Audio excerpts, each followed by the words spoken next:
Chapter 1. The inhabitants of the street of Privet Drive are well aware of one peculiar truth.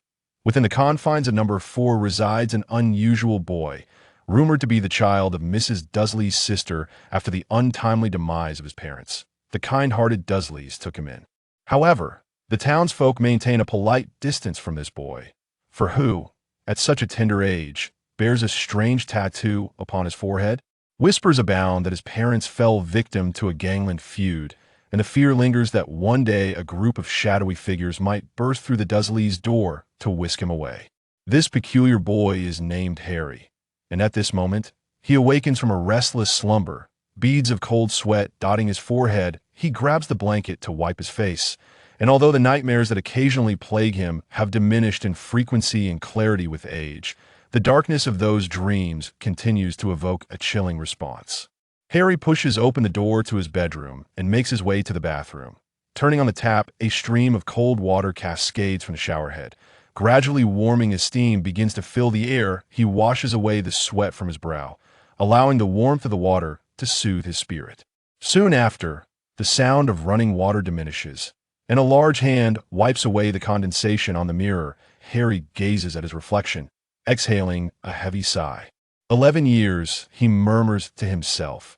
Isn't it time to awaken from this cursed dream? With determination, Harry slaps his cheeks and stares intently into the mirror. Prominently displayed upon his forehead is a scar, distinctly shaped like the outline of a handgun. If Harry's memory serves him correctly, it resembles a Glock G18. Using 9mm parabellum ammunition, he had shot it during a trip abroad, scoring an impressive 299 out of 300 at a 50-meter target range, which led the range owner to waive his fees and gift him a gold-plated Zippo lighter as a keepsake. But that was in his past life. Indeed, he is a transmigrant, arriving in this world 11 years ago as an infant named Harry Potter. Yet he senses that this world is somewhat askew, diverging from the Harry Potter universe penned by J.K. Rowling, for instance. The nightmare he just experienced featured a terrified woman's voice calling for her husband, a man named James, with a resounding bang. The man was thrown back, and the woman, presumably his mother, lunged in front of him as if to shield him. Harry could not discern her words. And then came another thunderous bang, and she collapsed. A handsome yet sinister man cackled madly, raising a Desert Eagle 50 caliber pistol, its muzzle ablaze with blinding green fire. This is utterly wrong. If this were truly Harry Potter's story, Voldemort should be wielding a wand and shouting Avada Kedavra at him, right? The green light is indeed present, but it feels all wrong. This is not J.K. Rowling's Harry Potter, it is A.K. Rowling's Hallelujah. May the bikini-clad goddess protect you from stray bullets. Hallelujah. The mere thought of this absurd premise sends a pang of frustration through Harry's jaw. To make matters worse, as a transmigrant, he seems devoid of the typical advantages one might expect. No system panels, no guiding abilities. Everything about him appears quite ordinary, at least on the surface. Perhaps he has simply lost his mind. Although his name is Harry and he resides at number 4 Privet Drive with his Aunt Petunia and Uncle Vernon, he also has a cousin named Dudley. However, Hogwarts School of Witchcraft and Wizardry Harry finds it far more plausible that there exists something akin to an English superhero. He has visited the zoo, but did not make the glass disappear, allowing Dudley to have a close encounter with a snake. He has not flown up a chimney, causing Aunt Petunia to be scolded by a teacher. Nor has he slept in a cupboard under the stairs. His bedroom is adjacent to Dudley's, and they often enjoy playing video games together, indulging in fries and fried chicken, and squeezing onto the sofa to watch television. Dudley, however, is bulky and strong, while Harry has developed lean muscle, exhibiting remarkable explosive strength. Together, they have triumphed in the Southeastern Youth Boxing Championship, even defeating opponents several years their senior. The Dursleys have treated him well. Aside from the unspoken rule regarding his parents, they do not impose strictures on him, nurturing the hope that the two boys will one day enroll in the Royal Military Academy, looking out for one another. After a refreshing shower, Harry confidently kicked open Dudley's ajar bedroom door. "Wake up, brother. Today, I plan to challenge myself with a 200-kilogram squat. Care to join me?" Dudley, roused from slumber by a hearty slap, rubbed his eyes and stifled a yawn, mumbling, "Squat? Last time my pants nearly split, And I almost threw out my back. Let's stick to bench presses and worried squats won't help me grow. As Dudley, tousling his hair, stood upright to compare heights with Harry, it was evident that despite their similar weights, Dudley appeared stockier, resembling a stout creature. Then hurry and wash your face and brush your teeth. They'll whip up breakfast for you, steak or pork chop, or perhaps some roasted venison. Venison, please. Dudley wiped drool from the corner of his mouth, as if he could already smell the aroma next weekend for my birthday. Let's have Dad take us to the countryside and hunt some deer, eating that warms you up and gives you strength. Sound good? Just hurry, I can pop in the oven and have it ready in no time. As Harry made his way downstairs, he was further convinced that this world diverged from the familiar Harry Potter universe. The technology here seemed peculiar. Firearms existed, and the Dursleys owned a hunting rifle that charged for 2 hours, capable of firing 5 pulse laser beams. The high-energy batteries were regulated, while civilian firearms utilized low-power rechargeable batteries. This world possessed plasma weapons and high-energy ray guns, yet lacked the gunpowder weaponry he had once known.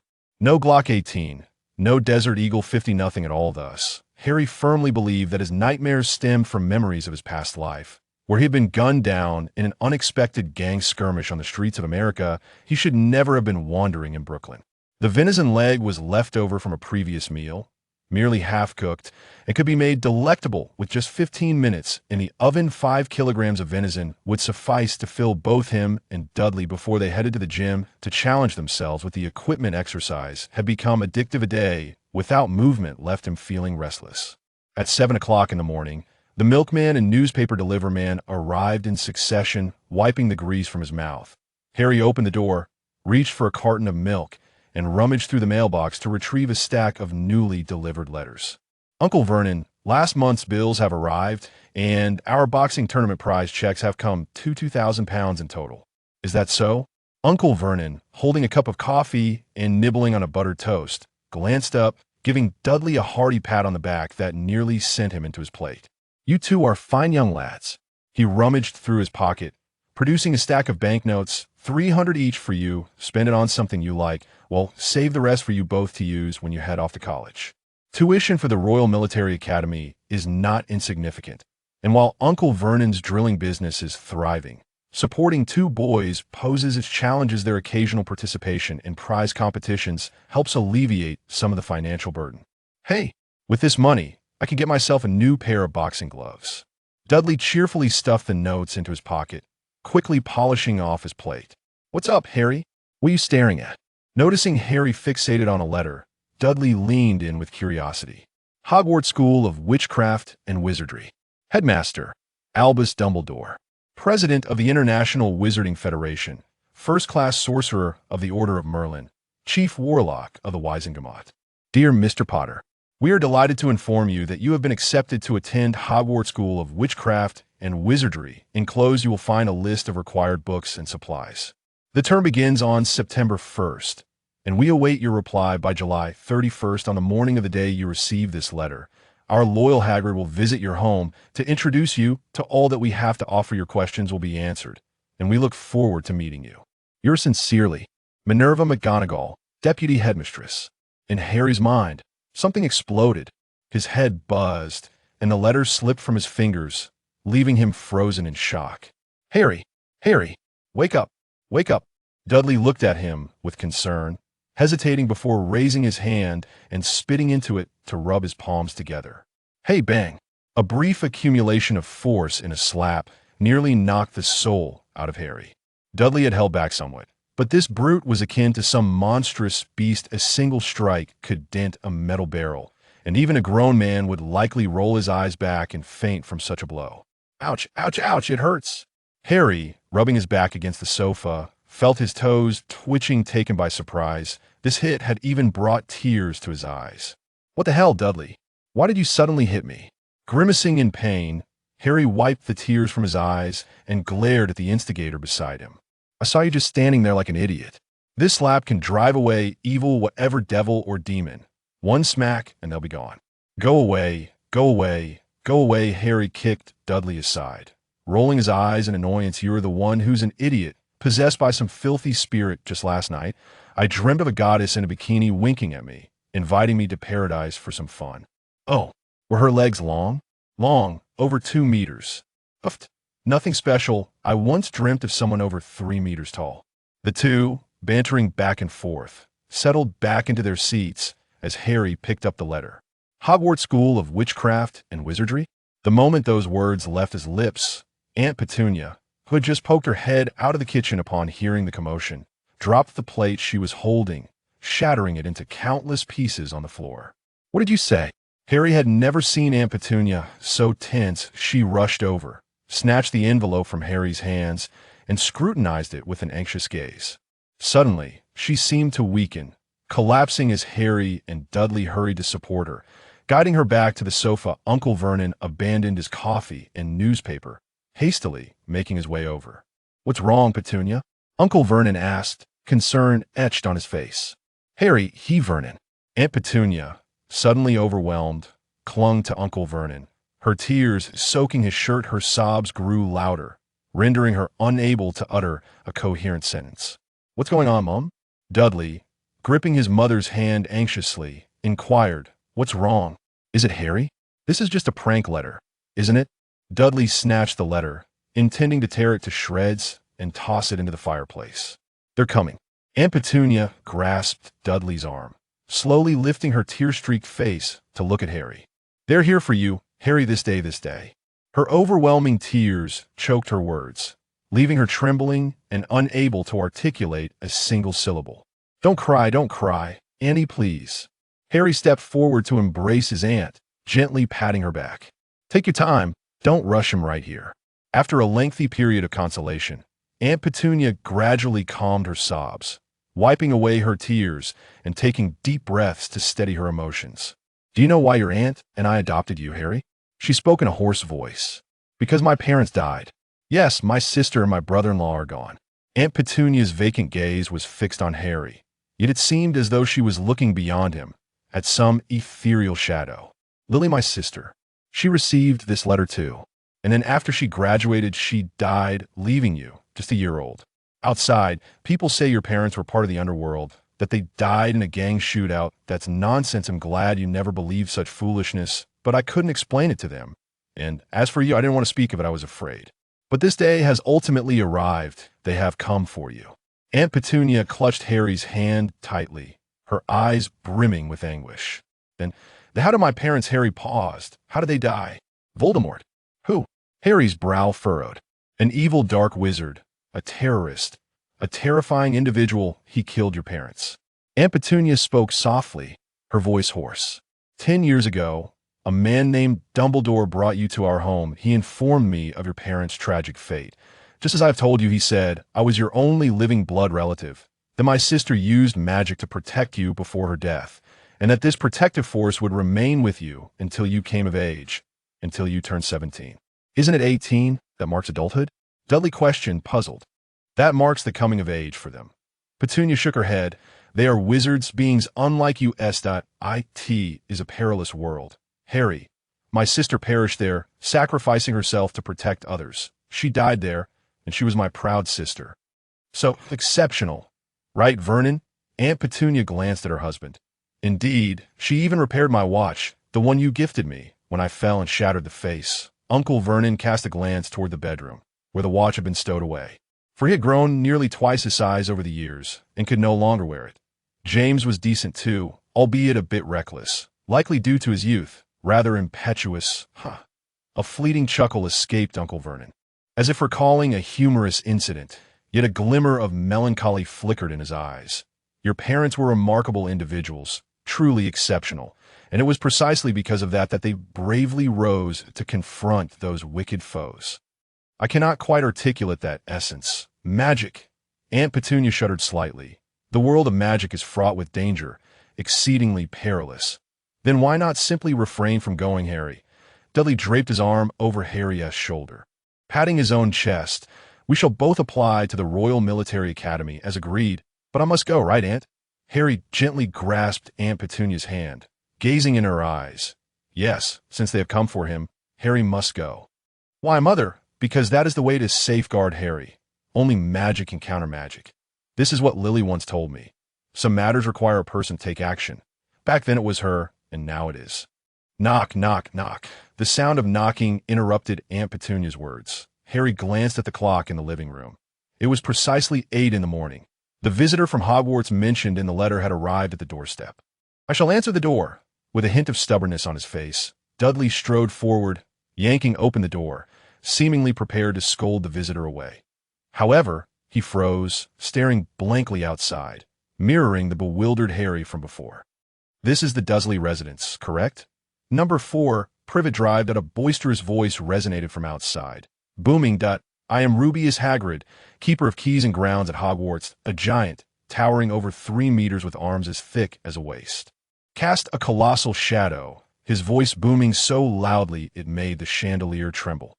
Yet his expression was genial, a smile peeking from beneath his disheveled beard, his eyes small but dark and glimmering with life. "What seems to be the matter?"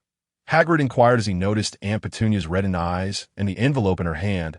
"It appears you have received a letter from Hogwarts. That is why I am here. Please, make yourselves comfortable." Coming to his senses, Uncle Vernon gestured towards the empty sofa nearby. Hagrid plopped down, occupying the majority of the seat, and even seated, his towering form exuded a formidable presence. "You are Petunia, are you not? I met you a decade ago." After sitting, Hagrid addressed Aunt Petunia. "You may not have noticed me. I had just pulled Harry from the rubble that I feared I might frighten you, so I did not approach." "You rescued me from the ruins?" Harry hesitantly inquired. "I located you. Your mother protected you excellently, sacrificing her life to shield you. I dismantled the collapsed structure and retrieved you from the debris, with a bit of magic creating space for you. That was your mother's final legacy." Hagrid pointed to Harry's forehead. "Your scar is a symbol of your mother's protection, as well as the mark left by that fiend, Voldemort." The sofa beneath Hagrid creaked under the weight of the giant as he shifted. "Yes," Hagrid nodded, a hint of stiffness in his demeanor. "Few in a magical world dare to utter his name. We refer to him as the Dark Lord." "You know who?" Harry's lips curled slightly. Only upon hearing that name did he feel an inexplicable, peculiar sensation that I truly do not know who he is. Perhaps he is an irredeemable villain, a scoundrel of the worst sort, a deranged dictator and butcher. Yet at the very least, he should not. You should not have lost your courage. He has already been defeated. He is not invincible. I do not comprehend your fear of someone who has vanished from existence. You know not what that fiend has done." Hagrid quickly interjected. "Not everyone has lost courage. What has he done?" "Ethnic cleansing. The number of lives lost at his hands is in the millions." Hagrid shook his head slightly. "The total of all wizards in the magical community does not even reach that count. Human experimentation, dissecting individuals without anesthesia, testing corrosive gases on human subjects, watching their skin decay and muscles dissolve, or injecting them with viruses to create burns, then studying how to heal them." Hagrid continued to shake his head. Inexplicably, strange images began to flood his mind, causing him to shiver. "Then what did he do?" Harry gazed intently into Hagrid's eyes, earnestly asking to.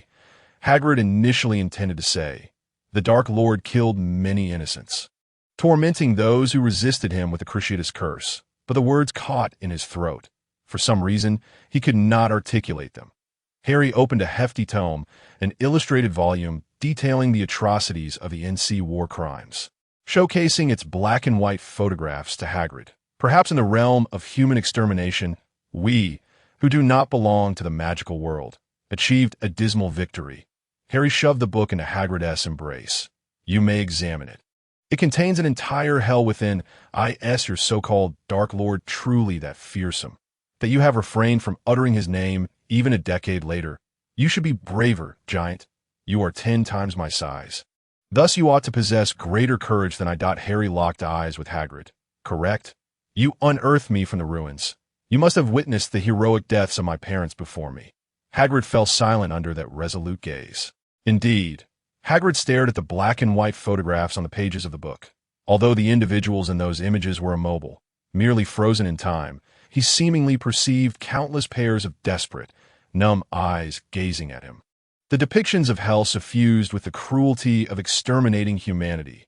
Indeed, Voldemort, he uttered that name, but without trembling, for in his heart, a more terrifying vision derided the so-called terror of the Dark Lord.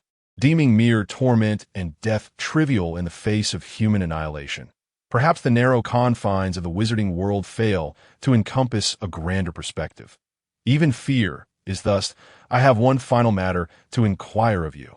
Hagrid, what is it? Hagrid tucked the book Harry had handed him into his seemingly bottomless pocket. Is there a memorial? Upon seeing the confusion on Hagrid's face, Harry waved his hand dismissively.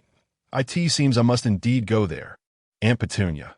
Harry resettled himself beside Petunia. I must journey there, whether for myself or in honor of my parents. I apologize, Dudley.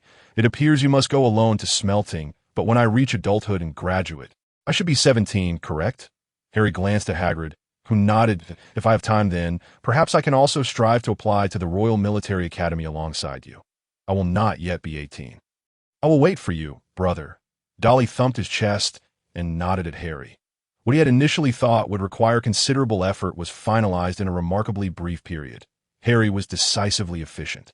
After a thorough inquiry into the essential knowledge required for enrollment, by 9 in the morning, Harry and Hagrid found themselves on the small garden path of the Dursley's residence, preparing to venture to Diagon Alley to procure the necessary items for school. Vernon's car could not accommodate Hagrid, so they had to make their way to the nearest station to travel to London via Muggle means. Muggles being those unable to wield magic. With Hagrid by his side, even the most crowded public transport posed little issue. People instinctively made way for the giant man, and even if they did not, Hagrid could effortlessly carve a path through the throng, allowing Harry to simply follow in his wake. After nearly 2 hours of travel, they finally approached their destination, an aged commercial street bustling with pedestrians, the distant sound of music emanating from a record shop. Though indistinct, the leaky cauldron, invisible to Muggles, occasionally saw the odd lost soul stumble in. It was a renowned establishment. Hagrid pushed open a seemingly hidden wooden door situated beside the record shop that passers-by unconsciously overlooked. Bending low to enter, with Harry closely trailing behind, inside was a dimly lit hall filled with numerous patrons clad in eccentric attire. Several wrinkled old women sat in a corner, sipping sherry, one puffing on a long pipe that emitted an acrid green smoke. The surroundings could only be described as utterly filthy, the floor resembling a thick carpet of mold, exuding a nauseating stickiness. The floor hasn't been cleaned in decades, has it, Hagrid? Harry remarked, rubbing his boot and furrowing his brow. Perhaps. Hagrid shrugged nonchalantly. It had been like this the first time he visited. The patron seemed well acquainted with Hagrid, greeting him with smiles and nods. The usual, Hagrid? Inquired Tom, the bar owner, his face resembling a shriveled walnut. Not today, Tom. I'm on business for Hogwarts, Hagrid replied, patting Tom's shoulder with a colossal hand, nearly toppling the man. Good heavens, Tom exclaimed as he regained his balance, turning his gaze to Harry, scrutinizing him closely. This. The bar fell into an immediate hush. Oh dear, Tom whispered, Harry Potter, what an honor. He hurried from behind the bar, rushing toward Harry and seizing his hand, his eyes welling with tears of excitement. Welcome back, Mr. Potter. Welcome home. All eyes were upon Harry as patron stood. The sound of chairs scraping against the floor echoed as they sought to shake his hand. Hagrid chuckled from the side, yet Harry's expression remained somewhat cool. Voldemort. The bar, which had just erupted with excitement, suddenly felt as though it had been struck by a Siberian chill. It appeared that courageous souls were indeed a rarity. Harry stepped forward. It had been 10 years, hadn't it? Were those brave enough to stand against the forces of darkness now? His gaze swept the room, and no one dared to meet his eyes. Let us go, Hagrid. Harry withdrew his gaze, somewhat disheartened. Hagrid followed in Harry's footsteps as they moved deeper into the leaky cauldron, beyond the watchful eyes of the crowd. As so far, Harry felt that the magical world seemed entirely normal. The Voldemort he had envisioned in his dreams, wielding a desert eagle, couldn't he possibly exist, could it? Lost in thought, Harry stood before a red brick wall, nervously glancing at Hagrid, recalling that Hagrid had concealed his broken wand within a pink umbrella, which Dumbledore had repaired, allowing Hagrid to keep it hidden. You seem a bit down, Harry. Everyone is simply thrilled to have you back. Nothing more, Hagrid remarked, his rugged appearance belied by his gentle demeanor. Yes, I shouldn't be such a killjoy. But it was my parents who confronted Voldemort. My mother protected me. Harry touched the lightning-shaped scar on his forehead. What right do I have to bask in the glory that should belong to them? Those brave souls? They paid the ultimate price. Hagrid. Harry's voice rose, resonating through the silent leaky cauldron. I hope people remember their sacrifice. True heroes should be honored. Not me, the so-called boy who lived. The ones who ought to be remembered are those who have no monument to their name. People only recall the one who instilled fear in the past, forgetting those who dispelled the darkness. Is that right?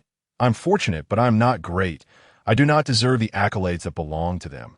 Harry spoke with a tone tinged with melancholy, yet resolute. Perhaps you are right. Hagrid nodded. People were terrified. I doubt many could even name those who perished back then. Hagrid's expression grew somber, including himself among those he mentioned. He rummaged through his seemingly bottomless pocket and produced a charming pink umbrella. Harry breathed a sigh of relief. The world was indeed not as absurd as in his dreams. What desert eagle? He chuckled. What? Hagrid queried, casting a puzzled glance at Harry. Nothing. Harry shook his head. How do we access Diagon Alley? There is no apparent path here. Is there? Upon hearing this, Hagrid smiled at Harry. Look, he said, using the pink umbrella to tap on the wall. Counting the bricks, count 3 up, and then 2 across, and step back. Harry, he tapped 3 times on a particular brick. The brick began to tremble, and the entire red brick wall started to fold and shift, revealing an opening that widened into an archway large enough for Hagrid to pass through, leading into a seemingly endless cobblestone street. Welcome, Hagrid announced, to Diagon Alley. Familiar background music seemed to play in Harry's ears. The cacophony of voices, footsteps, and a medley of indistinguishable sounds flooded his senses. Harry quickened his pace, mouth agape in awe as he beheld the seemingly ordinary magical world before him. Brilliant sunlight illuminated a cauldron outside a nearby shop. A sign hanging above it proclaimed, copper, brass, tin, and silver cauldrons. All models, auto-stirring, collapsible. Harry's heart soared. Everything seemed so wonderfully normal. However, he regrettably overlooked the line of text behind the cauldron sign. Funnel type, hinge type, push-button loading device. Semi-automatic, fully automatic loading. Compatible with various calibers, excluding smoothbore ammunition. Where to first, Hagrid? Harry exclaimed excitedly, tugging at Hagrid's sleeve. Of course, we must first get some money. It's just ahead. Hagrid grinned, sensing Harry's enthusiasm. You seem a bit eager. Shall we hurry? Once we have the money, we can shop to our heart's content. Absolutely, Harry replied without hesitation, quickening his pace. Along the way, he spotted numerous shops, including one bustling with patrons in front of a Quidditch supplies store. The display obscured by the crowd, preventing him from seeing the items on display. Nevertheless, he could already envision the slender, elegant contours of a broomstick in his mind. Once we get the money, I'll buy one, he thought to himself, though he decided to procure a wand first, as it was of greater importance. They soon arrived at the heart of Diagon Alley, where the magnificent Gringotts stood, constructed of white marble. Its gleaming bronze doors flanked by a figure clad in a scarlet uniform, strikingly diminutive. Gringotts has arrived, Hagrid remarked, noticing Harry's gaze. Indeed, that is a goblin, as 2 individuals ascended the marble staircase. Harry cast a fleeting glance at the bowing goblin who had skin of a deep ebony hue and sported pointed whiskers, with hands and feet that were exceptionally slender and elongated. Were they to engage in an arm wrestling contest, Harry believed he could easily overpower him, for his own robust arms were thicker than the goblin's limbs combined. Behind the bronze door lay a silver entrance, adorned with intricately engraved lines of text, which Harry did not examine closely. He merely stole a glance before following Hagrid into the grand hall. Approximately 100 goblins were busily engaged behind a long counter, some weighing fist-sized rubies with magnifying glasses, while others diligently recorded entries in a large ledger. The hall was filled with an innumerable array of doors, with countless goblins ushering wizards to various locations for different transactions. Hagrid led Harry to the counter. Good morning, Hagrid addressed the idle goblin within, that we wish to withdraw some funds from Mr. Harry Potter's vault. Do you possess his key, sir? Indeed, I have brought it. Hagrid rummaged through a large pocket, scattering a plethora of miscellaneous items across the table. The goblin wrinkled his nose at the sight, but soon enough, Hagrid triumphantly produced a small golden key. Found it. The goblin scrutinized the key with care.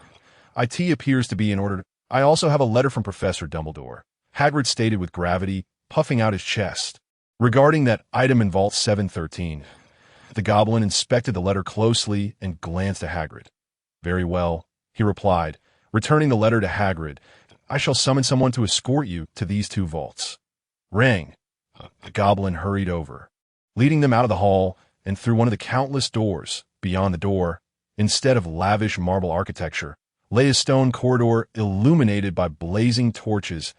At the end of the stone passage was a set of tracks, suspended over an unfathomable abyss with no apparent support that a mine cart came hurtling toward them, halting abruptly before them. Once the passengers were seated, the seemingly unceremonious cart lunged forward with astonishing speed, accelerating from 0 to 100 kilometers per hour in less than 5 seconds, a velocity that would have outpaced countless sports cars in 1991. The exhilarating rush filled Harry with excitement. Boxing, wrestling, mixed martial arts, rock climbing, hunting, these were his cherished pursuits, and now he had a new addition: high-speed racing in Gringotts. The winding tracks twisted sharply with 180-degree turns and sudden 90-degree plunges, under the influence of magic. The passengers were spared the risk of being thrown from their seats. The cacophony of whistling winds and the sensations of weightlessness and G-force melded into a heart-pounding thrill ride. When the cart came to a halt, Harry leapt out, invigorated, while Hagrid appeared pale and nauseous. "Are you all right, Harry?" "I feel absolutely marvelous," Harry exclaimed. Upon hearing this, Hagrid leaned against the wall, retching slightly. "Mr. Harry Potter's vault has arrived," the goblin Rang remarked, glancing at Hagrid. He had just passed by him during the latter's retching episode, relieved that Hagrid did not vomit, as the mere thought of such a scene sent shivers down Rang's spine. After unlocking the vault with the golden key, Rang handed the key to Harry. That a plume of green smoke erupted from the vault's entrance, and as the smoke dissipated, Harry stood frozen in astonishment. "Have we gone astray?" Harry rubbed his eyes, feeling as though he were caught in a dream. "Are you frightened?" Hagrid seemed to regain some composure, placing a reassuring hand on Harry's shoulder and stepping ahead. "Your father and mother left you a considerable inheritance. I've heard that the Potter family has always been quite affluent. The patents for the popular shampoos and quick conditioners in the wizarding world have belonged to your family for decades. This gold is more than sufficient for you to complete your studies at Hogwarts and establish a life in the magical realm. For just 1 galleon, you can access detailed account statements for the past decade, tracking every income and expenditure that Mr. Potter. Would you like to avail yourself of this service?" Rang inquired, yet Harry remained in a daze, unable to respond. After a long pause, Harry finally slapped his face and pinched his arm. "No. I mean, are you certain this is a vault and not an armory?" Before him lay a veritable mountain of gold, a hill of silver, and an indeterminate quantity of brass. But their forms were not the coins Harry was accustomed to. They resembled 9mm caliber bullets, golden bullets, silver bullets, and brass bullets. There were at least several million rounds stored within. If utilized properly, they could easily support a high-intensity, localized conflict. "Armory?" Hagrid scratched his head in confusion, then stepped inside. "There aren't even many swords here," Hagrid remarked, rummaging through a wooden crate, retrieving several ornate swords encrusted with jewels, all crafted from gold and silver, bearing the Potter family crest. Those Harry indicated the towering stacks of gold. "These are galleons. This is golden galleon," Hagrid exclaimed, scooping up a handful of golden bullets. "The silver ones being sickle, and the remainder being canute. 1 galleon is equivalent to 17 sickles, and 1 sickle is worth 29 nuts. Quite simple, isn't it?" He produced a makeshift pouch to serve as a wallet, stuffing some of each currency inside. "This should suffice for 2 terms." He handed the heavy pouch to Harry and patted the bewildered boy on the back, turning to Rang. "Now, take us to Vault 713. But could you please slow down the cart a bit? The speed is only—" Rang instinctively started to reply, but paused halfway through, sizing up Hagrid. "Are you feeling nauseous?" Clearly, Hagrid nodded, his complexion still somewhat green. With a sigh, Rang produced a large wrench from behind him, adjusted a screw on the cart, and increased the speed to its maximum, ensuring that Hagrid wouldn't be splattered when he inevitably succumbed to his nausea. "Mr. Potter, we are about to depart. Rang tapped the cart with his wrench, prompting Harry to hurry aboard. Oh. Clutching a hefty bag of golden galleons, Harry vacantly climbed into the cart, scarcely registering the journey that followed. When he finally regained his senses, Hagrid had brought him out into the sunlight, standing before the grand entrance of Gringotts, where a bustling throng of people surged forward. Everything felt so familiar, yet imbued with an unsettling sense of estrangement. Have I truly arrived in the magical world, Hagrid? Harry looked up at Hagrid's ashen face. I believe so. I think I need to return for a refreshing drink. Ugh. I detest these little goblins. The adaptability of humans is remarkably strong. Akin to how one ceases to perceive the foul odor after lingering in a restroom for too long. It is either the environment that adapts to you, or you to the environment. The former is evidently beyond Harry's reach, leaving him no choice but to embrace the latter. The half-dead Hagrid trudged heavily toward the hopping pot, while Harry followed the direction indicated by Hagrid, knowing that Ollivander's wand shop was located in the middle to rear section of Diagon Alley. The buildings here were far more dilapidated than the bustling commercial street at the front. Upon glancing around, only 3 or 4 shops bore any signs of life, yet all were desolate. The most conspicuous establishment at the intersection was indeed Ollivander's wand shop. Harry paused beneath the shop sign and looked up. Ollivander, crafting finely made wands since 382 BC. Introductory phrase of the advertisement was impeccable, fitting the definition of a wizard wielding a small stick. However, the dusty display window showcased not a solitary wand resting on a faded velvet cushion, but rather a peculiar wooden cylinder resembling a rolling pin, which, upon examining the label, revealed it to be the first generation of modern wands designed by Ollivander in 1230, modeled after the Eastern fire wand for Europeans. Harry grew increasingly silent, yet amidst this silence, a flicker of excitement surged within him as he pushed open the door, the chime of a bell ringing sweetly. The sound resonated from some unseen corner deep within the shop. The front room of Ollivander's wand shop was rather small, containing little more than a long bench. Behind the counter, a massive wooden shelf extended to the ceiling over 10 meters high, densely packed with small boxes. A myriad of elongated black cases. The dust and silence here seemed to conceal some mysterious magic. "Good afternoon," a gentle voice said, startling Harry. Ollivander appeared like a specter from the shadows behind the counter, his large, bright eyes glinting with a pale hue, giving him a ghostly appearance. "Good afternoon, sir." Harry inhaled deeply, striving to calm his racing heart. "Oh, yes," Ollivander began. "I knew I would soon meet you, Harry Potter. That is no issue at all. Your eyes are just like your mother's. She came here to purchase her first wand, which feels like it was just yesterday. A wand measuring 14¼ inches, made of willow, with a delightful click when the trigger is pulled. A splendid wand for spellcasting." Ollivander stepped closer to Harry, his moon-like silvery eyes fixed upon him, causing Harry to feel a chill run down his spine as though he were being seen through. That gaze seemed to possess a kind of magic. "Your father's wand was quite different. He favored mahogany, measuring 11 inches with excellent rebound and remarkable flexibility, allowing for rapid casting. A perfect choice for transfiguration, that I should say. Your father had a fondness for it." "Indeed, wands choose wizards."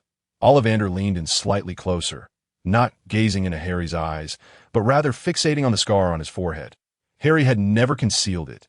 To him, the scar resembled a rather striking mark, complementing his physique reminiscent of a Sylvester Stallone character. "Indeed, is quite different," Ollivander murmured, his finger brushing against Harry's scar as he whispered. "There's indeed a subtle distinction, a most intriguing discovery." "What?" Harry inquired, somewhat perplexed. "Your scar," Ollivander retracted his finger and stepped back slightly, "was inflicted by a wand I once sold, 13½ inches in length, made of you, incredibly powerful, exceedingly so. Most could not manage its trigger. Yet it fell into the hands of a nefarious individual. A .50 caliber Desert Eagle?" Harry blurted out, recalling the handgun from his dreams, that I cannot say what it became thereafter. Perhaps it was, or perhaps not.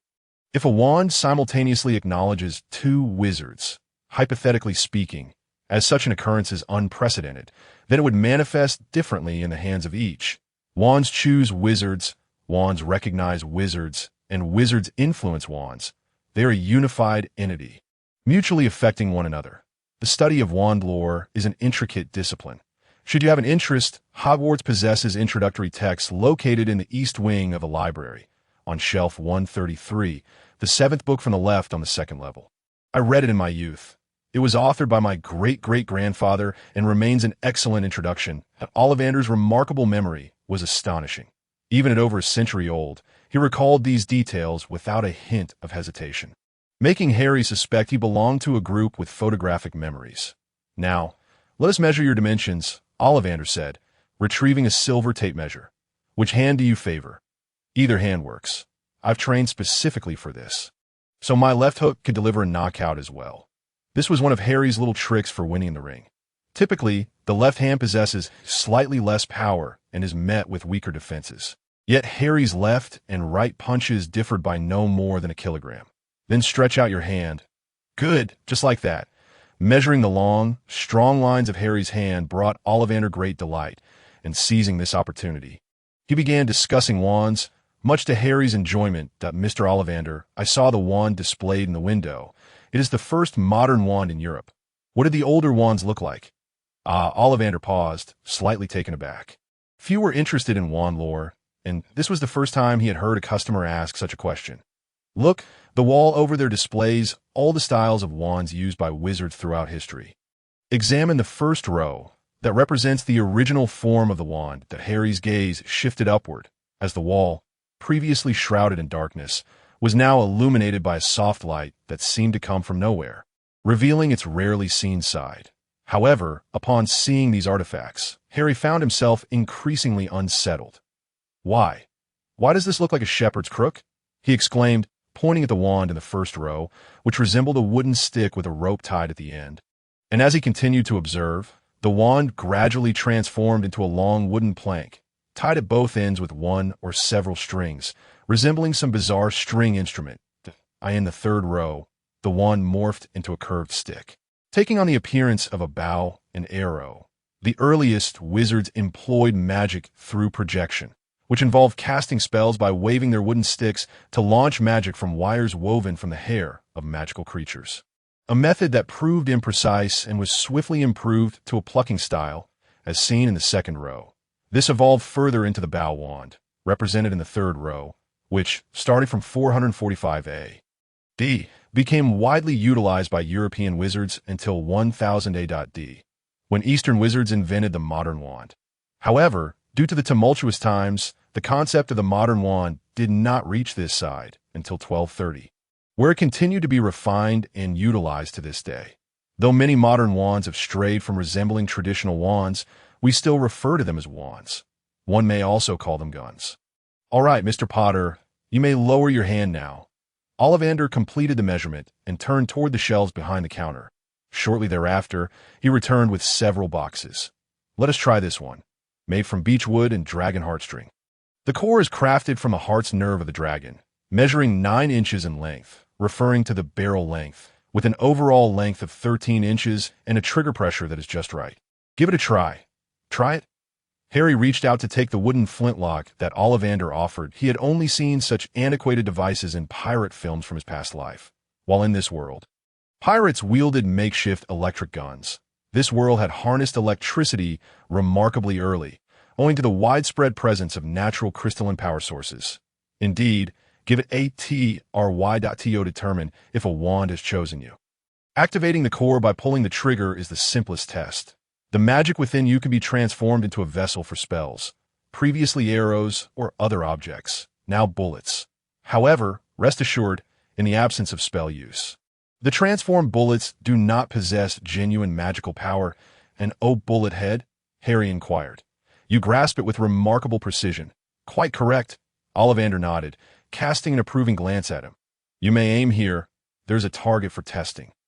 Ollivander gestured towards the right side of the counter, where a dummy served as a target, although what he held was not the modern handgun wielded by Harry in a past life, but rather an ancient flintlock pistol. The exhilarating sensation still ignited a fire within him. "What a wretched wooden stick!" Harry scoffed inwardly, having already dismissed the wretched wand aside. "This is the tool a true man should wield."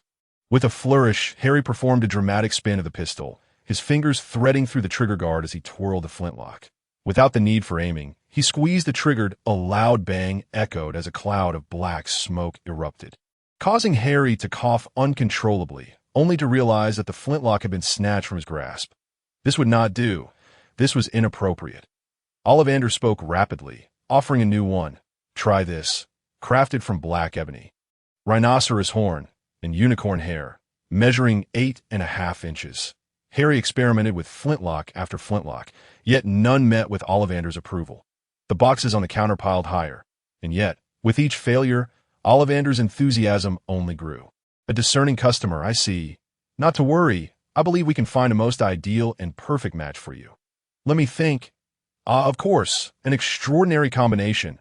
Hollywood, basilisk fang, phoenix feather, an ultimate collision of death and rebirth. 11 inches long. Oh, you recall what I mentioned earlier. Harry, Ollivander hesitated as he handed over this gun, stating, the one who left a scar upon your forehead wielded a wand of purple heartwood, basilisk fang, and phoenix feather. This wand is its twin, fashioned from the longest and sharpest two fangs of the same basilisk, and the two most resplendent tail feathers of the same phoenix. He solemnly entrusted the flintlock. No. This wand, to Harry. Give it a try. Harry sensed a slight pressure as he grasped the wand that seemed intertwined with the threads of destiny, his heart racing with trepidation. With both hands on the gun, he aimed at the dummy target and pulled the trigger. A thunderous roar erupted. Ollivander recoiled, while Harry fell backward, a sharp pain radiating from his forehead, leaving him curled on the floor, writhing in agony. As if torn apart by a sticky sensation, his eyes struggled to open. Are you all right, child? Ollivander rushed forward, drawing a gleaming Smith Wesson M629 revolver from his robes, the barrel aimed at Harry's head. Regeneration complete, he pulled the trigger, a soft click resonating clearly in the silence of the shop. Harry felt a cold touch against his forehead, and the excruciating pain swiftly subsided. I sincerely apologize, child. I had no idea this wand would backfire. Ollivander's face reflected regret and guilt as he pulled the trigger again, fragments flying from every corner. The flintlock Harry had held, crafted from Hollywood, basilisk fang, and phoenix feather, now lay in dozens of irreparable shards. What just happened? Harry pressed his hand to his forehead as Ollivander summoned water, a towel, and a mirror. Gazing into the mirror, Harry saw himself smeared in blood, with a freshly healed scar on his forehead rapidly fading. He wiped his face, removing the bloodstains. Backfire, Ollivander repeated, is an exceedingly rare incident. Typically, it occurs under two circumstances.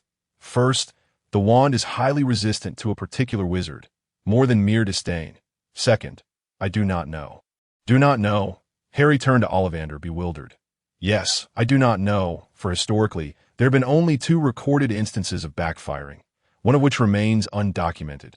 The documented case involved a dark wizard who, after slaughtering a family of 135, attempted to kill the last survivor with that survivor's wand, which possessed an unwavering loyalty and resolve to its master, resulting in its self-destruction. Did that dark wizard perish?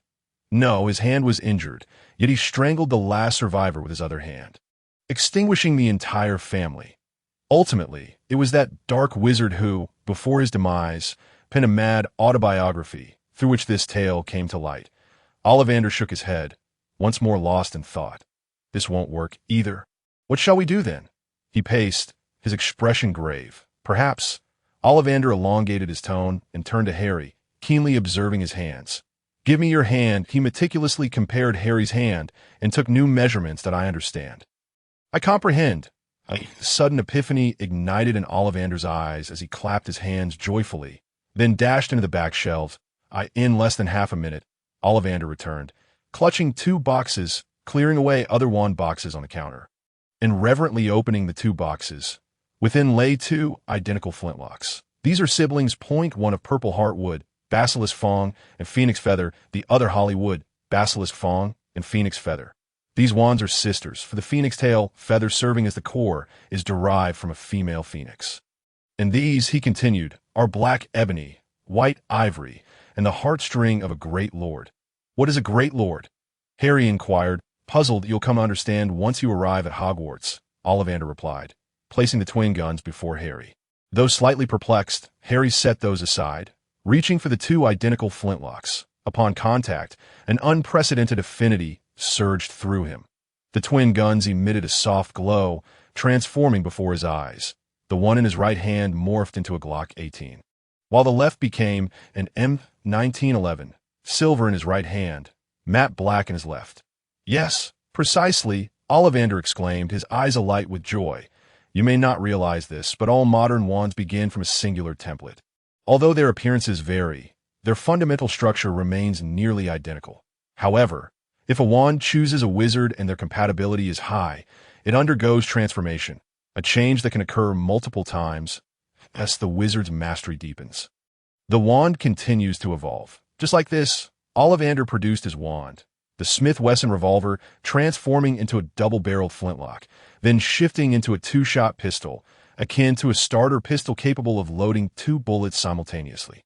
It eventually reverted to the revolver, and then morphed into a super silent .50 caliber sniper revolver, equipped with a long suppressor, forward grip, rear stock, and high-powered scope. Typically, newly acquired wands do not exhibit such transformations immediately. A period of acclimatization is required, which may span months or even years. Those who experience immediate change at the moment of acquisition are few, perhaps 4 or 5 among 100 yet. You have transformed 2 wands at once, both entirely distinct. This is unprecedented. Congratulations, Harry. Ollivander smiled, his furrowed brow relaxing in evident delight. Congratulations on acquiring the wand most suited to you. From this day forth, you officially step into the realm of magic. And I hope you achieve great things in the future. Thank you, Mr. Ollivander. Harry nodded in gratitude. How much do I owe you for these 2 wands? I believe it is unnecessary, Harry, Ollivander replied, shaking his head. Due to my error that led to the backfire of that wand. It is a significant transgression for a wand maker. Fortunately, you remain unharmed, and you have successfully found your wand that I should be the one to thank you for the surprises you brought. Even the unexpected incident has provided me with considerable inspiration. You need not concern yourself with payment. 2 wands hold little significance for me, as long as they are wielded with care in your hands. It would be the most gratifying outcome for me. Please accept them. Ollivander also produced a pair of dragon hide pouches, fastening them securely around Harry's waist. A perfect fit. Wouldn't you agree? Splendid, sir. Harry twirled around with flair, stylishly stowing them away. Remember to maintain them well. The health of a wand is crucial for effective spell casting. Ollivander then retrieved a book of considerable thickness, accompanied by a box resembling a medical kit. Allow me to fetch you a backpack. Please wait a moment. Harry's keen interest in wand lore left a positive impression on Ollivander, who had a variety of such trinkets for sale. Giving one away was inconsequential. As the proprietor of Ollivander's wand shop, which monopolized the entirety of England and commanded a third of the wand market in Europe, he was hardly short on funds. Ultimately, Harry, now adorned with the dragon hide backpack, was ushered out by Ollivander, and the two exchanged farewells with a wave. Harry had spent quite some time with Ollivander. He had entered the shop around noon, and now the afternoon had waned. A few steps later, he spotted Hagrid, who was scanning the surroundings. "I'm over here." "Hagrid." Harry waved, and the giant quickly caught sight of him. "I was beginning to think you'd gotten lost." Hagrid laughed heartily, handing Harry an envelope. "This is from Daedalus Diggle. They heard your earlier words, and everyone is quite pleased." "What?" Harry scratched his head in confusion. "We forget far too much. Those heroes are the ones we ought to remember." Hagrid patted Harry's shoulder, rubbing his eyes. "You are just as remarkable, Harry. You showed us the right path. Diggle went through some effort to bring you this, your parents' photographs." Hagrid stuffed the envelope into Harry's arms. "You are a good lad, sensible, just, and upright." "Thank you." Harry accepted the envelope, a hint of shyness coloring his smile. "Thank you, and thanks to Mr. Diggle as well. Is there anything else you haven't purchased yet?" "That backpack looks splendid, made of dragon hide. I presume I spent quite a while selecting my wand. This was a gift from Mr. Ollivander. He is an exceptional man that I haven't bought the rest yet. I'm just about to." "Ha ha ha. Choosing a wand is indeed an endeavor worthy of time and thought. There is still ample time ahead of us. Off you go to acquire your robes. I just remembered I have something I still need to collect. See you shortly." Hagrid escorted Harry to the entrance of Madame Malkin's robe shop before striding away. Madame Malkin was a plump, short witch with a warm smile, garbed in purple attire. "Are you here to purchase robes for Hogwarts?" "Dear," before Harry could respond, she continued, "we have plenty in stock, to be honest. There are already customers trying them on. Hogwarts uniforms are splendid, and you will look even better in them." As a professional seamstress with 25 years of experience, Madame Malkin possessed a discerning eye. Harry's robust and unpretentious physique made him an ideal model. She relished such patrons. Harry's gaze wandered into the shop, where he noticed a blonde girl assessing several garments in front of a full-length mirror. Her skin was pale, but not in a healthy manner. Instead, it bore a sickly pallor, evoking a vampiric impression. Harry felt no attraction towards this type. He preferred those who were sun-kissed and athletic, and this girl was decidedly not that.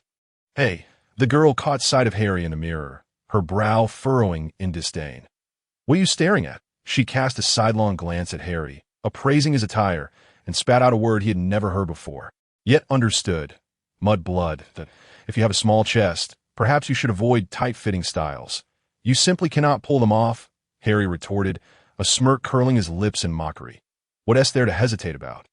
You uncouth brat, your parents clearly did not teach you any manners." The girl finally turned to face him fully, color rising to her cheeks, her words sharp. "Firstly, my name is not Hay. Secondly, what do you even have to show for yourself? Lastly, if your parents failed to educate you..." In the midst of her speech, Harry had already stepped closer, raising his hand to snap his fingers, producing a crisp sound I certainly will not hold back. "Did you truly believe the world is populated with your parents?" The unexpected conflict between two strangers caught Madame Malkin off guard, and she hurriedly approached Miss Cassandra, but before she could finish, the girl coldly pushed her aside. "Stay away from me." Her gaze remained locked on Harry, as if she were a venomous serpent poised to strike, the red dot on her forehead stark against her pallid skin. "I've remembered you." "Mudblood," she spat, her chin raised defiantly. "And who said you could leave?" Harry interposed, blocking her path with an outstretched hand. "At a wizard, pure blood, correct?" He observed her elaborate attire and stated without hesitation. "Cassandra Malfoy," she declared with haughty pride. Cough, cough. "What?" Harry was momentarily taken aback, as if choked by her declaration. Something felt amiss. However, Cassandra misinterpreted his astonishment as a sign of intimidation. Her pride swelled further. Crossing her arms, she scoffed, "If you're afraid, just walk away. Don't be an eyesore here. Perhaps you did not quite catch what I just said." With a dismissive wave, Harry rubbed his forehead. His wand had transformed from a mere stick into ebony and ivory. "And he should accept this world with greater ease. Perhaps I ought to be more direct." Harry crossed his own arms, his muscular frame visibly taut, causing Cassandra's expression to darken further. "Apologize." "What?" she gasped incredulously, staring at him in disbelief. "Me?" She pointed at herself, incredulous at the thought of needing to apologize. Harry seemed to find her reaction laughable, nearly doubled over with mirth. "You think you deserve to be treated with respect?"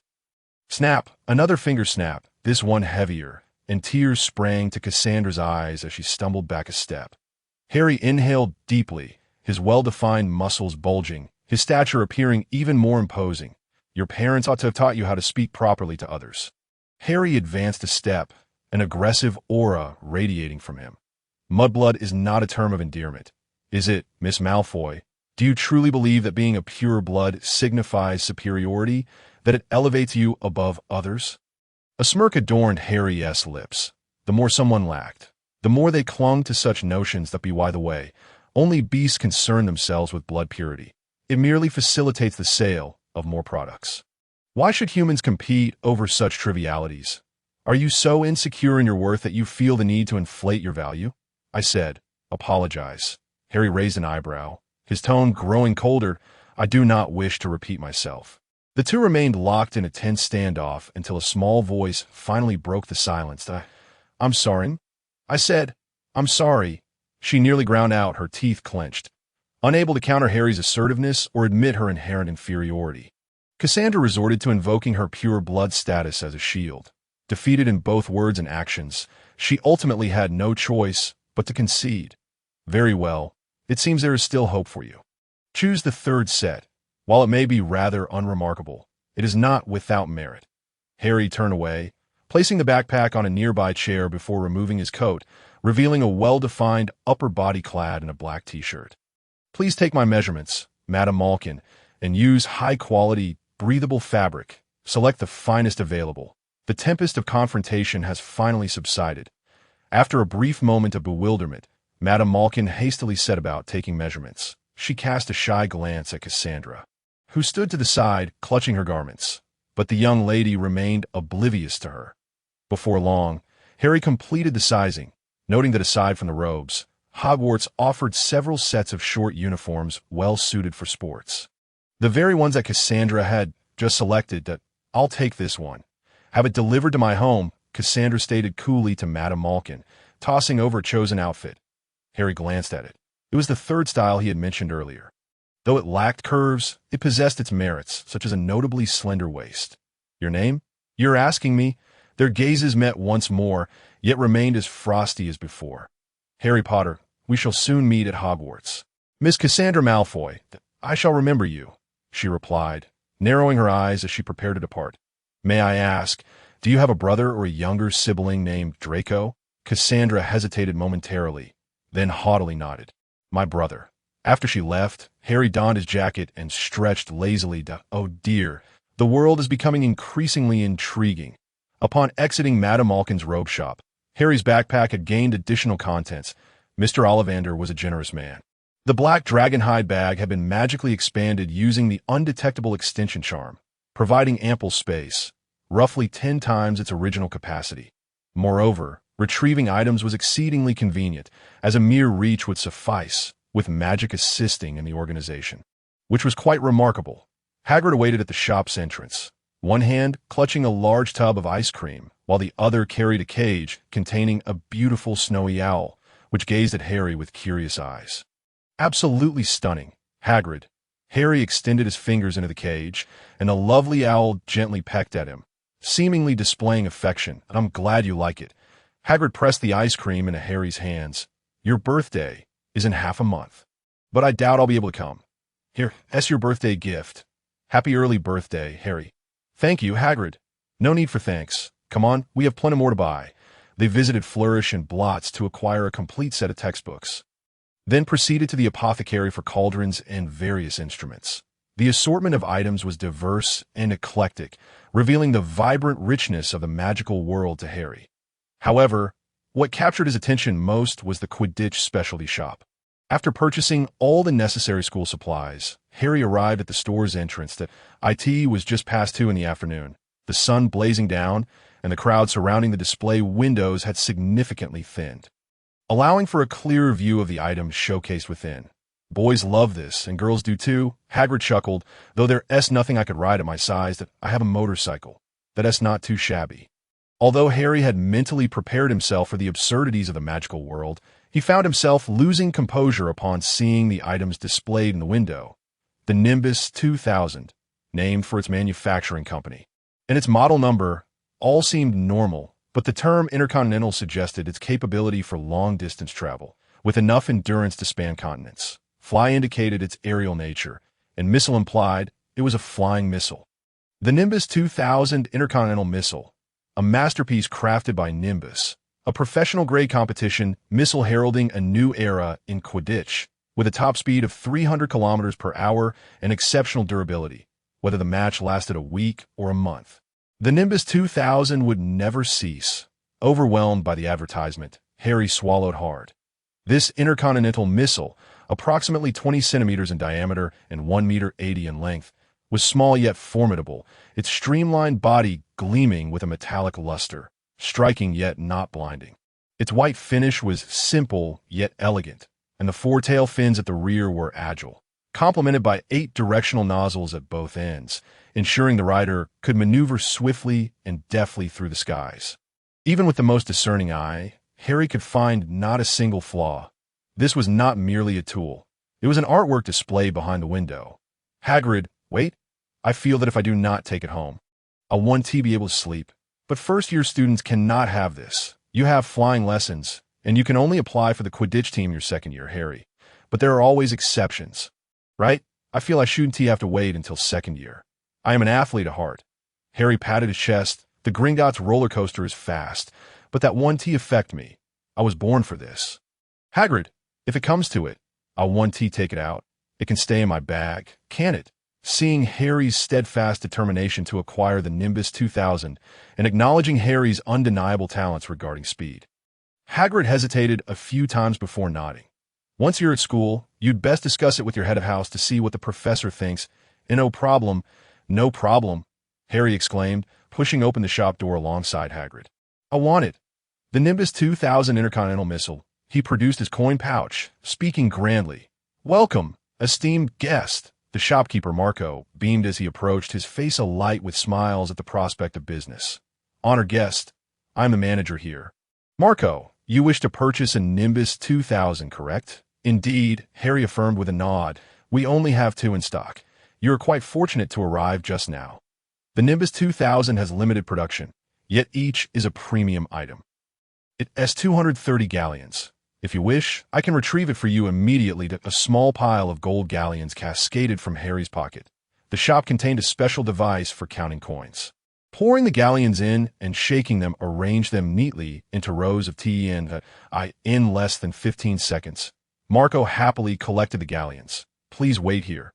If you're interested, you might want to look at other items, such as the finest maintenance tools, upgradable invisibility seats, wind and rain barriers for long trips, or even collapsible single beds. We have it all. He bowed slightly and retreated to the back warehouse. Seizing the opportunity, Harry began to examine the other flying instruments within the Quidditch specialty shop. The tagline for the Nimbus 2000 was indeed truthful. It was a missile that heralded a new age, for previously they had been called rockets rather than missiles. Various models of the Clean Sweep and Comet series rockets were substantially thinner than the Nimbus 2000, with diameters of only less than 10 centimeters and lengths of around 1.5 meters. Featuring tail fins but lacking directional nozzles, with top speeds merely ranging from 180 to 220 kilometers per hour, leaving them far behind the Nimbus 2000. However, aside from these competition brooms, wizards typically traveled on rockets, not missiles. These rockets, capable of seating 1 to 3 individuals, varied in length from 1 meter 80 to 3 or 4 meters, though their agility could not compare to competition brooms. Their comfort and stability were vastly superior, accelerating smoothly to 150 kilometers per hour in about 30 seconds. When fully loaded with 3 passengers, the speed would slightly decrease to around 120 kilometers per hour, making them an essential companion for wizarding travel. Moreover, they could be folded into a compact cylindrical shape when not in use, serving as a stool. With ample funds, Harry upgraded to the invisibility seat, testing the original version, which felt slightly rigid and not particularly comfortable. Adding a set of maintenance tools, he deemed the other items unnecessary, as he planned to participate in Quidditch, and the wind and rain components were prohibited. Satisfaction enveloped him. Nothing could surpass the joy he felt today. It wasn't wise to flaunt the Nimbus 2000 in public, so he stowed it into his bag and made one last stop at a shop selling magical snacks, packing several portions of every untried delicacy to share back home. Soon, the moment to part ways with Hagrid arrived. Hagrid handed him an envelope. This is your ticket to Hogwarts, September 1 SD, King S. Cross Station. It's all written on the ticket. Hagrid gave Harry's shoulder a reassuring pat. See you at school, Harry. See you at school, Hagrid. Harry embarked on his journey home, bidding farewell to Hagrid with a wave. Dudley's grandfather resided in the countryside, a picturesque realm adorned with charming hills and crystalline lakes. The Dudleys' ancestral home lay not far from the lakeside, where the old man cherished sunny days spent with a fishing rod in hand, indulging in the tranquil pastime of angling. This locale was an idyllic retreat for retirement, serene and undisturbed by the hustle and bustle of the world. However, truth be told, the elderly gentleman relished visits from his children and grandchildren. Today was particularly lively as it marked Harry's birthday. Uncle Vernon, seizing the weekend, had driven the family to the countryside, filled with exuberance and a hunting rifle in tow. Since the children were 8, he had brought Harry here, and within an hour, Harry had mastered the skills imparted by his grandfather, returning with 2 plump rabbits. Whenever he had the chance, Uncle Vernon would take the children along, not merely for the thrill of the hunt, though that was not entirely incorrect. The aroma of Harry's roasted meats and stews was simply delectable. It seemed he was born to cook. Whenever their quarry was transformed into mouth-watering dishes, he could momentarily forget that he lived in the culinary wasteland that was England. I'll head into the woods and hope to bring back a deer. Hunting will soon be restricted, and we'll have to wait until next year. Rabbits aren't as delectable as deer. Dudley, are you coming? Harry called out towards the back door. I'm helping Grandma till the soil. She says I'll look better if I lose a bit of weight, so I need to work up a sweat. Dudley, tools in hand as he assisted his grandmother in cultivating the backyard, wiped his face, instantly resembling a calico cat, yet he paid no mind to his appearance. If you encounter any wild pheasants, remember to bring a couple back. I still want to taste that mud chicken we made last time. There are plenty of wild pheasants around. Just remember to help Grandpa catch some fish by the lake later. Uncle Vernon chuckled. Let us go. Harry, we must return before 4 o'clock. Processing all that will take considerable time. And my magic is still quite unrefined. Unfortunately, I can only use it this year. Once school starts, I want to be able to use magic outside. It's fine without magic, Uncle Vernon added with a hearty laugh. They clambered into Grandpa's pickup truck, for Uncle Vernon's sedan was ill-suited for the rural dirt roads, especially since they would be venturing into the hills. After driving for over half an hour along relatively smooth roads, they left the small town behind and plunged into the rolling hills. This was a legal hunting ground. Deer hunting had designated seasons, but hunting the abundant wild pheasants did not, nor did rabbits and squirrels. And there were wild boars as well, though their meat was tough and gamey, to be honest, rather unpalatable. After parking the vehicle, Harry disembarked. Uncle Vernon's hefty 300-pound frame was not suited for the mountains, and it was not long before he became breathless. Such excursions were typically undertaken by Harry alone or with Dudley. He waved goodbye to Uncle Vernon and sprinted into the woods in a world powered predominantly by clean energy. The forest remained largely unscathed. In England, brown bears had not gone extinct, and many wild animals were exhibiting signs of overpopulation, necessitating regulated hunting to control burgeoning species and maintain ecological balance. Many predators have been eradicated due to their danger to humans, which meant that additional efforts were required elsewhere. That Harry's venture into the mountains had another purpose. He sought a secluded testing ground, free from the interruptions of neighbors and strangers, to experiment with his spells and wand. He wielded 2 wands. In his left hand, an Ebony M1911, and in his right, a white ivory Glock G18, each possessing distinctly different attributes. The Ebony wand was a powerful single-shot instrument, featuring a cooldown period of approximately 1 second. Casting spells with it seemed to consume a greater amount of magical energy, and the sound it produced was notably more muffled. Conversely, the white ivory wand was lightweight, with a sensitive and delicate trigger, allowing for a continuous stream of spells to be cast, requiring less magical energy than the Ebony wand, its shots ringing clear. Most importantly, the ivory wand was equipped with a selector switch for altering firing modes, single shot or fully automatic. As long as Harry invoked a spell and held down the trigger, the same enchantment would be unleashed at a rate of 3 rounds per second, and that was by no means the wand's limit. Although Harry had managed to wield magic through self-teaching, it was evident that there was ample room for improvement in his spellcasting. With formal and quality education, Harry believed he could soon achieve a rate of 8 to 10 spell casts per second with the ivory wand. While this was only about half the firing rate of a true automatic Glock, Harry was content. Any faster, and he felt his magical reserves would not suffice. The procedure for casting spells generally involved gathering magical energy to form a bullet, followed by casting the spell to shape what was termed as magic into a projectile, culminating in pulling the trigger to release the spell.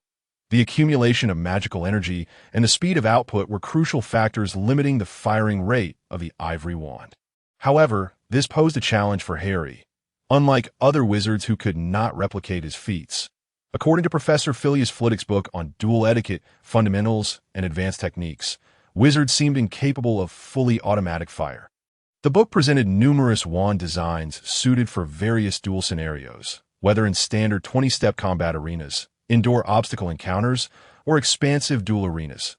All the weapons were exclusively single-shot firearms, even those capable of automatic fire, such as the AK-47, M4A1, L85A1, and HK-416 were only represented in their single-shot variants. Fully automatic fire appeared to be non-existent in the wizarding world.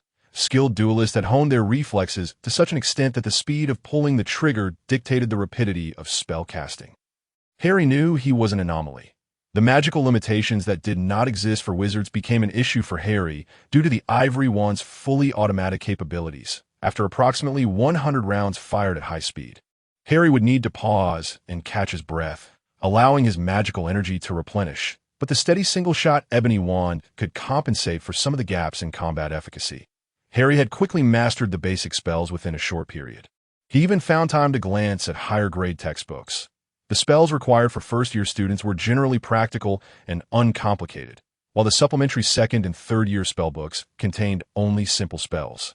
With some techniques described rather vaguely and necessitating the guidance of instructors, Harry's forte was the disarming charm, a spell seemingly tailored for him. Other spells required several attempts before he could gradually master them, particularly the disarming charm. Lifting the ivory wand, Harry spotted a hindrance in the form of a porcupine blocking his path. "Disarm," he exclaimed, pulling the trigger, the sharp report echoing through the air, before mastering the silencing charm. Any magical incantation produced a resonant sound akin to an explosive charge.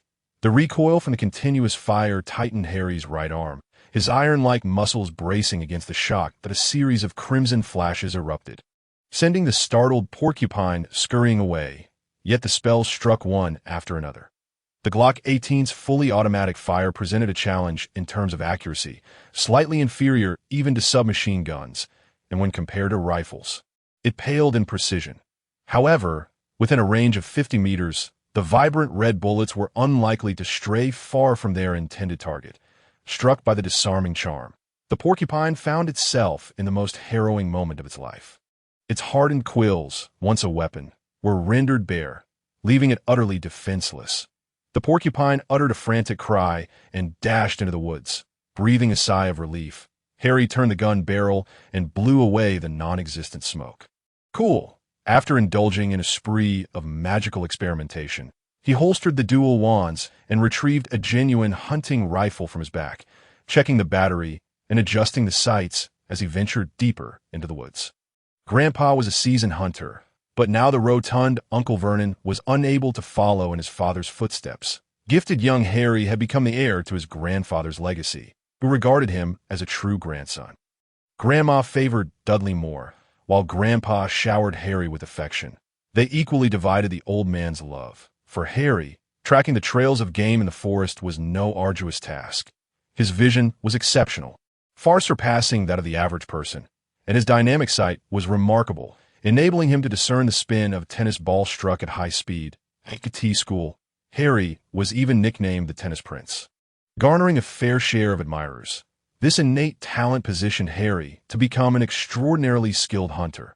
Were there any goats nearby, Harry used a branch to prod the fresh droppings scattered on the ground, indicating that a flock of sheep was nearby.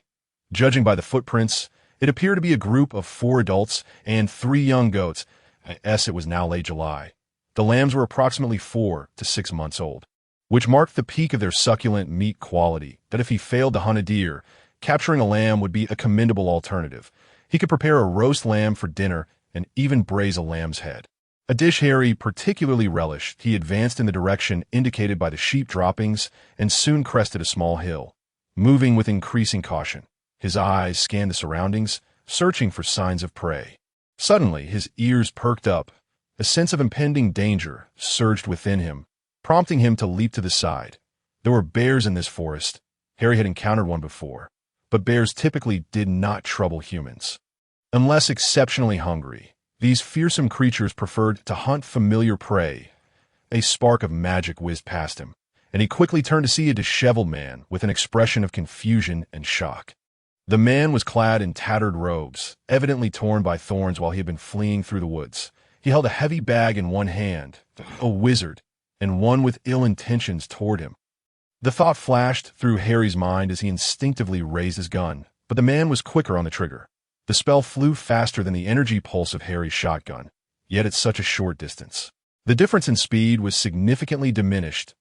As Harry attempted to pivot to fire, His hunting TDS pulse shotgun was struck by a red spell, wrenching it from his grasp and sending it several meters away.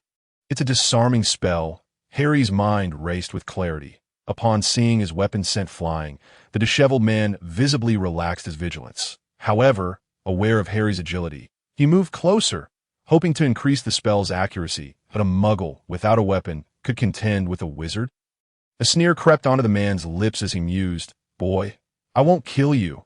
Just assist me with a small task." His gun drooped slightly, but Harry caught a glint of cunning in the man's eyes.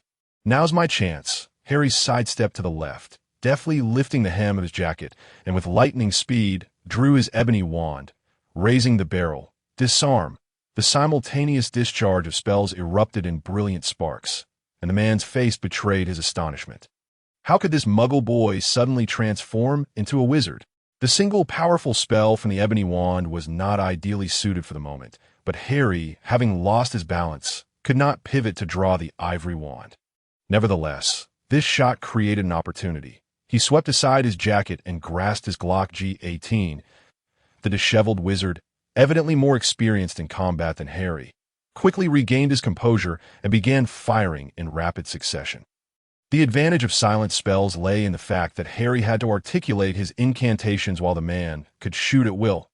Instantly suppressed, Harry sought refuge behind a protruding rock. But before he could steady himself, the sound of an explosion shattered the air as a shattering spell obliterated a third of the rock, leaving his meager shelter precariously unstable. Suddenly, the gunfire ceased. The man appeared to encounter a greater predicament, as more sounds erupted from behind him. Harry distinctly heard a curse. "Those damned aurors. Once I escape this anti-disillusionment field, I'll make you pay." He spat through clenched teeth.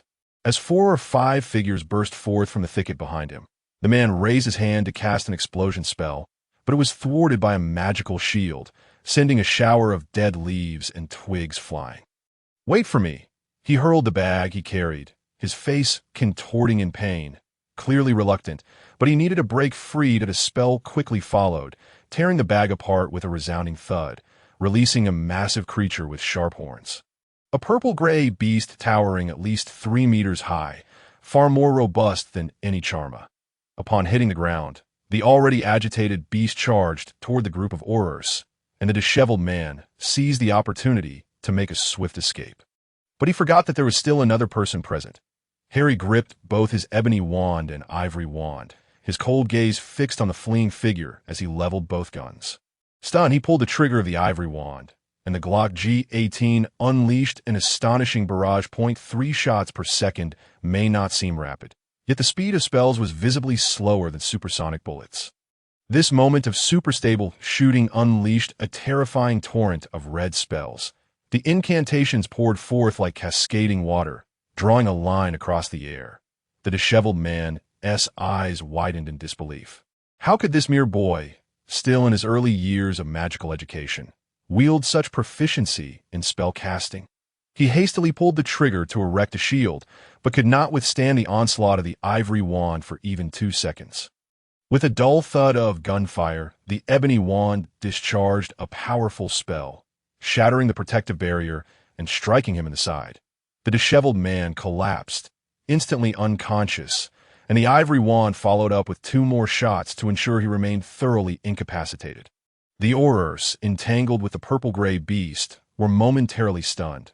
One round-faced female auror narrowly avoided a collision with the creature's horns, thanks only to a quick intervention from a comrade, signaled to retreat from the anti-disillusionment field. Quickly, one shouted, raising his famas to fire 3 rounds into the sky as a signal, "Be careful. The horned beast has been drugged." A wounded auror cried out, clutching a shoulder where a large chunk of flesh had been bitten away by the creature, its sharp horns nearly eviscerating him. "Dispatch the anti-disillusionment field faster, you fools." After losing 1 comrade, the remaining 3 found it increasingly difficult to deal with the rampaging horned beast, which seemed nearly immune to all their spells. Its hide was tougher than dragon skin, offering it remarkable resistance to magic. "Retreat! Retreat! Tonks, Leo! Take wood and withdraw for now. Wait for the disillusionment. I'll draw its attention. You all need to back off, without 10 of us together. We cannot subdue this creature." The team leader's Beretta transformed into a Remington M870 shotgun. "Look at me, beast!" Boom! The trigger of the Remington M870 was pulled, and while the scattered spells did not travel far, their effect was devastating at close range. The horned beast, struck by the scattered spells, glared at the team leader with blood-red eyes, lowering its head to display its horns, charging like a bulldozer.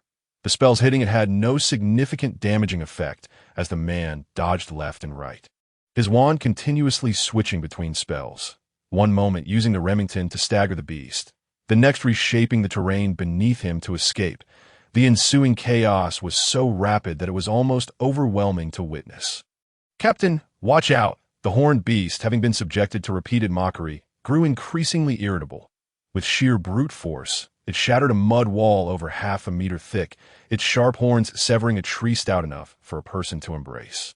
The specter of death loomed ominously over the captain, as his left hand was impaled by the beast's razor-sharp horns, leaving only a thin layer of skin intact, with a violent shake of its horns. His left arm was torn asunder and flung away. The magical spells from behind, intended to distract the horned beast, proved futile. The remaining 3 aurors, on the verge of tears, desperately pulled the triggers of their wands. Yet, magic too has its limitations. Only magic can contend with magic, and it was evident that their spells were far too feeble to penetrate the beast's thick magical defenses. With a sharp sound, a slender beam of red pulsing laser swiftly outpaced the sluggishly flying incantations. Harry, half kneeling and aiming, retrieved his hunting rifle and unleashed a high-energy pulse laser at the beast's vulnerable rear. A piercing scream erupted as the horned creature, though merely sustaining superficial wounds, felt the agonizing impact of the high-energy laser on such a sensitive area akin to having a glowing iron rod thrust into its most delicate parts. The simple laws of physics occasionally yield extraordinary effects. In an instant, the horned beast, propelled into a frenzy, abandoned the captain it had severed from, fixating its gaze fiercely upon Harry. It dug into the ground, its 4-toed hooves carving a deep pit. However, faced with such a menacing quarry, the hunter closed his left eye and pulled the trigger. Another high-energy pulse laser shot forth, striking the beast's left eye with unerring accuracy. Yet its rugged hide surpassed Harry's expectations. Even the most delicate of its senses could not be penetrated by a single shot. Instead, the pain incited its primal fury, causing it to charge blindly with its eyes shut. Ramming forward with terrifying ferocity, 2 more pulse lasers struck the beast's closed left eye, but its eyelids provided a shield, resulting only in singed eyelashes without breaking the skin. "Once I have the funds, I must acquire an circular Armstrong elephant-hunting pulse hand cannon," Harry exclaimed, discarding his rifle and leaping to the side. The beast's colossal form crashed through the remaining fragments of stone, smashing into a century-old tree as thick as 3 men embracing. Rugged and sturdy, is it? Harry, rolling to his feet from the ground, did not flee. If he waited for the beast to open its eyes, he would surely meet his end here. "To hell with you." "Levitate," he shouted, pulling the trigger at his feet. The levitation charm would not elevate him into the air, but it significantly reduced his weight. With a leap of over 3 meters, Harry landed squarely on the horned beast's back. A blind spot beyond its reach. Sleep now. With the barrel of his Glock nearly pressed against the creature's nape, Harry gritted his teeth and pulled the trigger of the ivory handle. The ebony wood of his left hand emitted a dull roar as the sleep spell discharged at a rate of 4 shots per second, hammering against the beast's skull like a relentless blacksmith's hammer. Faster, even faster. The ivory handle seemed to hasten its output, and the beast, under the relentless barrage, faltered, its forelegs buckling as it swayed unsteadily. "Can you two still move? Lend a hand," Harry bellowed at the 2 uninjured aurors, who promptly raised their wands, stabilizing their spells at a rate of 3 shots per second. This was their limit, for not everyone possesses the talent akin to a Cato Eagle's hand. "Captain, hold on. I'm calling for reinforcements." Wood, having lost a chunk of flesh and sustaining a gash to his abdomen, gritted his teeth as he raised his Colt Python, aiming it at his own head before pulling the trigger. The counter-apparition was cancelled, and with a loud bang, he vanished from sight. The enraged horned beast tossed its head, and while Harry and his companion's sleep spells could not render it unconscious, they did induce a slight daze. Perhaps 3 or 5 seconds later, amidst a series of explosive bangs, four aurors appeared on the scene, raising their wands without hesitation and unleashing red spells. The beast, weighing at least 3 to 4 tons, was brought down, and, as it collapsed, Harry was thrown off, cushioned by a soft landing as he was caught by Tonks, the round-faced auror designated as the captain. She stumbled back a few steps before falling to the ground. Her face flushed with joy. "Thank you, she exclaimed, embracing Harry tightly, tears streaming down her cheeks. The other aurors, relieved, cast grateful glances at Harry. Had it not been for his distraction, their capable captain might have succumbed to the horned beast. It was not that the aurors were lacking in strength, but rather that facing such a thick-skinned, frenzied creature without the ability to apparate was a formidable challenge. After all, they were human, and wizards were not superhuman. At least not in terms of physical prowess. Stop crying. I'm perfectly fine, aren't I, Tonks?" Harry managed to extricate himself from her suffocating embrace, attempting to console the older sister figure. "How do you know my name?" Tonks asked, looking at Harry with a bewildered expression, her tears subsiding. "Perhaps we have met before?" "Impossible." Tonks chuckled softly, wiping her tears with her sleeve. "Didn't your captain just call out your name?" "Ah, right. Captain, please don't die." Tonks suddenly paused, rushing towards the spot where the captain had fallen, her voice filled with sorrow, tears once again cascading down her cheeks. Go on. Why the wailing?" "I'm not dead yet. Just lend a hand." "It won't take long." The captain, embraced by Tonks, spoke with mock annoyance, yet a smile graced his pallid face. "Robbed of blood, you're all grown-ups now, why cry?" He ruffled Tonks' hair, pushing her head aside. "Don't wipe your nose on me. It's hard to wash off." Laughter erupted among the group, the atmosphere lightening considerably. In horror bound the disheveled wizard who had been knocked unconscious by Harry, confiscating his wand, while the still unconscious man floated limply in the air, resembling a lamb awaiting slaughter. "This scoundrel can certainly run." The captain, having staunched his bleeding and magically reattached his arm, kicked the unconscious man, spitting in disdain that he approached Harry, but hesitated before speaking. "Are you Harry Potter?" Recognizing the peculiar scar on Harry's forehead, he inquired. "Yes, I am Harry Potter." "Nice to meet you, Captain." Harry extended his hand for a shake. "I'm Jason Graff." He introduced himself, then raised his voice for the others to hear. "Our Harry Potter has returned. The boy who lived is back. You know, Harry, many people are aware of what you said in the pub, but you are more than just a lucky chap if it weren't for you. Even if I survived, I would have been stuck in St. Mungo's for months, rather than merely reattaching an arm as I am now.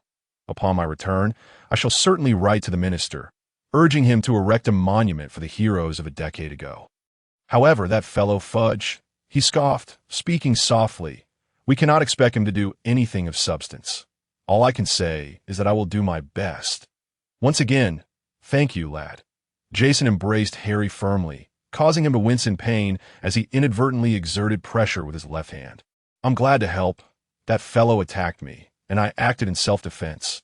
But you must have just received your notice, right? Have you been practicing your spells on your own?"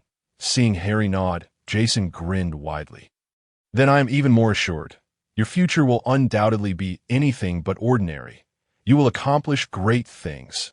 If you're interested, you should consider taking the Auror examination. With you around, the magical world will be a safer place. Unlike such scoundrels," he cast a glance at the disheveled man, "Azkaban will never be filled. Did you come here to hunt?" Upon witnessing Harry pick up his hunting rifle, Jason scrutinized the recoilless Muggle laser gun. "Indeed, today is my birthday, and I am celebrating at grandfather's house. I ventured into the mountains to hunt deer, but..." Harry cast a glance toward the distant mountain peak, swiftly raised his gun, aimed, and squeezed the trigger, unleashing the final burst of high-energy laser. "Roasting a sheep upon my return sounds delightful as well. The flavor of lamb is exquisite." He drew out his ebony wood rifle and aimed at the plummeting young goat. Pulling the trigger, it floated upwards. The young goat, its cervical vertebrae pierced, was spared from a bone-crushing fall, landing gently on the ground. "I shan't delay your duties any longer. Uncle Jason, we shall meet again when fate permits." Harry waved his hand and sprinted toward his quarry. Look, you ought to learn a thing or two, Tonks," Jason cast a sideways glance at the adorably clueless Tonks and rolled his eyes. You are the last student of Professor Moody. You mustn't tarnish his reputation that I excel in disguise. This isn't exactly my forte. Tonks pouted, her formerly red hair transforming into long, pastel pink locks, her round face morphing into an oval shape. She was a natural metamorphagus, endowed with all the necessary talents of a master of disguise. All right, lads and lasses, let's clean up the battlefield, regroup, and contact the Department for Magical Creatures to remove the horned beasts. The Aurors commenced their busy work. Tidying the chaotic scene, 5 plump wild chickens, 2 pudgy gray rabbits, and a lamb approximately 4 or 5 months old constituted Harry's haul for the day. Without the aid of magic, retrieving such a bounty would have been quite laborious. Fortunately, he had the levitation charm. Uncle Vernon, oblivious to the events in the mountains, beamed as he saw Harry return laden with spoils, assisting him in tossing the game into the bed of the pickup truck.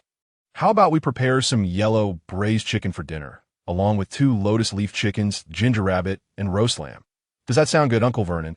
Sounds perfect, sounds delicious, with a determined press on the gas pedal. Uncle Vernon sped down the mountain, the wind rushing past them as soon as they arrived home. Dudley swung open the door to lend a hand. He effortlessly carried the lamb by himself, and in the yard stood a sturdy iron frame with hooks, specifically welded for butchering deer and sheep, a task Dudley was quite adept at. Someone just delivered a gift for you. Harry, a birthday present from Jason. It's a pair of beautiful decorative horns. What kind of animal are they from? They look like 2 swords, absolutely stunning. Dudley, one hand gripping a hose and the other wielding a meat knife, inquired of Harry. They're magical creatures. We'll each have one to hang on the wall later. Sounds great. I've been thinking about that. Dudley chuckled, not one bit modest. Leave the lamb to me. I'll take care of it and bring it inside for you. Don't want to chop off the head. I've been craving marinated lamb head for ages. Dudley gasped in surprise. You can eat the head? Why not? You enjoyed haggis, didn't you? What's the difference? Just make sure to burn off the fur properly and clean the ears. Oh, don't even mention it. Dudley waved his hand dismissively. I won't be eating that. Even better, Harry exclaimed as he entered the house, carrying the rabbits and wild chickens, and was greeted by the sight of the decorative horns. Sharp and sword-like, a splendid addition to his collection. From 4:30 in the afternoon until 7, a sumptuous dinner was finally prepared. Aunt Petunia and Grandma baked a grand cake, while Grandpa made fish soup from his catch. And the rest consisted mainly of Harry's culinary creations. Ginger rabbit, lotus leaf chicken, yellow braised chicken pieces, roasted lamb, and special marinated lamb head for the birthday boy. After 2 hours of meticulous marination, the lamb head was tender and flavorful. As the birthday dinner commenced, everyone remained still, their eyes fixated on Harry, seemingly awaiting his method of tackling the devilish head.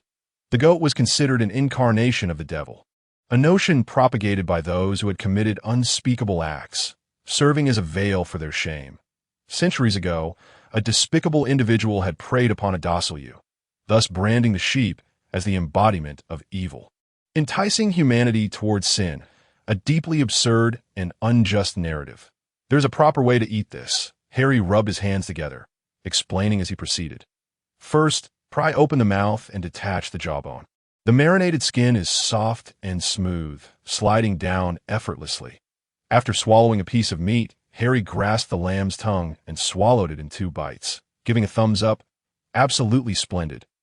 After consuming the skin enveloping the lamb's head, he cracked open the nasal bones and extracted the crunchy cartilage within, chewing with delight, before dislodging 2 ping-pong ball-sized lamb eyes, which burst with flavor, the most delectable part, enhancing one's sight by one. Watching Harry devour the head with such relish left everyone awestruck. Dudley, gnawing on his fork, queried, "It doesn't look so bad.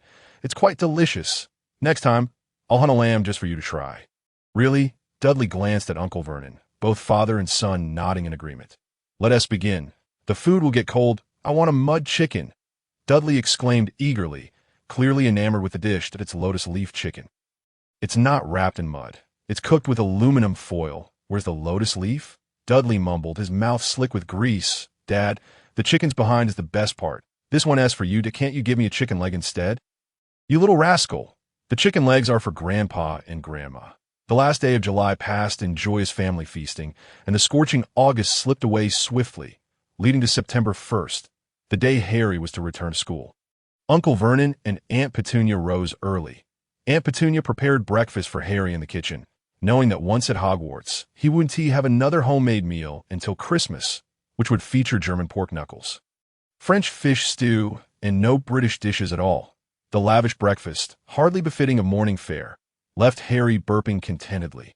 Breakfast stretched until 9 o'clock, after which Uncle Vernon drove Harry to King's Cross Station.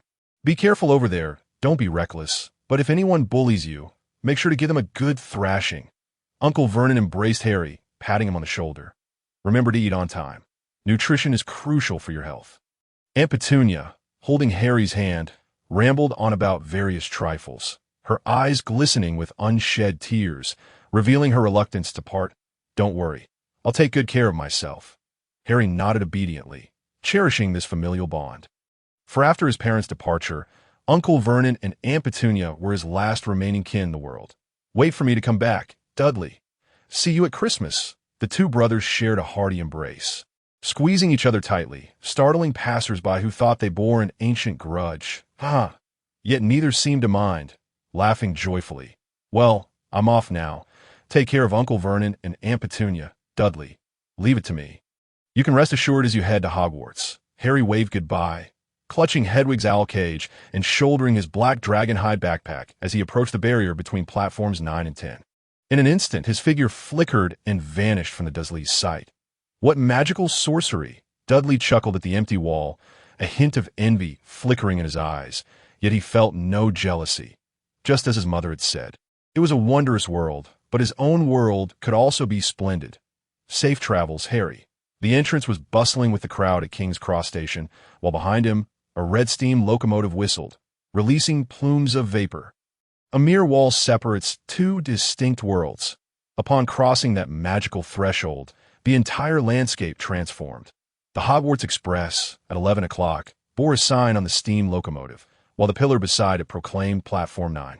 The thick smoke from the engine curled above the throng, as a myriad of colorful kittens scurried about the feet of the crowd. Harry opened the cage, and Hedwig leapt to the edge. Then, with a powerful push of her legs, unfurled her expansive wings and took to the skies. Have you grown weary of being cooped up in there, Hedwig? After circling the station, Hedwig gracefully landed on Harry's arm, standing tall and proud, exuding an air of majesty. The kittens, startled, sensed the aura of a top predator emanating from Hedwig. Trained by Harry to hunt foxes, rabbits, and squirrels, she appeared more ferocious than a mere pet or messenger. She adored her young master, for Harry never confined her wings to a corner, but instead took her on runs, guided her in flight, and accompanied her on hunts. Passers-by turned their attention to the impressive snowy owl, for Hedwig stood out remarkably among her peers as so did her master. Clad in a fitted short-sleeved t-shirt and a sleeveless leather jacket, with a protective arm guard made of horsehide on his left arm, Harry was the epitome of cool. The sharp and powerful claws of Hedwig could still be felt through the guard, while his cropped hair, far from mundane, complemented his healthy, sun-kissed skin and athletic build, making both master and owl strikingly handsome. Astute wizards noted the black dragon leather backpack, a luxury item indeed. More importantly, Harry possessed 2 wands, one black and one white, leaving onlookers astounded. Hogwarts had never seen a student quite like him before, and such talent in a new student was unmistakable. Harry had long since grown accustomed to being the center of attention. After winning a boxing match, the cheers and applause from the audience far exceeded this moment as fervor. Many mature girls had fancied a taste of youthful charm, but their attempts had been thwarted, at most managing a fleeting touch at T10:30. Harry boarded the Hogwarts Express, and as he vanished from sight, murmurs about him began to circulate through the crowd. "That is Harry Potter," a little girl exclaimed, calling out to her mother. "My father is an Auror. He said Harry even saved Captain Jason, knocking out a boggart together. How cool is that? Can I get his autograph later, Mom?" The girl clasped her cheeks, seemingly lost in a fairy tale of holding hand with a prince.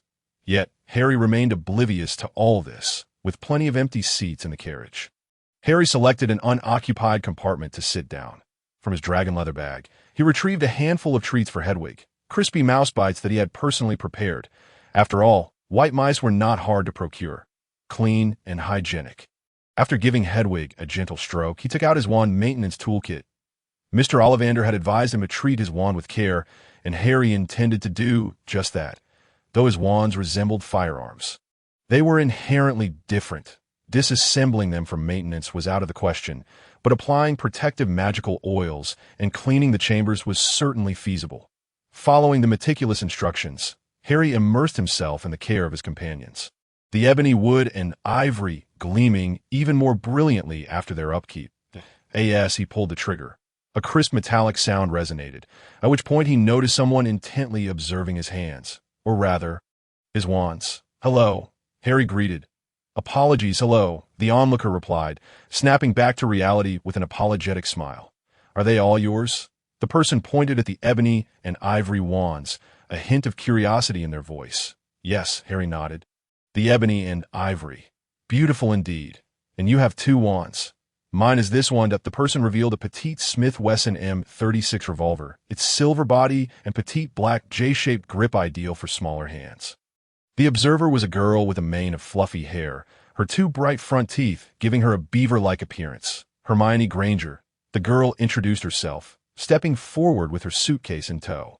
"Harry Potter," he reciprocated, shaking her hand. "Of course, I didn't mistake you. You are Harry. Did you know that your feats are spoken of throughout the magical community? I've seen at least 5 or 6 books detailing your adventures. You are the one who thwarted the Dark Lord. It's simply unbelievable. Who could survive the killing curse? I never imagined I would see you in person." To Hermione's rapid-fire dialogue caught Harry off guard. Her forthrightness, while not particularly charming, was undeniably intriguing. "May I sit here?" Hermione gestured to the seat across from him. "Of course. Would you like me to help you with your suitcase?" "Thank you very much." Harry didn't mind Hermione's incessant chatter. In this Chicaroling-esque world of Harry's Hallelujah, he had no intention of forming a raucous Gryffindor clique. In fact, he didn't even plan to join Gryffindor. His companionship with Hermione was likely to end with the Hogwarts Express. With a swift motion, he effortlessly lifted the heavy suitcase onto the luggage rack, inadvertently showcasing his well-defined abs. Upon returning to his seat, he noticed Hermione's cheeks had turned a slight shade of red. However, he held no interest in future romantic prospects, considering himself quite principled. "Your owl is stunning. Does it have a name?" Hermione inquired, gazing at Hedwig, who was eagerly devouring the mouse bites. A hint of envy flickered in her eyes.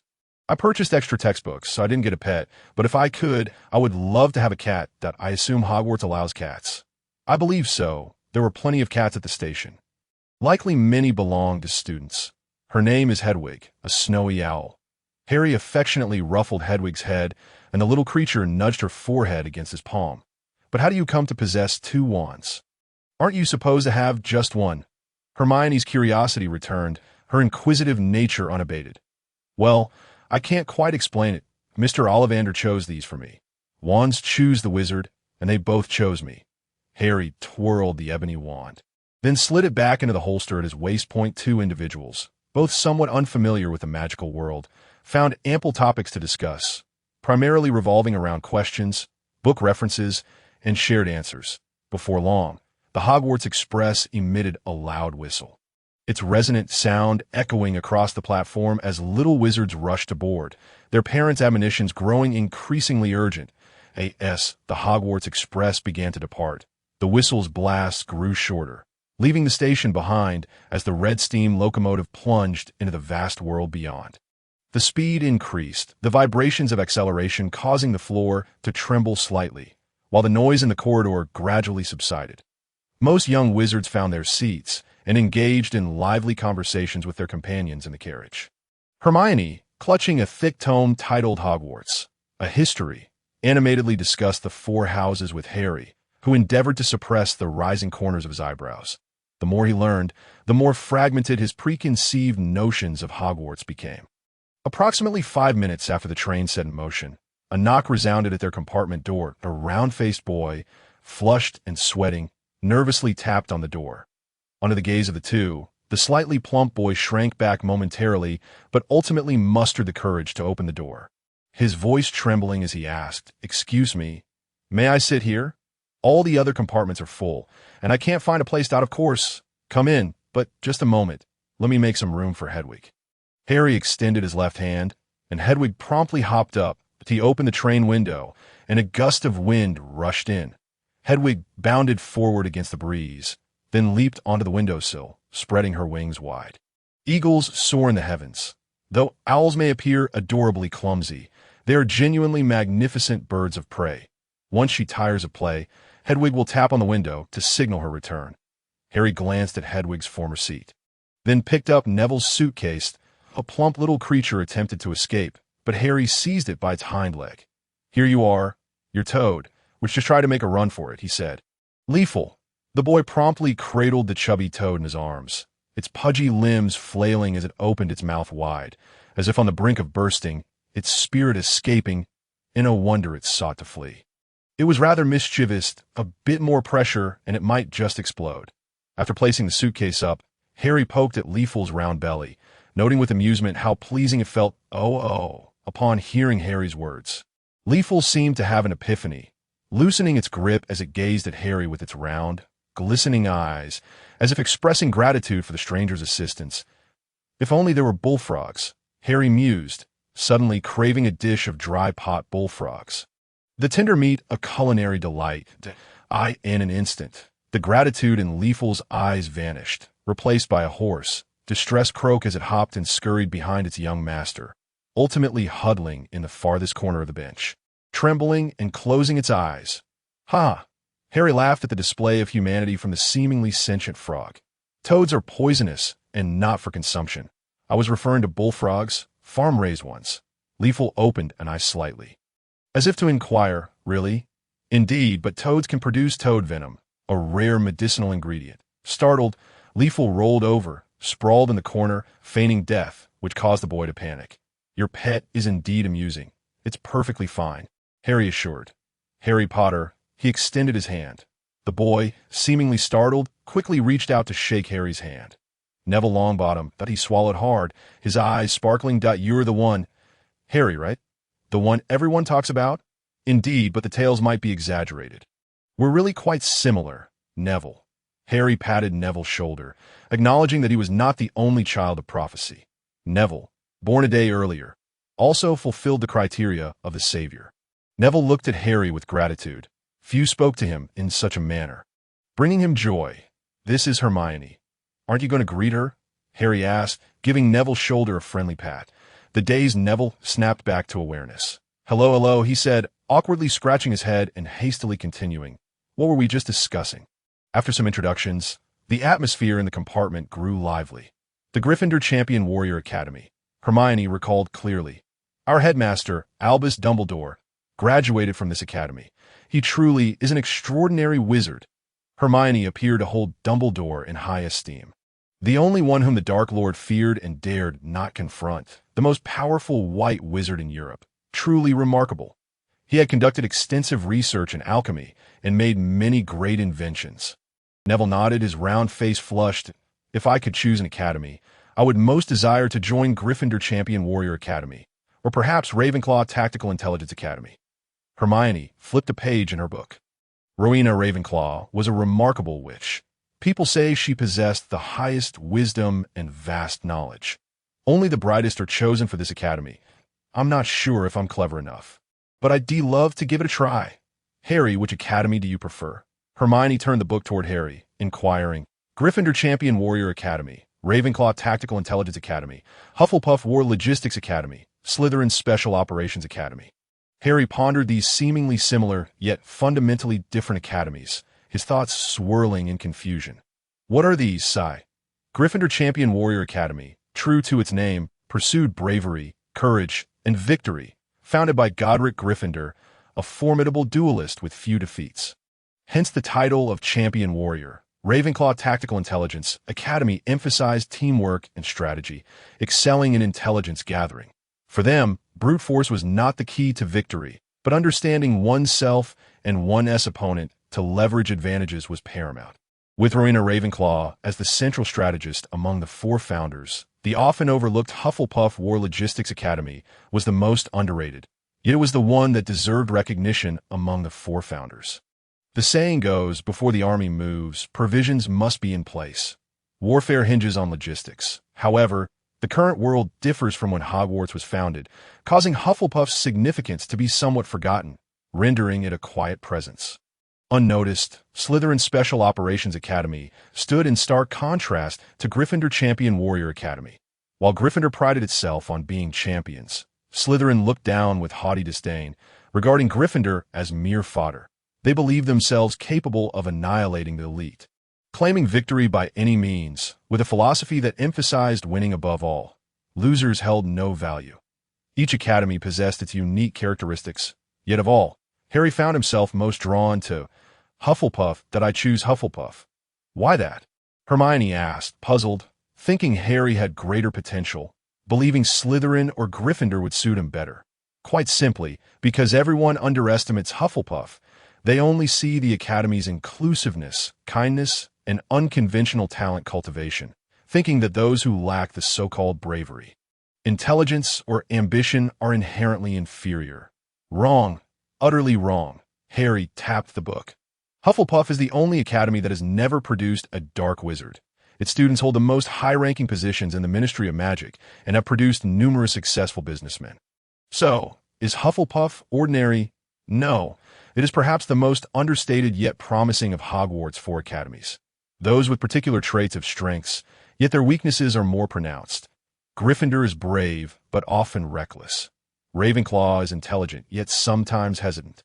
Slytherin is shrewd and ambitious, but favors shortcuts. Only Hufflepuff progresses steadily, one step at a time, that I once heard a saying. For individuals, each representing one of the academies, walked along a great road toward a distant destination.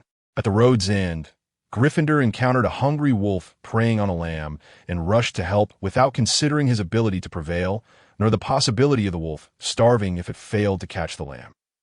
Gryffindor acted solely on impulse, neglecting the consequences, and thus fell behind. Ravenclaw grew weary of walking. Spotting resources by the roadside, his clever mind and vast knowledge enabled him to craft a bicycle. Yet he too fell behind. Slytherin deemed the main road too lengthy, believing detours would waste precious time. He sought a shortcut, veering onto a smaller path, and consequently fell behind as well. Only Hufflepuff, undistracted, moved forward step by step, admiring the scenery without lingering, curious about everything around, but not stopping. Their goal was clear, to reach the destination, knowing that persistence would bring them closer to the end. Perhaps Gryffindor, after a hearty meal, could run faster. Perhaps he met his demise at the wolf's jaws. Perhaps Ravenclaw built a bicycle, only to face failure or delays. Perhaps Slytherin successfully saved time by taking a shortcut, yet might also become lost along that very path, unable to find the right direction. They might reach the destination earlier than Hufflepuff, yet they could emerge battered and bruised, having missed the beauty along the way. They might even find themselves lost midway, while Hufflepuff remained far ahead. I admire Hufflepuff because success cannot be distracted, cannot be achieved through shortcuts, and cannot be attained by cunning. Steady progress brings success ever closer. Following the whispers of our own hearts, there exists no hierarchy among the four houses. My fondness for Hufflepuff does not necessitate that you must choose it as well. The most fitting choice is indeed the best. Perhaps by selecting Gryffindor, Ravenclaw, or Slytherin, you may excel and leave me far behind. Harry closed his book and gazed down the corridor as the sound of a cart clattering approached. A woman, beaming with a charming smile and dimples, pushed a cart and opened the compartment door. "Dear, would you care to purchase some snack from the trolley?" Harry stood up and walked toward the woman with the radiant smile, collecting an assortment of treats. This, and these he returned with a generous pile of snacks, all of which delighted him. "Would you like to share?" It was nearly lunchtime. Harry opened his black dragonhide backpack, revealing a sumptuous meal prepared by Aunt Petunia. "Shall we taste it together? I may have brought a bit too much." 7 or 8 thermos containers were opened, and the array of dishes filled the compartment with enticing aromas. Hermione glanced at her pudding and sandwich, while Neville looked at his mistakenly brought empty container. They both nodded in agreement, and the atmosphere brightened. "Come on, Neville, try a German pork knuckle. It won't make you gain weight. If it isn't written, it must be 0 calories. Hermione, give this cream millefeuille a try. Rest assured, it's sugar-free." The joyful sharing of lunchtime always seemed to pass swiftly, and news of Harry's arrival at Hogwarts spread even faster. The half-hour lunch was prolonged to nearly 2 hours as eager fans came to request autographs. Presenting pink envelopes. Observing the towering stack of notes and envelopes, Harry couldn't help but marvel at the enthusiasm of the Hogwarts witches. He had never received so many letters in a single day while attending school. Only 4 or 5 at most. So many. Harry, you're quite impressive. Once the crowd of fans had dispersed, Neville spoke with a hint of envy. No girl has ever written to me. These must be love letters, right? I hope they don't contain any love potions. Harry shrugged. You could have some too, Neville. Just lose a bit of weight. He patted Neville's belly. You'd look quite handsome if you slimmed down. Confidence is crucial for young men, of course, but perseverance is equally important. Really? I could? Neville blinked, his eyes shining with hope. Absolutely. But if you don't make an effort, then it's all in vain. Starting an exercise routine can be tiring, but it will eventually become habit. Then I'll give it a try. Neville quietly encouraged himself. Clenching his fist, Harry stuffed the chaotic assortment of notes and love letters into a bag. Hermione suddenly inquired, "Why do you seem so experienced?" Harry glanced at her. "I probably have a wardrobe full of these at home. It feels wasteful to throw them away. So I keep them. Considered an unconventional collection," he chuckled, "but the kind of romance I desire likely doesn't begin with a love letter." "What is it then?" Hermione leaned in closer. Her curiosity piqued. "I believe in love at first sight. Life ought to be filled with surprises, much like my entry into the magical world win me over. The girls will have to put in more effort." Hermione rolled her eyes at this statement, returning to her book with keen interest by the window. By the way, Neville, do you know anything about Quidditch? Harry had spent most of his school holiday practicing spells and training Hedwig, so he hadn't read much. Since Quidditch was no longer as it once was, his memories could only serve as a reference. Of course, when it comes to Quidditch, no one in the magical world is unaware of it. I have a Nimbus 2000, but I'm not very good at flying. Neville's spirits sank as he continued. My grandmother doesn't allow me to fly too high. She fears muggles might see me. However, there's a flying class at school. I hope to learn well there. The compartment door swung open, and instead of fans with envelopes seeking autographs, 3 boys entered. The leader, a pale and skinny boy with blonde hair, was flanked by 2 burly companions, though they were no match for Dudley, if placed in a ring. Dudley could knock them out in mere seconds, and they filled the empty space in the compartment. "You are Harry Potter?" The blonde boy spoke in a condescending tone, his arrogance palpable. Hermione peered over her book, casting a disdainful glance, while Neville nervously clenched his fists, unsure of what to think. "Didn't you know you were supposed to knock before entering?" Harry rested his head on his hand, glancing lazily at the boy, dismissively waving them away. "Go away. Go away. Knock before entering, and I might give you an OTS called manners, understand?" Instantly, a flush crept onto the pale boy's face, seemingly incensed by Harry's nonchalant words. "I am here today to teach you a lesson. Potter, how dare you do that to my sister? I want to let you off easily." The enraged blonde boy began to jump in place, his voice rising in anger, drawing attention from the corridor as onlookers pushed the compartment door open, eager to see the spectacle. "Hey kid, don't speak carelessly. I've met your sister." "Oh." Harry suddenly recalled that Draco was an only child. But here, he had a sister, Cassandra, right?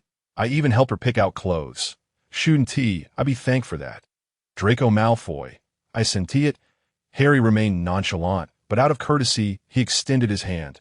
However, Draco, consumed by fury, swatted it away. "I'm going to teach you a lesson today." He spat, seemingly ready to incite his lackeys to attack. Yet before he could act, Harry stood up, casually shedding his vest, taking a deep breath. He grinned. "What lesson are you going to teach me?" His smile was dazzling, his teeth white, and his muscles taut and bulging from the tension. Harry's low body fat percentage made him appear almost menacing. Crabbe and Goyle swallowed hard, inching closer and blocking Draco's escape route.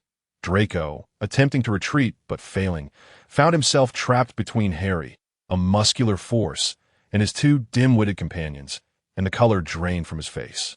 His legs trembled, a perfectly normal physiological response, quite unembarrassing. "What?"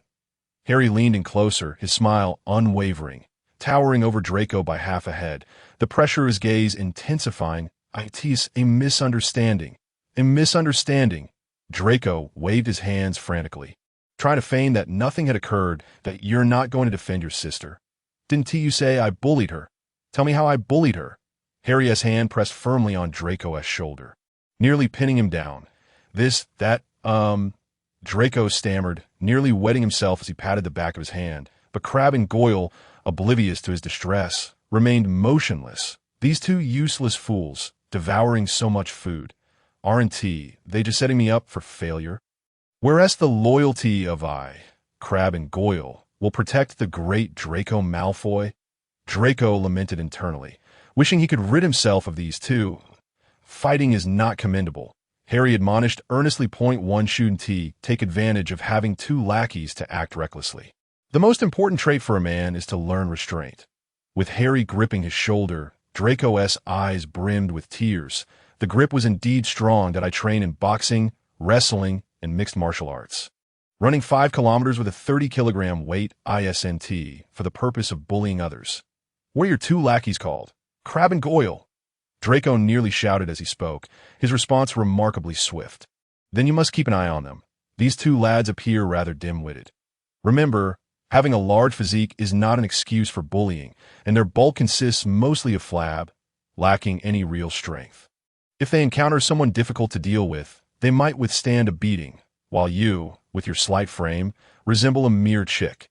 Harry reached out and pinched Crabbe's arm, causing the fellow to stomp his feet in pain, while Goyle beside him clenched his jaw in frustration, as Crabbe had just stepped on his foot. All right, you two, off you go. Harry waved at Crabbe and Goyle, who scampered away, baring their teeth, as if they had just escaped a dire fate, not bothering to pause. Now, Draco, we can engage in a proper discussion.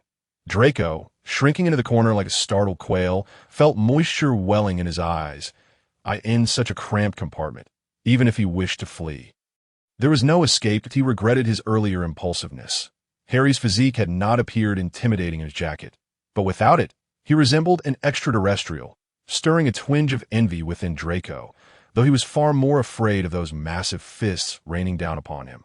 Family upbringing. Now that's a crucial matter.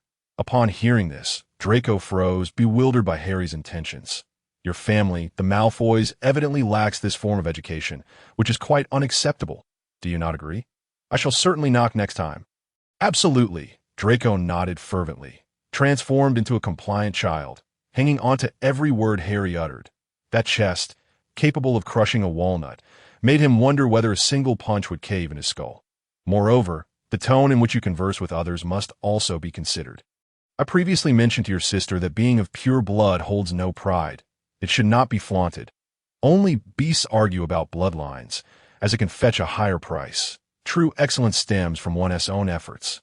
A family background merely serves as a backdrop. That a clown standing before a grand curtain only appears more ludicrous. You see the logic? Draco nodded vigorously, in complete agreement. So, if you wish to engage with others, how should you introduce yourself? I am Draco Malfoy.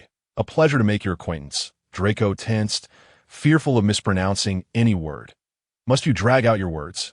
No more of that. I shall certainly speak properly from now on. That's the spirit, Harry affirmed, nodding as he ruffled Draco's hair, and refrained from using foul language. Terms like mudblood and filthy blood should not escape your lips. They're exceedingly rude and disrespectful. That I didn't say a word. Not a single word. Draco protested, his tailbone stiffening at the mention of such terms. His father frequently uttered them. Had he slipped up just now, he would likely be sprawled on the floor. That is why I am calmly explaining these principles to you. Some things your parents may not have taught you, but you must pay attention. I have heard your father is a Death Eater. Is that correct? Draco, frozen in place, stiffened at the realization of Harry's identity. The wizarding world spoke of how it was because of Harry that Voldemort vanished. This lad had even taken down that leader. The Death Eaters were akin to fish stranded on land, flopping helplessly. Their demise imminent. Not emulate your father.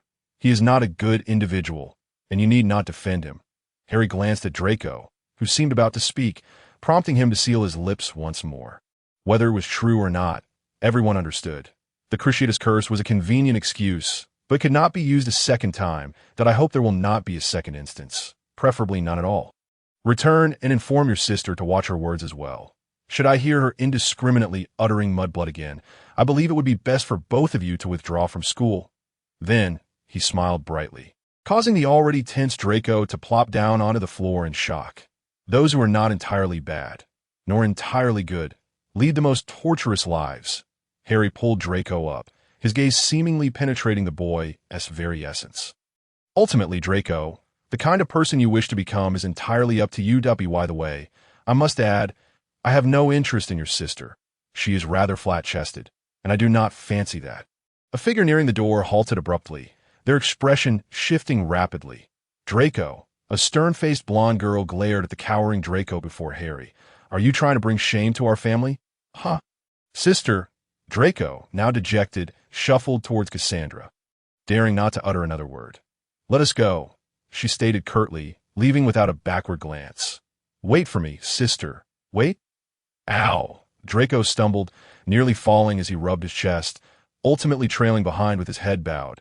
The onlooking young wizards retreated, whispering amongst themselves about the spectacle that had just unfolded in the compartment. Harry closed the door, and observing a lithe figure pursuing the train outside the window, he opened it. Hedwig affectionately nuzzled Harry's palm before bouncing onto the head of a bewildered Ron.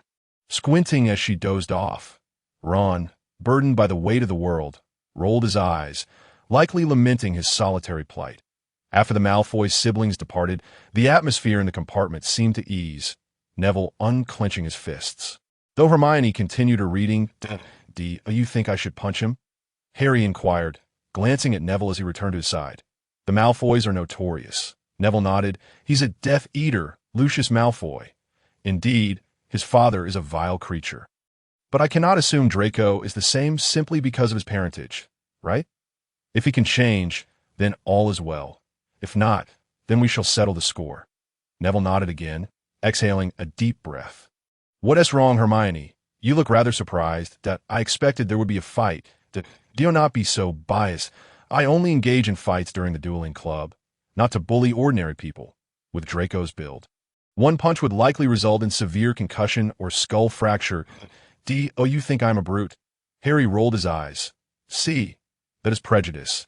Am I truly so unreasonable? Stretching, he leaned against the wall. Closing his eyes, this Hogwarts express is dreadfully slow. As Harry gazed out at the fields, he dozed off, only to be awoken by Hermione shaking him. The sky outside had darkened, signaling that they needed to change into their school uniforms. In 5 minutes, the train will arrive at Hogwarts. Please leave your luggage on the train. We will take it to the school. The conductor's voice echoed throughout the carriage, and more young wizards exited the compartments, filling the aisles. Many first years pressed their faces against the windows, yet aside from the enveloping darkness, they saw nothing, unable to catch a glimpse of the castle. As the train came to a halt, passengers jostled, rushing towards the doors, stepping onto a dim and cramped platform. The night air sent shivers through the crowd, illuminated by a sturdy street lamp. There was Hagrid, holding a massive oil lantern, resembling a streetlight due to his towering height. First years, gather here, Hagrid bellowed, spotting Harry in the throng. Harry, over here. How was your holiday? Fantastic, Hagrid. Harry maneuvered through the crowd to embrace Hagrid, who chuckled heartily, patting Harry on the back. You must come visit for tea sometime. But now, first years, over here. Hagrid's booming voice echoed throughout the station, causing nearby young wizards to cover their ears to avoid the impending headache. The first-year students formed a loose line, gathered around Hagrid, gazing up at him. Is everyone here? Then let us depart. Hagrid waved his hand and promptly led the group away from the station. However, after taking just a few steps, Hagrid's oil lamp illuminated a dark figure like a ghost. Draped in a black robe, ominously floated in the night. Several timid young wizards let out terrified screams. Hagrid waved his hand to the crowd, then addressed the shadowy figure.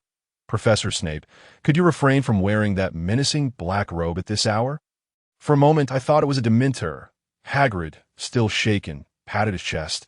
He had once spent a few days in Azkaban, a time that left him with indelible, terrifying memories. Perhaps Snape's face emerged from the darkness. You might want to come to me for a potion to remedy your eyesight. I resemble a Dementor. Snape's voice dripped with a sinister chuckle, causing everyone to instinctively recoil in fear. Spare me, Hagrid mumbled under his breath, relieved as long as Snape did not venture into the woods at midnight to shear the fur off his adorable creatures. Well, Professor Snape, what brings you here? I must hasten to escort the newcomers to the castle. I am here to find someone, Snape replied impassively. Where is Potter? Follow me. His gaze swept across the crowd, and it quickly fell upon Harry, who stood out prominently. You may take the others ahead. He will join us shortly. Snape gestured with a wave. Come along, Potter. He vanished into the darkness, his footsteps eerily silent. The crowd's attention shifted to Harry, who stood beside Hagrid, the flickering oil lamp casting light upon his face. Regardless of whether they knew Harry or not, at that moment, a sense of foreboding enveloped them, for Snape was simply too terrifying. Harry hesitated momentarily, utterly perplexed as to why Snape was seeking him. However, now that they had reached Hogwarts territory, it was likely that nothing too dreadful awaited him, right? Harry swallowed hard and steeled himself to follow in the direction where Snape had just departed. He glanced back to see Hagrid guiding the other newcomers down the path. Potter! Snape's voice pierced the darkness, materializing as abruptly as his earlier disappearance. Harry felt goosebumps rise on his skin, half from fear and half from trepidation. A sphere of light ignited, dispelling the darkness with the illumination spell, and Harry abruptly turned to find Snape silently standing beside him, their faces uncomfortably close. Could you not be so frightening, Professor Snape? Harry protested, stepping back a half step, feeling as though he had stumbled into a den of thieves. Indeed, Snape remarked, observing Harry's face with a murmured comment. Your eyes are identical to your mother's. Snape straightened his posture, fixing Harry with a scrutinizing gaze. I am here to convey something important. Potter, to Snape's voice was soft, yet each syllable was distinctly audible, as if he were whispering that I, Severus Snape, am your godfather. What? Harry's mind reeled at this revelation, nearly causing him to collapse from shock. Was this news not more startling than Voldemort aiming a desert eagle at his head? You are my godfather? What about Sirius Black? Harry stared incredulously at Snape, who wore a faint smirk. Snape's expression darkened instantly, his countenance turning as black as night. How dare Hagrid divulge such information? He muttered through clenched teeth.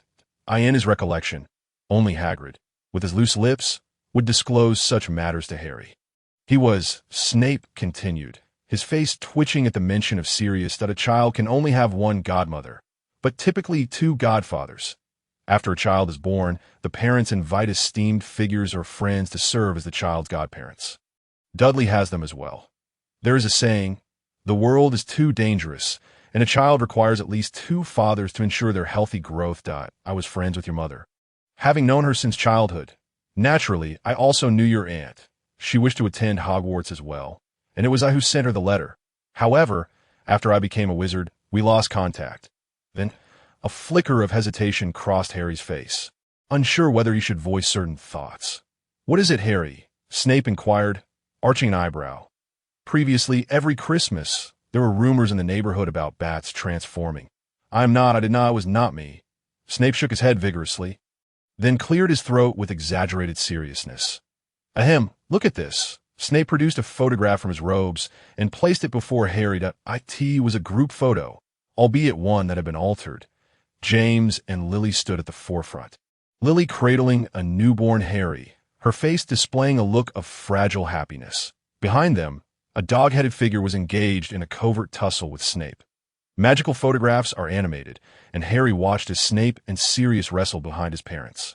Their struggle indecisive. I deemed this photo to be inaccurate, so I enhanced it. Snape smirked, his disdain for Sirius evident.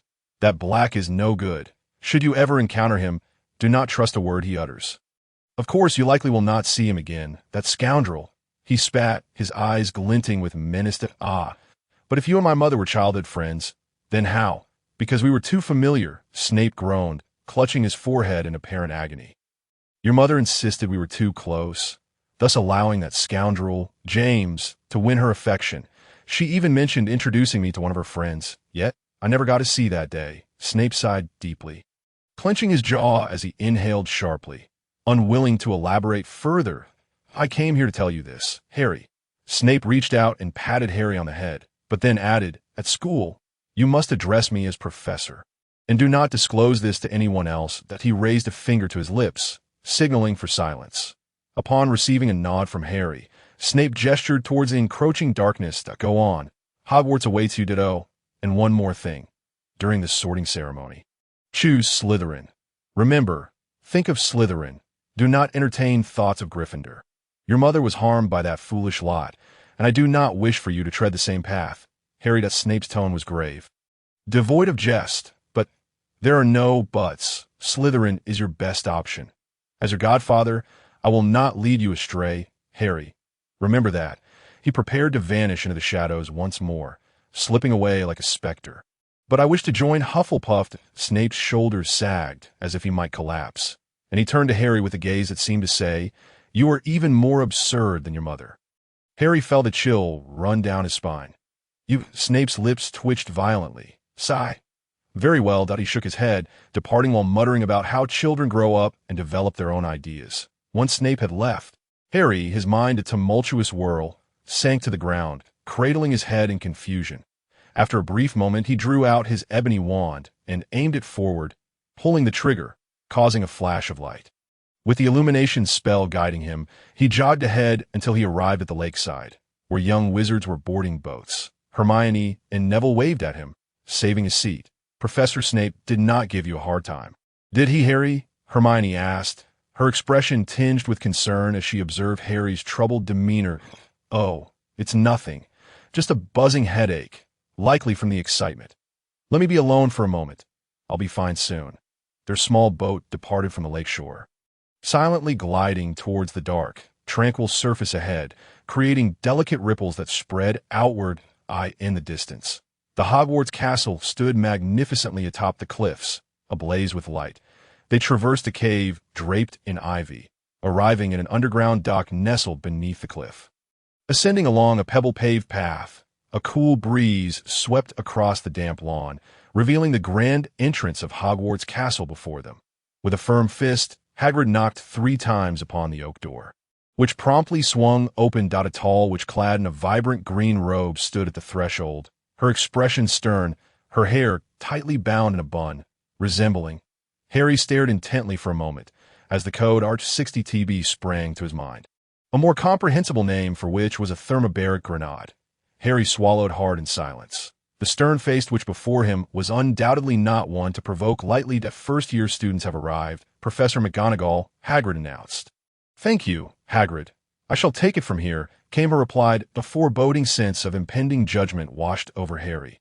The magical world, rife with peculiarities, could not be gauged through the lens of normal memory. Professor McGonagall opened the door wide, revealing a foyer large enough to house the Dursley's entire residence, illuminated by blazing flares that cast a bright glow throughout the hall. The lofty ceiling soared beyond sight, and before the gathered crowd lay an opulent marble staircase leading to the upper levels.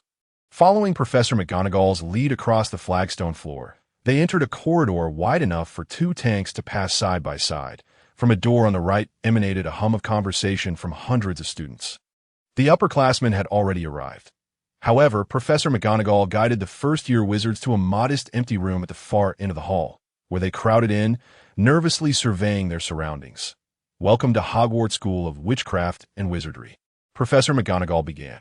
"The feast is about to commence, but first, we must determine which house you will be sorted into. The sorting ceremony is a significant ritual at Hogwarts, for during your time here, your house will serve as your home. You will attend classes with your housemates, reside in your house dormitory, and spend leisure time in the common room together. The 4 houses are Gryffindor, the house of the brave champions; Ravenclaw, the house of tactical intelligence; Hufflepuff, the house of war logistics; and Slytherin, the house of special operations. Each house has produced countless remarkable wizards and boasts its own illustrious history. Throughout your time at Hogwarts, your performance will earn points for your house or detract from them. Active participation in various school competitions will bring honor to you and your house to year's end. We will award the House Cup to the house with the highest score, a great honor. I hope that wherever you are sorted, you will bring glory to your house. In a few minutes, the sorting ceremony will commence before the entire school. I suggest you take a moment to compose yourselves while you wait. To appear more presentable, Professor McGonagall's gaze swept over the crowd, and those whom her eyes lingered upon felt a rush of anxiety. Having delivered her message, she turned and departed, causing the young wizards to exhale in relief. They're going to make us take a test, right? Hermione tugged nervously at Harry's sleeve, her apprehension palpable. An book had detailed how Hogwarts conducted its sorting, and even the nearby young wizards, pure bloods, were equally uninformed. The entire process was a well-guarded secret. It's about 6:30 now, Harry mused, glancing at his mechanical watch. If there were to be a test, time was tight. Surely, they wouldn't wait until 8 or 9 to begin dinner. Would they? Grading papers for over 100 students would take considerable time. Despite this, Hermione anxiously chewed on her fingers, then began reciting spells from their textbooks. Neville was far more composed than Hermione. Though he too was sweating with nerves, he at least remained still, appearing almost like a statue. "Neville," Harry gently poked him, and the pudgy boy suddenly crumpled to the ground, looking up at Harry with a bewildered expression. "Am I being eliminated?" Neville asked, dazed that of course not. Harry chuckled, reaching out to help him up. However, before he could pull Neville to his feet, the latter sprang up as if propelled, leaping 3 feet into the air. A collective gasp arose from the others as a group of over 20 ghosts emerged from the walls and floor, their translucent, pearl-like forms gliding through the room. The ghosts chattered among themselves, seemingly oblivious to the first-year students nearby. Yet, one plump ghost appeared to notice the stunned newcomers. He smiled broadly and spoke. "Ah, new students. I take it you are preparing for a test." "Yes." He was adorned with 2 thick chains crossed over his chest, and his bulky bullets were at least 20 millimeters in caliber, capable of physically obliterating an elephant. That a few young wizards nodded, prompting him to smile again and exclaim, "I hope you get sorted in a Hufflepuff. I was in that house myself." When had the so-called logistics personnel ever dressed in such a manner? If that ghost suddenly brandished a dismantle machine gun from an aircraft, Harry would likely not have been surprised. After all, he had brought the ammunition, so carrying a weapon seemed rather inconsequential. As Harry pondered this, the ghost departed, and soon after, Professor McGonagall reappeared. "Now, form a single file line," she instructed the first-year students. "Follow me." They complied, lining up and following her out of the room, through the foyer, and into the opulent Great Hall through a pair of double doors. Harry had never encountered such a lavish and wondrous place in all his life. It was simply magical. Was it magic? Students from other years were already seated at 4 long tables, where thousands of ignited signal flares floated above, their light illuminating the hall as if it were daylight. The golden plates and goblets on the tables refracted brilliant light, enveloping the entire hall in a mesmerizing golden glow. Opposite the students' tables were the professors' seats, 2 of which stood out prominently. When Harry's gaze fell upon them, his mind went blank. Gellert Grindelwald, he thought, nearly unable to contain his expression. Had he mistaken the elderly man with white hair, dressed in a black high-collared coat beside Dumbledore for Grindelwald? Or was something amiss in this world? Wasn't he had said that he had been defeated by Dumbledore in a duel decades ago? And then, wait.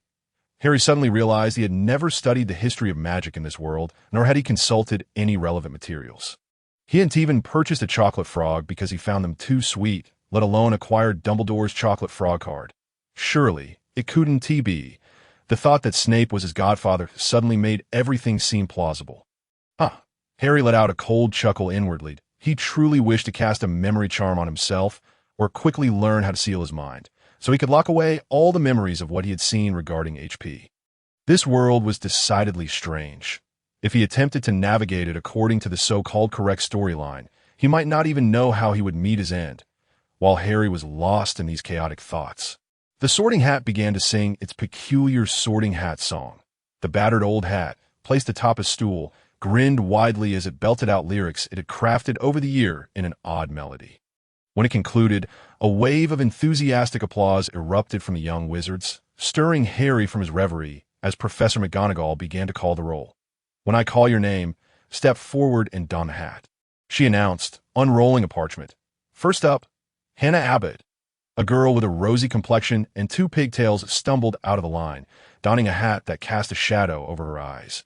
After a brief pause, the Sorting Hat exclaimed, "Hufflepuff." A group of people on the right side of the hall applauded warmly, welcoming Hannah to take a seat at the Hufflepuff table.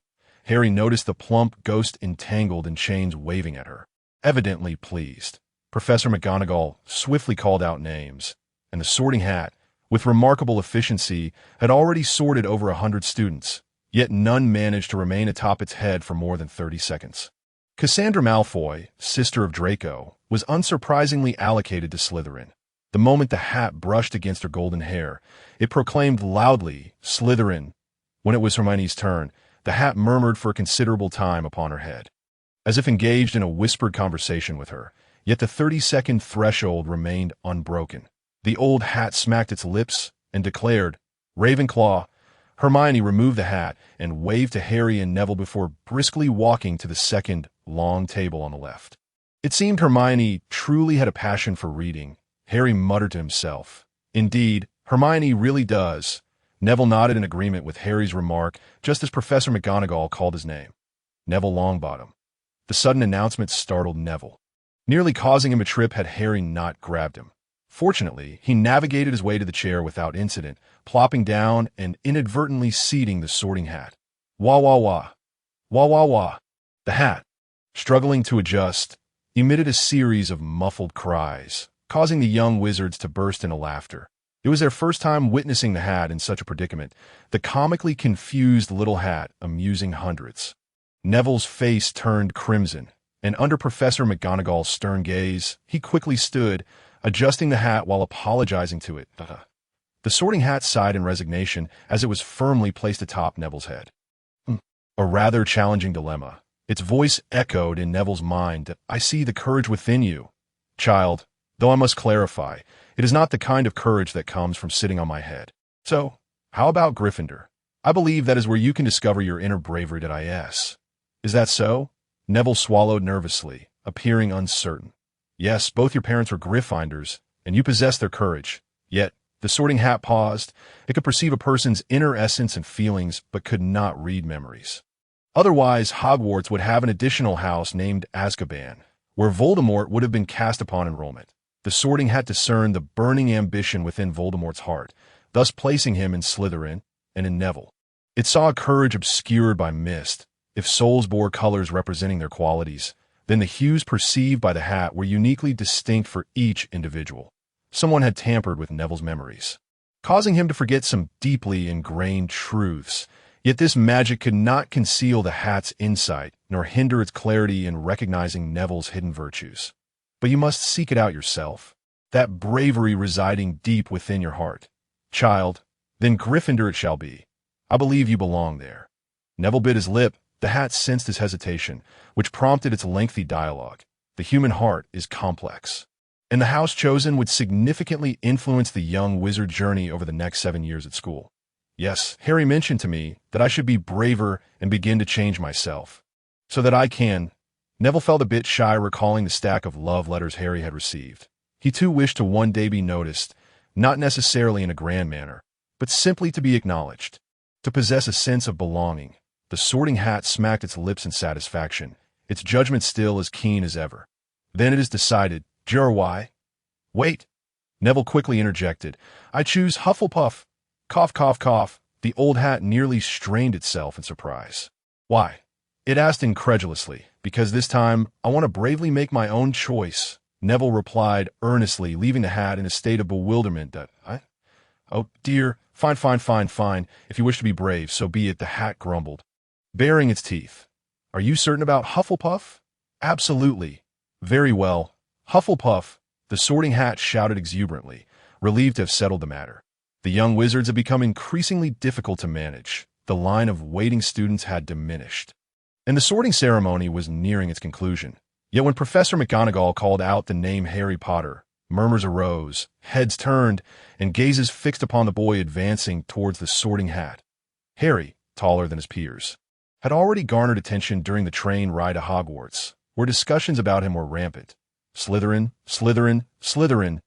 Snape, more anxious than Harry, slightly parted his lips. The faint buzzing sound caught the attention of Professor Flitwick seated beside him. He reached to clear his ears, then glanced at Snape, who had already clamped his mouth shut, wearing a stony expression. Flitwick, somewhat puzzled, withdrew his scrutinizing gaze. Perhaps he had misheard.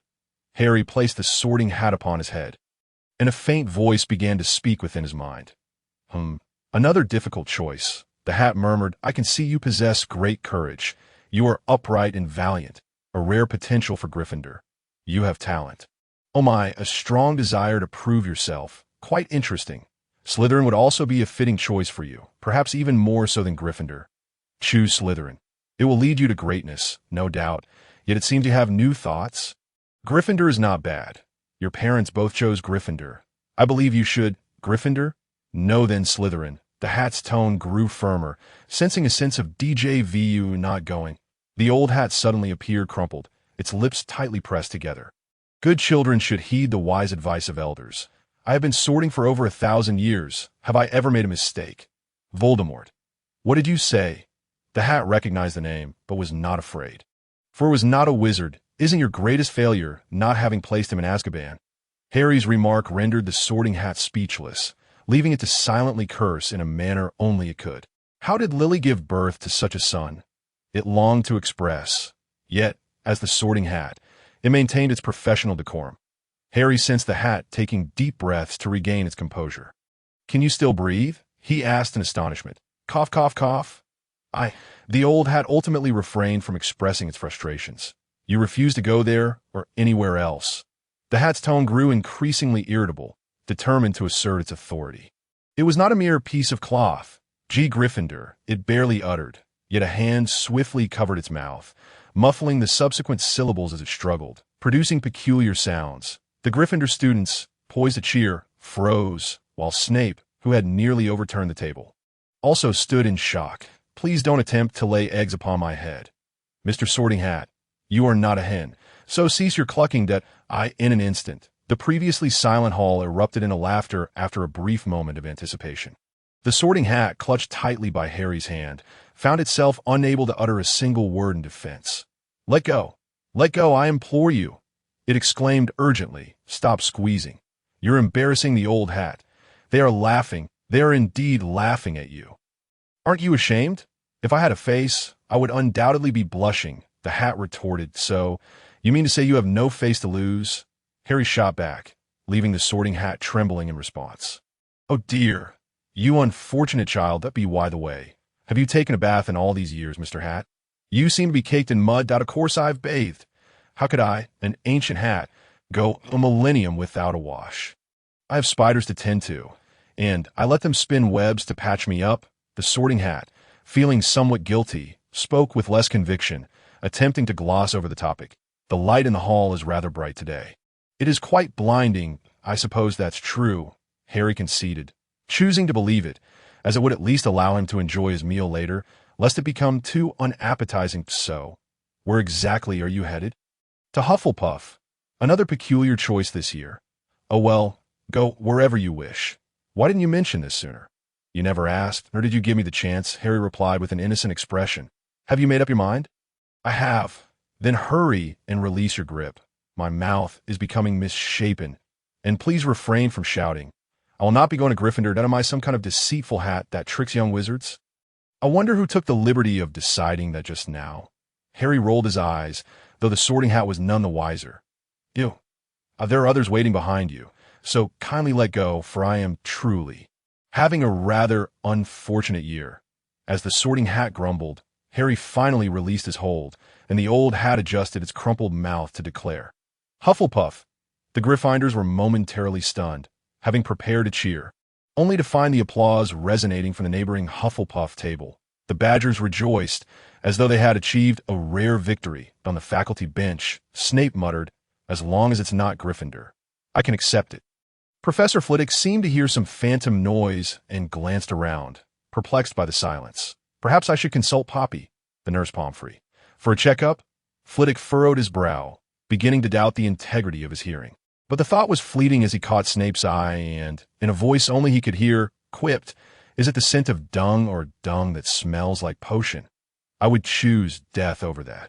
He took a sip of a small drink to calm his nerves, hoping to wash away the bitterness on his palate.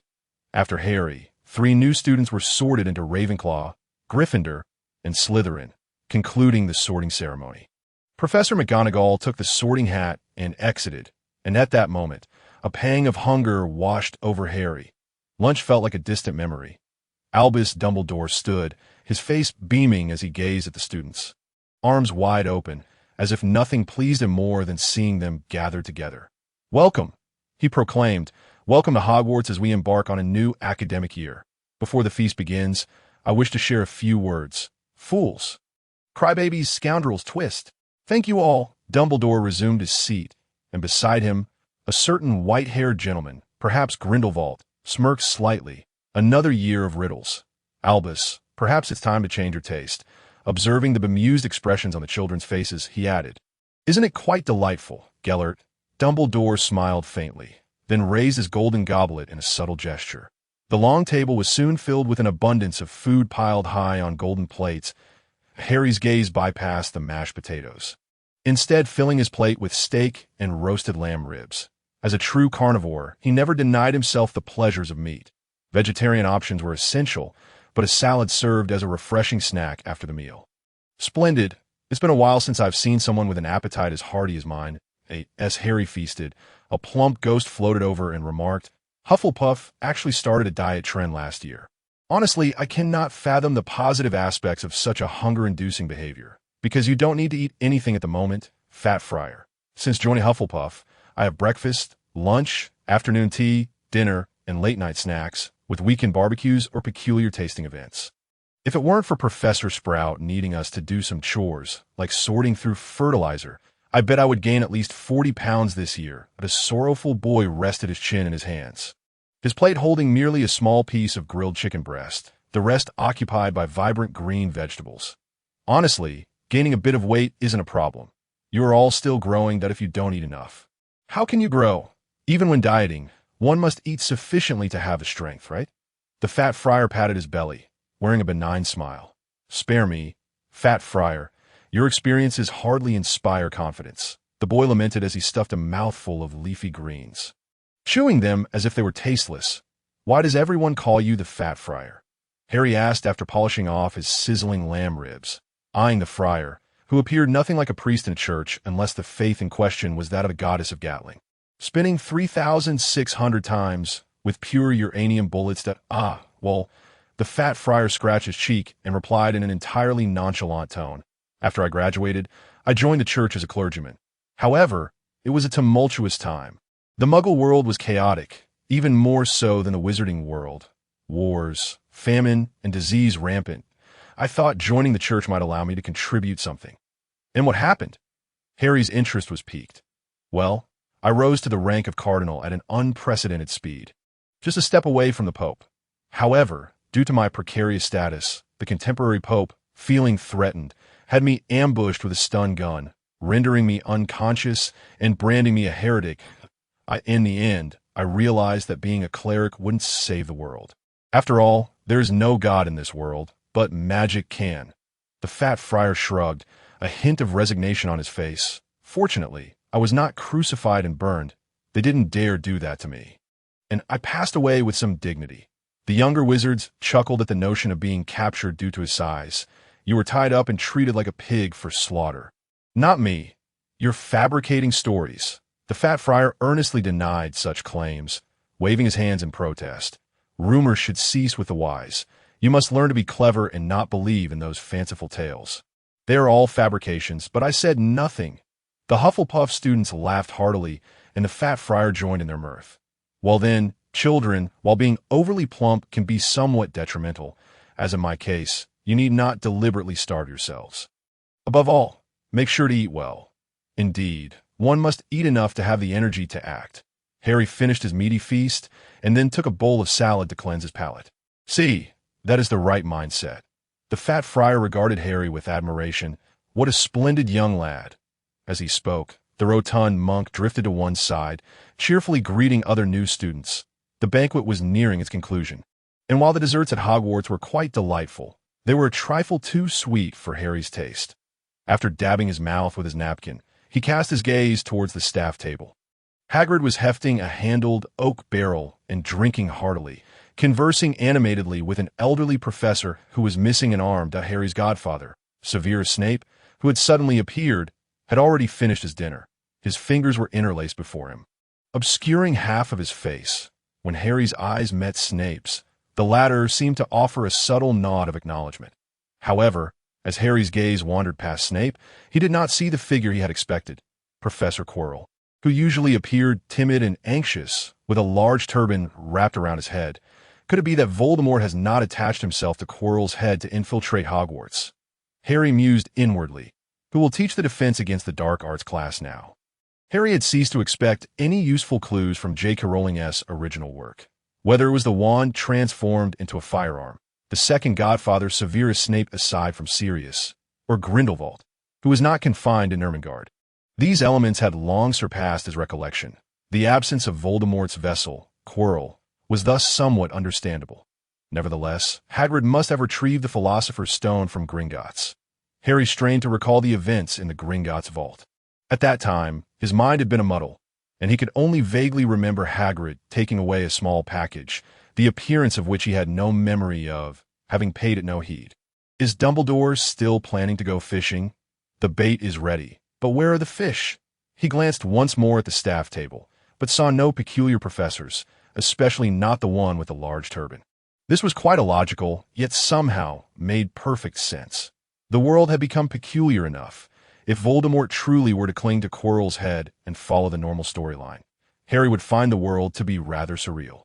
As the last of the pudding vanished, Professor Dumbledore rose once more, restoring silence to the hall.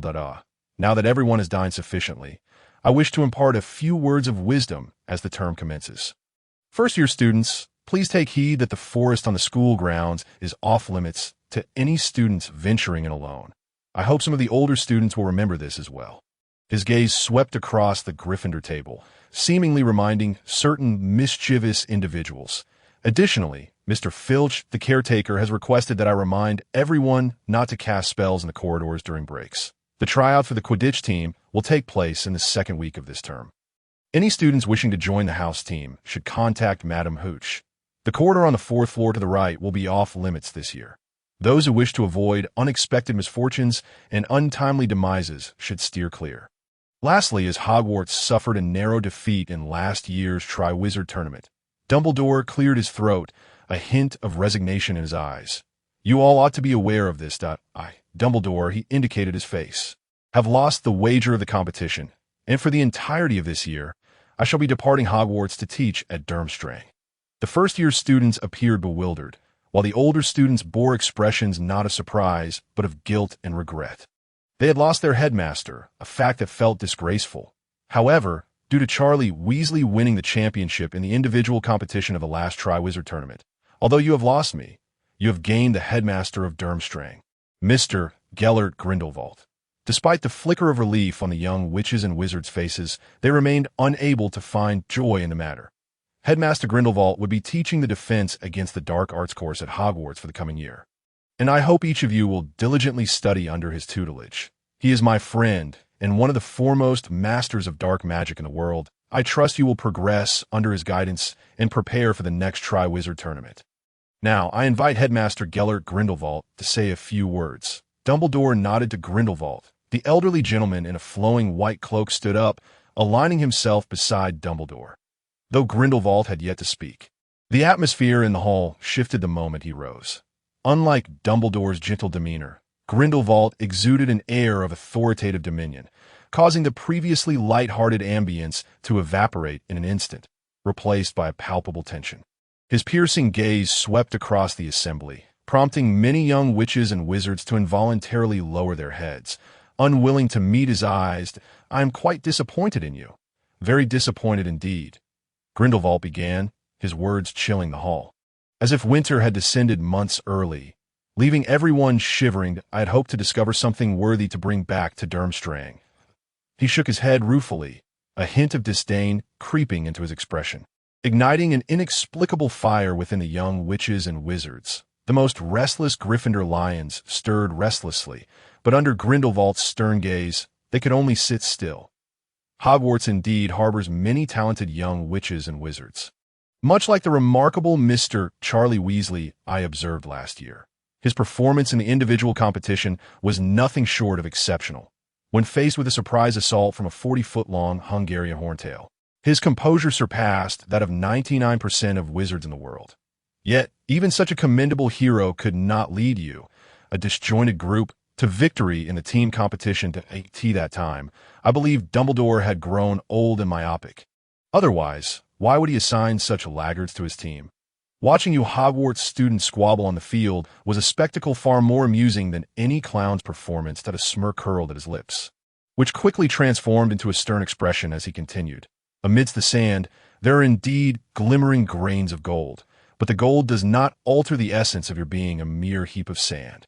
Disorganized, unruly, and internally fractured, even the Beauxbatons students, known for their love of freedom and romance, imposed strict regulations to curb their chaos. For Hogwarts to endure for a millennium, in my eyes, is indeed a remarkable miracle. Though his words seemed to carry an air of praise, the underlying sarcasm was not lost on anyone, and a low murmur arose among the students, seemingly expressing their discontent. Albus, you have truly worked hard these years, striving to maintain this long-standing state of disorder. Grindelwald turned toward Dumbledore.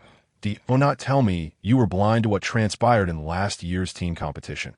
That display was nothing short of a disaster. Perhaps you ought to consider retirement. Grindelwald chuckled, extending an invitation. Come join me at Durmstrang. You're ill-suited to be a leader, better suited to follow at my side.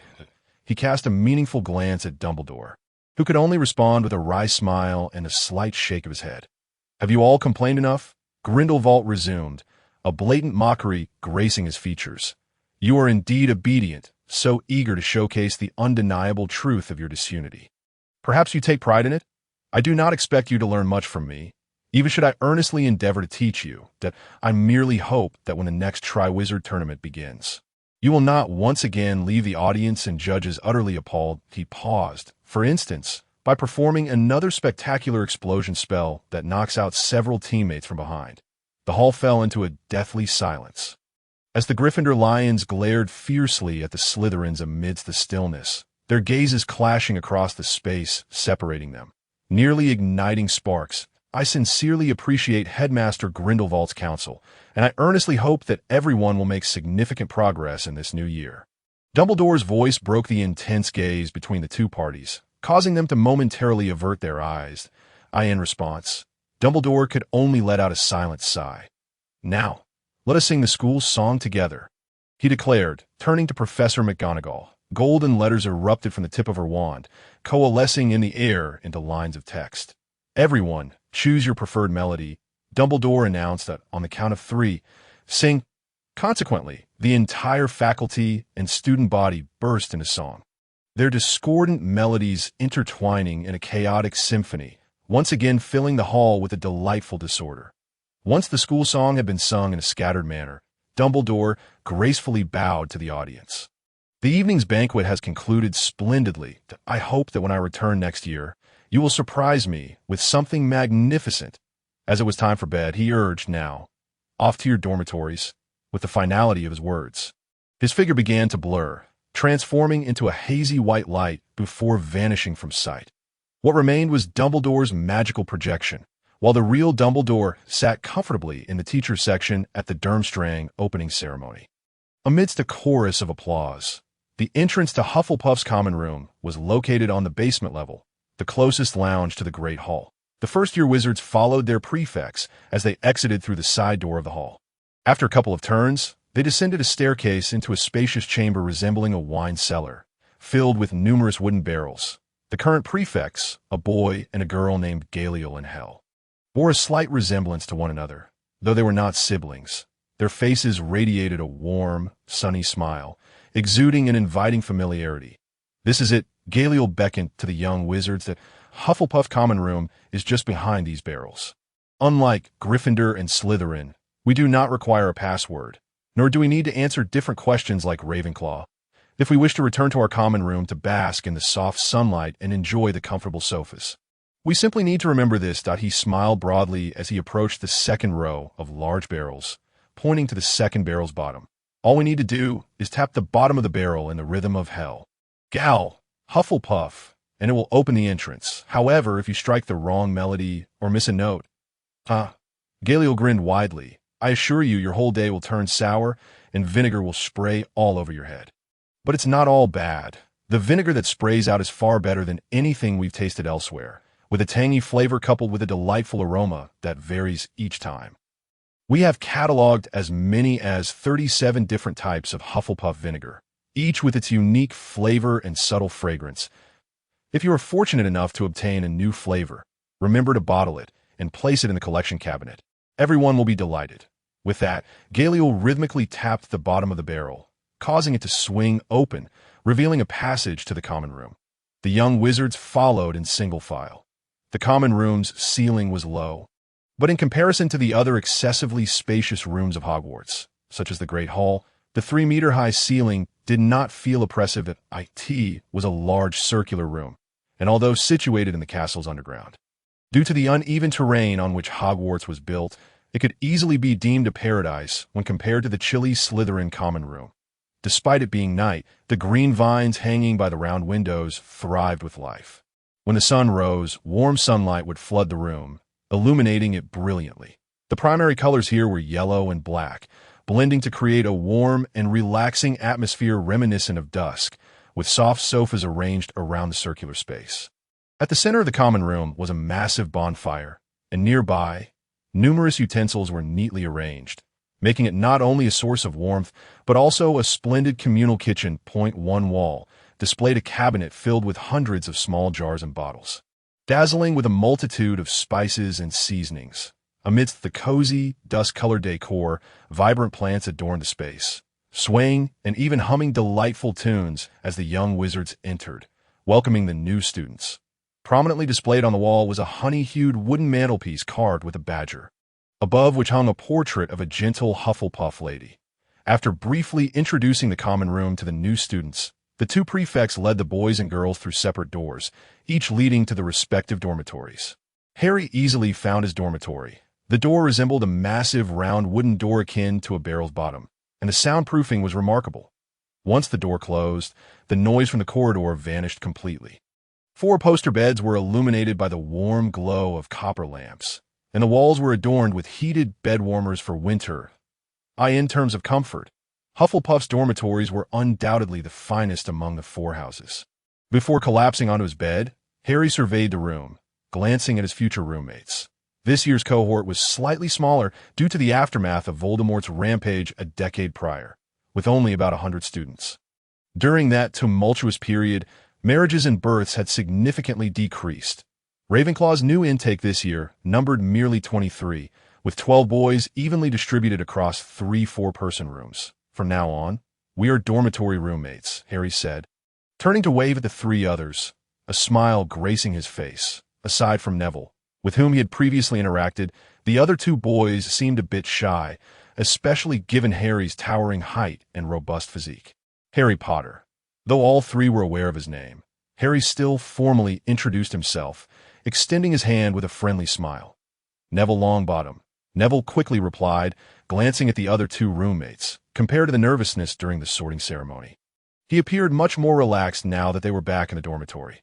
Rolf Scamander, said a boy with deep golden brown hair, shaking hands with Harry and Neville. Speaking rapidly, it was evident that he felt relieved upon sensing the goodwill from his roommates. Scamander? Neville scratched his head uncertainly. I think I've heard that surname before, but I can't recall where he smiled apologetically at Rolf, looking a bit puzzled. Maybe it's because of my grandfather? Rolf shrugged, although he retired a while ago. You might have read his books, what? Where to Find Magical Creatures. Rolf grinned. If you're interested in those fascinating beings, I've brought several copies of the 57th revised edition, which hasn't been released yet. It includes 19 newly discovered magical creatures. Thank you very much, Harry nodded at Rolf, then turned to the last person. The final boy, with curly hair, emanated a strong, scholarly aura. When Harry's gaze fell upon him, he seemed to snap back to reality, as if he had been lost in thought. Oh, sorry, I'm Justin Finch-Fletchley. Nice to meet you. After shaking hands with the other 3, Justin fixed his gaze on Harry and said, I know you. Before coming to Hogwarts. I heard your name. Champion of the Southeastern Youth Boxing Championship, winner of the Wimbledon World Youth Tennis Championship, and your slam dunk against Zelda Malin was simply stunning. I can't believe you managed to serve at a speed of 210 kilometers per hour. You were only 10 years old. Justin gawked at Harry's muscular arms, mumbling, "When I was 10, I was reading the Britannica, and you could do such things." He suddenly looked up, locking eyes with Harry Dim. "Why Dad nearly rushed to your house when he found out you were considering not enrolling." Huh. Harry looked at Justin, bewildered. What's that about? He's the headmaster of smelting. Justin clarified. Oh, Harry nodded in realization, understanding the connection. The initial awkwardness among the four dissipated rapidly after their introductions, especially after Justin revealed Harry's past achievements. And the atmosphere grew increasingly lively. Within half an hour, the four had become quite familiar with one another, leaving behind any remnants of their earlier reserve. I never imagined the Muggle world could be so exciting. Rolf cast a glance at Neville, and they both nodded in unison. As children raised in the wizarding world, it was their first encounter with such a plethora of Muggle knowledge. Undoubtedly, even without magic, the world remains wondrous. Yet now, with magic at their disposal, Harry flashed a grin at Justin, and a shared spark of excitement ignited in the eyes of the two who hailed from the Muggle realm. How splendid it was!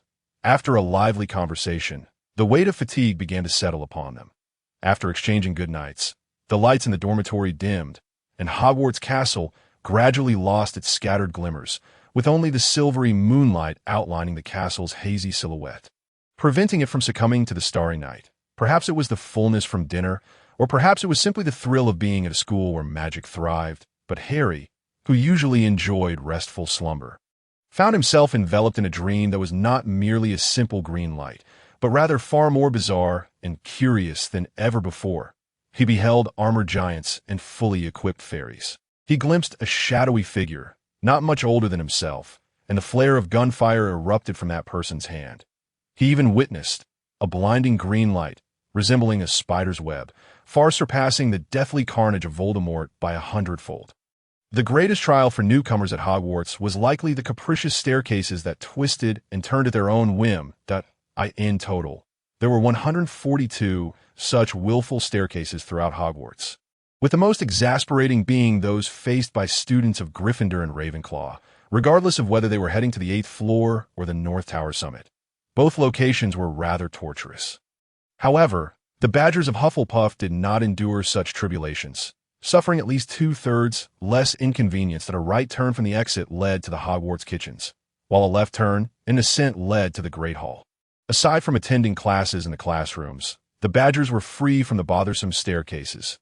Even their herbology lessons took place in the outdoor greenhouse, a testament to the greatness of the wizard Helga Hufflepuff.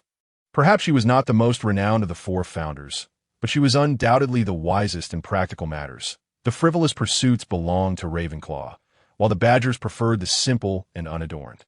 After a breakfast filled with cheerful humming, the Badgers faced their first class after enrollment, exiting the Great Hall and ascending the staircase 3 levels. The Transfiguration classroom was situated midway down the central corridor, right next to Professor McGonagall's office. This stern-faced professor had long been regarded as the second most unapproachable figure among students. During breakfast, the upperclassmen had kindly advised the newcomers to refrain from mischief in Professor McGonagall's presence. However, as long as one behaved, Professor McGonagall was, in fact, an excellent teacher, patiently guiding students through their questions as they neared the classroom. Harry's mind swirled with chaotic thoughts. It was well known that Gryffindors prize courage above all, and their head of house could transform into a cat. Who could resist the adorable gaze of a cute tabby cat? A bold idea took shape in Harry's mind as he felt in his pocket a small fish treat he had snatched from the kitchen. Fresh and crispy. But the next moment, he shook his head. I, a Hufflepuff, am as steady as a rock. I would never emulate Gryffindor's reckless antics. He touched the gleaming emblem of his house on his chest, the image of a defiant badger flickering in his mind. Something seemed amiss. Lost in thought, Harry had already followed the crowd into the Transfiguration classroom, his height giving him an excellent view. He casually surveyed the room, his gaze sweeping across the podium to find Professor McGonagall seated calmly behind her desk, watching the students enter with a tranquil demeanor. Where's the promised cat? Professor McGonagall, why aren't you transformed into a cat perched on the podium? Is this only a privilege for Gryffindors? The moment of astonishment was fleeting, and turning his attention back to the desk, Harry walked towards it with the flow of students, tossing a fish treat into his mouth. The house elves truly possessed remarkable culinary skills. It was a pity Professor McGonagall could not partake. Sigh. Harry chewed the fish treat without enthusiasm, but the sigh was merely a fleeting sound as he quickly steeled himself for his first transfiguration lesson.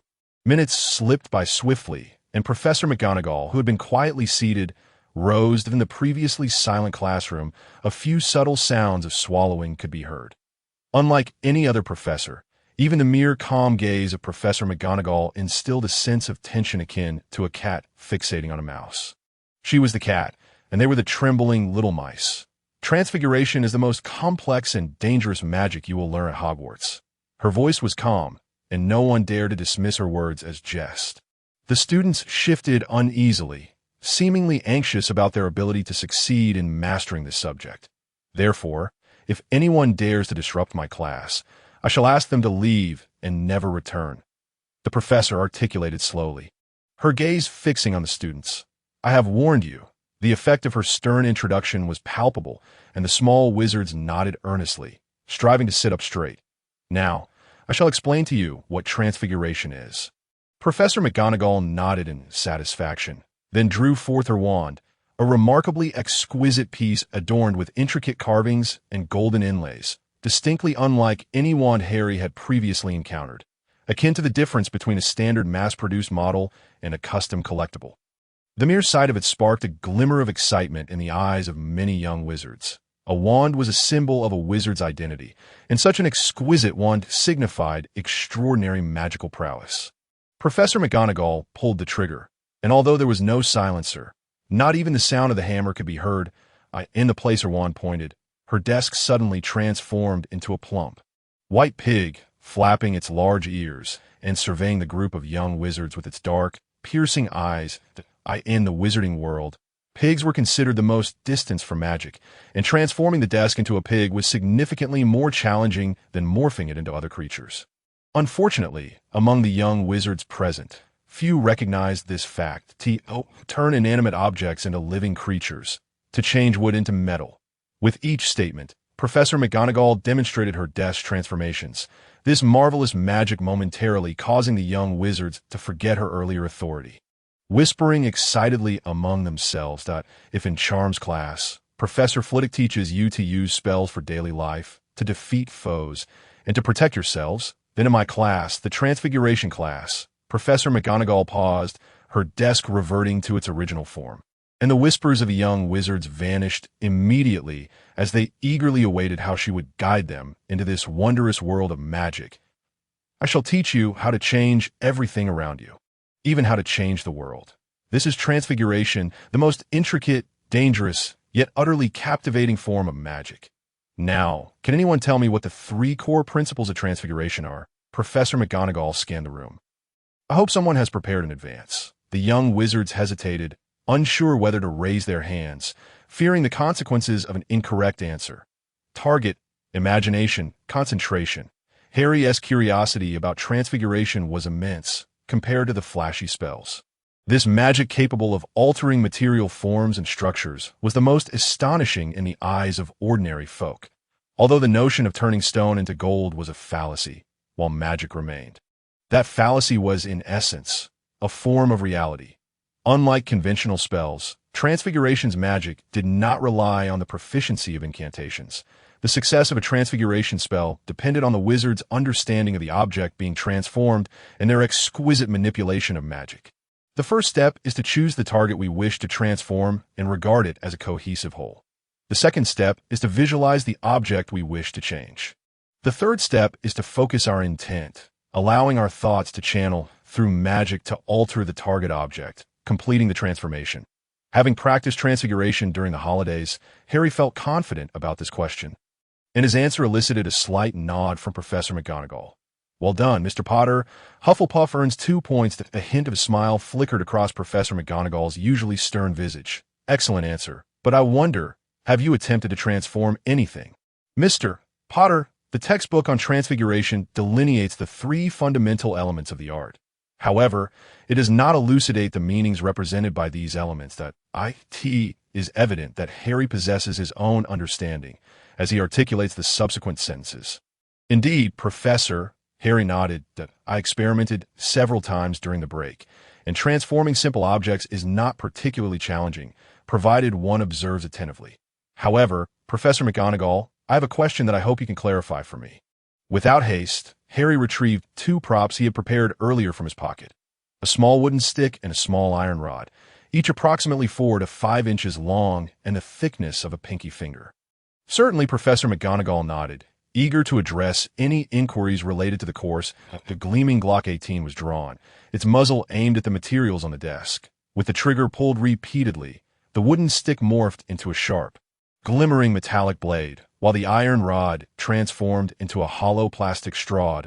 In my eyes, the most astonishing magic is indeed transfiguration, Harry mused, holding up the two transformed items. Transfiguration alters, not merely appearances. It astonishingly has the capacity to temporarily change the very essence of an object, including its volume, weight, and density. Wood transformed into iron can be attracted by a magnet, while iron turned into wood loses its magnetic properties. Moreover, with a swift motion of his right hand gripping the metallic knife, Harry sliced through the straw, severing it in an instant. Yet, as the plastic straw broke and flew apart, the iron rod reverted to its original form. Thud! The sound of metal colliding with solid wood echoed as a small piece of the iron rod landed on the desk. Harry raised his left hand, showcasing the impeccably smooth cut on the iron rod. Professor McGonagall, the textbook states that objects transformed by transfiguration revert to their original state when damaged. However, he shook his left hand. This notion of reverting should not occur instantaneously upon damage, correct? Otherwise, I should see a small notch in the iron rod. Should I not? The book does not elaborate on this issue. I wonder if you could enlighten me, Professor. Harry's adeptness in transfiguration drew the attention of his peers, causing their eyes to glimmer with admiration. While Professor McGonagall nodded slightly, contemplating her response. After a moment's reflection, she addressed Harry, a very astute question. It appears you have given considerable thought to your practice. However, the answer is not overly complex. It lies within the essence of magical energy. Magical energy? Harry inquired, his brow furrowing in confusion as he gazed at Professor McGonagall. Transfiguration relies on magical energy. Thus, as long as the magical energy we apply to an object remains intact, the transformed state will be sustained.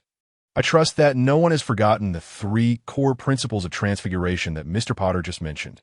The first step in releasing transfiguration is to perceive the target as a cohesive whole. Provided that this whole is not genuinely destroyed, the effects of transfiguration will remain. In simpler terms, a transformed object can endure damage but cannot sustain destruction.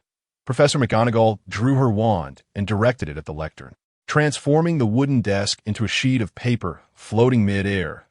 If we do not sever this hole into 2 or more parts. She gestured, and a large tear appeared in the paper's center. While the stability of the transfiguration would significantly decrease, it could still maintain a semblance of integrity for a time. However, if she plucked a thumb-sized piece from the edge of the paper, and in an instant, the paper reverted to the original form of the lectern, the piece she held transforming into a small corner of the desk, which now bore a substantial crack, unless permanent transformation can be achieved. The primary limitation of transfiguration is the preservation of the whole. Of course, there is one exception.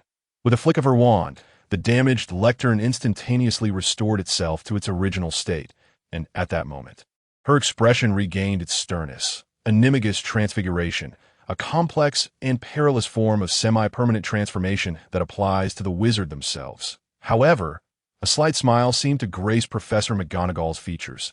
This would be far too advanced for you first-year wizards. Even many powerful wizards with profound magical prowess have failed to master this magic. Reckless attempts to learn Animagus transformation carry a mortality risk that surpasses that of any other spell. Then, Professor McGonagall, Harry's voice rose, causing the young wizard's eyes to gleam with anticipation. The teacher is formidable, as you must be an extraordinary wizard, correct?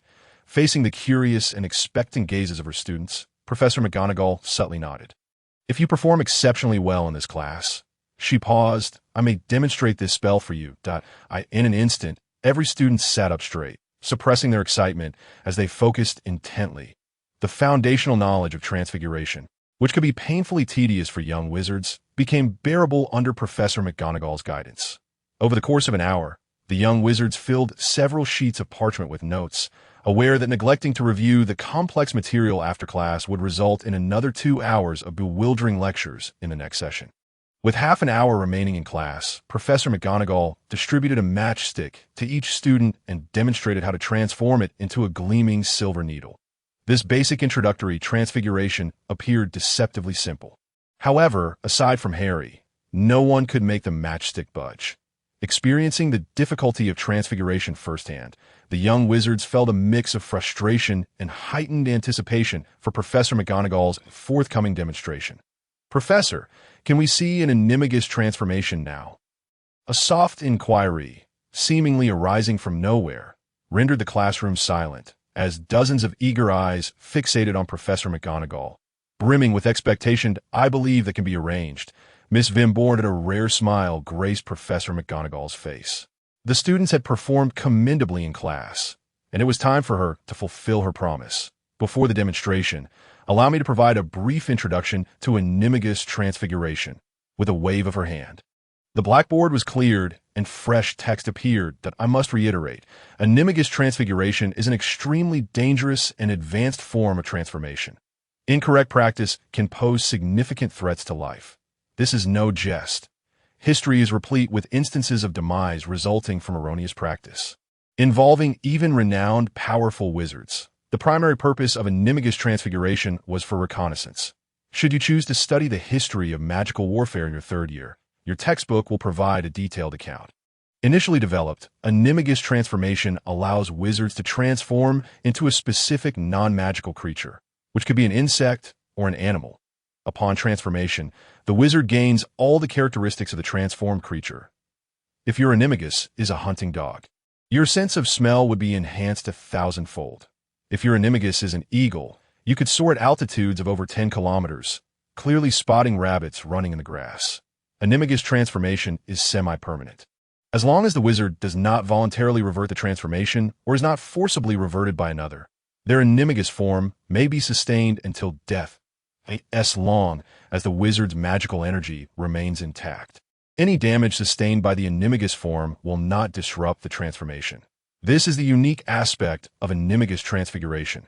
The closest one can come to permanent transformation. However, since the transformed creature is a non-magical being devoid of magical capabilities, the wizard also loses their ability to cast spells. While this can be exceptionally effective for reconnaissance, the peril faced by a wizard who has bound themselves from casting spells on the battlefield is exceedingly high. As the intensity of war escalated, mere biological transformation could no longer meet the needs of wizards. Those capable of executing Animagus transformations are elites, unwilling to accept a fate of death due to self-imposed limitations, leading to the emergence of the second generation of Animagus transfiguration. In the second phase of Animagus transformation, the focus shifts from mere reconnaissance to significantly enhancing the wizard themselves. Wizards, adhering to the principle of a unified transformation, utilize alchemy to craft their bespoke battle armor. They perceive the wizard, the transformed creature of the first stage of Animagus, and the alchemical armor as a cohesive whole, engaging in a complex fusion transformation that culminates in the miraculous final form of the second phase of Animagus. Upon completing this transformation, Professor McGonagall's face betrays a subtle yet discernible smile of pride. In the magical realm, they are often referred to as super witches or super wizards. Professor McGonagall draws forth her intricately engraved USP handgun. With a gentle wave, her wand form instantaneously morphs into a strikingly imposing MGL grenade launcher, completely incongruous for the setting, featuring a hefty 40mm caliber and a robust 6-round revolver chamber, exuding an aesthetic of violent beauty. Its platinum finish is adorned with crimson motifs, and a scarlet line intricately outlines a roaring lion. Harry harbors no doubt that should Professor McGonagall inadvertently squeeze the trigger, a single shot could obliterate more than half the students in the classroom. The transformation into the second phase of Animagus necessitates a fixed wand form, thus requiring prior determination, a solitary inconvenience, perhaps. Professor McGonagall chuckles softly, her mood seemingly buoyant. Each professor possesses a unique combat approach. And the choice of wand form is pivotal. In future charms classes, your Professor Flitwick will impart this knowledge to you. As the class draws to a close, she expresses hope that her forthcoming demonstration will ignite your interest in the intricate and profound discipline of transfiguration, fostering a diligent desire to study. Should anyone meet the criteria, my elite advanced class will offer instruction in Animagus transformation post-5th year. The young wizards, tantalized, fixate on Professor McGonagall, their eyes unblinking, without any extraneous incantations. With a swift whoosh, Professor McGonagall's form becomes remarkably indistinct, countless silver, fish-scale-like glimmers erupting from her blurred silhouette. In the blink of an eye, the silver light vanishes, and dark brown streaks swiftly coalesce into a striped pattern reminiscent of a tabby cat. The already tall Professor McGonagall appears to gain an additional 4 to 5 inches, her once tightly bound brown-black hair cascading down her shoulders in soft waves. Her bright yellow feline pupils radiate a chilling sharpness. Embodying the predatory glare of an apex hunter, a form-fitting exoskeletal armor seems to sprout organically from her body, glistening with a cold, steely sheen, while a 3-foot-long cat tail sways languidly. The gaze settles upon Professor McGonagall's face. A collective gasp escapes the young wizards. Though not youthful, her formerly weathered visage now bears 3 distinct brown claw marks on each side, and the wrinkles that once etched her face seem to smoothen, rejuvenating her by at least 40 or 50 years. In this moment, she transforms into a powerful and agile Catwoman, the slow passage of time dissipating from her being when ascending to the second phase of Animagus. The current physical state is also recorded. A voice, slightly crisper than before, emerges. I completed the second phase of Animagus transformation at the age of 20. She smiles gently, causing several young wizards in the classroom to momentarily forget to breathe. This blend of wisdom accrued through the years and the radiance of her most beautiful youth offers a profound lesson to these inexperienced young wizards. However, Professor McGonagall is not particularly fond of displaying her Animagus form, believing that youth can make it challenging to manage students effectively. Regarding the power bestowed by transformation, Professor McGonagall lifts her hand, metallic claws replacing her slender fingers. The MGL grenade launcher, now reduced to merely its barrel affixed to her right wrist, discharges with a subtle thud as a concealed transformation spell strikes the classroom floor. In an instant, the entire classroom begins to shift. Desks meld into the ground as walls begin to grow. The expansive transfiguration spell radically alters the classroom's layout, with numerous obstacles materializing. The upper half of the classroom morphs into a complex maze, and the young wizards gazing upwards witness a hazy figure darting about. The agile Catwoman deftly twists just before colliding with a wall, transforming into a zigzagging blur that swiftly navigates the intricate maze. The target, a stone statue, shatters into pieces following a blinding flash of brilliance. This elegant slaughter, though aimed solely at a stone target, leaves an icy chill in its wake. The demonstration concludes as the classroom returns to its original state. Professor McGonagall reappears at the front, lightly rubbing her sharp claws together, a fleeting look of satisfaction crossing her face, revealing that she hasn't had the opportunity to stretch her limbs in quite some time. Well, class dismissed. The familiar, authoritative voice of Professor McGonagall resonates, and with a slight nod to her students, she exits the classroom as the bell rings. The professor can actually turn into a cat. What a fool! That's a cat superhero! So cool! Professor McGonagall was so beautiful when she was young. So, the more beautiful a girl is, the more stern they become, right? Just say if you like her or not. I think, actually, you're quite... I'm a guy. It doesn't matter if I wear a skirt. Why not you try it on? All right, do you want to see? Let's give it a go. As the young wizards exited the classroom and made their way to the Great Hall, their discussions about Professor McGonagall and a myriad of other topics melded into a buzzing chorus accompanying their progress. The Hufflepuff Badgers engaged in lively chatter, the initially shy first years rapidly bonding over their peculiar conversation. The throng converged in the Great Hall, where lunchtime at Hogwarts is the most boisterous hour. Having completed their first magic class, the first-year students found themselves in a state of exhilaration. However, compared to his peers, Harry was less consumed by fanciful thoughts. Although his mind felt cluttered, the strangeness of the magical world weighed heavily on him. I really need to master the brain-blocking spell quickly. All this talk about traversing worlds is utter nonsense. Pressing his forehead, Harry listlessly munched on battered fish and chips, roasted chicken legs, steak, pork chops, broccoli, pudding, cake, and mint candies, until a hearty belch roused him from his stupor. Setting aside thoughts of the magical mech cat Professor McGonagall, he pondered what he needed to clarify. Rubbing his forehead, Harry waved off Neville's invitation to return to the common room, stating, "I ate too much at lunch. I need to take a walk." Patting his slightly bulging stomach, Harry ambled out through the castle doors. Although the sun overhead caused a slight irritation, the sight of the flat green grass was refreshing. In the distance, the forbidden forest loomed with a dark green glow, its thick canopy preventing even the midday sun from penetrating its depths. A large stone house emitted wisps of smoke, standing as the sole point of restriction between the lawn and the forbidden forest. Harry quickened his pace, jogging leisurely towards the distant structure. Not far along, he sensed something and looked up to see a small white moving against the blue backdrop. It was Hedwig, instantly recognizable.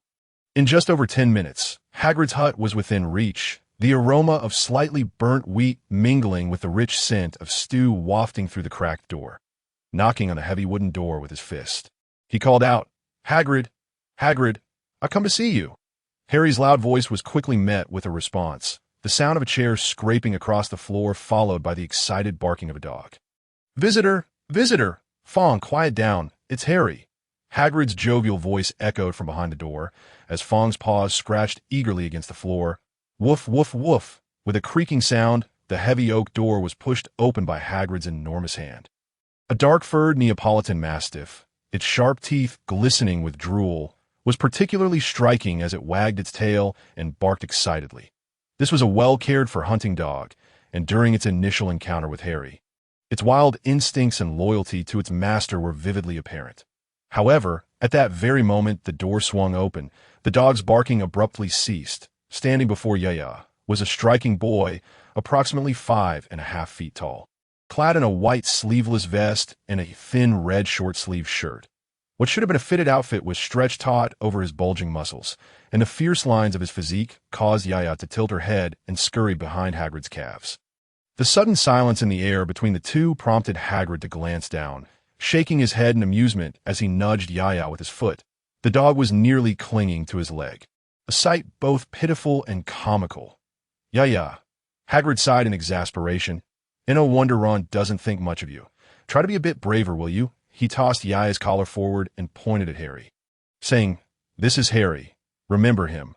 With wide, pitiful black eyes, Yaya cautiously regarded Harry, letting out a small whimper.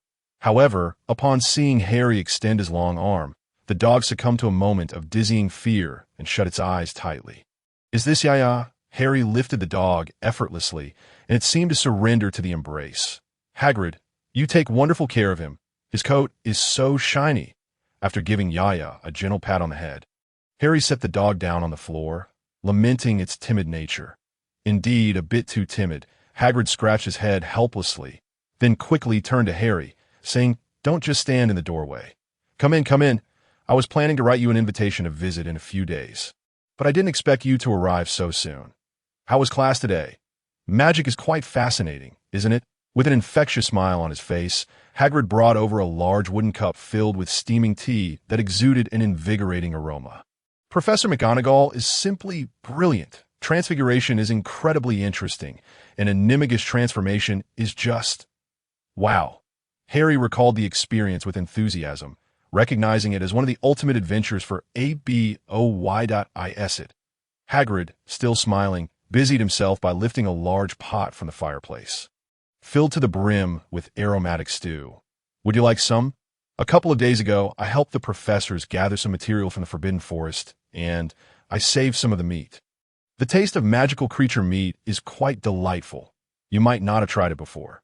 Want a sample?" Hagrid then retrieved a bamboo basket filled with steaming hot pastries, each nearly the size of Harry's head. With ease, Hagrid broke the pastry apart, stuffing a generous piece of tender meat into it. The sound of cracking like stone echoed as half of the pastry vanished in an instant, and Hagrid savored every bite with sheer delight. All right, there's food for you too, ya. Feeling a tug on his pant leg, Hagrid casually tossed a large piece of meat into a nearby bowl, and Yaya, now less fearful, dashed towards it with all the enthusiasm of a ravenous dog. Then let's taste. Although he had already had lunch, Harry felt no qualms about indulging further. However, as he picked up a piece of the pastry, he underestimated Hagrid's formidable appetite, that rock-hard pastry. Is it?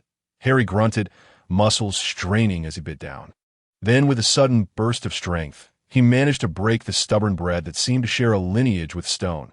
After a few heavy breaths, Harry finally composed himself, combining a spoonful of broth, a chunk of stew meat, and taking a hearty bite. The tough crust shattered, revealing a softer inner layer that had absorbed the flavorful broth, while the gelatinous meat felt like a warm pudding. The contrast of textures blended beautifully with each chew, and the effort it took to enjoy this meal made it infinitely more satisfying than something easily obtained. Well done, Harry! Hagrid suddenly erupted into a hearty laugh, seemingly overjoyed. That I actually meant to say you could soften the pastry a bit before eating, but this way is the best. It's just a pity most people can't handle it like this. You could have mentioned that sooner, Hagrid, Harry mumbled, rubbing his slightly sore It's delicious, but a bit tough on the teeth. That I really need to bulk up my strength.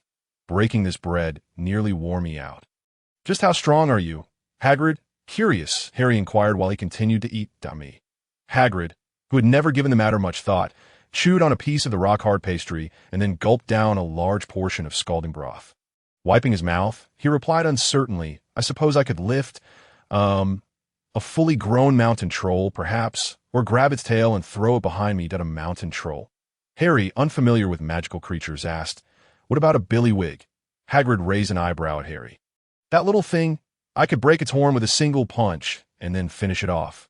Hagrid gestured toward the tattered sack hanging in the corner, filled to the brim with 30 or 40 long, sword-like horns. There are plenty of big creatures in the forest. That little horse is only fit to be eaten. Hearing Hagrid's nonchalant response, Harry promptly abandoned any thoughts of competing in strength with him. Standing over 3 meters tall, with shoulders at least 2 meters wide, the billywig, weighing at least 2 tons, sounded far too formidable to be dismissed so easily. Harry gasped, realizing that Hagrid could effortlessly dispatch such a creature. And he found himself questioning his own existence. There can't be many wizards like you, right? Although he was aware of Hagrid's half-giant heritage, Harry refrained from saying it outright. Right? Hagrid nodded, hesitating slightly before continuing. But don't tell anyone else that I'm actually half-giant. My mother was, but I can't remember what she looked like. She wasn't a very good mother, but my father was a wonderful man. A hint of tender nostalgia flickered in Hagrid's eyes. But he quickly added, he passed away when I was just a child. Pointing to a photograph above the fireplace, Hagrid showed a picture of a short man being hoisted onto the shoulders of a towering boy, who appeared to be around 10 years old and already over 2 meters tall. Forget about it, Harry. Hagrid changed the subject abruptly, downing the remaining stew in one go. If you have no plans for today, I can show you something fascinating. I don't trust the other little wizards. It would be too dangerous for them. But for you, huh?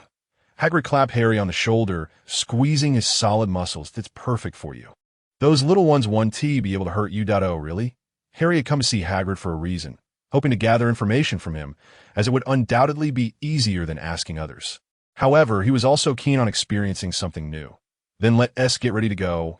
We won't venture too deep, just explore the outskirts. But remember, don't rush into the forest alone, especially not deeper inside. There are many big creatures, and even I might not be able to defeat them quickly, let alone you, as a little wizard. A bullhorn bow that takes half a ton of strength to draw. A broken arm-thick arrow with blood grooves and barbs, and an axe I can barely lift. Hagrid! Harry stared in horror at Hagrid, who was preparing equipment.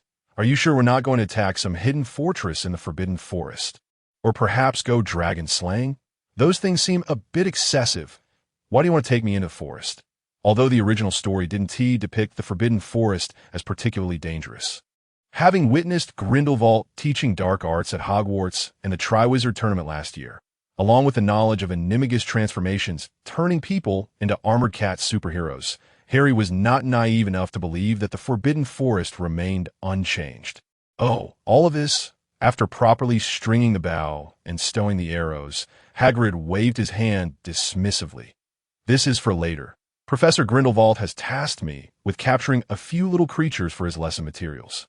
A small group of trolls has taken up residence in the forest these past few months, and those creatures are rather repulsive and sticky. I'd rather not engage in a fist fight. A single arrow to pin them to the ground will suffice, and I might as well chop down a couple of trees while I'm at it, as my firewood supply is running low. However, I want to take you along to find them.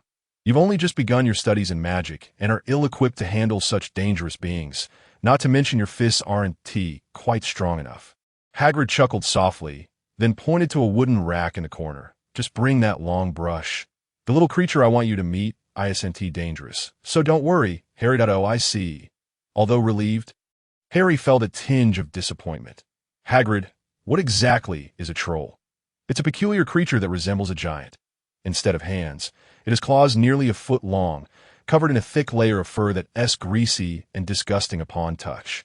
People have seen them from a distance devouring human flesh, hence the name troll. But who really knows? Hagrid shrugged. I've even seen these creatures foraging for water plants in the ditches. They tend to be quite docile in the woods. Aside from their inability to communicate, I haven't found them. Well, never mind. 9.5 out of 10 researchers at the Ministry of Magic are a bunch of fools who never set foot in the woods. Professor Kettleburn has a valid point. Ever since Mr. Newt Scamander left, the Department for the Regulation and Control of Magical Creatures is filled with nothing but headsman's tools and a bunch of refuse waiting to rot. Setting aside the trolls, have you secured everything? Let us go catch a couple of rabbits or ferrets. If we bring gifts, those little creatures will be more accommodating, especially since it's your first time eating them. After strapping a massive lumberjack axe to his back, Hagrid grabbed a small hatchet and tucked it into his pocket, eyeing the black stains on its blade, likely remnants from his hunting endeavors. You truly know a lot about magical creatures, Hagrid, Harry remarked as he followed Hagrid outside. To be honest, you're more knowledgeable than any wizard I've encountered, and it's not just about brute strength. Hagrid grinned widely. I've just spent a long time in the woods and seen many things, which is imparted knowledge. If you asked me to perform any magic, I'd be quite out of my depth. His voice dipped as he muttered, but the ministry doesn't allow me to cast spells anymore. Why not? Oh, it's nothing. Just some old stories. Hagrid waved his hand dismissively, clearly reluctant to delve into the subject. After walking along the forbidden forest for a few minutes, the gentle sound of flowing water reached them from afar. However, the trees obscured Harry's view of the stream's location. This should be close enough. Hagrid raised a finger to signal Harry to be quiet, then stealthily advanced a few steps, retrieving the small hatchet from his pocket. After holding his breath and concentrating for 5 or 6 minutes, Harry watched as Hagrid suddenly raised his hand and, with astonishing speed, hurled 4 or 5 hatchets, producing a series of dull thuds, followed by a cacophony of startled noises from ahead. I've got 2. That should be sufficient. As Hagrid reached forward to clear away a thicket taller than himself, the hidden stream came into view, revealing 2 dark brown and white ferrets pinned to the damp ground near the water's edge. The ferrets are the favorite of the hippogriffs. I might have let that slip. Ha. Hagrid scratched his head awkwardly, realizing he had inadvertently revealed too much, but you'll find out soon enough. It's no trouble to share. They were quite lovely little horses, Harry. Since he had already let the secret out, Hagrid decided to elaborate further to alleviate the awkwardness. These little horses have the heads of eagles, the bodies of horses, and wings that stretch nearly 7 meters. Many wizards love to ride them through the sky. Besides the thestrals, they're the finest flying companions, albeit a bit slow and rather proud. Ordinary wizards find them difficult to tame. But with respect, the hippogriffs are quite agreeable. Take your ferret. I'll teach you how to greet them shortly. I've only just tamed this group, which was initially quite small, but after I brought back a few griffins, their numbers have increased severalfold. These creatures are hybrids of griffins and horses, and there are plenty of beautiful wild horses in the eastern meadows of the forest. Most hippogriffs have eagle claws for their front limbs. If you come across one with lion claws, you should definitely try to tame is there a difference? Harry inquired, crouching down to tie up the ferrets with some rope. The ones with lion claws aren't hippogriffs. Though they too are hybrids of griffins and horses, They are referred to as griffins. The primary difference is that the former lacks wings for flight, while griffins possess powerful wings and have perfectly inherited the strength of their griffin ancestry. They are formidable beings capable of battling dragons in the sky. Their steel feathers serve as both wings for flight and razor-sharp blades. The gusts created when they flap their wings can slice through dragon scales. Moreover, after bathing in dragon blood and consuming a dragoness heart, they evolve into even more powerful dragon blood griffins. Growing dragon scales on their lower halves to compensate for their last efficiency. Whenever dragons were mentioned, Hagrid's enthusiasm surged. I've always believed that dragons are the most fascinating magical creatures in the world, bar none. However, as he loudly proclaimed his admiration, Hagrid abruptly fell silent, his gaze shifting toward the distant stream with a hint of wariness. What is wrong, Hagrid? Something is approaching. Listen closely. The footsteps are chaotic. It's humanoid, at least 4 or 5 of them. They're chasing something. Damn it. How did you two idiots end up here? This foolish chicken is going to get us killed. Cuckoo, cuckoo. A fluffy, sky-blue ball with innocent eyes looked up at the boy, who was clutching it tightly as he sprinted for his life. His once fiery red hair, now matted and drenched in sweat. You'd be better off casting a spell than wasting time talking. Beside the boy with the red hair, who was cradling a dumpling, another boy with an identical appearance and the same fiery locks was dashing about that a discerning observer would instantly recognize them as the offspring of the Weasley family. Clad in identical attire, their faces and physiques were nearly indistinguishable, and at this moment, the twins, who had become the embodiment of the proverbial thick as thieves, found their patience waning. With the absence of Dumbledore from the school this year, they had intended to seize the opportunity presented by the first day of term, when the professors were preoccupied with settling the new students. After finishing their lunch, the twins swiftly exited the castle and stealthily made their way into the woods, unnoticed by Hagrid, who was busy cooking at the time. The forbidden forest of Hogwarts was indeed perilous, at least according to the professors, yet the twins had never relinquished their curiosity and desire to explore this enigmatic woodland. The reason was simple. This eternally emerald-shrouded forest was teeming with galleons, as the oldest and most venerable school of magic in England, and arguably all of Europe.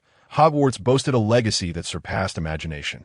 Even Beauxbatons, which had received substantial donations from the wealthiest alchemist in the world, could not compare. The forest's formal designation was the Dark Forest, a place imbued with a potent magical aura that naturally attracted magical creatures. It was a natural wonder born of magic, sheltering countless magical beings while simultaneously transforming into a colossal treasure trove. Even at the forest's fringes, one could discover many rare and valuable creatures. Akin to walking galleons to the end of the previous academic year, while meandering near the forest's edge, the twins had fortuitously stumbled upon a group of round, plump, and utterly adorable creatures known as puffskeins. These ground-dwelling birds, which possessed the ability to teleport but could not fly, exhibited a smooth and seamless form of disapparition that exponentially enhanced their agility. Capturing them proved nearly impossible for wizards unless one resorted to lethal means. Otherwise, no matter how sturdy the cage, these little birds could vanish in an instant. Puffskein feathers had always been in high demand as a magical material. Items crafted from them could save one's life in dire situations. On the black market, a mere handful of puffskein feathers could fetch a galleon, and capturing a single puffskein could yield at least 50 shiny galleons. Driven by grand aspirations, the twins found themselves in dire need of funds, and puffskeins became their most accessible source of galleons. During the summer break, they fervently researched and exhausted all their connections to devise a viable plan on the first day of term, seizing the opportunity presented by the professor's lax vigilance and Dumbledore's absence. They stealthily returned to the location where they had encountered the puffskeins months prior. Alas, they arrived too late. As free-spirited creatures that could traverse anywhere at will, the puffskein colony would not linger in one spot for long. The twins were left empty-handed, managing to collect only feathers worth 4 or 5 galleons. While this sum was indeed substantial compared to their meager monthly allowance of 2 sickles, it fell short of their initial goal of capturing a puffskein. After an entire holiday devoted to research, the twins felt confident in their ability to endear the puffskeins to them. Their dear friend Cedric's father was the head of the department for the regulation and control of magical creatures. Though Hagrid often dismissed this department as a bunch of fools, it was relative. Despite not having completed his education at Hogwarts, Hagrid's 40-plus years of experience as a gamekeeper afforded him a profound understanding of magical creatures, surpassing that of most wizards. Even if his methods were unconventional, steeped in the principle of letting one's fists do the talking, he was not someone to be underestimated. Just as the twins were preparing to return home, a flash of blue caught their eye in the nearby bushes in perfect synchrony. They abandoned their intention to leave and stealthily followed the fleeting blue light. Though the path ahead was fraught with twists and turns, their resolve remained unshaken. They pressed on, teeth gritted, motivated by the allure of gleaming galleons. Unlike the Puffskeins, which would disappear at the slightest hint of danger, the twins had to navigate with utmost caution, striving to remain hidden while ensuring they did not lose their quarry. After an arduous hour of tracking, they finally awaited the moment when the solitary Puffskein would tire, having devoted an entire holiday to studying its preferences. The twins had meticulously crafted a delectable treat that would surely win the creature's favor. They had spent their hard-earned savings of 2 galleons for sickles and 13 nuts, and had even incurred a scolding from their beloved mother for accidentally damaging a pot. Yet, all this effort seemed worthwhile, for the exhausted Puffskein showed little resistance to the enticing food before it, in comparison to its usual diet of insects, seeds, and small fish. This carefully concocted pet food was akin to a gourmet French feast for an English native starved of culinary delights. Naturally, the Puffskein began to lower its guard towards the twins, recognizing that these 2 young wizards posed no significant threat as magical beings with a fair level of magical prowess. Puffskeins possessed an admirable ability to sense danger and malice. The twins' intentions were sincere. After all, they merely wished to groom the creature daily. However, the road to success is often winding. Dumbledore's absence had emboldened the twins to venture into the Forbidden Forest on the very first day of term.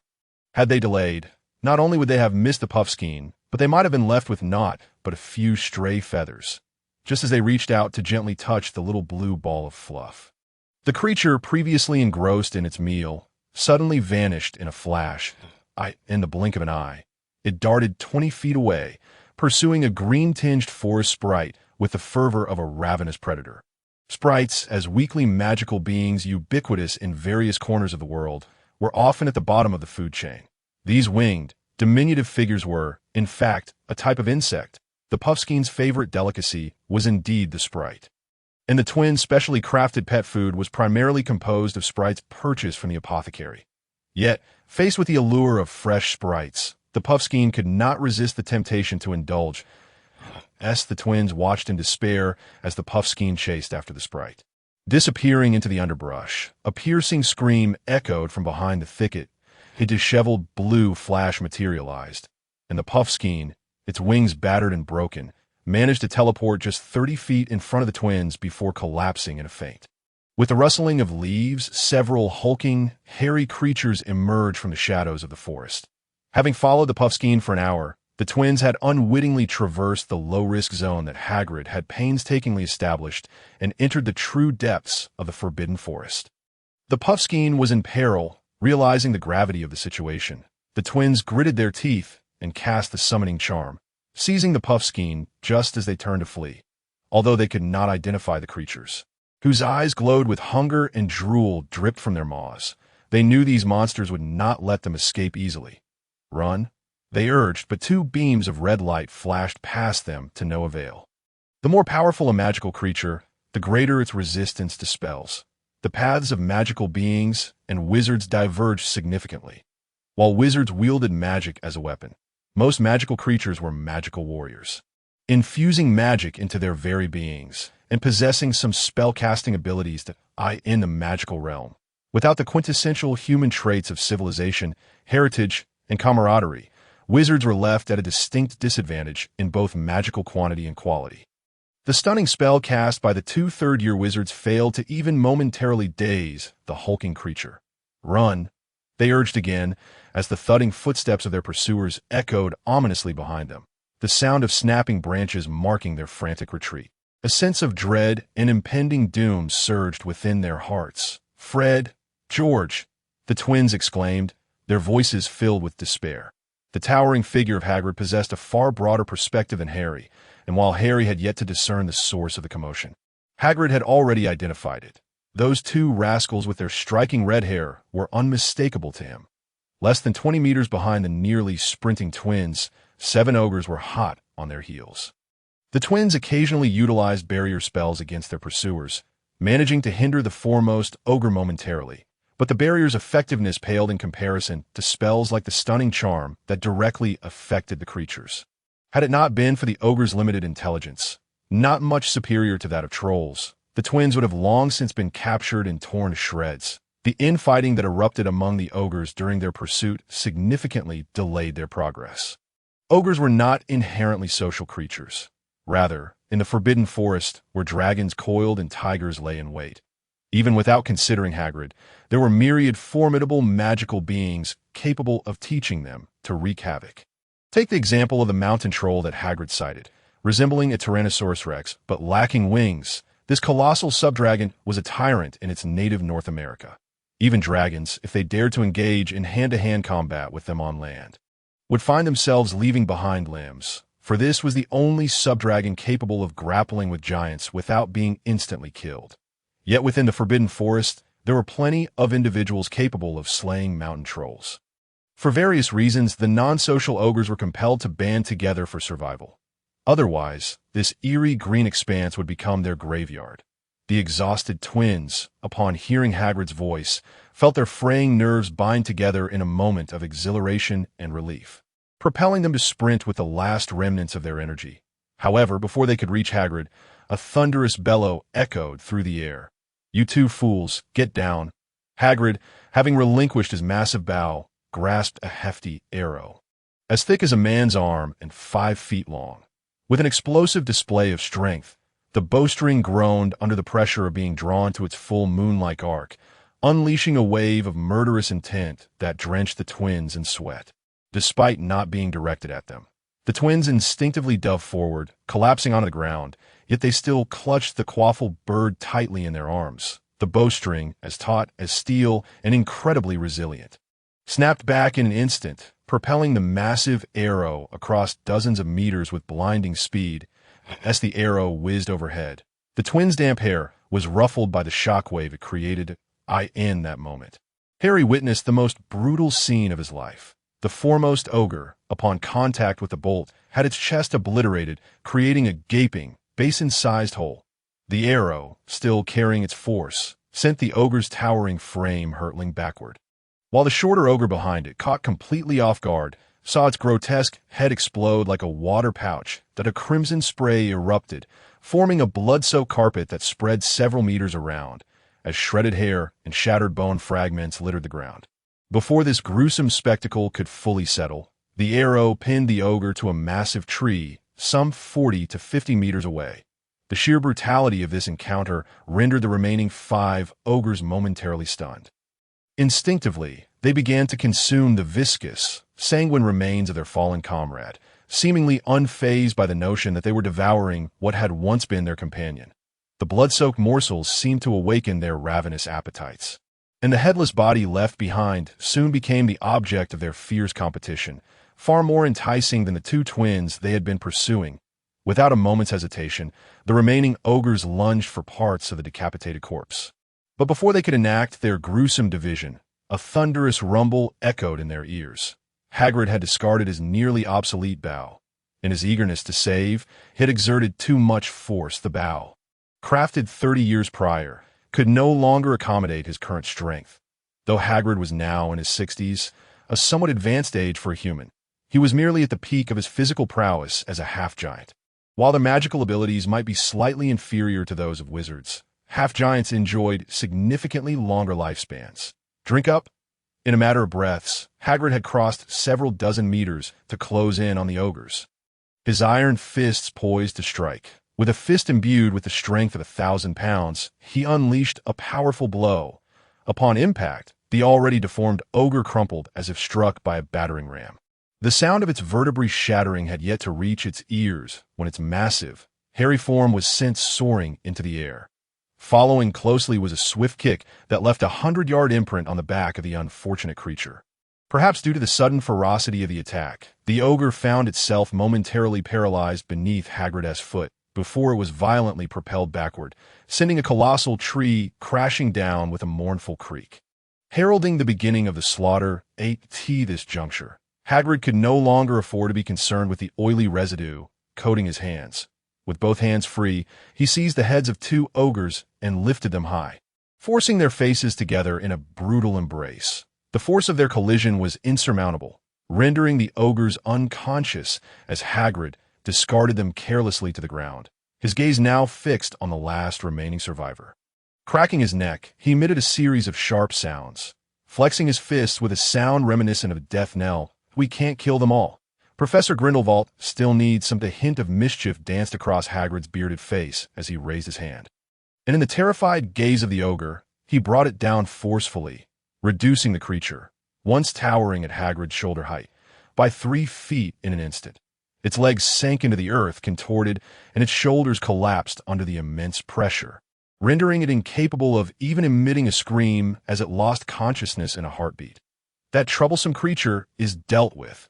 After attending to the mess, Hagrid bent down to wash his hands in a stream, his fingers slick with the foul, viscous liquid, the rancid head oil that he detested about ogres. Now, you two rascals, shouldn't you provide me with a reasonable explanation? The giant approached, still stained with blood, towering over the panting twins, his voice laced with barely contained anger. Look at the trouble you've caused. Before Hagrid could finish, the twins simultaneously rolled their eyes and fainted, leaving only the quaffle bird, trembling and desperately trying to bury its head in its fluffy body, quaking with fear. You two, sigh. Harry, you're craving roast chicken, aren't you? Huh? What? Hagrid, you can't eat him. The twins, who had just feigned unconsciousness, sprang to life at Hagrid's words, their expressions shifting to one of alarm. Then hurry up and get up. Hagrid huffed impatiently. He was not easily fooled by their antics. Let me tell you, you've gotten yourselves into serious trouble this time. Are you trying to throw your lives away? How could you venture so deep into the forest? I've warned you countless times. I let it slide when you were just lingering at the forest's edge, but do you have any idea how perilous the forbidden forest truly is? 5-legged beasts, venomous leopards, mountain trolls, sphinxes, manticore-like creatures, terror birds, black rock serpents. I can't even count how many creatures could snuff out your lives in an instant. Do not dismiss the warnings of Professor Dumbledore and the other professors. You two rascals. Hagrid's voice, a mix of fear and anger, resonated, causing the twins' ears to ring and draining their remaining strength. This is a place where people truly die. If you hadn't encountered me today, you would have ended up in the belly of an ogre. I apologize, Hagrid. This time it was our oversight. The twins, who were utterly flustered, dared not argue. Their heads hung low as they nodded in agreement. In truth, at the very moment they encountered the giant troll, they realized the gravity of their mistake.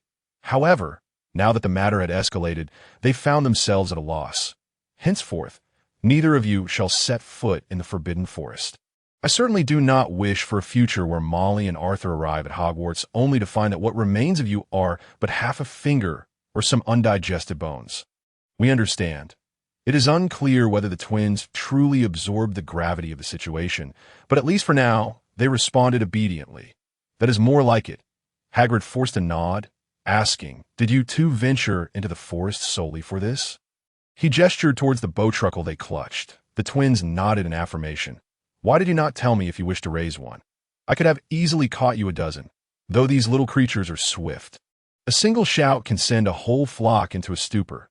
They taste delightful, albeit a tad lean, perfect for a broth. Before the twins could react, the bowtruckle within their grasp suddenly fluffed up in alarm, transforming from a mere ball into an even larger, fuzzy mass, its trembling tail and head buried within its body disappearing from sight, utterly terrified by Hagrid's fierce words.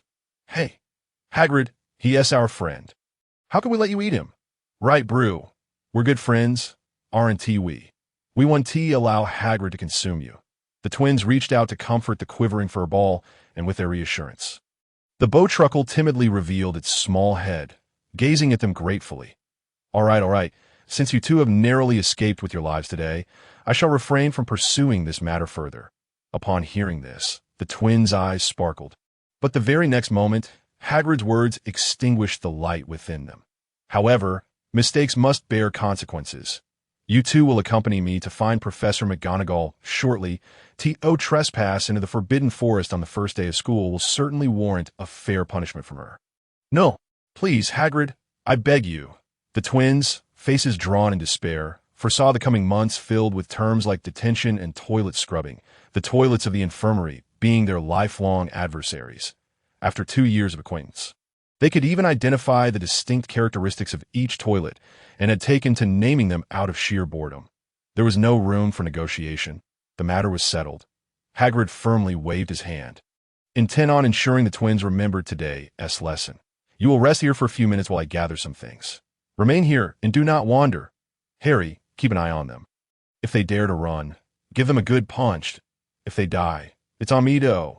Harry rolled his eyes, bewildered by the absurdity of the situation, as Hagrid rose to collect the remains of the troll he had either killed or mortally wounded. The twins' eyes darted around eagerly. With beaming smiles, they turned to Harry, their natural sociability allowing them to quickly bond with those they wished to know.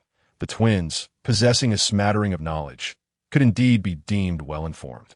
Although their cleverness rarely manifested in academic pursuits, one must concede that they were undeniably intelligent and capable. In mere moments, the twins, having shared a plethora of amusing anecdotes, engaged Harry in lively conversation.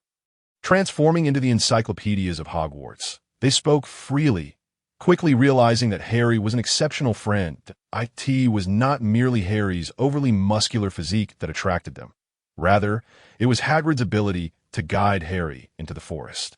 The twins believed they could no longer win Hagrid's favor, but Harry, he was surely destined to become a favorite of Hagrid's.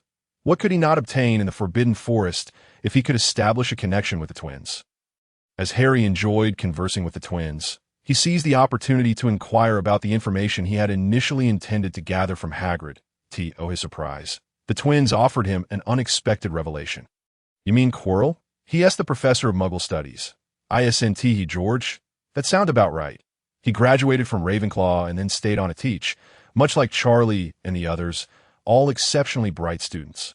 George nodded thoughtfully, recalling a vague memory. But I heard he died. He wasn't present at the start of the term. Didn't Dad mention it once during the holidays? He said a Hogwarts professor died unexpectedly in Albania? Oh yes, right. His blood was completely drained, leaving him looking like a desiccated corpse. The department is taking this matter very seriously. It has been ages since such a heinous murder occurred. Some suspect it was the work of vampires, while others believe it was a dark wizard wielding dark magic. Dad speculated that someone might have conducted a dark ritual. Perhaps an evil cult has resurfaced. But Harry, do you know Quirrell? The twins gazed intently at Harry. But before he could respond, Hagrid's heavy footsteps interrupted their chatter. The enormous tree trunk, shattered by the troll, was dragged over by Hagrid. He had initially intended to gather firewood. Since the tree was down, he figured it would be a waste not to utilize it. Surprisingly, among the first 2 trolls, the one with its head blown off was dead, yet the other, with a gaping hole in its chest, was still alive. Hagrid bound the troll, using tree vines as thick as his arms, and secured it to the trunk, which he casually hoisted onto his shoulder. This hefty load, weighing at least 20 to 30 tons, was effortlessly dragged along, Hagrid resembling a carbon-based semi-truck as he towed his spoils, ready for a meal every 100 kilometers, entirely eco-friendly. Let us go, we must leave the forest. Keep up. The twins clambered to their feet, while Harry, pondering the news shared by the twins, maintained a calm demeanor. Quirrell died in Albania? So, Voldemort. Ah, indeed, the script of this world is flawed. What kind of fish would Dumbledore catch with the Philosopher's Stone? One wonders. He organized his thoughts and followed Hagrid out of the verdant depths of the Forbidden Forest. The month-long detention, without any reprieve, would involve not only tending to the night pots of the infirmary, but also laboring for Professor Sprout in her greenhouse. To prepare for the new school year, Professor Sprout had once again opened a new greenhouse, and due to a shortage of hands for composting, the twins were tasked with escorting the well-fermented manure safely to its destination. Upon hearing this news, Harry silently mourned for the twins for 3 seconds. While the work was not particularly arduous, it was certainly filled with the pungent aroma of excrement, an experience that was. rather unpleasant. This is all entirely worth it. You needn't console us, Harry. The twins, who were remarkably untroubled, showed no signs of the melancholic gloom that had enveloped them for a month. Instead, after exiting Professor McGonagall's office, their faces radiated with a glimmer of excitement. This was not due to their newfound roles as dung collectors, but rather because Hagrid had consented to allow them to care for the injured Erumpent, a blue ball of a creature. Although their healing charm had barely staunched its bleeding, the broken bones and internal injuries required the expertise of a professional to mend. Professor Sylvanus Kettleburn, the current instructor of care of magical creatures at Hogwarts, was more than willing to assist them, but under the condition that the Erumpent would make an appearance in class as a model. After all, Kettleburn was quite advanced in age, and with only one limb intact. He could hardly hope to keep pace with the teleporting creature. He had always relied on his own tamed hippogriff to transform into various magical beings, and the opportunity to have a genuine model was one he would not let slip away. The transformation of the hippogriff did not reduce its size, making the 5-meter-tall Erumpent somewhat unwieldy and subject to ridicule. After bidding farewell to the twins, Harry returned to the common room, as afternoon classes were about to commence, and he needed to retrieve his textbooks. However, upon returning to his room, he discovered that there seemed to be no proper textbook for defense against the dark arts. Instead, there was only a supplementary reading material titled Dark Magic, From Introduction to Azkaban. This thin tome, consisting of merely a few dozen pages, provided a somewhat detailed account of the costs associated with some common dark magic. Compared to traditional spells, dark magic often exhibited a certain enhancement in effectiveness. But this additional power came at a steep price. Every gift bore a concealed cost, and the toll of dark magic was often imperceptible to the witch or wizard wielding it. Thus, such subtle alterations were profoundly alarming. With 10 minutes remaining before the defense against the dark arts class commenced, the classroom was already filled to capacity. The vast majority of students exhibited great interest in the subject, as the very name of the course evoked a sense of veiled exhilaration, especially considering that the instructor was none other than Grindelwald. Perhaps the Muggle-born wizards were unaware of the significance of this name, but for those from wizarding families, it was common knowledge: Gellert Grindelwald. The leader of the Pureblood Party was acknowledged as Europe's most formidable dark wizard, his notoriety rivaling that of Albus Dumbledore, the most powerful light wizard at IT. Was rumored that decades prior, the two had engaged in a clandestine duel. But due to the passage of time and the deliberate obfuscation by both parties, few details were known.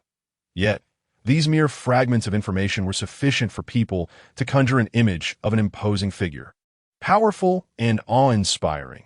Even if he cast a shadow of darkness, as the clock struck 2, a steady rhythm of footsteps approached, and the classroom door swung open. Grindelwald entered, his white hair cropped short and neat.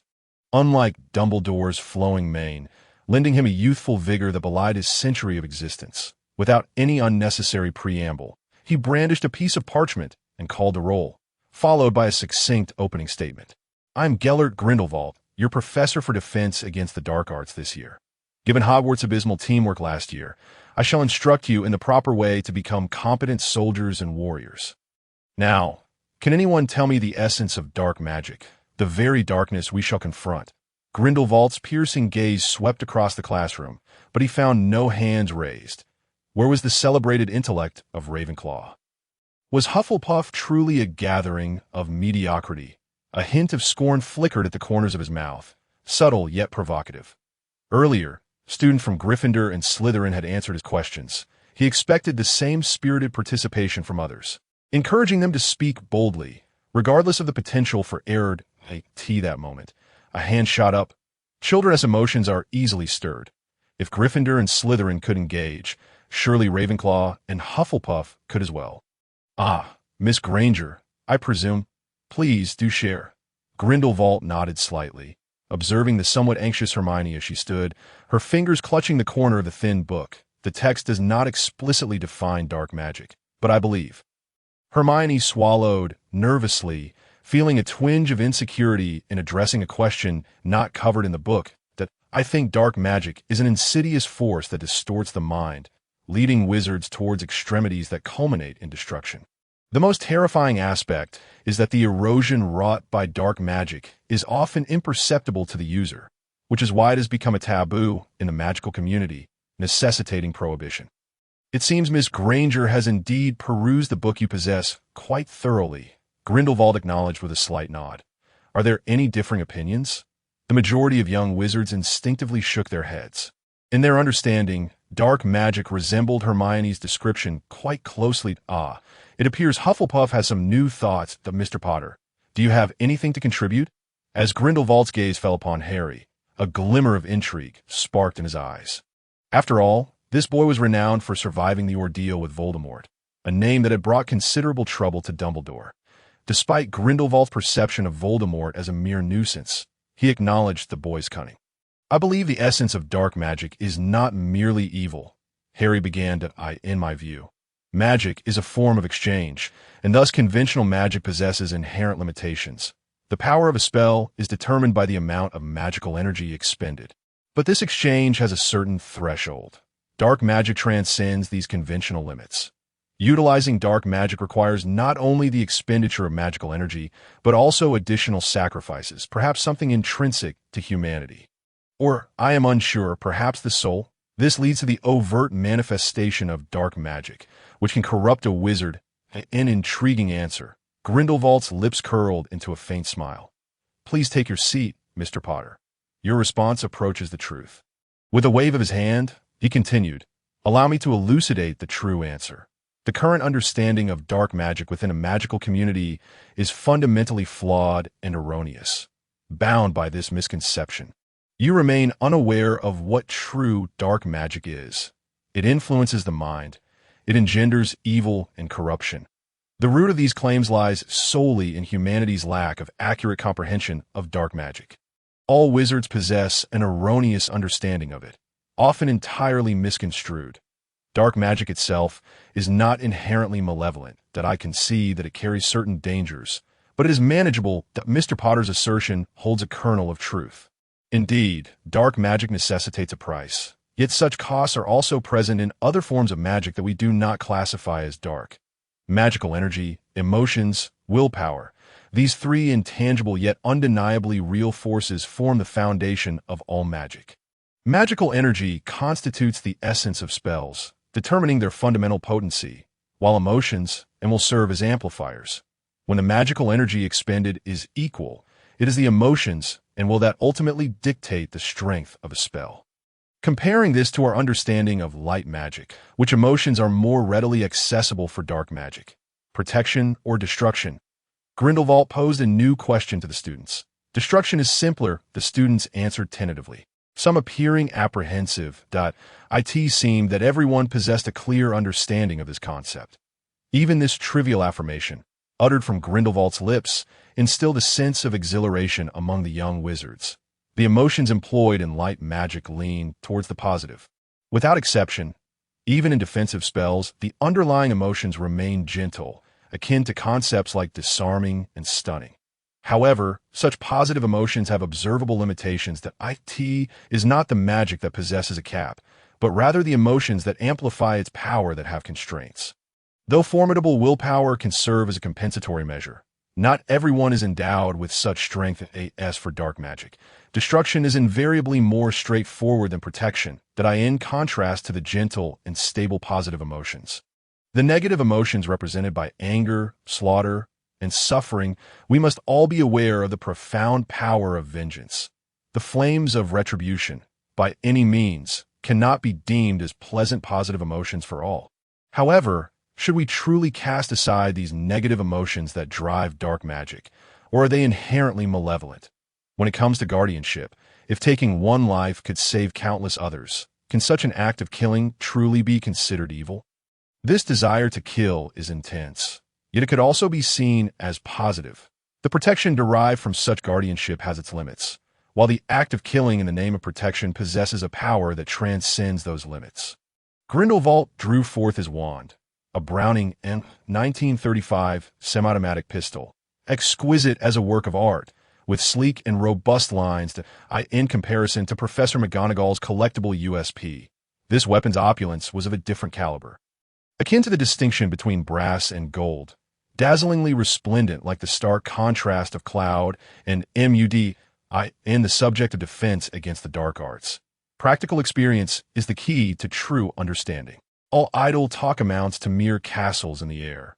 What I have articulated thus far pales in comparison to witnessing it firsthand at this moment. Grindelwald smiled as he tossed forth a black cloth bag, from which a plume of dark mist ascended, coalescing into a terrifying creature clad in tattered black robes, hovering in mid-air. Mere 5 feet away from the young wizard, a Dementor from Azkaban unleashed a wave of despair that instilled fear in all living beings. Yet, it seemed restrained by some form of magic, its powers diminished, and unable to escape the spot it occupied. The shrieking young wizard appeared as if doused with a bucket of icy water. Yet the despair that could siphon joy did not manifest upon them, a fresh Dementor from Azkaban. I believe such fear should indeed leave a lasting impression upon you. Grindelwald raised the barrel of his gun, his voice clear enough for all to hear. Expecto Patronum, but a flash of white light erupted from the barrel, and a vividly lifelike golden phoenix soared forth, a protective charm summoned by emotions of hope, joy, and happiness, standing in stark opposition to the despair and death propagated by the Dementor. The corporeal Patronus possessed the capability to vanquish such semi-ethereal dark magical life forms, and as the Phoenix Patronus emerged, the Dementor began to scream and dissolve, the cold despair that enveloped the classroom dissipating with the arrival of the softly golden guardian. A warm power calmed the young wizards, who gazed ahead with a mixture of fear and curiosity. And as they witnessed the Dementor shattered by the Phoenix, a few fragmented cheers began to arise. This is the essence of pure guardianship. Grindelwald directed the Patronus to perch upon the lectern, noting that if one observed closely, the Patronus's own power had diminished somewhat after utterly defeating the Dementor. Although the young wizards could not discern this, Grindelwald would not deceive them. All nodded in agreement. Acknowledging the professor's words, the protection derived from protection is passive. This is the limitation of so-called white magic. Rather than stating that the Patronus killed the Dementor, it would be more accurate to say that the Patronus sacrificed a portion of its own essence to counterbalance the Dementor's energy. This is not slaughter, but a commendable yet foolish sacrifice. What if we were to consider dark magic? Grindelwald revealed a cryptic smile, casting another black cloth bag into the fray, and a new Dementor materialized before the students.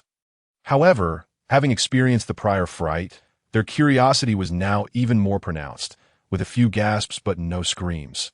Once again, he raised his gun, aiming at the Dementor, and recited the unchanged incantation, Expecto Patronum. Yet this time, what erupted from the barrel was not a gentle mist of golden light, but a chilling darkness, a horrific black light that evoked discomfort. If the Dementor brought despair by robbing joy, then this swiftly coalescing dark phoenix radiated an aura of slaughter, death, and fear. Unlike the orthodox Patronus, this embodiment of extreme negative emotions coalesced into a guardian far more terrifying than the Dementor, a pure black phoenix. A protector seemingly divorced from the notion of guardianship. The slaughter ignited in the name of protection. This is justice. The instant his words fell, the black phoenix took flight, its obsidian claws swiftly gripping the Dementor's shoulders, tearing it apart in an instant. Countless tendrils of black mist erupted, the power of despair scattering in all directions. Yet after a few selective pecks from the black phoenix, it was completely consumed and absorbed. Magic knows no notions of good or evil. They are but tools for wizards. Should you be injured by a blade, it merely indicates improper use. Our task is not to seal away this harmful weapon, but rather to learn the method to wield it correctly. In the study of defense against the dark arts, we do not learn how to combat it, but rather how to master it appropriately. Power, if left unutilized, is devoid of meaning, especially in this era. Grindelwald cast a steely gaze upon the students that we need individuals to step into the darkness, to guard the light for many. Time is of the essence. Children, Grindelwald squinted slightly, speaking in a hushed tone.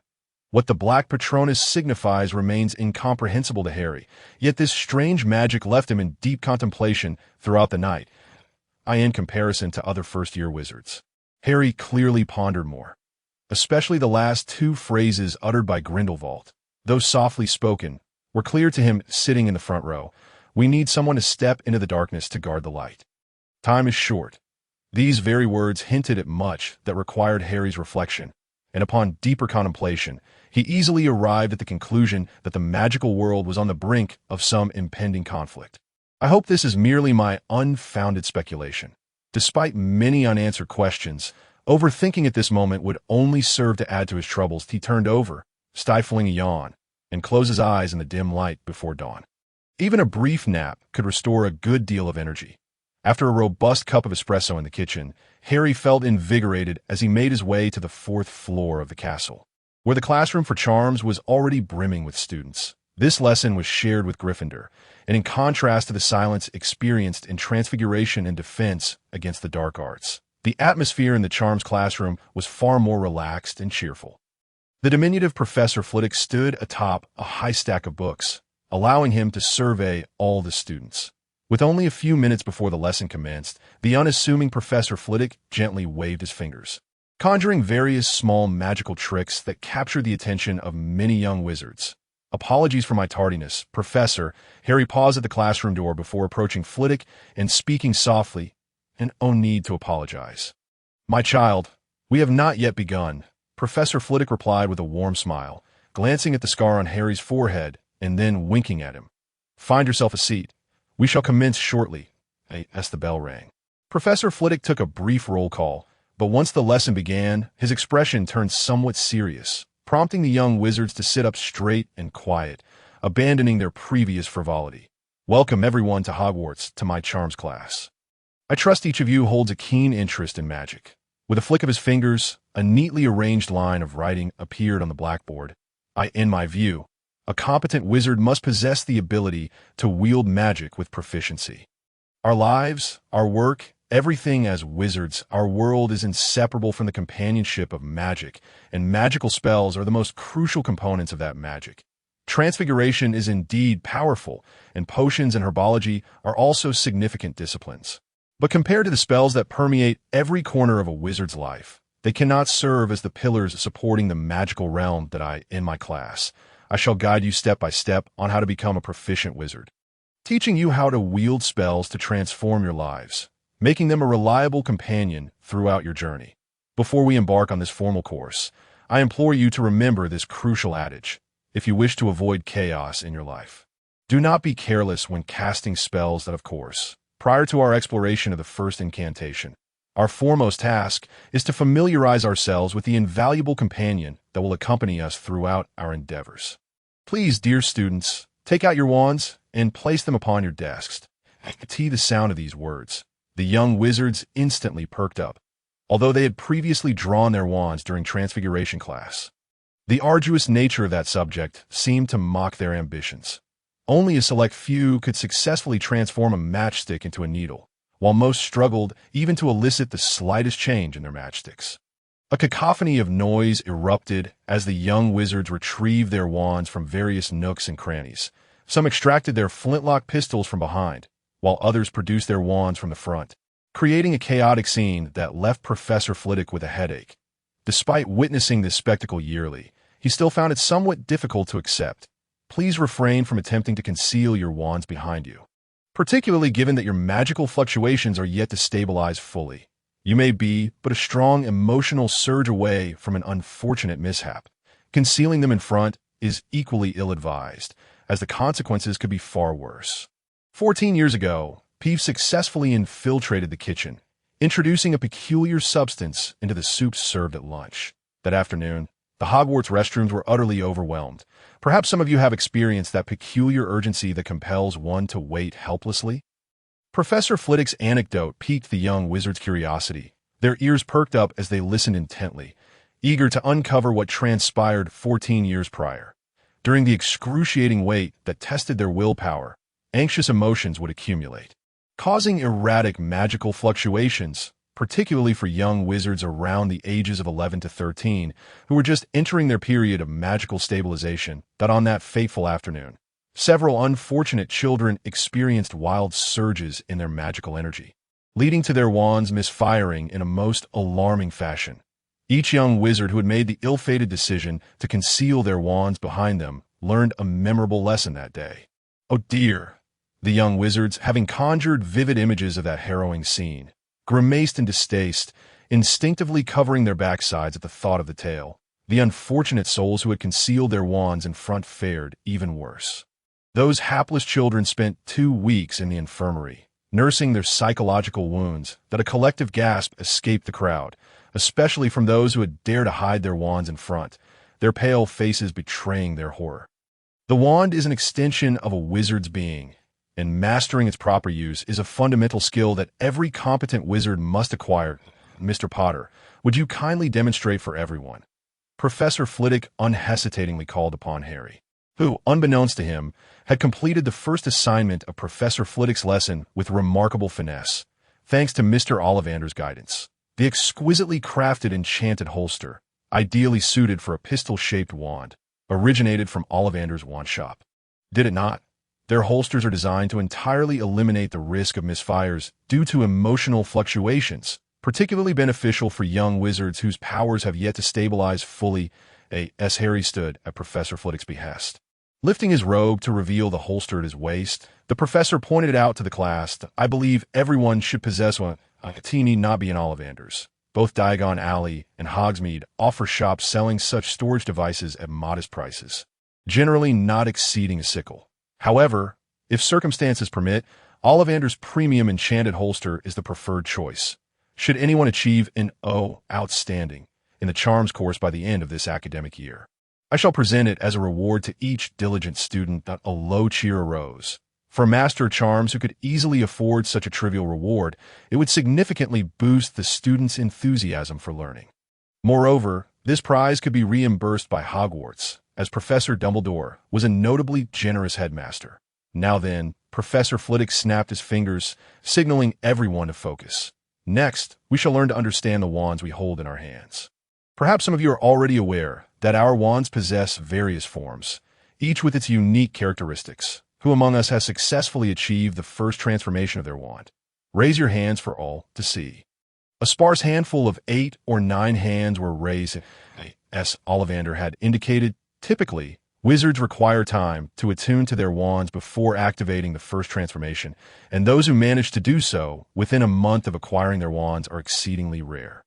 Those whose wands have not yet changed need not feel disheartened. The attunement process requires time and is a phase every wizard must experience. The initial form of a wand is always the same, resembling a flintlock pistol at this stage. Due to the wand's incomplete attunement, the wizard experiences certain limitations when casting spells. For instance, the frequency of spell casting is generally lower, with an average interval of about 3 seconds between incantations. However, this does not hinder your daily practice, as the flaw only becomes pronounced during duels. While the flintlock pistol gathers magical energy somewhat slowly, it excels in stability, and when a spell fails, its built-in safety mechanisms mitigate the consequences of casting errors, providing invaluable assistance to novice wizards. However, do not attempt to exploit this. Otherwise, you may find it challenging to cleanse your face of soot. The first advancement of the wand inevitably leads to the form most commonly utilized by wizards, the pistol shape. Professor Flitwick, now holding a wand in hand, made no grand gestures. Merely with a flick of his wrist, a revolver that had been reduced in size to fit his palm materialized, a luxurious revolver reminiscent of Grindelwald's Browning M. 1935. The ethereal craftsmanship of this revolver, seemingly carved from flawless gemstones, radiated a captivating deep blue, more dazzling and immaculate than the heart of the ocean. Harry strained to identify this excessively opulent revolver. If he was not mistaken, the petite Professor Flitwick wielded a weapon that stood in stark contrast to his stature. A Smith Wesson M500 revolver capable of firing 12.7mm cartridges, capable of shattering an elephant skull. Strangely, when this so-called real man's fierce weapon rested in Professor Flitwick's delicate hands, Harry felt no sense of incongruity. It seemed entirely appropriate. Once the transformation to the pistol shape was achieved, the interval between spells ceased to adhere to rigid standards, unless the wand's transformed form imposed certain limitations. Some wands are capable of casting spells more powerfully than others, owing to their transformed shapes, though this may come at the cost of reduced accuracy or extended intervals between spells. The pistol-shaped wand boasts an optimal casting range of approximately 50 meters. Within this distance, if aimed accurately, spells can strike their targets with precision, with minimal loss of potency. Additionally, this form allows for easy storage and is particularly advantageous for rapid deployment in emergencies. As you gain further mastery over your magical abilities and achieve a better attunement with your wands, you shall encounter the second stage of advancement. Here, two branches typically emerge, one inclined towards dueling, sacrificing a degree of spell potency for faster casting in the submachine gun form, and the other, a shotgun form, which reduces range but dramatically enhances spell area of effect and explosive power. Both branches can be mastered, representing commonly utilized advancements in wands. Generally, the shotgun form proves more suitable for the release of transfiguration spells, as its broad area of effect renders it far more efficient for significant alterations in terrain. Following the fundamental transformations, the wand will acquire advanced forms that are relatively difficult to master. These include a rifle that enhances spell accuracy, range, and power, and further evolves into a machine gun form. A precision rifle that significantly amplifies spell accuracy, range, and power, as well as an advanced sniper rifle form, and an upgraded shotgun that presents a grenade launcher and rocket launcher variant, boasting extended range, heightened precision, broader coverage, and increased potency. Each time Professor Flitwick articulates a wand's transformation, the wand in his hand undergoes a corresponding change. To Harry's astonishment, the professor, a multiple champion of the wizard dueling competitions, appears to be a versatile master without any apparent weaknesses. Each transformed firearm exhibits exquisite opulence, and Professor Flitwick, with his crystal-like skin, resembles a lavish player who has acquired an entire set of limited-edition ocean-themed legendary skins.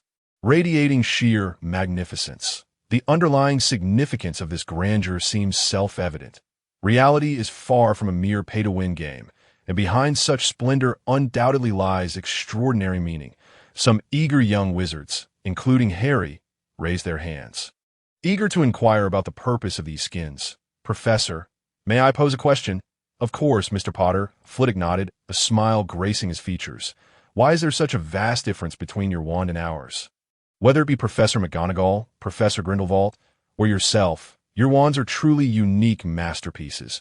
While Harry favored the cold metallic sheen of his wand, he would certainly not miss the opportunity to acquire such skins if possible. "This is precisely what I am about to share with you," Professor Flitwick said, nodding slightly before shaking the crystal revolver in his hand. "As your understanding and familiarity with wand forms deepens, your wand will evolve alongside your progress. The intricacy of a wand's form reflects your mastery over that particular wand shape. Starting from simple patterns and color changes, you will eventually cultivate it into a wand form that is uniquely yours. Even if your spellcasting abilities do not improve in the slightest, the transformation of your wand will enhance the depth of your incantations." Demonstrating with the same Lumos spell, Professor Flitwick raised the suddenly silver metallic M500 and pulled the trigger, causing a brilliant glow to flicker. A light sphere the size of a fist wobbled out from the barrel, and with it, the classroom curtains automatically drew shut, blocking the bright daylight outside. The luminous orb illuminated an area of approximately 5 meters, while the space beyond began to fade into darkness. If I were to cast Lumos with the same magical energy, but in this form, the crystal-skinned revolver was fired once more.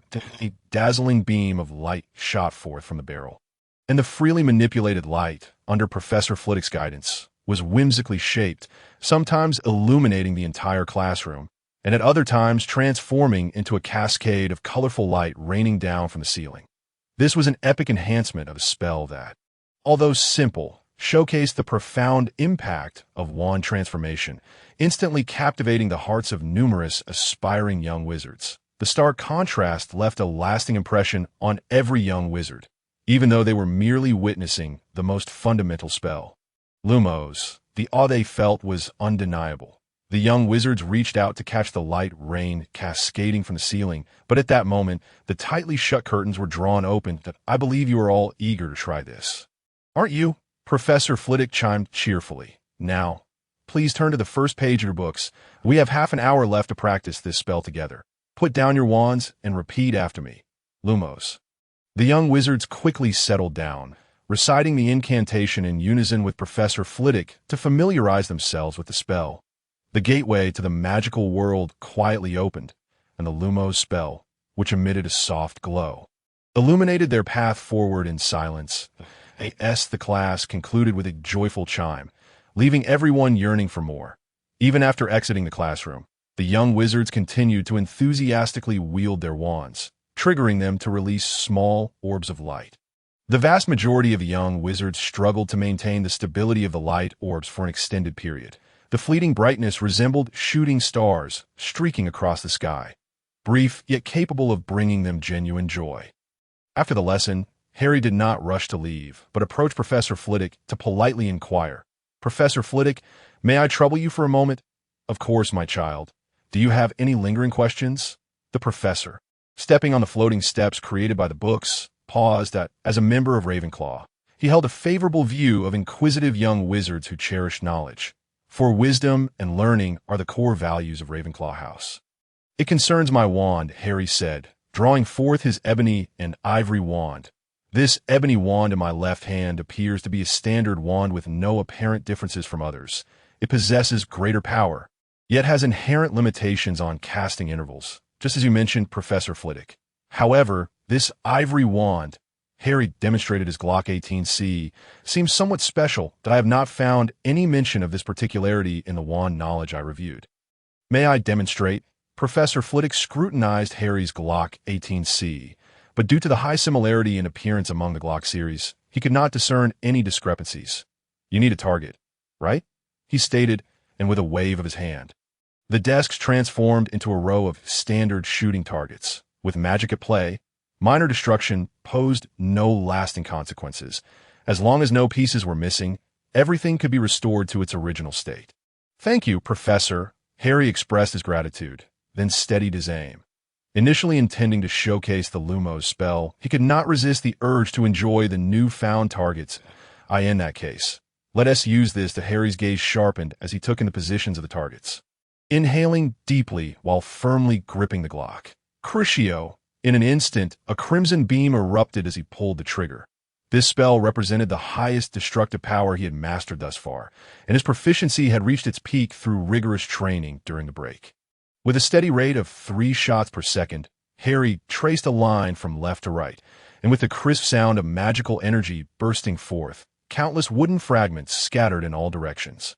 The normally relaxed and curious Professor Flitwick stood in stunned silence, mouth agape. Witnessing the scene that seemed amiss, it was not that he was unfamiliar with rapid-fire magic, nor that a first-year wizard could master a spell from the fourth-year curriculum. Rather, it was Harry's unorthodox method of casting that a continuous outpouring of a single spell without repeated activation. Professor Flitwick's eyes widened in disbelief as he fixated on Harry's finger, which was firmly pressing the trigger without faltering. This was not right. This was not magic. After Harry effortlessly shattered dozens of targets into splinters, Professor Flitwick rubbed his weary face and murmured, "This doesn't seem right, my child. Your wand is peculiar." Grasping Harry's wrist, Professor Flitwick closely examined the Glock 18 in Harry's hand, but he still could not discern anything unusual. "Is this wand truly from Ollivander?" he asked, gazing intently at Harry. "I would prefer to hear about any new breakthroughs in wand crafting." "Indeed, although Mr. Ollivander did not accept my payment due to a minor mishap, both the white ivory and black ebony wands hail from Ollivander's wand shop. Mr. Ollivander informed me that these two wands are twin brothers, crafted from ebony and ivory, with the core derived from the heartstring of the Dark Lord." Harry candidly disclosed the details of his wand to Flitwick, who was quite curious about the Dark Lord's heartstring, or rather, the nature of the Dark Lord himself. Although Ollivander assured him that he would gradually learn more upon reaching Hogwarts, the matter still piqued his curiosity. So that is how it is. Flitwick seemed to breathe a slight sigh of relief, though a hint of disappointment flickered across his face, as it appeared that wand lore remained largely unchanged, at least not capable of unleashing a proper spell barrage. If one were to use that object, however, anything bizarre could potentially occur. Flitwick chuckled awkwardly, shrugging in resignation.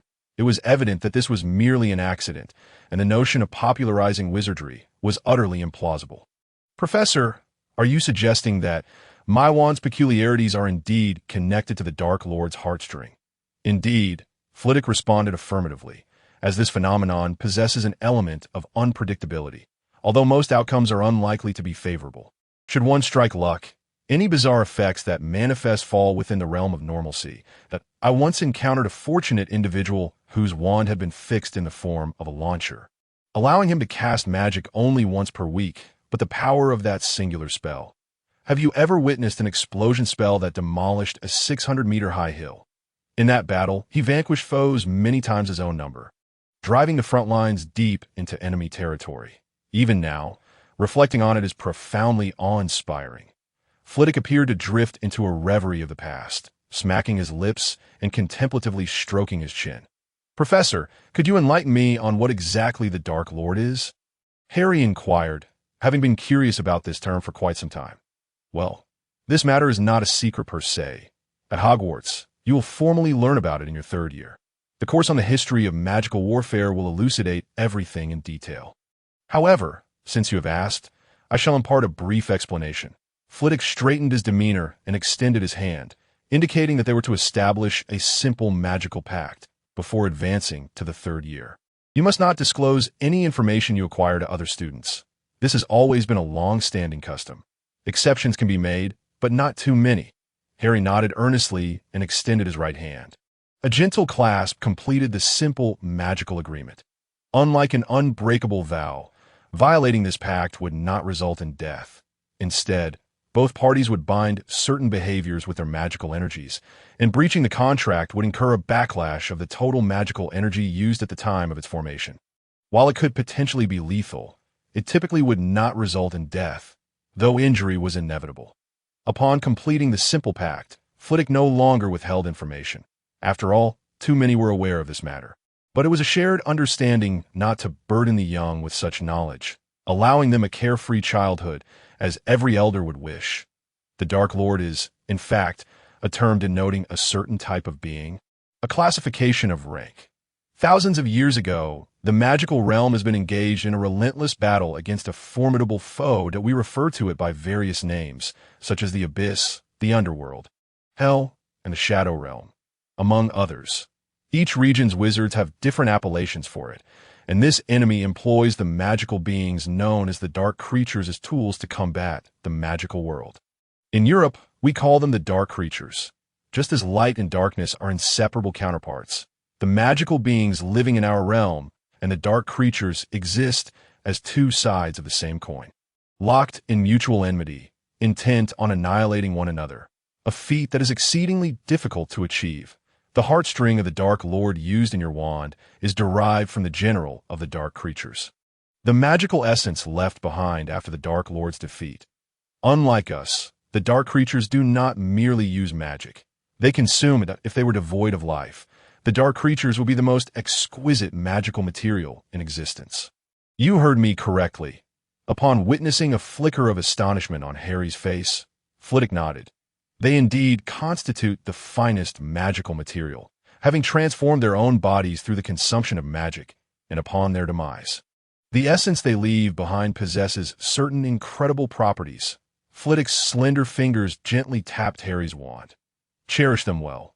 Wands are extensions of a wizard's very being, lifelong companions. Then, Professor, after having my mind flooded with such outlandish revelations, Harry took a moment to collect himself. What about the ebony wand? Grasping the black M1911 in his left hand, he pondered the implications of their twin nature, both utilizing the Dark Lord's heartstring. What capabilities does it possess? In contrast to the idiosyncratic Glock 18, the seemingly unremarkable M1911 appeared rather mundane. Although it was indeed a well-crafted and comfortable wand, its efficacy seemed not even worthy of carrying the ivory shoes. Indeed, the ebony wand possesses the ability to amplify spell potency, and its effect is not negligible. However, the price it exacts is quite apparent: a 1-second casting interval and nearly double the mana consumption per spell. With these two drawbacks, its amplification effects seem less than impressive. Consider this. Once Harry has mastered his spells, casting at a rate of 10 per second, would the insignificant enhancement from the ebony wand truly be of any value? As the ebony wand fires a shot before it can discharge a second, the ivory wand has already unleashed nearly 20 spells in that time, highlighting how the quantitative disparity far outweighs the qualitative enhancement. So, what distinguishes this wand? Flitwick observed the ebony wand closely, raising an eyebrow. The M1911's design is not rare. Perhaps 3 or 4 can be found among every 100 people, a considerable ratio given the multitude of handgun models available. Its stable market presence indicates that this model possesses a significant degree of versatility. While high versatility does not equate to mediocrity, it does reflect a certain excellence, albeit one confined to conventional standards. After all, outliers and prodigies are often exceptional cases. For instance, Professor Flitwick's M500 has significant flaws. For an extended period, even the spell-casting genius Flitwick could not utilize silent spells.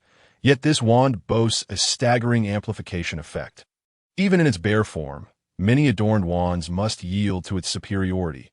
However, the M1911 is clearly not one of those exceptional outliers. Give it a try. Mr. Potter, perhaps its uniqueness lies deeper than it appears. Harry firmly believed that since these two wands were indeed twin siblings, it was illogical for one to be extraordinary while the other remained unremarkable. Such a combination defies reason and contradicts wand lore. The Ollivander family has long been esteemed in the realm of wandcraft. They would not produce such a distorted product. With a simple wave of Flitwick's hand, the classroom, once devastated by a shattering spell, was instantly restored, and a row of targets reappeared before Harry. This time, he set aside the resplendent ivory wand and grasped the unassuming ebony wand. With a pull of the trigger, the crimson spell erupted once more. Compared to the ivory wand's crisp magical detonation, the sound of the ebony wand was deep and resonant, a thunderous boom rather than a light tap-tap-tap.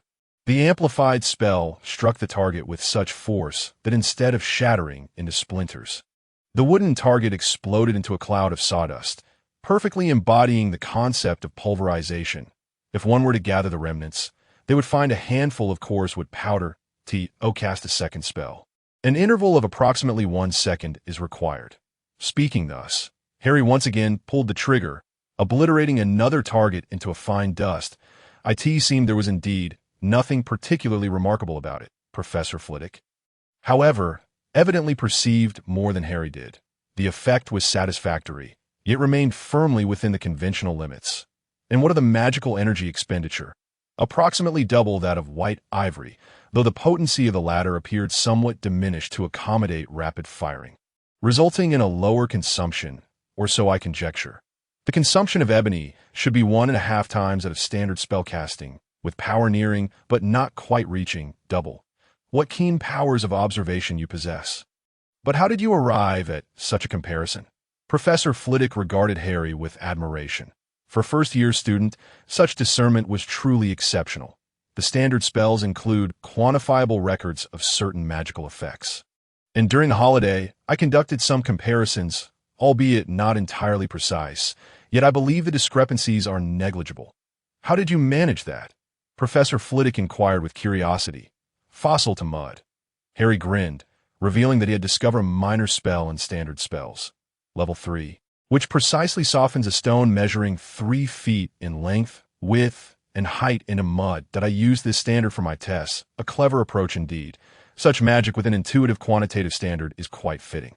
However, since this was an experiment conducted during the holiday, I regret to inform you that I cannot award you any points for it. Flitwick chuckled and playfully spread his hands. Among the professors at Hogwarts, he was undoubtedly one of the livelier, showing no signs of being a contemporary of Professor McGonagall. Perhaps his fairy lineage allowed him to live longer than ordinary wizards, endowing him with a more youthful demeanor. What a pity, but I believe that as long as I study diligently, Professor, you shall not hesitate to award me points. Every effort and ounce of wisdom deserves recognition. Flitwick nodded, suggesting they continue their experimentation. Perhaps further discoveries await them.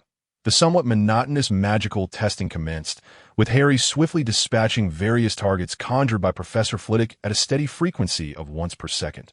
Though he specialized in dueling and charms, his transfiguration skills were commendable, surpassing those of the average wizard, if not quite reaching McGonagall's level. The unfortunate desk endured relentless torment from the duo, experiencing every imaginable manner of demise in various forms and positions. However, the anticipated surprise remained elusive. It was only when a slightly furrowed Professor Flitwick cast the shield charm on the target that the tedious test took a turn for the better. "Try again, Harry, with this new target." Professor Flitwick's eyes gleamed with excitement as he cast the shield charm once more. This time, the armor was evidently strengthened, transforming from a mere transparent illusion into a well-defined outline. "Shatter!" Harry had uttered this incantation countless times, and as expected, the red light of the shattering charm struck the target again, reducing it to a pile of fragments. Again, the somewhat animated Professor Flitwick conjured a shield thicker than the previous one. Yet sensing inefficiency, he cast consecutively, creating a whole row of shields with increasing strength on the rightmost target. The shield charm had nearly solidified.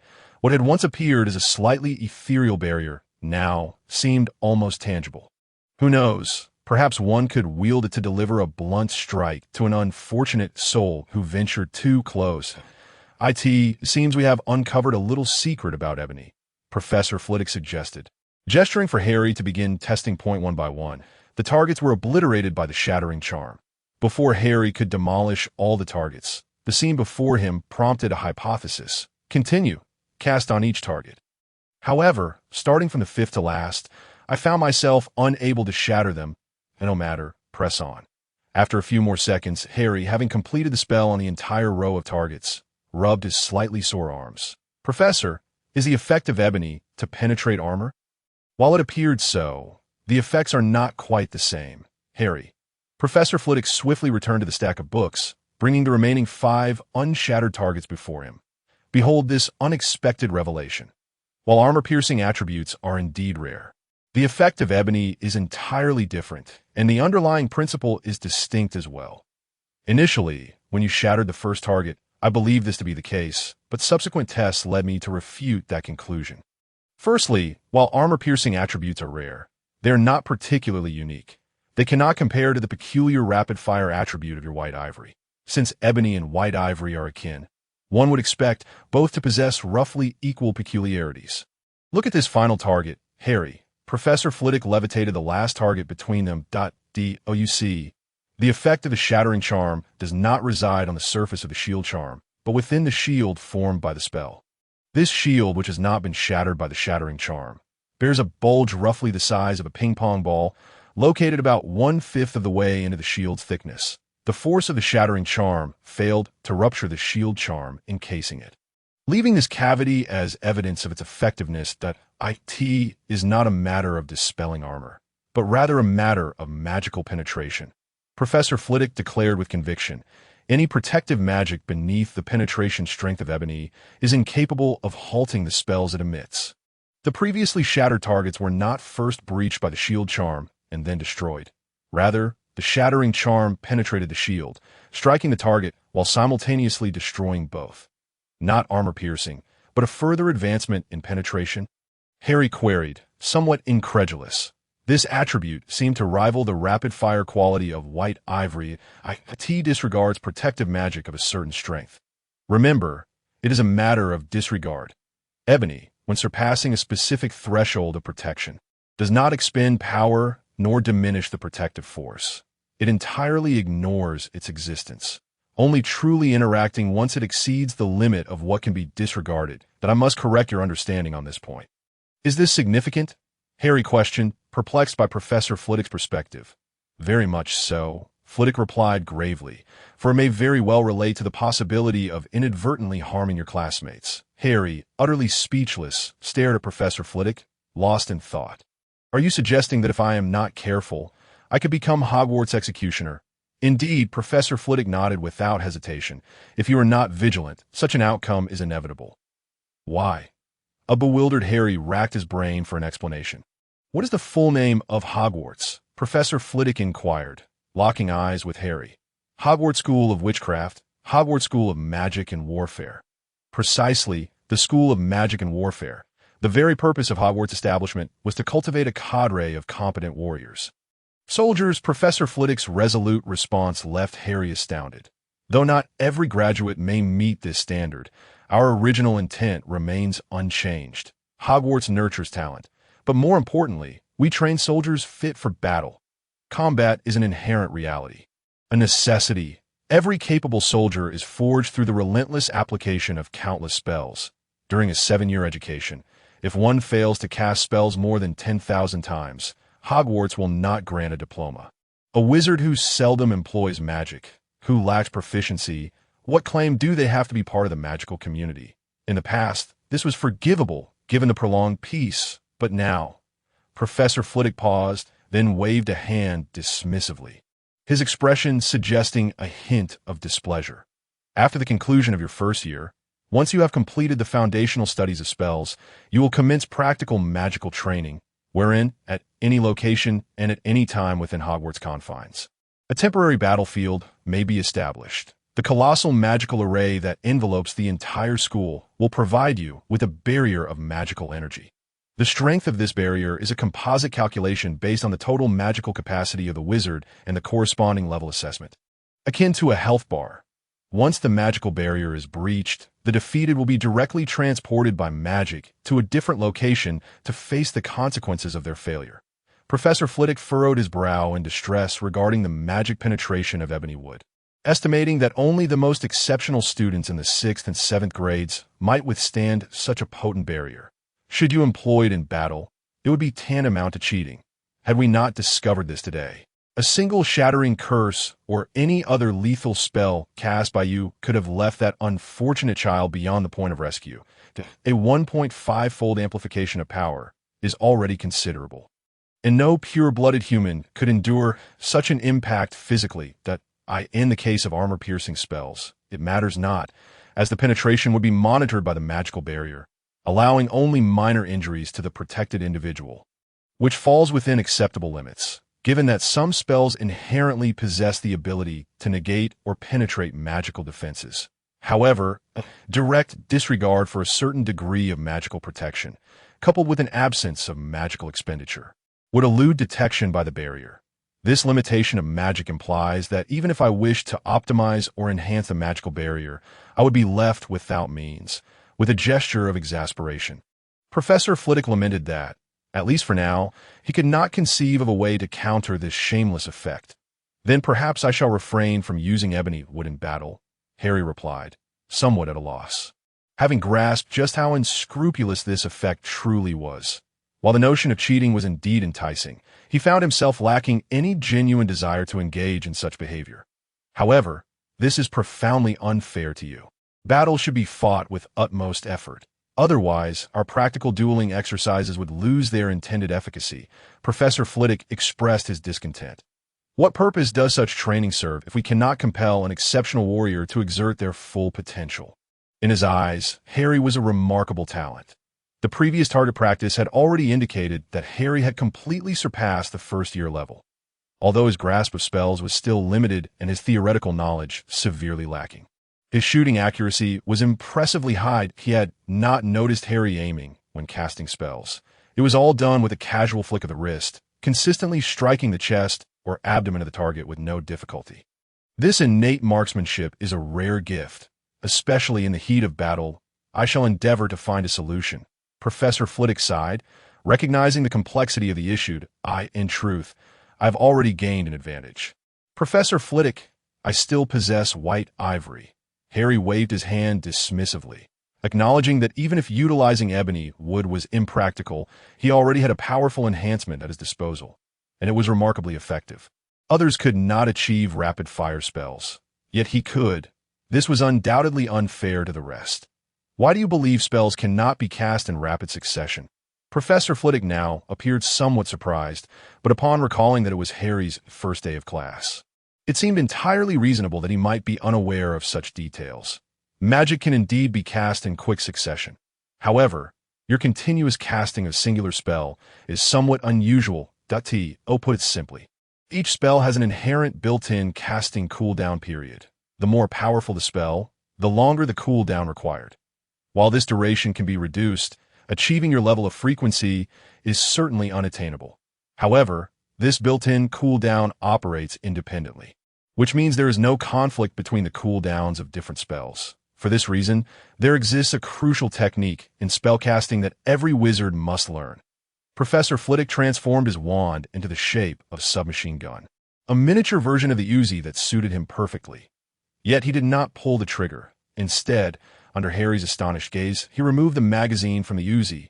Goodness, the magazine can be removed? Can those 9mm caliber galleons truly be used as bullets? Harry, wide-eyed in disbelief, rubbed his eyes, confirming that Professor Flitwick had indeed removed the magazine. However, instead of being filled with golden or silver bullets, it contained blue crystal casings made of the same material as the gun, lacking any actual projectiles. Given that spells do not share built-in cooldown periods, to enhance a wizard's combat efficacy, previous scholars of spellcasting developed a new method called a spell group. This involves arranging different spells in a specific sequence and then activating them in succession at the moment of pulling the trigger. Through various spell combinations, wizards not only experience a qualitative improvement in casting speed, but also significantly enhance the destructive power through the interaction between different spells. For example, a cutting spell connected to a shattering spell can individually cut 10 centimeters into rock, while the shattering spell can explode 10-centimeter blocks. When these two are used in tandem, the same rock will be blasted into a pit at least 25 centimeters deep. This is a rudimentary combination. Yet the effect is already considerably amplified. To achieve this, our wands require an additional accessory, a magazine or clip. However, you need not worry about acquiring them upon entering your second year and formally beginning to study spell groups. The school will provide you with them, and they will integrate seamlessly with your wands. Such is the nature of spell groups. Professor Flitwick once again conjured a scatter of targets and, without a glance, effortlessly pulled the trigger, unleashing a vibrant array of magical energy from the Uzi's barrel. Dozens of targets fell, each struck by different spells, all without exception. Within the 50-meter standard dueling arena, there are but a handful of wizards who could withstand my spell group. A faint smile graced his face, radiating an aura of invincibility as he appeared to shine with an extraordinary brilliance. "Professor, I want to learn this." Without a moment's hesitation, the words spilled from Harry's lips. "Want to learn? Excellent," Professor Flitwick replied, tucking away his wand and stepping lightly down the floating steps of books to the ground. "I shall teach you. Join me in my office this weekend. My dueling club welcomes your presence." He turned to Harry with a slight nod, clearly pleased that he would be joining. "Thank you, Professor Flitwick, thank you." As Harry joyfully bid farewell, a satisfied Professor Flitwick left the classroom, out of Harry's sight. He could barely contain his excitement, pumping his fist in celebration. The champion of dueling for the next 7 years. Hogwarts shall claim victory. Puffing up with pride, Professor Flitwick returned to his office, not far from the classroom, while Harry's heart raced with equal exhilaration. Such a world is indeed captivating. Wouldn't you agree? Although it is merely a fraction, the truly resplendent colors of the magical realm have been unveiled before Harry's gaze, leaving him utterly entranced. In the depths of Hogwarts, within the dungeon area, the presence of the Black Lake causes moisture to continually rise through the crevices of the rocky soil, where darkness and dampness intertwine seamlessly. In contrast to the region housing the Hufflepuff common room, this vicinity, adjacent to the Slytherin lounge, feels particularly frigid. Even in the sweltering heat of summer, an unsettling coolness lingers here, a haven for serpents and reptiles. It is said that during the time of the Founders, this very area served as a genuine underground prison, where Salazar Slytherin passionately pursued his studies in dark magic, in those reckless times. His experiments often required a considerable number of unique research materials. Although the sanguinary atmosphere that once permeated this place has long since dissipated, the chill of its essence has never truly departed from Hogwarts. The potions classroom is established here, where the dampness is magically dispelled, transforming the subterranean area into an excellent repository for potion ingredients. Yet, at this moment, the moist outer walls conceal not only various magical materials, but also a group of seemingly freeze-dried young wizards. These innocent and curious children had once believed that the study of magic was undoubtedly filled with intriguing mysteries. Even the complexities of transfiguration held an allure for them. However, upon arriving here with their optimistic outlook, their perceptions began to shift. After traversing a long corridor lined with jars of specimens, they found themselves in a dim classroom suffused with a moss-like green glow, their hearts sinking with each passing moment. With several hours still remaining before nightfall, the atmosphere within seemed to suggest that dusk had already faded into the past, the disordered time and space accumulating an ever-deepening sense of dread. The clock's hands slowly glided into position, and the young wizards, their hearts taut with tension, instinctively focused their gaze on the classroom's tightly shut door. The heavy, black oak door creaked open without a sound, allowing a tall figure to step into the shadow cast by the entrance that a pair of cold, unfeeling eyes, soaked in the silence of death, locked onto theirs. Those emotionless orbs resembled blades forged from frigid ice. And at the moment their gaze met, all present instinctively shrank back. Silence enveloped the classroom, where even the sound of a pin dropping could be heard, and the heartbeats of the young wizards grew cautious in response to this oppressive atmosphere. As the newcomer emerged from the shadows and approached the front of the classroom, they finally beheld his visage. This tall, middle-aged man bore a head of sleek, thick black hair, the shoulder-length locks styled into a somewhat austere center parting. Perhaps having washed it not long before, his hair appeared slightly tousled, yet this did nothing to diminish his cold and imposing demeanor. Unlike other professors, this man draped himself in a wide black cloak, beneath which he wore not the typical black uniform robes, but rather an elegantly outdated yet pristine black tailcoat that accentuated his well-proportioned figure. The white shirt beneath was unbuttoned at the collar, with the top two buttons undone, allowing a glimpse of a silver necklace that lay hidden within. It is said that attire can transform a person. Even his frigid and unyielding expression seemed to shift slightly when complimented by this outfit. If one were to offer a fitting description, the first image that would spring to mind is that of a powerful figure, possessing the authority of life and death, yet maintaining a demeanor of cold elegance akin to that of a mafia godfather. Even with hands stained in blood, the splatters of crimson would not mar his form. He was neither a raging lion nor a venomous serpent revealing its fangs. The complex and inscrutable aura surrounding him amalgamated into an impenetrable chill of authority. He is Severus Snape, the man whom not a single student at Hogwarts has dared to provoke. Even the Gryffindors, who take pride in their reckless bravado, could only cower and bow their heads, shedding the guise of youthful lions to become compliant little kittens subject to his whims. His gaze remained fixed ahead, the weight of his presence accumulating ever more heavily. Snape had coldly surveyed the classroom several times. Yet the one figure he particularly desired to see was conspicuously absent. Harry, with his unusually tall stature, was impossible to hide, yet it seemed as though he had evaporated in a thin air, failing to appear in the classroom. Skipping class on the very first day. What kind of mother are you, Petunia? I told you long ago. That James scoundrel is nothing but trouble. You better learn from your mother, Harry, if you dare to follow in your worthless father's footsteps. I'll break your legs.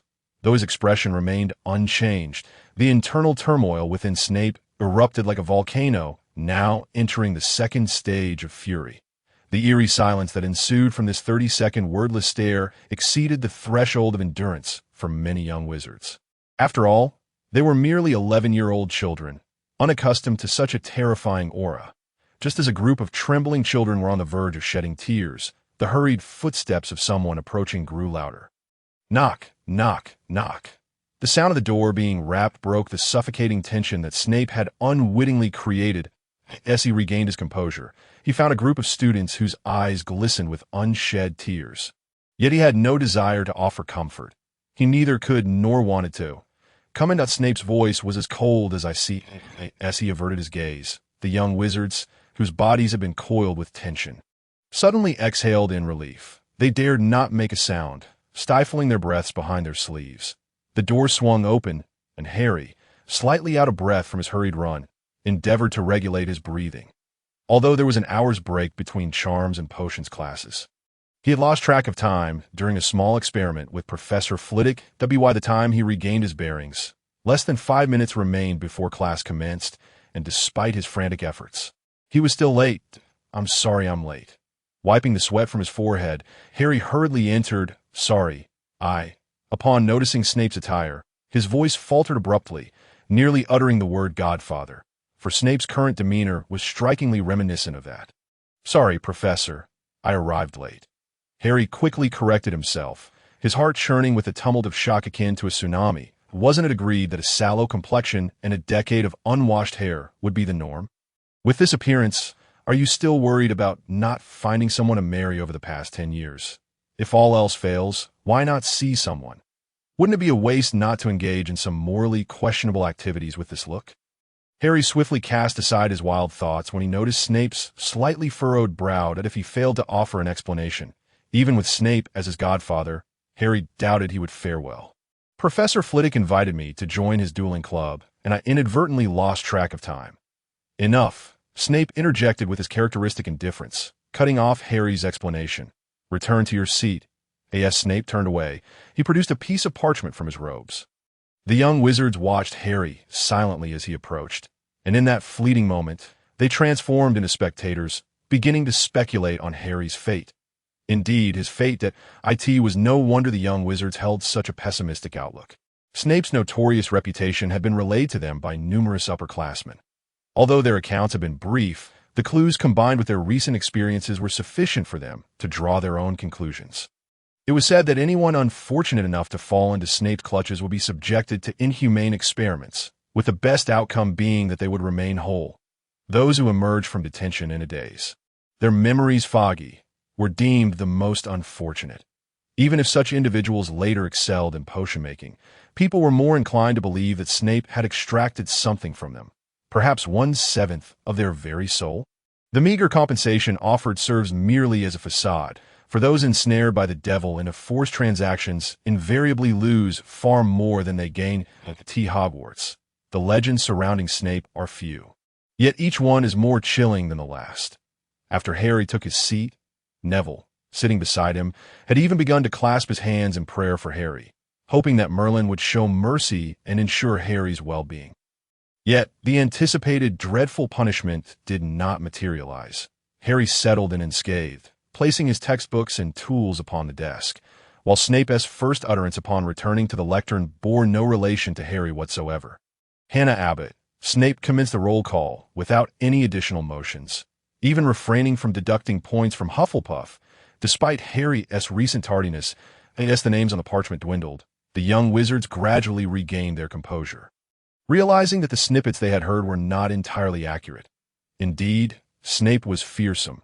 His expressionless, cold visage was unlike that of any other professor. However, setting this aside, Snape's severity mirrored that of Professor McGonagall, reflecting a strict adherence to classroom discipline, a sternness that the young wizards could accept. The young wizards, having nearly been terrified into submission, quickly sought to absolve Snape in their minds, as if such reasoning could redeem their moments of near tears. "Since you are all here," Snape put away the parchment inscribed with students' names. His voice was soft yet captivating at that moment. "You are here to learn the precise science and rigorous craft of potion-making. Since there is no need for silly wand-waving in this class, many of you may find it hard to believe this is magic." The young wizards instinctively shook their heads, seemingly conveying to Snape their belief. Not only due to Professor Flitwick's assertions about the importance of potion-making, but also because their doubts regarding Snape had dissipated. This somewhat unusual reaction caused Snape to pause momentarily, pondering whether this cohort of young wizards was indeed different from those of previous years, perhaps more astute. Entertaining such musings, Snape felt a rare surge of pleasure, albeit not as profound as the satisfaction derived from Flitwick's recognition of Harry's exceptional talents. Still, it was a noteworthy emotion. "Perhaps," Snape resumed, "after diligent training, you will come to appreciate the exquisite aroma wafting from a cauldron simmering gently, the enchanting fragrance that fills the air. You may even come to understand the liquid that courses through human veins. That mesmerizing magic which enchants the heart and clouds the mind, that I can teach you how to elevate your standing, brew glory, and even stave off death." This calm narration bore an undertone of dark temptation, beckoning an irresistible allure. "You will combine materials imbued with different magical properties in the cauldron. Your hands, your magic, will serve as the wand of command that we concoct potions, but simultaneously, we forge miracles that spells cannot reach. While incantations may resolve 90% of the world's dilemmas, the remaining 10%, the most arduous challenges, demand the miracles brewed within our cauldrons. Put away your wands and open your books. Snape gently tapped the blackboard, displaying neatly arranged notes. Now, each of you will measure out the ingredients for the Scabbers potion that I will demonstrate how to handle the various ingredients. Begin that a slight commotion stirred within the silent classroom. The young wizards did not hastily rise. Instead, they diligently confirmed the types and quantities of ingredients they needed to gather. The recipe in their books differed slightly from that on the blackboard. Yet they unanimously chose the latter without hesitation, unable to articulate the reason for their choice. They simply followed their instincts. As time passed, the young wizards became increasingly certain of one thing. Snape was indeed a strict professor, yet not the monstrous figure they had been led to believe. Although his icy exterior deterred them from direct eye contact, beyond that, Snape's teaching style mirrored that of Professor McGonagall, strict, yet not devoid of humanity. Look at Neville Longbottom, that somewhat bumbling, clumsy fellow who had made several mistakes. Yet Snape did not explode in a fit of rage, nor did he threaten to hang him. Instead, he merely shot him a look to prevent further blunders, and even offered a few words of guidance just before class ended that it is essential to note that despite Snape's notorious reputation, no one would question his prowess in potion-making. After all, in the talent-rich environment of Hogwarts, only a handful of professors could be deemed masters, alongside the likes of Dual Master Flitwick and Transfiguration Master McGonagall. To receive multiple pointers from such a formidable figure was not merely an honor. It transcended simple description. What merit did the bumbling Neville Longbottom possess to warrant such attention? Aside from the notion that Snape was a professor with a cold exterior, yet a warm heart, the young wizards could find no other suitable explanation. Even Neville himself felt a surge of gratitude towards Snape. He was aware of his own clumsiness, yet Snape's repeated guidance had propelled him through to the end. When the emerald glow emanated from a cauldron, the overwhelmed Neville nearly succumbed to the urge to bow to Snape. It was the first time he had successfully completed a task rather than botching it. Snape's subsequent words filled Neville with immense gratitude. Well done, a commendable potion. Snape nodded slightly at the cauldron, glancing at Harry, though he had nearly lost control and throttled Neville for his ineptitude, had he not intervened. This fool would have undoubtedly ruined the potion. While he could have concocted a reason, such as Harry is always eager to assist his classmates to award him points, such an excuse would hardly suffice. It would barely merit 3 or 5 points. He was unwilling to reveal his connection to Harry, and thus needed a valid rationale. Should he succeed, Hufflepuff would earn 20 points. As Snape turned to leave with an air of nonchalance. He appeared to Neville as a towering giant. The professor is encouraging me, right? Despite all my mistakes, he actually... Oh, how I want to cry. Wiping away his tears, Neville was blissfully unaware that he had benefited from Harry's presence. All he felt was the overwhelming warmth of encouragement and recognition for the first time. Among the other young wizards, their thoughts mirrored Neville's to a considerable extent. They too felt this gentle warmth. And as they cast their gazes upon Snape's austere figure, a newfound respect and gratitude glimmered in their eyes. Though Professor Snape appears frightening, he truly is a good person. Gratitude is extended to the captain of the flying pirate crew for a generous donation of 5,000 coins, to MSGJ for a donation of 100 coins, and to OnSky for a donation of 500 coins. Thank you all for your monthly votes and recommendations. Your little contributions are deeply appreciated. Thus concluded an uneventful potion class. After witnessing Professor McGonagall's ultimate Animagus transformation and Professor Flitwick's astonishingly rapid spell casting, this seemingly unchanged potion lesson felt somewhat lacking in, well, surprise. Although Snape was quite impressive, given his current status as Harry's godfather. Had he sported a greasy, waxy yellow visage and hair that had not seen soap in a decade, Harry might have found it rather off-putting. After all, the image of a middle-aged, greasy man tends to detract from one's impression. Now, this cool, handsome middle-aged figure brought Harry comfort. Once the truth of their relationship became known, having such a suave and formidable godfather would certainly be a matter of pride, yet regardless of how one views it. Potion lessons are rather ordinary. Lost in thought, Harry slowly organized the apparatus on his desk while the others hurried off to the Great Hall for dinner. What are you thinking? Snape too remained, and as the classroom dwindled to just the two of them, a flicker of human emotion momentarily broke through his typically impassive facade. Oh, nothing. Coming back to reality, Harry scanned the room before settling his gaze on Snape. I'm a bit slow to react. Harry could never articulate that amidst such an unusual magical realm, the fact that potions class felt so unremarkably ordinary was, in truth, the most extraordinary aspect of it all, if he were to express such a sentiment. Severus Snape would likely assume that Harry's mind had faltered. Was there something he had misunderstood just moments ago? Snape's brow furrowed.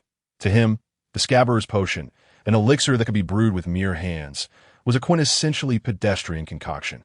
Its sole purpose being to allow novice witches and wizards to hone their skills in handling ingredients AS for the brewing process. It scarcely qualified as brewing. It merely entailed sequentially adding prepared components into a cauldron and stirring them together. No. Harry shook his head. The potion itself is rather simple. I was merely contemplating. He hesitated for a moment, deliberating on how to articulate his thoughts. You find it too simple, don't you? Lacking any challenge? The formerly furrowed brow of Snape now bore a hint of amusement. Indeed, Harry has undoubtedly inherited Lily's remarkable talent. What nonsense, James Potter. That fool ought to leave nothing for Harry. In his mind, Snape envisioned a scenario where he had thoroughly dismantled the illusion of James. He slightly raised his chin. How splendid. Snape mused, as he seemed to catch glimpses of bygone moments when he and Lily first arrived at Hogwarts. He recalled hearing Lily express a similar sentiment. Although Lily was of Muggle descent, she excelled in every subject, and there was not a professor at Hogwarts who did not admire this exceptionally gifted young witch. The stars shone brightly, and Lily Evans was destined to reign supreme. That was essentially the consensus among the faculty regarding this girl. How splendid. Harry. Snape clapped Harry's shoulder with a firm hand, a smile gracing his face that no living soul had ever beheld. This smile nearly left Harry flabbergasted. Had he inadvertently triggered some bizarre script? Snape smiling. Surely he must be hallucinating due to the fragility of his existence. Godfather, are you feeling all right? What could possibly be wrong with me? Snape finally reined in his smile, restoring his usual demeanor, which allowed Harry to exhale a sigh of relief internally. Since you deem these matters too simplistic, I should have realized long ago that someone with your mother Lily's gifts should not be taught using methods suitable for those dullards. Let us test your depths, Harry. Follow me. With a graceful turn, Snape led Harry from the classroom to his office, which was better described as a lavish, even opulent, high-precision potion laboratory that Harry could hardly comprehend. Upon pushing open a concealed door hidden behind a bookshelf, a vast chamber of approximately 500 square meters unfolded, filled with an array of meticulously arranged, intricate instruments, within small rooms partitioned by transparent crystal. Numerous peculiar potions bubbled and gurgled, and directly opposite the laboratory, through a crystal wall, one could glimpse another potion repository several times larger than this one in that repository. Harry beheld an entire dragon-like creature, dismembered halfway. Its scales had been stripped away, leaving only flesh and organs. Harry could not discern the exact species, but it was undoubtedly a dragon. There was even a living giant, its limbs severed and submerged in a massive glass tank. This behemoth, nearly a half-hagrid in height, sported vicious fangs and a gigantic single eye that signified its extraordinary nature. That is a Norwegian one-eyed giant. Its eye extract is a crucial component for both the long-range vision potion and the X-ray potion. But it must be harvested from a living specimen. Living? Harry was momentarily taken aback. The giant indeed, is still alive. I have it sustained in a nutrient solution. It could survive for several more decades. Snape spoke indifferently, recalling the effort it took to bring the giant back in such a condition. The creature's magical resistance was formidable, capable of withstanding dragon fire. It was indeed a challenging adversary. However, the spells I devised are tailored precisely for such tough-skinned beings. Noticing the gleam in Harry's eyes, Snape's lips curled into a slight smile. Interested in learning? Yes. Harry nodded vigorously. He had longed to master the disarming charm. Yet it is somewhat perilous. I shall teach you that spell later. For now, let us delve into the true essence of potions, Harry. Snape gestured, and a workbench materialized, upon which rested an empty cauldron, distinctly different from those used by the students. It was a robust, transparent, cylindrical vessel. Snape retrieved 7 vials of potions, each a different hue, from a nearby shelf, and poured them sequentially into the cauldron. Contrary to his expectations, the potions did not merge. The 7 distinct colors remained sharply defined, occupying their respective portions of the cauldron according to their densities. Flames ignited beneath the cauldron. Yet even under heat, the potions retained their original states, failing to interact in any meaningful way. Snape handed Harry a silver stirring rod. "Give it a try. Let us see how far you can go." Next, Harry understood what he needed to do, even without Snape's words. The essence of potion-making lies in the art of blending, which requires a delicate perception of magic. The more potions one can harmonize into a singular entity, the greater the innate talent one possesses, though I am uncertain of what constitutes a passing mark. Harry sighed inwardly. "I'll do my best." Snape must have misunderstood something. Oh well, it matters not. After casting aside his swirling thoughts, Harry grasped the stirring rod. For wizards, magic is often elusive. This force, ingrained in their very beings since birth, has become instinctual. Frequently, wizards rely on an enigmatic feeling when wielding magic, akin to cooking in a manner that defies precise measurement. Terms like appropriate or a pinch are understood rather than articulated. The quantification of magic has long posed a conundrum in the magical realm. Otherwise, establishing standards for spells would not be so arduous, as every wizard's perception of one varies. Fortunately, Harry possessed a steady heart. As he began to stir the potion at a consistent pace, he furrowed his brow, attempting to trace the flow of his magical energy, which he then infused into the cauldron with deliberate steadiness. In the initial minutes, there was little significant change in the potion. Only the uppermost 2 or 3 layers appeared murky. This result left Snape somewhat disappointed. He had perfected the blending of this potion in under 2 minutes during his own test. If it were Lily, let us wait a bit longer, Snape silently mused. This act of intense concentration was undeniably taxing, yet Harry was no stranger to it. The sensation mirrored that of his experiences in free solo climbing, where he clung to a mere 2-centimeter wide crevice on a sheer cliff dozens of meters high, his entire weight resting on just a few fingertips. In those moments, his mind was devoid of extraneous thoughts, solely focused on finding a path forward and the determination to reach the summit. With ample focus and patience, the flow of magic within Harry's perception began to clarify.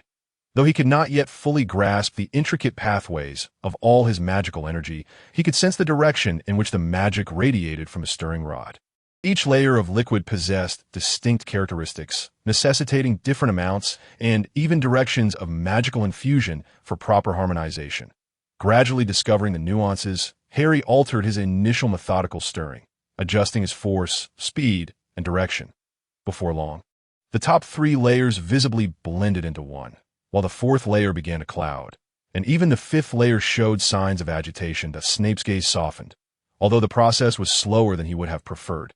This was Harry's first encounter with potion making, and such gradual progress was understandable for a novice. Beads of sweat gathered on his forehead, and his tightly pursed lips appeared pale. After harmonizing the 5th layer with the 4 above it, Harry exhaled wearily and raised his gaze. That I can only do this much. He felt slightly embarrassed as he looked at Snape, wondering if he had disappointed his professor. "Not bad," Snape replied with a slight nod. His words rang true. Harry's performance was not extraordinary, yet warranted a commendable score of 9. "I am not merely comforting you that have stirred the 5th layer in a harmony. I can grant you a 9. Should you manage to blend the 6th layer, that would merit a perfect 10. That your mother likely reached that level. But you are still young, and your magic has yet to stabilize fully within you." A bit perplexed, Harry set down the stirring rod. "What about the 7th layer?" he asked. "Oh, do not concern yourself with that. A perfect score is 100, and 90 is reserved for the 7th layer." Harry stared at Snape, unsure of how to respond. Was this some form of jest? Compared to the average student, your talent is quite commendable. Should you successfully harmonize the 4th layer, you will qualify for my elite class. Those who master the 6th layer can, with diligent study of potion making, earned the title of master over decades of effort. AS for the seventh layer. Snape stroked his chin thoughtfully. There are perhaps only 27 or 28 individuals in the world, with half of them being octogenarians. While they are all potion masters, the disparity in skill is vast, rendering comparisons unnecessary. Each potion master possesses a specialized focus. For instance, my former teacher, Horace Slughorn, specialized in potions of blessing. Even a muggle, upon consuming his concoction, could, for a brief time, strike down a giant with his bare fists. Harry's eyes widened in disbelief. When did potions become capable of, wait, this world is fundamentally different. I cannot apply the same templates as before. Think of Catman and Ditto Wizard. This is not the world you remember, Harry. Observing Harry's astonished expression, Snape's lips curled slightly. You will witness it for yourself. The miracles concocted in the cauldron are the most resplendent manifestations of magic. So, what about you, Godfather? Harry finally managed to regain his composure. What is your area of expertise? Warfare potions, Snape replied without hesitation. While I have delved into other areas, my true mastery lies in the crafting of potions for combat. I strip away all unnecessary effects to maximize the potency of the potion. For instance, my ultimate life restoration potion can reconstruct a missing body part within 15 seconds, restoring at 4 times the speed of others. Admittedly, it does slightly increase the toll on one's life force, but in battle, time is of the essence. If recovery is delayed, one may be left alive but without a chance to fight back. Of course, other functional potions also receive at least a 1.5 times enhancement, such as this strength release potion. Snape retrieved a dark brown vial from the shelf, casually uncorking it and downing its contents without flinching. At that moment, Snape's body began to expand dramatically. Standing at 6 feet tall, he surged upward by several inches, his tailored tailcoat straining at the seams. Had it not been for the remarkable quality of the magical fabric, his suddenly bulkier frame would have torn it asunder. Even an ordinary person, once liberated from the constraints on their muscles, could deliver a punch with a force of 40 tons. After consuming this potion, the shackles binding his strength would vanish. But wouldn't that mean? Harry stared at Snape, whose muscles appeared to inflate like a balloon, realizing the immense power contained within that seemingly slender frame. That it was no wonder Snape maintained such a formidable physique. It was all thanks to potions? No, Snape replied, shaking his head slightly. Magic possesses the power of miracles, and potions encapsulate that miracle within their elixirs. After drinking this potion, I can throw 3 punches, each with 40 tons of force, without inflicting irreversible harm on my body. However, most wizards who do not specialize in warfare potions can typically activate their potions only once, often with side effects that are equally significant. Snape narrowed his eyes, then patted his chest, expelling a large mouthful of the dark brown liquid. As he did so, his inflated physique gradually returned to normal. However, delivering those 3 punches exacted a considerable toll on his body. While he would not perish, his energy would deplete rapidly. If he could not replenish his energy in a brief span, his muscles would begin to break down after the complete consumption of his fat reserves. Occasionally rinsing one's mouth with this potion can be quite beneficial. Its ingredients stimulate bodily vitality and contribute to overall health. Snape affirmed the reality that potions were indeed the secret to his robust physique. Yet, in his view, this absence of side effects was remarkably advantageous. Typically, those who ascend to the ranks of potion masters are diligent in maintaining their health, as they often sample their own bizarre concoctions, and mishaps are not uncommon. While it is rare for one to suffer immediate fatal consequences, a bit of resilience always proves beneficial. But what would happen if Hagrid drank this? Harry, somewhat curious, inquired, if the strength of an ordinary person at full capacity is already so terrifying, what about Hagrid, who possesses giant blood? He could probably slay a dragon or even a giant with a single punch. Snape smirked slightly as he conjured a vivid image of that brutal scene in his mind. That it should not be described as simply killing, but rather obliterating. A blow of at least 200 to 300 tons would be nearly impossible to withstand. This fellow's physical prowess is only about 10% inferior to that of a true giant. To encounter such a perfect half-giant is, to be honest, a first for me. Typically, half-giants do not possess such remarkable physical attributes. He shook his head slightly, pondering that the towering giant was indeed a peculiar creature. He wished he could bring him in for further study. Noticing Snape's eager demeanor, Harry quickly diverted the conversation. Hagrid was a dear friend whom he held in high regard, and his kindness towards Harry was genuine. He could not allow Snape to cause trouble for Hagrid, even if Snape was his godfather. So, Godfather, does this mean I can learn about war potions from you in the future? Not now, Snape replied, shaking his head. Your foundation isn't solid yet. Even if I wanted to teach you, you wouldn't be able to grasp it. First, memorize the reference books on potion ingredient from the reading list. The 1,000 herbs and fungi, identification and refinement of crystals and minerals. And comprehensive record of unconventional magical ingredients. These are the very basics. Furthermore, every potion scholar has honed their craft through countless potion brews. While talent is important, hard work is equally essential. If you are genuinely interested, feel free to come to my office when you have the time, and I shall tutor you. It's getting late. Snape glanced at the clock on the wall. You might miss dinner. Off you go. Harry, he waved his hand, and the hidden door to his office swung open. And here is a book you can peruse. Although it may be a bit premature for you, it will give you an insight into war potion studies. Snape produced a somewhat worn, thick tome whose gilded lettering had become faint. Thank you, Godfather, Harry said as he accepted the hefty volume and took his leave. War potion studies. Huh. Harry glanced at the cover of the book before stepping out of Snape's office.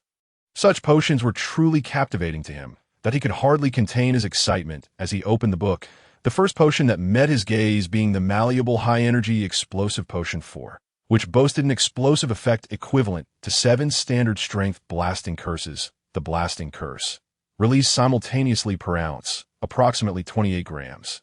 Blimey, C4? No.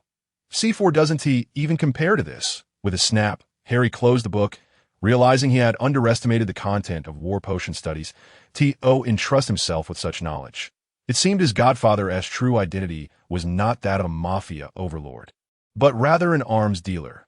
Though Hogwarts was veering further down a questionable path, it remained a school, not a concentration camp for training war profiteers, and there were indeed normal courses available. For instance, Professor Sprout's herbology class, a core subject for Hufflepuff, was refreshingly normal.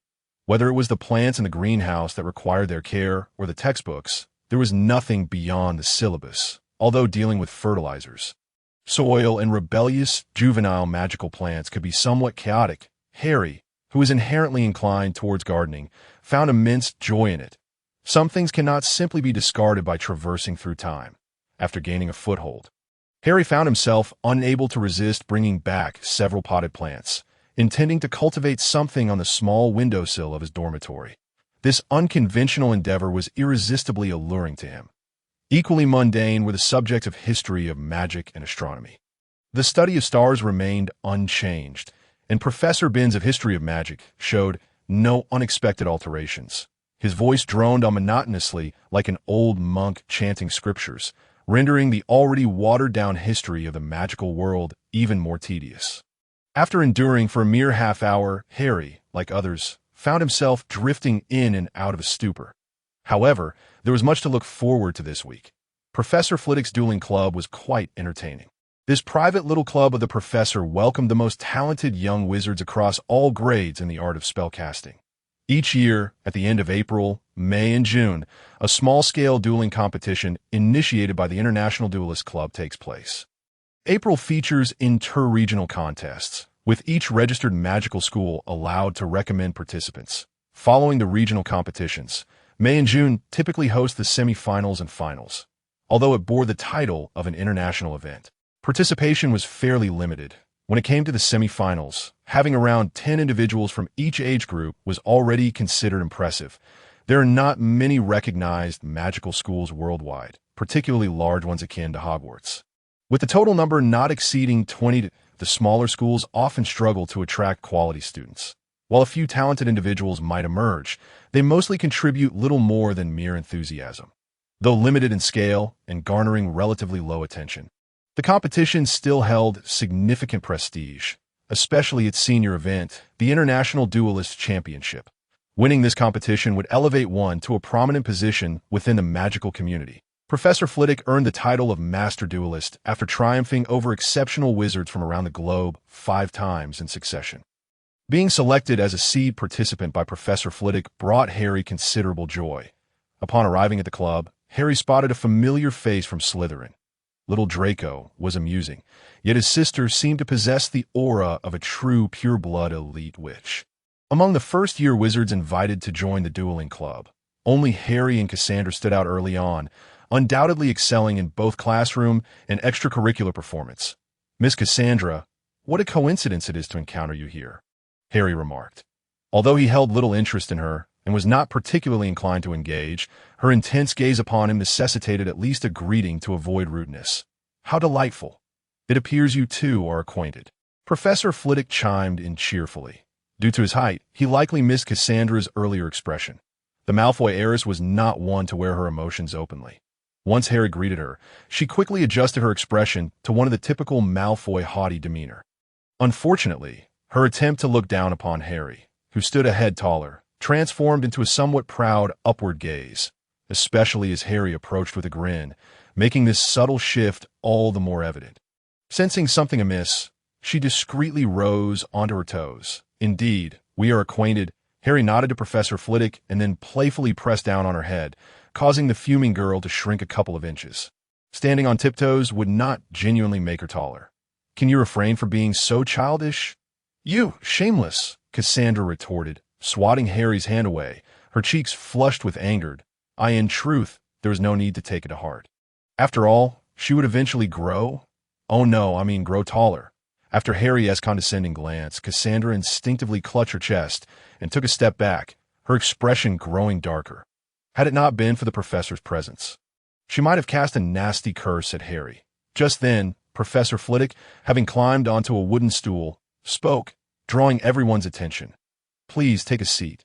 There is no need to be overly formal," he said to the two newcomers, settling himself upon a cushion atop the table. Today marked the first gathering of the dueling club since the start of the term, and future meetings would follow the same schedule that Mr. Potter, Miss Malfoy. Allow me to briefly outline the club's activities and no longer in a quarrel. The two settled into nearby seats, attentively listening to Professor Flitwick's words. The purpose of the dueling club is to gather a group of wizards who possess a talent and passion for dueling. Unlike the dueling society within the school, here, I will personally instruct you in various professional dueling techniques, such as rapid spellcasting, swift wand drawing, training your accuracy with blind casting spells, and many advanced techniques that are difficult to learn from textbooks. All of this is for the annual International Youth Wizard Duel Championship. Although the number of participants is modest, every wizard who makes it to the finals is among the most exceptional spellcasters of our time. Securing the championship would greatly benefit your post-graduation prospects, offering both monetary rewards and prestige, making it a pursuit worth striving for. Though the competition may be brief, it presents an invaluable opportunity to encounter marvelous magic from around the globe, broadening your horizons and enriching your understanding. Those fortunate enough to be here are all exemplary students of Hogwarts, and I hope this occasion will allow you to better unearth your innate talents, ensuring they do not go unrecognized. Enough of my rambling. Let us welcome our new classmates, Mr. Harry Potter from Hufflepuff and Miss Cassandra Malfoy from Slytherin. But a polite round of applause erupted as the older members, who had joined prior, greeted them with kindness. After all, the competition is categorized by age groups, allowing for only healthy rivalry and camaraderie between the newcomers and their seasoned peers, devoid of any internal strife. Even among contemporaries, they are primarily competing against students from other schools. Students in their second year and above are to proceed to the training room for the new academic year's practical assessments. I trust you have not neglected your practice over the break. Based on your individual performances, I will subsequently create a tailored training regimen for each of you. Now, let us begin. Children, effort is as crucial as talent. The older members rose to leave, well accustomed to the process, each knowing their respective tasks. Mr. Potter and Miss Malfoy, please follow me. I need to conduct some foundational assessments with you. It is essential to note that dueling is a highly developed system. Beyond the standard 20-step duel arena, there are numerous other venues, each demanding unique specializations. They can be broadly categorized into 3 types: obstacle-free arena duels, random terrain obstacle duels, and the most challenging open-time duels. The obstacle-free arena duel refers to traditional dueling venues, including the 20-step standard arena, where only the size and shape of the platform are altered.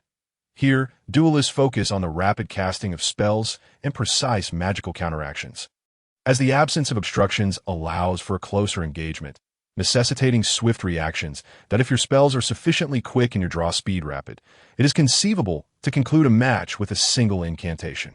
Conversely, the random terrain obstacle duel presents a different challenge, with duelists unaware of each other's locations.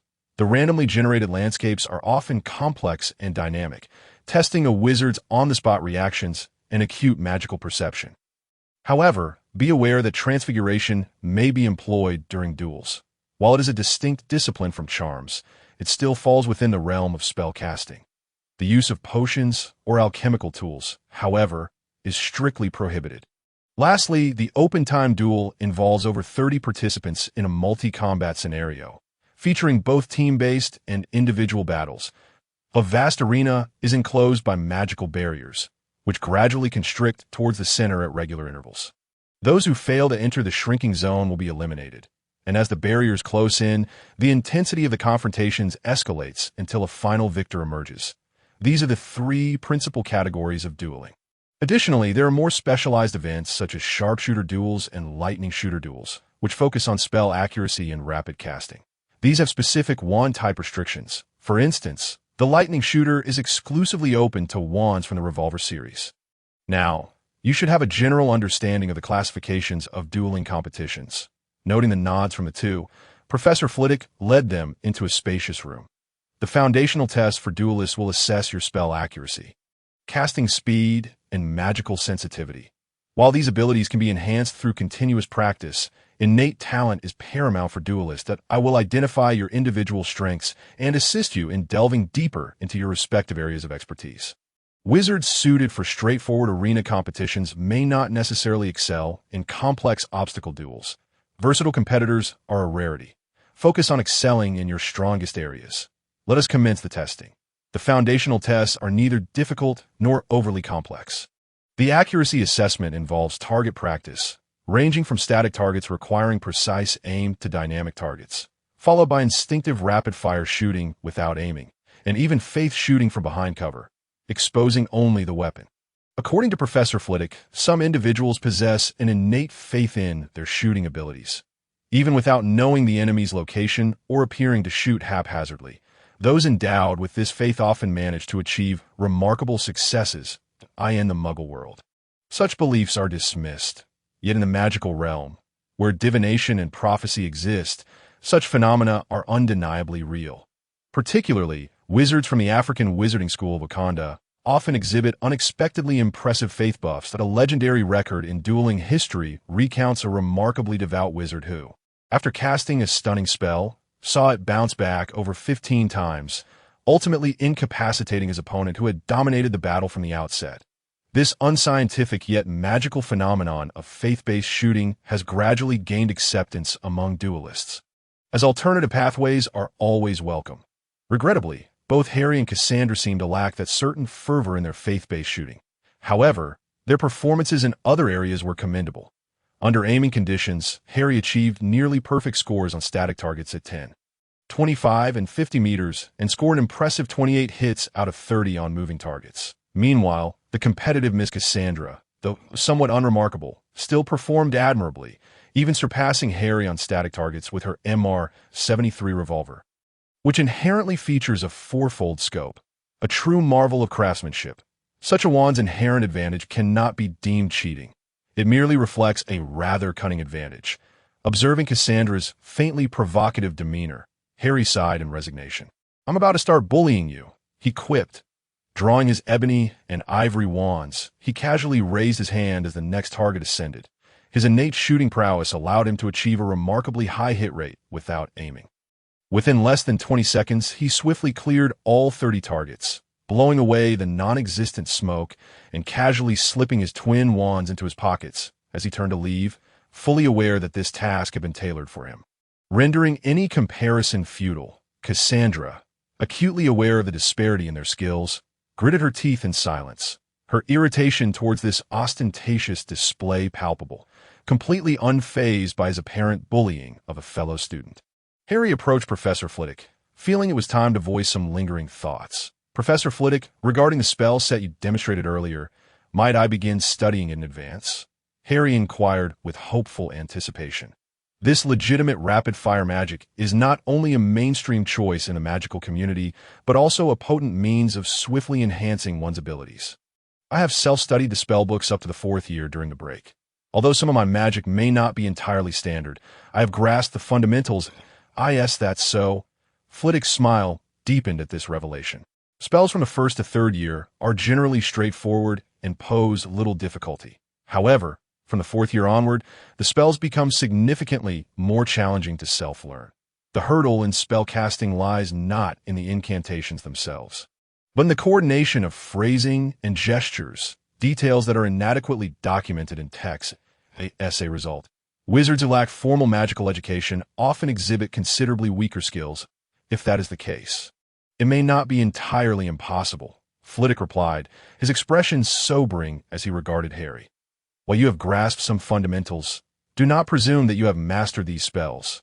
Many nuances are not recorded in the texts, and I believe you have encountered the limitations in your spellcasting. Indeed, for example, the rapid-fire spell, the ivory wand speed of 3 shots per second is by no means its limit. It is merely its baseline. The true rate should exceed 10 shots per second. However, I am unable to achieve that. My understanding and mastery of the spells remain too rudimentary. You have made a commendable observation. Professor Flitwick nodded in satisfaction, mentioning that I could apply for the additional spellbook in advance, without having to wait until 2nd year. However, this would require you to practice the foundational spells until you achieve a competent level. Spells are the tools of a wizard's combat and daily life, and it is precisely for this reason that we must exercise utmost caution when wielding them. I would not want my esteemed students to fall victim to unfortunate tragedies due to recklessness or impulsiveness. I will, Professor Flitwick, thank you. Just remember that. Flitwick waved his hand at Harry and then beckoned Cassandra, who was frowning at the test results. Miss Malfoy, you may come over. For the 2 of you, I will tailor an initial training program based on your respective strengths. Assuming his strict mentor role, Flitwick commenced his teachings, officially concluding the first week of life and studies at Hogwarts. A thunderstorm plunged everything into darkness outside, resembling a cataclysm rather than mere rain. It felt as though a waterfall had descended from the heavens. Fortunately, my notebook still had some battery left, and having completed this chapter, I shall refrain from further updates today. Tomorrow, I shall see if time permits me to write more.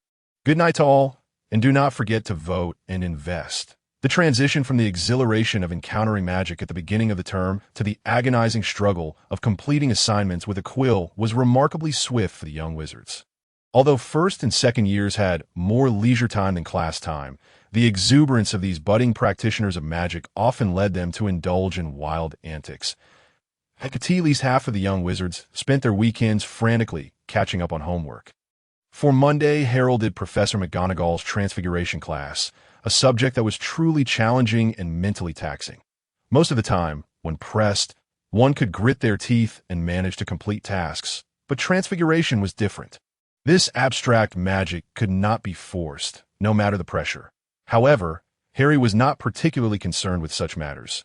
Having completed all his assignments, he wandered aimlessly while cradling a flower pot he had received several seeds from Professor Sprout, one of which was a magical plant called walking grass. According to dubious sources, carrying the flower pot around would aid in its germination, and believing this nonsensical claim, Harry had been meandering for 2 hours.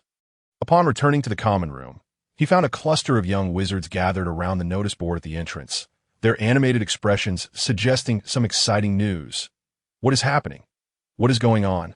Harry squeezed through the non-existent gaps in the crowd and soon spotted a brand new announcement.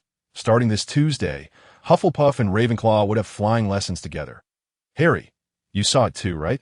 The rosy-cheeked Neville waved at Harry from a cozy armchair by the fireplace, where the other 2 dorm mates were also situated.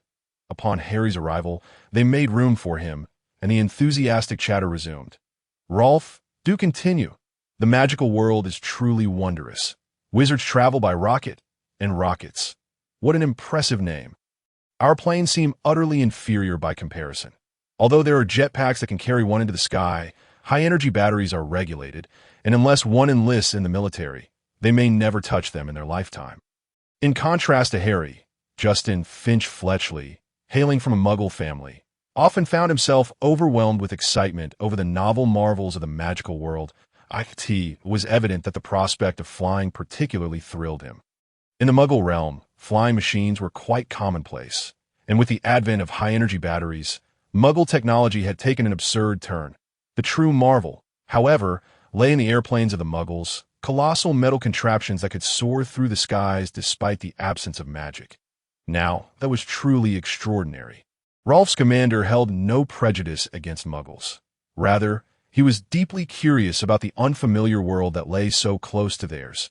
His family, while researching magical creatures, inevitably encountered ordinary creatures, and those devoid of magical abilities were equally captivating. Let me tell you about the latest model, the Nimbus 2000. The Nimbus company has made a significant breakthrough. Their newly designed Nimbus 2000 intercontinental missile has completely revolutionized the game of Quidditch, agile, high-speed, and exceptionally durable. The previously employed rockets often felt rigid while turning, but the new model has entirely eliminated that flaw. The mere mention of Quidditch, Rolf became animated as a native wizard. His enthusiasm for Quidditch rivaled that of Muggles for football. I can hardly wait to see this year's Quidditch World Cup. However, the tactical changes brought by the new missiles may not manifest so quickly. The next edition, which England will host, is bound to be the most thrilling one yet. 4 years hence, the new Quidditch tactics based on missiles will undoubtedly be spectacular. That's wonderful, Rolf. You must be quite the flyer, right? While Rolf sipped lemon juice, Neville, feeling somewhat envious, spoke up, I've never ridden one before. I can barely stand on the ground without causing a ruckus. My grandmother does not allow me near one.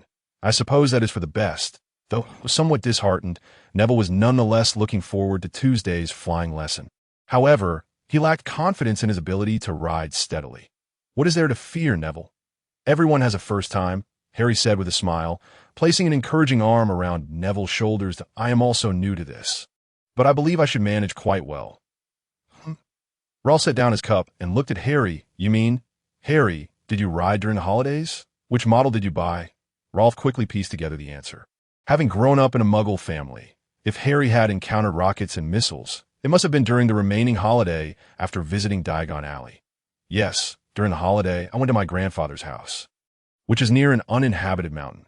Since casting spells is generally permitted before arriving at Hogwarts, flying up in the sky shouldn't be too outrageous, right? After all, no one was there to witness that I purchased a Nimbus 2000. Now I wonder if the professor will allow me to use it at school. First years can participate. Nimbus 2000, Rolf exclaimed in astonishment, drawing curious glances from the others seated nearby. He immediately lowered his voice. Excitement evident. You bought it, and you brought it with you? Well, actions speak louder than words, right? If I like something, I buy it. 230 galleons. Rolf furrowed his brow in distress. I'm still a bit short on the pocket money I've saved these past few years. What a pity. No worries. A new model will be released next year. That if you still can't afford a new one, the old models will surely be discounted. That makes sense. Rolf's spirits lifted, revealing a bright smile. That I will buy one next year. I will definitely save enough money. If worse comes to worst, I can collect Thunderbird feathers.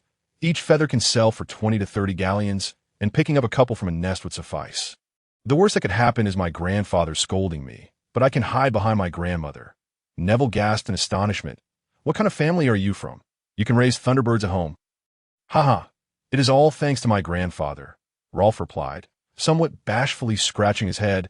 He was not fond of drawing attention to himself, but considering they were all good friends in the same dormitory, he felt it was acceptable to share. I could send you guys a feather on your birthdays. My grandfather would agree to that. He dislikes my selling things from home, but gifting friends is perfectly fine.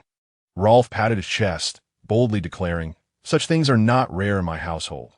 If we were to compare family wealth, perhaps Hagrid, having foraged for 50 years in the Forbidden Forest, could compete with the Scamander family for stockpiles. Hagrid's carpets made from unicorn hair, truth be told, were not something even Newt, the master of magical creatures, could produce. His menagerie did not house hundreds of unicorns, which were only able to thrive in the uniquely suitable environment of the Forbidden Forest.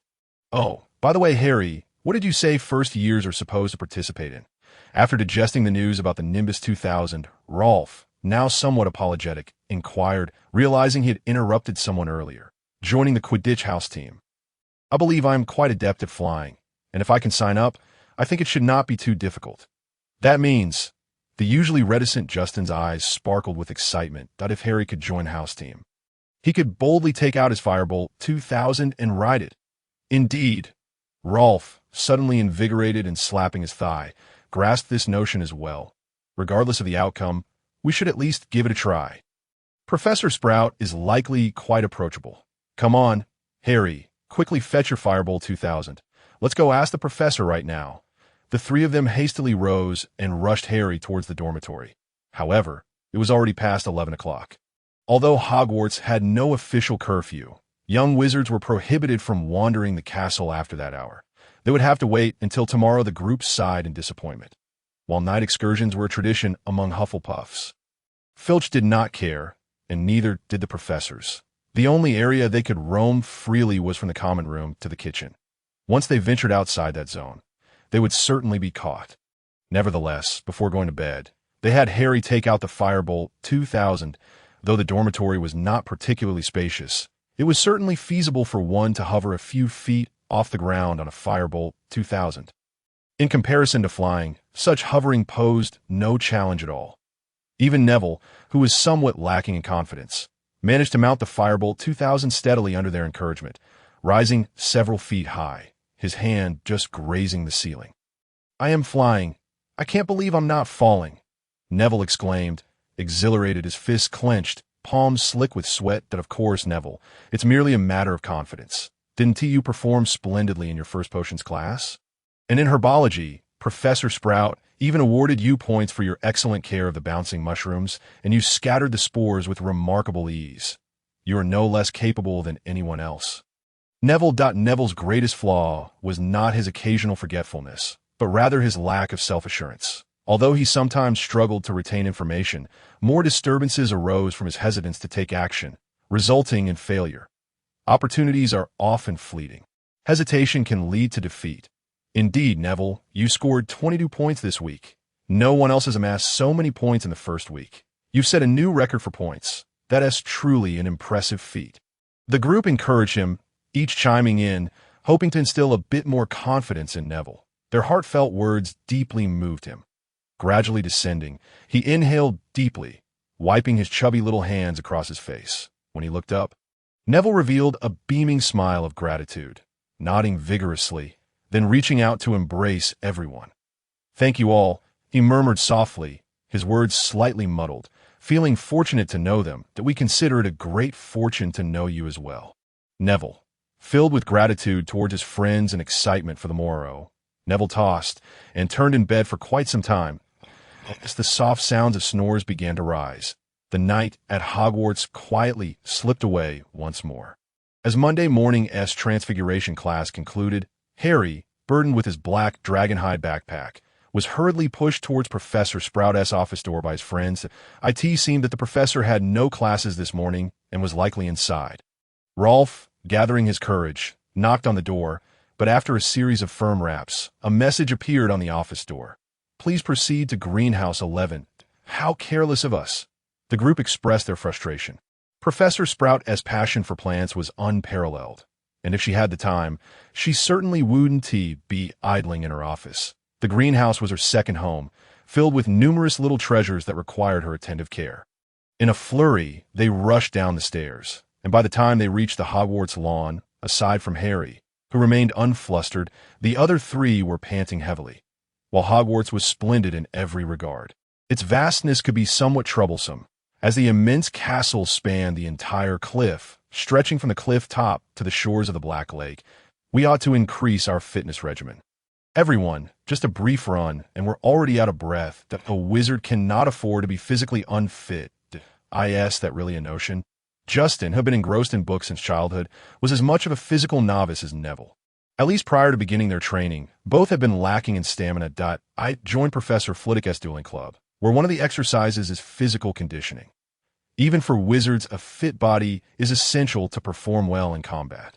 ISNT, they're also apparition, short distance, high-frequency apparition places a greater burden on the body. Harry rolled his eyes. Nothing in this world is without flaw, and magic is no exception. Oh, the two dejected companions lowered their heads and slowed their pace. Rolf shot a doubtful glance at Harry. He had been panting too, but significantly less than Neville and Justin. It couldn't be they were simply out of shape, but rather that there's something odd about you. Harry, we've run nearly a mile. How come you're not even a bit winded? Though still young, Rolf often assisted his father and grandfather with magical creatures, giving him greater stamina than his peers. Yet he felt somewhat fatigued after this run. You think I could survive without breathing? Harry struck a pose, laughing in a grandiose, villainous manner. You're just too weak, ha ha ha. As the others attempted to kick him playfully, Harry darted ahead, striding confidently with an unbothered demeanor. The trio, both exasperated and amused, had no choice but to follow. Yet after this diversion, the remaining distance felt considerably less exhausting. They approached the greenhouse, situated not far from the shores of the Black Lake. Where the sunlight glimmered upon the vibrant structure, magical plants from around the globe flourished under Professor Sprout's meticulous care. The smaller the greenhouse number, the greater the danger it posed. It was said that in the single-digit greenhouses, older students had encountered some indescribable tentacle. However, these tales belonged more to the realm of campus legend, likely embellished. Perhaps the fellow merely spotted a particularly robust devil's snare, and the story grew more frightening in the retelling. Greenhouse 11 was not among the high-risk categories. Typically, 4th and 5th year wizards attended classes in this section of greenhouses, ensuring safety. After pressing the doorbell outside the greenhouse, Professor Sprout's somewhat plump figure appeared before them. Oh, children, what brings you here? Wiping the soil from her hands with her apron, Professor Sprout spoke kindly. She was generally quite approachable, provided one did not harm her precious plants. Well, Professor, Harry stepped forward, carefully explaining the situation. Expressing his desire to join the Quidditch house team and mentioning the Firebolt 2000. That's so. After listening to Harry's account, Professor Sprout paused momentarily, her gaze sweeping over the Firebolt 2000 in Harry's hands. Then she spoke, I will write to Professor Hooch on your behalf. Tomorrow is your first flying lesson. If she grants her approval, I will allow you to participate in the selection for the house team. After all, my knowledge of Quidditch is limited, and Professor Hooch possesses the experience to provide an accurate assessment. Thank you so much, Professor Sprout. I truly appreciate this opportunity. Harry expressed his gratitude promptly to it was only reasonable that she did not give an immediate affirmative answer. Trust cannot be earned without evidence, but as long as there was a chance to demonstrate his abilities, everything else could be negotiated. If you prove yourself capable, it would be beneficial for both me and Hufflepuff. Professor Sprout waved her hand and then offered a warmer smile. Since you're here, do come in. I could use some extra hands at the moment. Unable to refuse, the four of them reluctantly followed the professor into the greenhouse. As they had anticipated, the greenhouse was filled with intriguing scents emanating from the soil, and their task was undoubtedly, "Oh, it's Harry," two identical voices echoed, as the Weasley twins, sporting vibrant red hair, styled into birds' nests, leaned on their pitchforks, grinning widely at them. What a heartwarming sight. Harry, you must have received our telepathic message, right? You surely did, and you even brought along 3 capable helpers to assist us. Come, take this pitchfork. Grasp this shovel. We have a staggering 15 tons of well-fermented manure that needs stirring that if we linger too long, we shall miss lunch. The 4 despondent friends, under the enthusiastic welcome of the twins, donned gloves and aprons and joined them, brandishing pitchforks and shovels as they delved into the fervent task of mixing fertilizer. Weather today holds happiness is uncertain, but it is undoubtedly brimming with surprises. The IT may not rain tonight, but hail will fall, so an extra chapter is in store, though it may be a tad late. Grateful thanks to the generous donation of 1,000 coins from the ever-vigilant tower, and to Hip Hop Emperor for the 100 coins. Thank you all for your support, and do not forget to vote and invest. The 4 dormitory friends lacked the invisible pillars of support that the twins enjoyed while laboring cheerfully, for the task of mucking out is, to be frank, rather off-putting. The manure, derived from magical creatures, cannot be magically stirred, as a wizard's magic would disrupt the naturally occurring, wondrous effects within.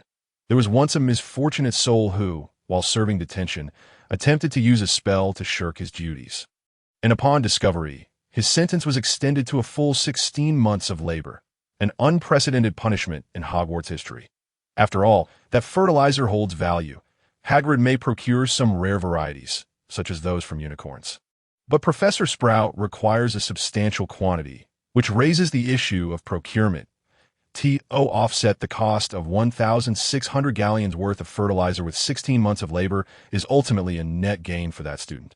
Especially considering that outside, finding a job that pays 100 galleons a month is quite a challenge that a mid-level employee at the Ministry of Magic, like Mr. Weasley, earns a mere 70 galleons a month. Unless one excels and becomes an Auror, most graduates find themselves with monthly salaries ranging from 30 to 50 galleons that a student who managed to secure a high-paying job early on, despite enduring a lengthy ordeal, eventually found himself as a technician in a magical fertilizer factory, turning misfortune into fortune. At 8:45, the weary individuals finally liberated themselves from greenhouse number 11, while the exuberant twins darted off toward the nearby care of magical creatures classroom, where their snidget was cared for by Professor Kettleburn. As soon as they finished their labor, they would rush over. That fluffy blue ball was the ultimate tonic for their spirits that, I swear, no matter how desperate I become for money in the future, I shall never again take on a task involving mucking fertilizer. Justin, feeling a bit queasy, continually wiped his hands. Although he had washed them, he still struggled to accept the situation that it was merely stirring some fertilizer. Nothing too significant. Justin, Rolf, who had been interacting with magical creatures since childhood, was unfazed. Although slightly unpleasant, he could tolerate it. Neville maintained a positive attitude toward herbology, and the matter of fertilizer did not dampen his spirits, as it was something he would inevitably encounter. Harry, too, was indifferent. He had personally handled numerous catches, certainly more than 80, and while those entrails were valuable, they had to be meticulously cleaned, especially when preparing the infamous 9-shift intestines. There could be no remnants of the original flavor. Attention to detail was paramount. Yet, Justin still felt a little nauseous, instinctively wanting to cover his mouth. However, the lingering peculiar scent made him retch uncontrollably, and this outfit was surely ruined. His face turned pale, and he stumbled as he walked. What if we fought fire with fire? An idea struck Harry, albeit a rather ludicrous one, that burying Justin in the dung pit would be too cruel. Don't you think, Harry? Rolf, with a mischievous grin, threw an arm around Justin's shoulders, his devilish voice nearly causing the demure boy to collapse onto the ground. Oh, you think I'm a demon? Harry rolled his eyes in exasperation, retorting, now that we've done this, why not make a comparison? When one sees fellow beings in a worse predicament, it often provides some solace. Is there anything worse than playing with dung? Justin, his face ashen, could hardly believe it. The world is vast and full of wonders. Harry shook his head slightly, nodding at Justin. The BBC once aired a documentary entitled Incredible India. The India of the East India Company? Justin raised an eyebrow, recalling that it was known for its spices. Indeed, that magical land, during the annual Ajati festival, which marks their new year, the following day, they take to the streets to mix the cow dung they have collected with water or cow urine, launching into a vibrant festival of dung throwing. On that day, cow dung flies alongside flip-flops, and cow urine mingles with the Ganges. Don't rush to vomit. There's more. Harry continued animatedly. In that wondrous land, cow dung and urine are regarded as panaceas, curing all ailments, whether ill or well. A daily cup of divine cow urine strengthens the body. They even produce cow dung cookies, which sell remarkably well. Enough, please stop. Justin, now visibly green, finally ceased his retching, upon learning of such bizarre practices in the world. Stirring fertilizer seemed less intolerable, as he had merely touched it, unlike those who consumed it directly. Are you feeling any better now? Harry, with a grin stretching from ear to ear, seized the opportunity to tease. How could he let such a chance slip away? I want to devour you. Justin, now resolute in ignoring Harry, turned away with a look of exasperation. He no longer wished to converse with this troublemaker. Oh, what shall we have for lunch? sweet potato mash, stewed chickpeas? Or, I'll devour you, Harry Potter. Rolf, let me at him. I'm going to get him. In a frenzy, Justin lunged toward Harry, but the latter sidestepped, using his long legs to evade him, leaving Justin gasping for breath. Soon, exhausted and panting, Justin found himself hoisted on a Harry's shoulder. TSK, you ought to exercise more. With that scrawny frame of yours, if a girl were to take a fancy to you, would you manage? In the midst of Harry's boisterous laughter, Justin, utterly defeated, chose to play dead, lamenting that knowing such a rogue was indeed his misfortune. However, after such exhausting antics, Justin found his earlier despondence dissipating. It was merely a matter of helping a professor. Many at school had engaged in similar tasks. Famished, he no longer felt like refusing meals. Harry had a point. Perhaps his slight frame lacked a bit of masculinity. While being bookish was commendable, it should not equate to being entirely defenseless. Having relished the antics of his mischievous friend, Harry felt quite elated. Until then, he had seemed somewhat detached from his peers, as his mental age surpassed theirs. Occupying such a youthful body while engaging in mature endeavors, sometimes it was a joy to clear his mind and embrace the vitality of youth. After cleansing himself and changing into fresh attire, he savored a bountiful lunch, making for a truly fulfilling day. Since he sought thrills, Harry glanced at the Firebolt 2000 resting against the bedpost. Why not take it to the limit? Prepare for the storm. Quidditch, the Dark Lord is coming. At 3:30, Harry and the other Hufflepuff students hurried down the stairs, arriving at the grounds before Hogwarts Castle, ready for their first flying lesson.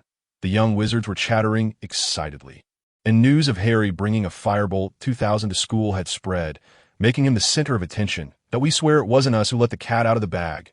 Rolf, Neville, and Justin spoke with unwavering certainty. They were not the type to gossip indiscriminately. I trust you all, but it's of little consequence. Eventually, the truth will come to light, whether sooner or later. Even if no one knows, I plan to bring it up in flying class today.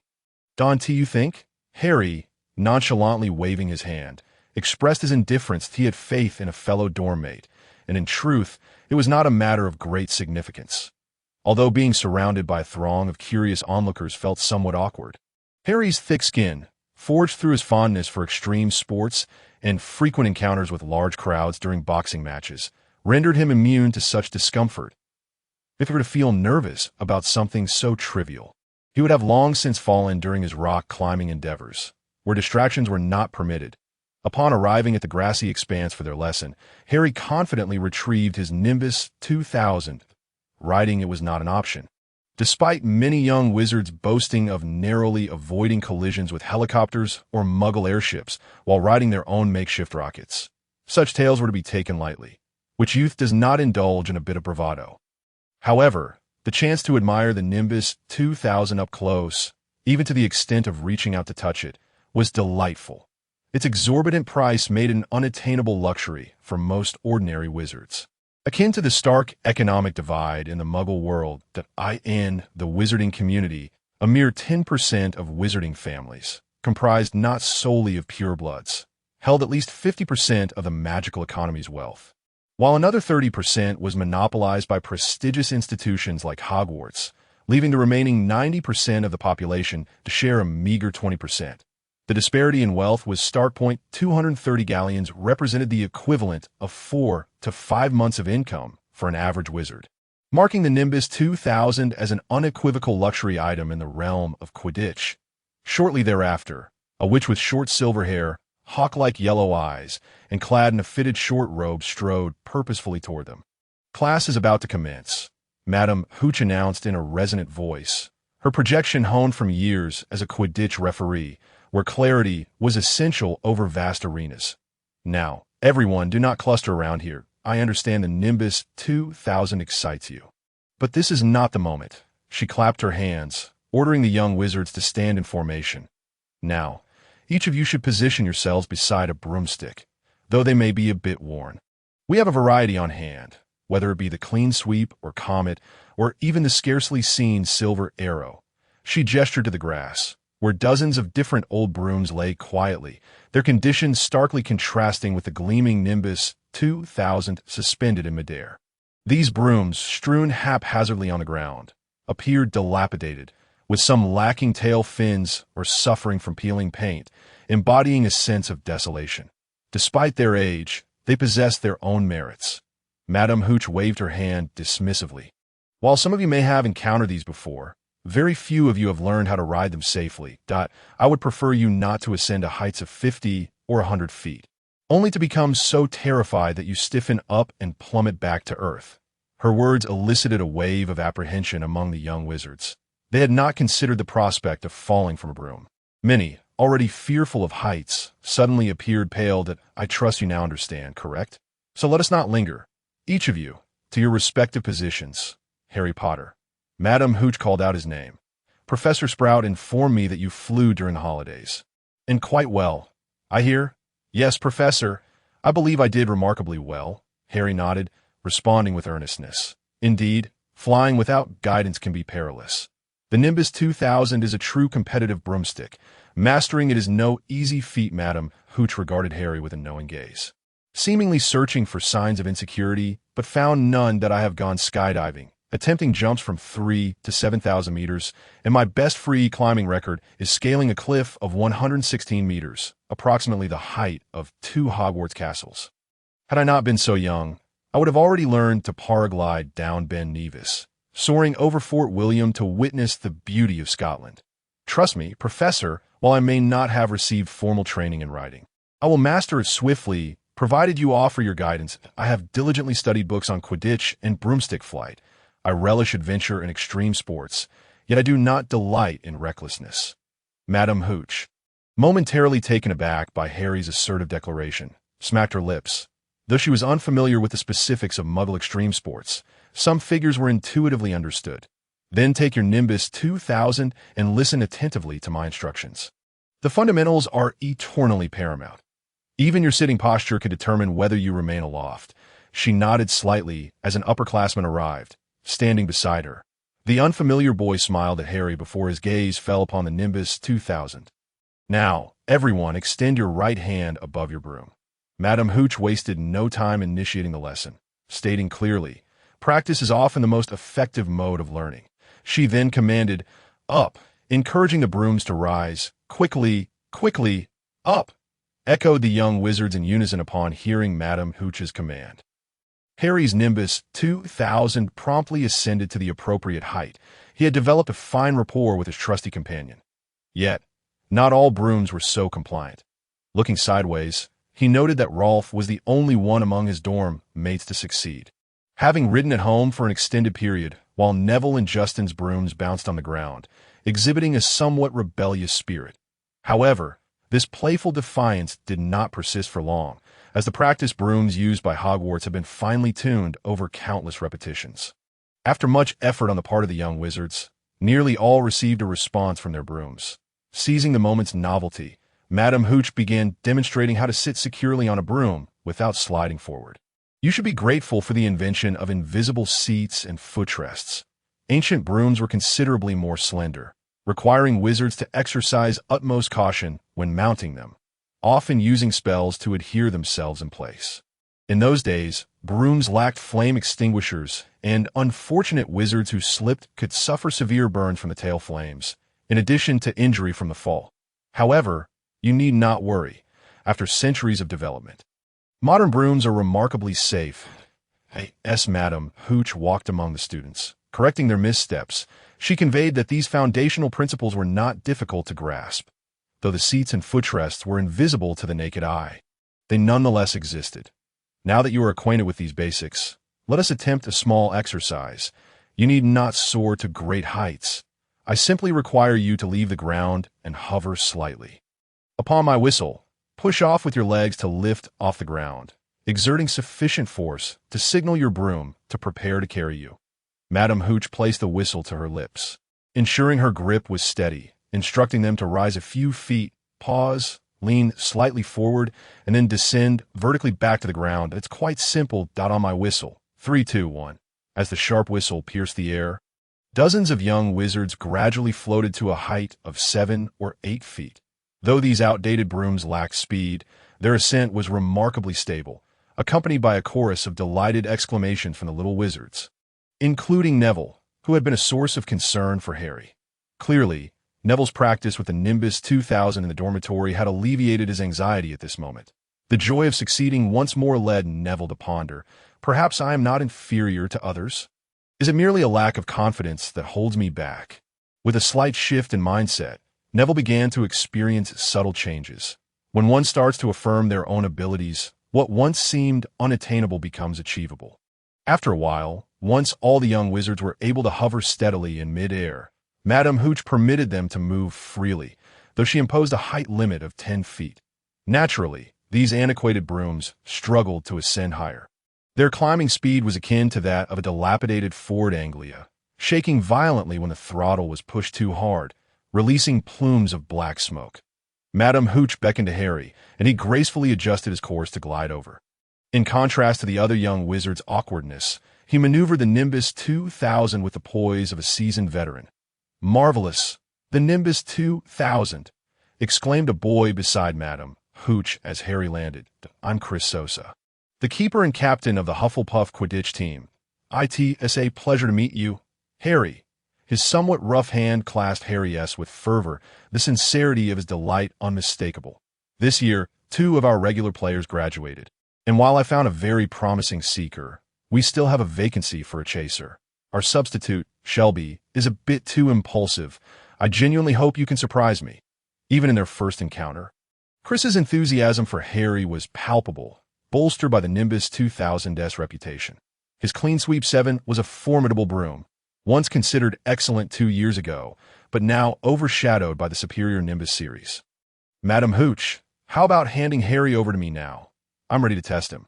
Hufflepuff has been at a disadvantage for too long. We Haven T won a championship in 11 years. Though we prefer not to draw attention." All right, Chris." Madame Hooch, rubbing her temples in mild exasperation, found his incessant chatter a bit much, her demeanor contrasting sharply with his. "Take Harry to the pitch for testing. But remember to take it slow. After all, Harry as T had much time on a broom, but don't push him too hard." She glanced at Harry seriously, adding, "I certainly don't want any students visiting the hospital wing on the first day of class." "Understood, Professor," Harry replied with a confident smile. "That I promise I won't overexert myself. I won't attempt anything beyond my capability." "Then off you go. The pitch is over there." Madame Hooch pointed, and in the distance, the grand open arena adorned with fluttering banners, was the Quidditch pitch. "Can you keep up with me, Harry?" Chris mounted his Clean Sweep 7, capable of reaching speeds of 200 miles per hour, while the Nimbus 2000 could soar to 300 miles per hour, making it nearly impossible to see the tail flames. The skill of the rider was equally crucial. He had complete control over his broom, accelerating without strain. "Perhaps I should phrase it this way." Harry smiled at Chris. "Can you catch me, Captain? Good lad." Chris, unfazed by Harry's playful taunt, understood that practical testing was the true measure of ability. "Then let us set off." As soon as he spoke, Harry shot forth with a whoosh, his figure a fleeting blur as he launched into the air, a fierce determination radiating from him as he ascended with the vigor of a hawk. Chris's eyes widened in astonishment. The Clean Sweep 7 followed closely behind. For the initial moments of acceleration, there was little disparity between the two brooms, but as time progressed, the Nimbus 2000's superior performance became glaringly evident.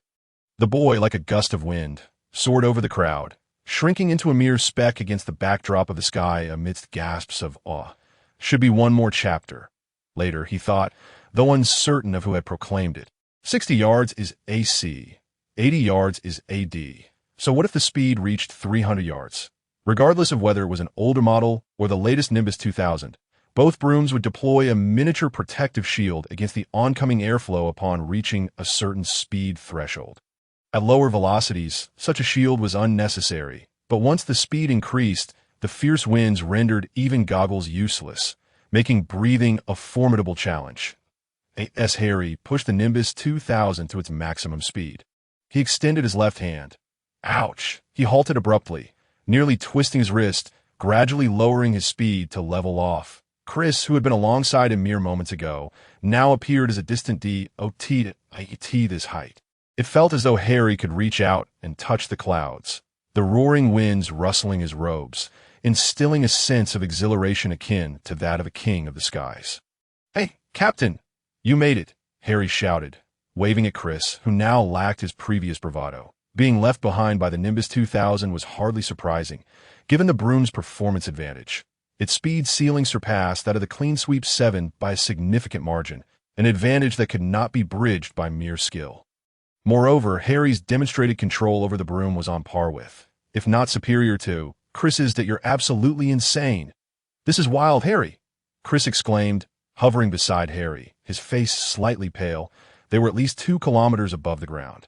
Truth be told, this was the highest he had ever flown in his 16 years. Flying had always been a dream of humanity.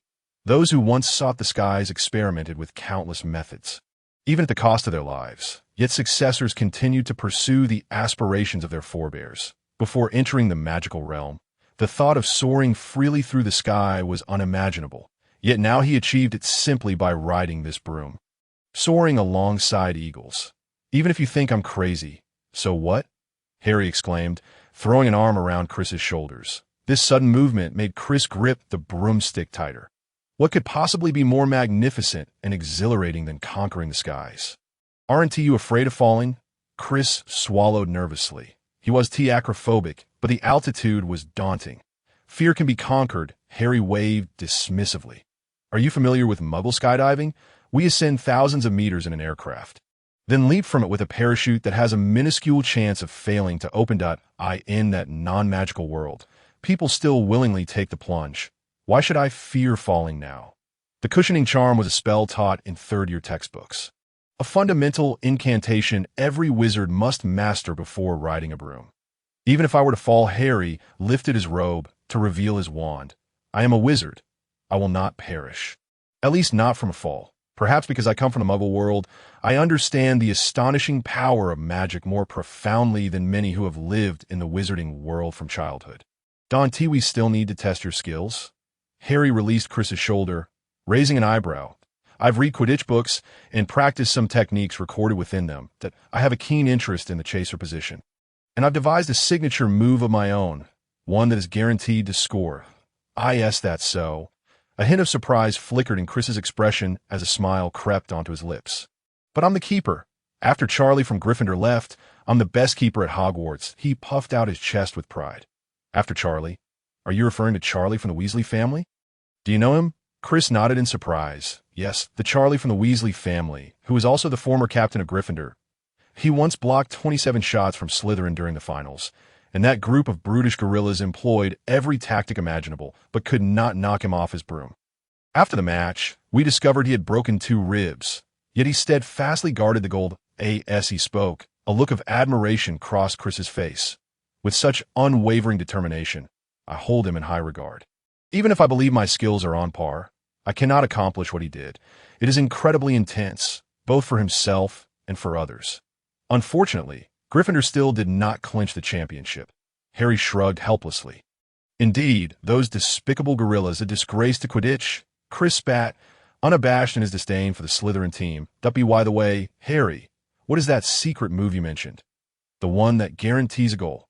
I'm genuinely curious." Changing the subject, Chris remained quite invested in this topic. Although Hufflepuff often seemed lackluster, it did not mean they had no aspirations regarding the Quidditch. "My dynamic vision is exceptionally sharp. I can clearly perceive the spin of a tennis ball traveling at 200 kilometers per hour. That little ball, no larger than half my fist, holds immense potential. Before arriving at Hogwarts, I was proficient in various sports. Even if I do not become a wizard, I can still achieve great things. And this guaranteed scoring move is..." Harry paused deliberately. "Is there a bludger in the air?" "Yes, I've already set it up." "Then shall we descend now? You go ahead first, Captain, and keep a close watch on the left goal. I aim to throw the ball through the central opening. Here comes the bludger." Drawing out his ebony wand, Harry confidently prepared to cast a spell that I shall await the outcome. As Chris ascended, he effortlessly gained altitude. Yet he descended with great caution. It felt odd for him to be calm at such heights. After all, he had only previously flown 1,000 or 2,000 feet to enjoy the scenery. And now, he was at least 8,000 or 9,000 feet high. After lingering at an altitude of over 2,000, nearing 3,000 meters, he began to feel slightly breathless. Chris, spiraling downward, flew at a slower pace than the approaching bludger. After waiting for a while, sensing it was time, Harry stretched his limbs, stowed away his wand, and tucked the ball under his arm, adjusting his stance. With a powerful grip, he seized the bludger, bent low, and adjusted his posture. Unlike Chris's spiraling descent, Harry plunged forward without any notion of cushioning or slowing down.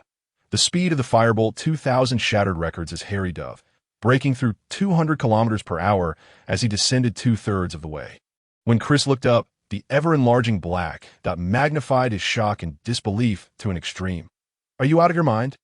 His exclamation seemed to be swept away by the wind, gripping the bludger. Harry's right arm bulged with veins, his formidable strength allowing him to withstand the nearly 400 kilometers per hour hurricane that rushed toward him. In a flash, as he soared past the goal, he released the bludger, an explosive projectile imbued with lethal force. The howling wind sent Chris reeling, while the bludger pierced through the goal and crashed into the soft grass of the Quidditch pitch. Moments later, Harry, having traced an elegant arc, floated down beside the astonished Chris. "Give them 100 chances. Who would dare block my shot?" His bright smile revealed gleaming white teeth, while the bludger, embedded in the ground, seemed to emit a feeble groan, protesting against such an extreme act of force. This will be the decisive blow. With Quidditch training on Mondays, Wednesdays, and Fridays, and dual club sessions with Professor Flitwick on weekends, Harry sighed as he scratched his head, contemplating his packed schedule. Although he had ample free time, the extracurricular activities were overwhelming that on the only free Saturday, he needed to spare some time for Hagrid. The Forbidden Forest held too many treasures. The more knowledge Harry acquired from Snape, the more he realized that the Forbidden Forest would be a frequent destination for him in the future. Even Snape, the master of potion-making, ventured into the Forbidden Forest from time to time, which spoke volumes. He did not lack money, as he could easily earn a fortune selling potions. However, many things could not be bought with gold. And Hogwarts, with its vast and diverse natural treasury, was a rare gem. Unlike Snape, Harry held a significant advantage in this regard. Snape and Hagrid did not share a good relationship. When Snape first came to teach at Hogwarts, he had disturbed the Forbidden Forest without consulting Hagrid, causing quite a commotion. Until one day, tasks like shaving a 5-legged beast or pulling teeth from a chimera were trivial compared to the time he provoked a venomous tentacula, a bioweapon of mass destruction. After incapacitating the unfortunate creature, Snape extracted the toxic powder from its neck pouch and even drew 2 barrels of its fresh blood, while also tending to its injuries. When the venomous tentacula awoke, weakened from blood loss and stripped of its venomous claws and teeth, it nearly fell victim to its former adversaries. The Forbidden Forest lacked nothing, except for a shortage of fierce beasts. After narrowly escaping the forest, the venomous tentacula, previously subdued by Hagrid, returned to its old ways. Had Hagrid not arrived in time to knock it unconscious with a single blow, the entire village of Hogsmeade would have been engulfed in toxic fumes, becoming a hunting ground for the venomous tentacula. This fearsome creature, capable of mass destruction, had a dark history of slaughtering nearly 9,000 muggles and 15 wizards in a single night, and was classified as an XXXXX-level dangerous magical beast, none of which could be trifled with. Plague and toxicity accompanied it, and wizards hesitated to kill such beings. After causing such chaos, Hagrid nearly sent Snape to meet Merlin, and their relationship soured significantly. It was only after Snape had considerably restrained himself and provided Hagrid with numerous healing potions as a form of apology that Hagrid gradually forgave him. However, Hagrid remained highly cautious regarding Snape's ventures into the forest. Most of the time, Snape had to be discreet, no longer daring to push boundaries as he once did. The constraints imposed on Snape did not exist for Harry. When Harry's family perished, it was Hagrid who personally unearthed him from the rubble. Given this bond, the Forbidden Forest felt no different than his own backyard, provided Hagrid was willing to take him there. Though emotions were in place, if Harry lacked skill, Hagrid would undoubtedly refrain from bringing him to the perilous yet treasure-laden depths of the Forbidden Forest. Gaining Hagrid's approval, however, was quite challenging. Hagrid, unlike ordinary wizards, judged a person's prowess based on specific criteria. First, if you were not as strong as Dumbledore, then you were deemed weak, for even Hogwarts professors would not confidently claim they could traverse the Forbidden Forest unscathed.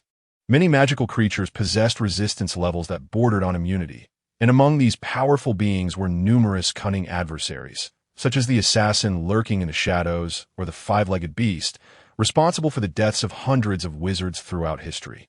Most of its victims were poachers, so its reputation was not overly tarnished. The second category, which Harry currently embodied, was, what did Hagrid utilize to conquer the Forbidden Forest?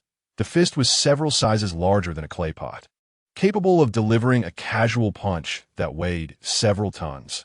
Only a true giant could engage him in single combat. Yet, giants lacked the agility of Hagrid, and the diminutive ones possessed their own advantages. This imposing barbarian, endowed with a modicum of spellcasting ability and considerable intellect, represented a top-tier predator in the magical realm. Even fire dragons featured on their menu, should a bewildered fire dragon happen to fly near the giant's tribe. A giant wielding a massive wolf's tooth club, crafted from timber and beast bones, would come charging. The tribe's giant king would hurl this multi-ton siege weapon at subsonic speeds, shattering the dragon's wings and forcing it to crash land. The giants would then pounce, delivering a relentless barrage of blows, and within 5 minutes, the unfortunate dragon would be dragged back to the tribe, destined to become a rotating roast over the fire.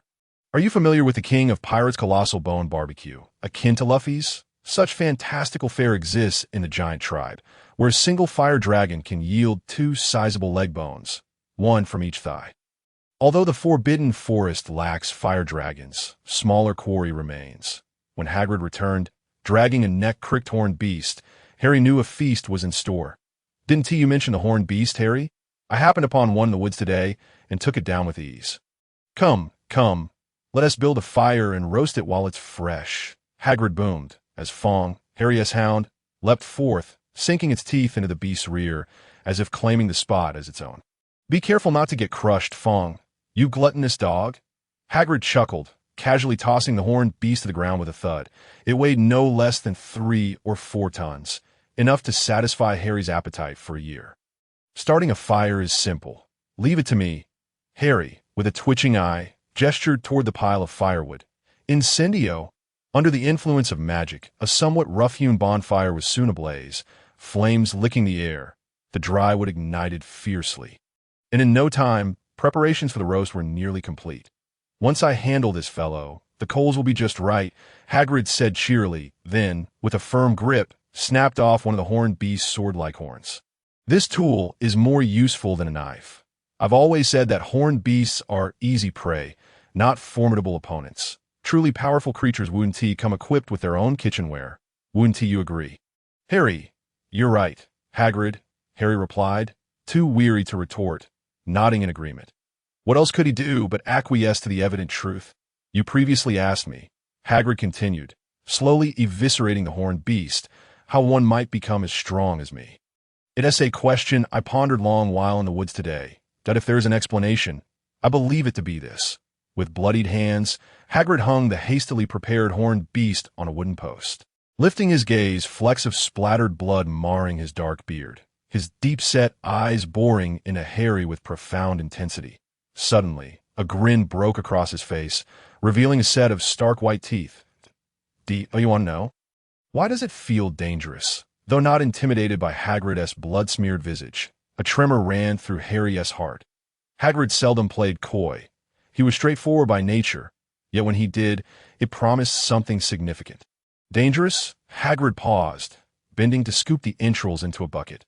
After a moment's reflection, he nodded. Perhaps it is a bit perilous. There might be a touch of pain, but you'll grow accustomed to it. And then it won't feel painful at all.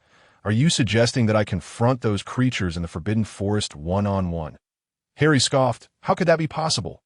Hagrid waved his hand dismissively. With your current stature, venturing into the forest would be a death sentence. Let us not mince words. There are centaurs in the woods who could easily overpower you with their bare hands, and they're among the weaker ones. While they possess clever minds, their strength is lacking. Much of their combat prowess relies on poisoned spears and bows. They can handle smaller creatures, but when faced with tougher opponents, they must call upon their priests to intervene. Those centaurs possess magical abilities, and they are formidable, albeit in limited numbers. What method are you referring to then, Hagrid? Relieved to have ruled out any other dangerous alternatives, Harry felt a weight lift from his chest.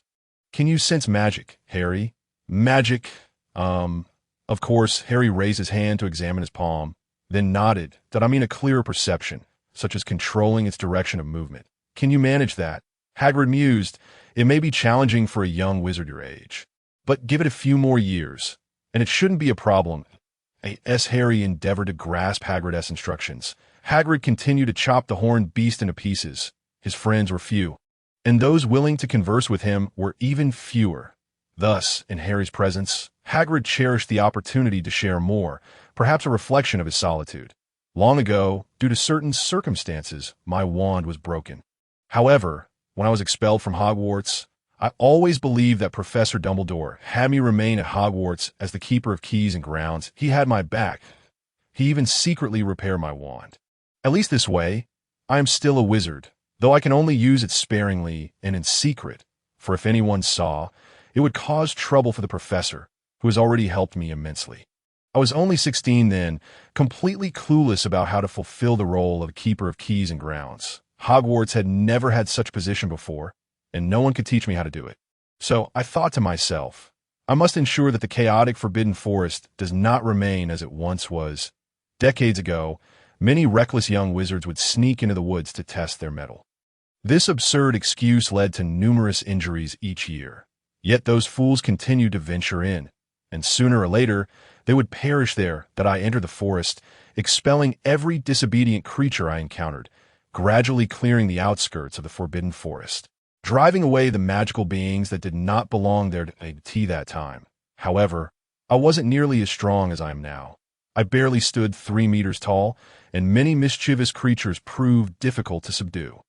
I even encountered a few that nearly cost me my life, yet I had to undertake this task. At the very least, I needed to repay Professor Dumbledore's trust in me that I had to manage the Forbidden Forest, to draw a line that prohibited those who posed a threat to students from entering, and to allocate territories to prevent constant skirmishes. But all of this required strength. Hagrid clenched his fist, crushing the horned beast's sturdy skull into a mushy mass he carelessly discarded. Seemingly lost in reminiscence, a wistful smile gracing his face. But how can I grow stronger without using magic in front of others? I do possess some giant blood, yet it is insufficient. Giants derive their strength from their tribes. Numerous creatures capable of slaying giants exist, and even in the Forbidden Forest, their chances of survival are slim. One day, the centaurs found me. They offered to help me establish that unassailable boundary, to patrol the forest at night, ensuring that reckless children wouldn't carelessly lose their lives within. I accepted their request, and I found them a splendid location to settle their tribe, slaying the chimera herd that resided there and transforming the gorge with its waterfall and streams into a stable home for the centaurs. However, the number of chimeras was considerable, around 20 to 30, and even with the centaurs' assistance, I found the task quite daunting. Those creatures bore the blood of dragons, and any magical being with dragon lineage possesses immense power. Even the scrawny nightmares could effortlessly lift several tons into the sky. From that moment on, I developed a fondness for dragons. Thus, I inquired of the centaurs, "You are so astute.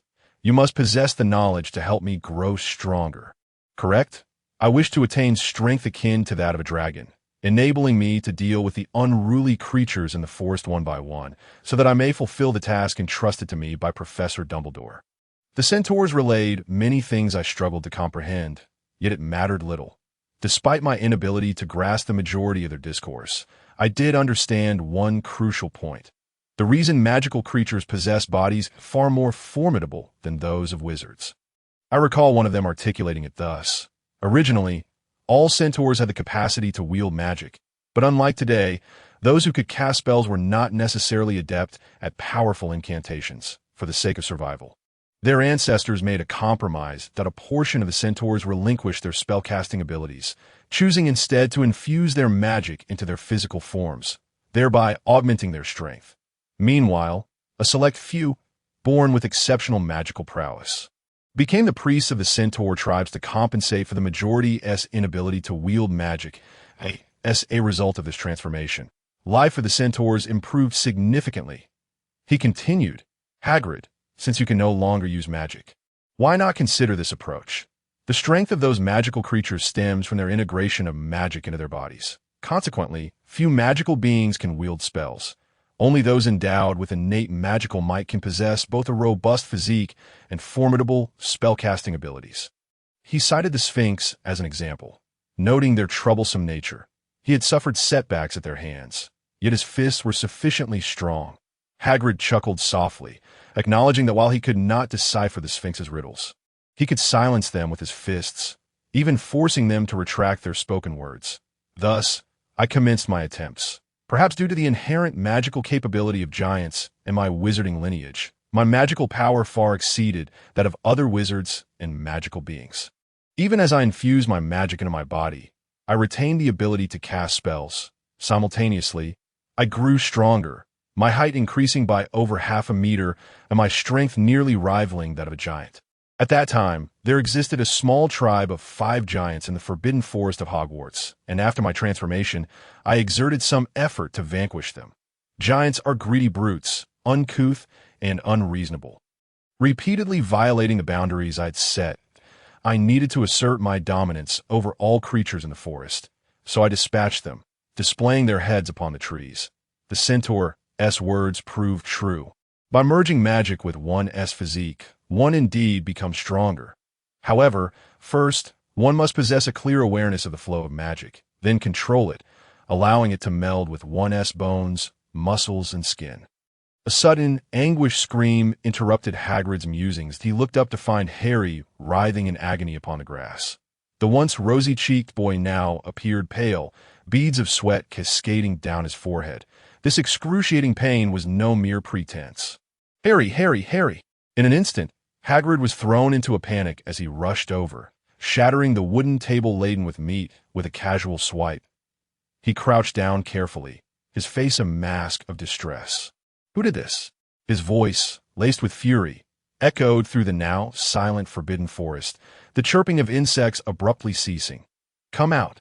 In a fit of rage, Hagrid smashed the roaring fire, the flames scattering and illuminating the dimness of sunset, igniting the fierce wrath burning in his eyes. There's no one, Hagrid stammered. What? No one attacked. Harry, you're alive. This is wonderful. His transformation from the wrathful king of the forbidden forest to a tearful, hulking figure was almost instantaneous. Upon seeing Harry still able to move, he joyfully scooped him up. I'll take you to the infirmary. Right now, no. It's just a minor injury. I can manage with a potion. Trembling like a chick cradled in Hagrid's hands, Harry wiped the sweat from his forehead. The recent agony had genuinely nearly overwhelmed him. Had he possessed a weaker will or inferior physical constitution, he would have surely fainted after such an ordeal. What happened to you? Hagrid queried. Where are you hurt? Let me see. After confirming that Harry still had the strength to move, Hagrid cautiously set him down on the grass. Fearful of causing further harm, that I merely conducted a small experiment. To my surprise, with a sigh, Harry shakily raised his left hand, his pinky, swollen to the size of a carrot, particularly conspicuous. The muscles within had ruptured, and even the bone was cracked from the pressure. I'll take a sip of the potion first. Harry reached into his chest, retrieving a small bag crafted from dragon hide, magically expanded through an undetectable extension charm.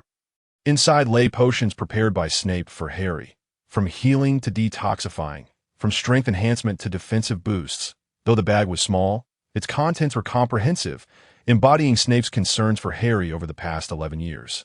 Presented as a belated birthday gift. Regardless, I am your godfather, Harry, Snape softly told Harry as he looked into his eyes, personally hanging the pouch around Harry's neck. Today, that pouch would prove invaluable. Inside a thumb-sized glass vial was a vivid red potion. After uncapping it, Harry delicately licked the lid, the minuscule amount of potion clinging to it sufficient to heal the ruptured muscles in his pinky.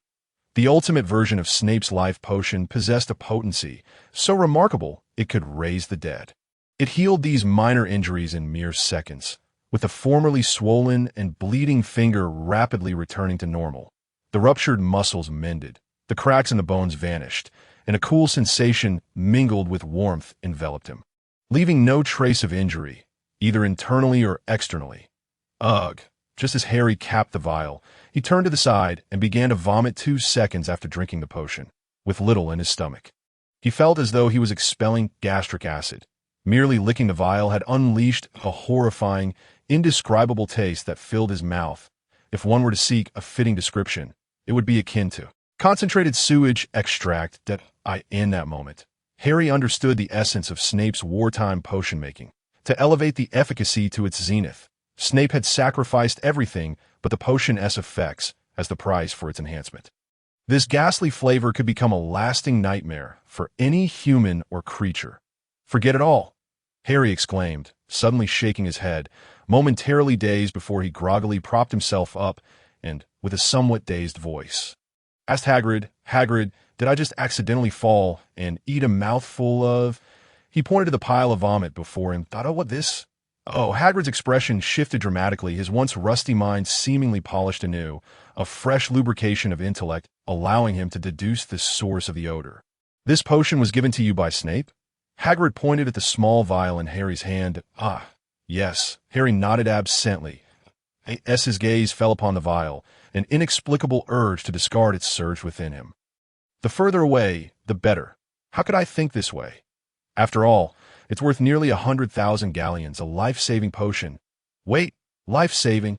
He shook his head vigorously, the increasingly bitter taste snapping his dazed mind back to clarity. Damn, how could I forget? The memories he had tried to erase resurfaced, but with nothing left to expel, Harry could only retch weakly before finally addressing Hagrid. Do you have anything to eat? Hagrid, if I don't change the taste in my mouth, I fear I might genuinely lose my composure. The centaur's herbs really do work. Instantly comprehending Harry's intent, Hagrid swiftly rose to his feet. He casually scooped up a handful of meat chunks scattered on the ground and selected a twig of similar thickness to skewer them. The remnants of the shattered campfire still glowed with vibrant embers, and Hagrid tossed a small branch into the blaze, blowing forcefully a few times until the fire reignited, licking at the marbled chunks of meat from the creature. Shortly thereafter, Hagrid emerged from the small hut, carrying a burlap sack filled with fist-sized parcels wrapped in leaves. These are the herbal spices I procured from the centaurs. Snape's potion is truly terrifying. I only drank it once, and the sensation. Hagrid shuddered, recalling the memory, was even more dreadful than being locked up in Azkaban. The herbal spice parcels were crushed by Hagrid's hands into a fine powder, which he patiently sprinkled over the skewers. Before long, an enchanting aroma began to waft through the air. Harry, gnawing on grass to alleviate the strange taste lingering in his mouth, took a deep breath, sensing that the peculiar bitterness within him had somewhat dissipated. Though it still lingered, Hagrid's grilling technique was rather rudimentary. The meat chunks were not even fully processed, and one would expect the raw, bloody meat to be pungent and gamey.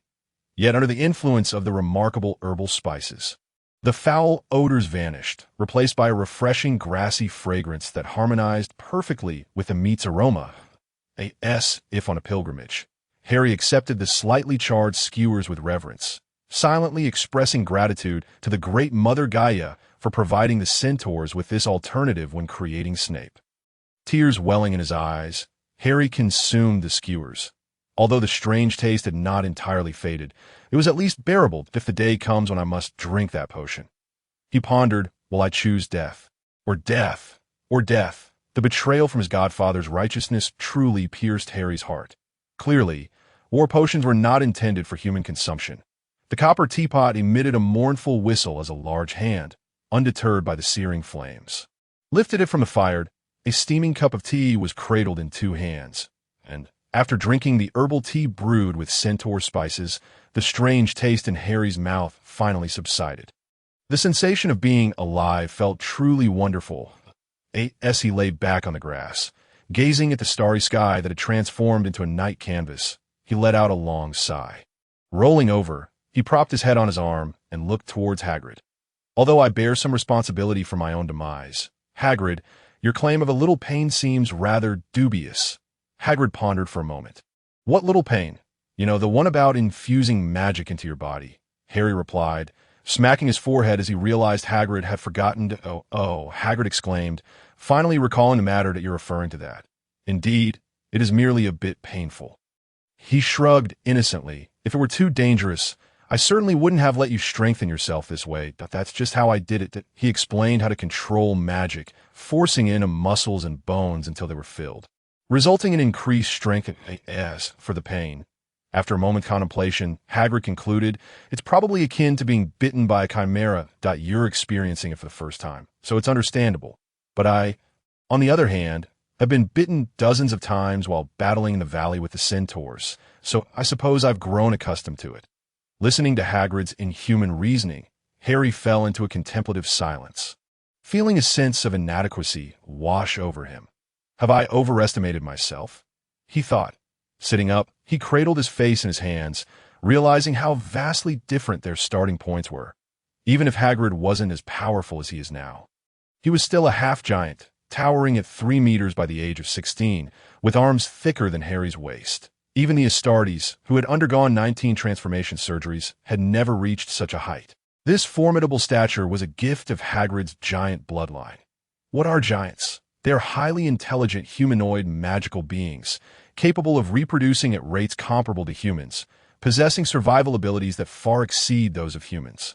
Alongside magical prowess, if not for their incessant thoughts of violence and chaos, they might have become the true rulers of this planet, rather than humanity.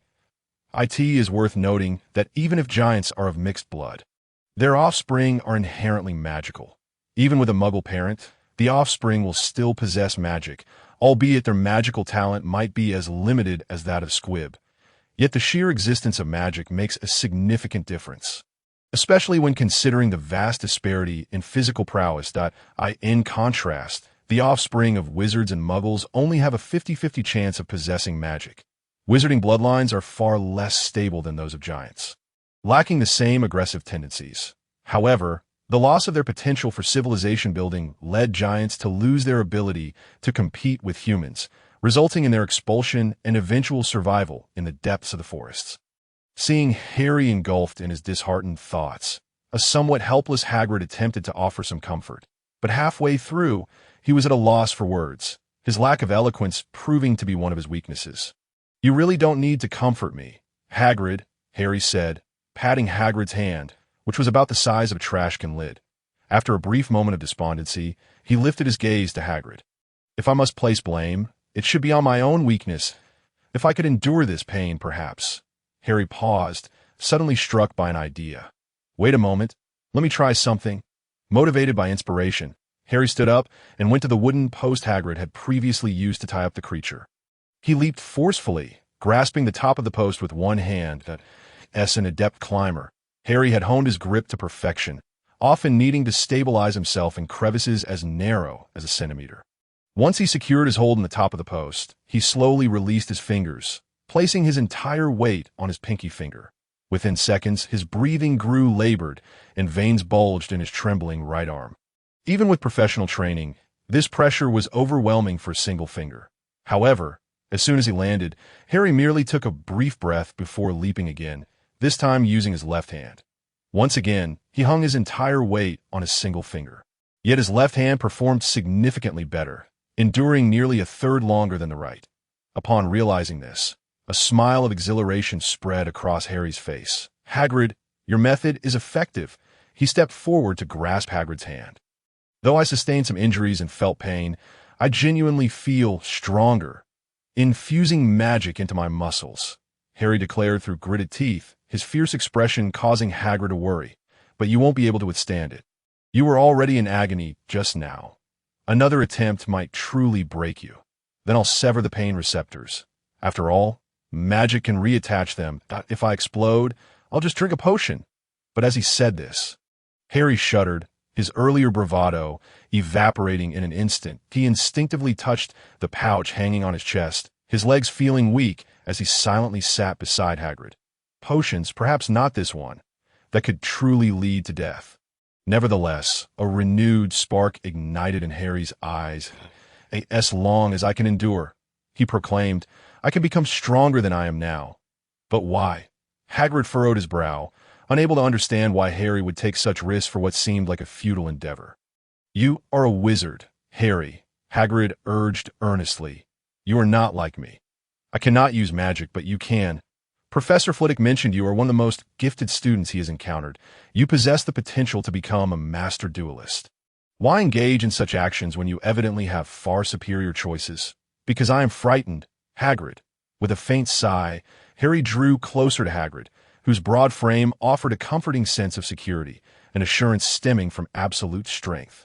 More palpable than formidable magical prowess. Last week, during our inaugural defense against the dark arts lesson, Professor Grindelwald warned us, "Our time is limited, children." Subsequently, Professor Flitwick shared some additional revelations with me. After a moment of silence, Harry, reassured that the magical contract would not be breached, spoke again, for Hagrid was no mere second-year wizard. He had spent at least 6 years at Hogwarts. The professor informed me about the dark creatures, an adversary that wizards have long contended with. Yet he also mentioned that the magical world has enjoyed an extended period of peace. Though pressed for time to conduct research, I consulted a senior student who informed me that the Triwizard Tournament had been interrupted for several centuries, coinciding with a notable scarcity of records regarding the war against the dark creatures. A brief perusal of the history of magical conflicts confirmed this timeline. However, the Triwizard Tournament was reinstated 12 years ago, advocated by Professor Grindelwald, Professor Dumbledore, and numerous powerful wizards. Is this mere coincidence, or does it bear some portent? What does the return of the Triwizard Tournament signify? I am uncertain about the former, but I comprehend the latter. The tournament aims to select the strongest new generation of wizards, as well as the most formidable teams. Professor Grindelwald has repeatedly emphasized teamwork, discipline, and collaboration. I believe this is far from arbitrary. As a wizard of great renown and power, he would not speak without purpose. Given that time is of the essence, and that even such a wizard harbors concerns, what can I, infinitely weaker, do to safeguard myself against the inevitable torrents of time? The only path forward is to grow stronger, relentlessly so, until I possess sufficient power to confront the challenges or calamities that lie ahead. Before coming to Hogwarts, during your visit to my home, Aunt Petunia mentioned that my mother had told her some things must be done by someone. Was she then? And now, it is I do not subscribe to notions of fate or destiny. Yet some tasks in this world seem destined for a particular type of individual. Perhaps I am one of those chosen few. Harry smiled softly, a smile imbued with a sense of liberation. If my life is destined to be extraordinary, then let it shine all the more brilliantly. Upon my return, I shall diligently study, Hagrid. Rest assured, this recklessness will not be repeated. Perhaps in the future, after accomplishing what you once did, I shall bear a new name, Harry Astart Potter, the true embodiment of an English superhero. Thanks to Blackbeard for the generous donation of 1,500 coins. I appreciate everyone's support through recommendations and monthly votes. For those brothers who have yet to invest, please consider doing so. Perhaps due to my current busyness, the volume of material Harry must master is nearly 2 or 3 times that of other first-year students, be it practicing spells, studying potions, or exploring the intricacies of magical fusion. Each endeavor demands considerable time. After successfully enhancing the strength of his left pinky, Harry suddenly realized he had spent a full 2 months at Hogwarts. This sensation of time being stolen left him somewhat dazed. When engrossed in a task, time invariably slips away far too swiftly. This once strange castle was gradually becoming familiar, increasingly resembling home. Reflecting on this, Harry seized a moment to visit the Ollery and penned a lengthy letter to Aunt Petunia and Uncle Vernon. The Halloween break is brief, and he would only have ample time to return after the lengthy Christmas holiday at the end of the first term. Upon closer examination, it would amount to less than 2 months. Previously, Professor Flitwick had informed Harry that after the conclusion of the first semester, Hogwarts would unveil the battlefield of first-year students. This news thrilled Harry, as he had witnessed upperclassmen dueling within temporary magical barriers on several occasions. Although most of the battles appeared somewhat immature, the allure of real-life wizarding duels was irresistible to any boy. Regrettably, even if he could easily best many upperclassmen, without a health bar, he lacked the eligibility to participate and could only watch from the sidelines. 2 months of foundational knowledge had significantly advanced the first-year students in today's charms class. Professor Flitwick shared exciting news. Over the next 2 months, they would learn a total of 11 spells. That he also revealed the upcoming assignment, which involved exploring and researching the interconnections between various spells, seeking to uncover their combo properties. This task would be time-consuming and lengthy. In their second year, they would begin to engage with spell groups, each unique to the individual wizard. The current exploration serves as preparation for the future. A formulaic approach to spell groups would stagnate the development of charms. While it ensures that wizards possess a fundamental level of compatibility, the absence of innovation and creativity would lead magic to wither.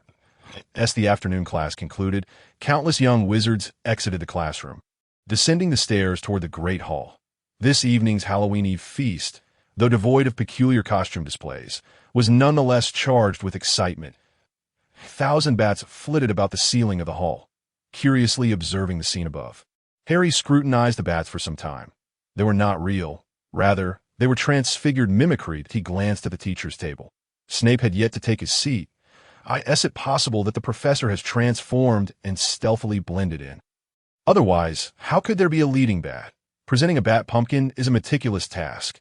Lost in such whimsical thoughts, Harry experienced a sense of mental liberation that he had not felt in quite some time. Yet, such musings were merely fanciful. Snape was no Professor McGonagall.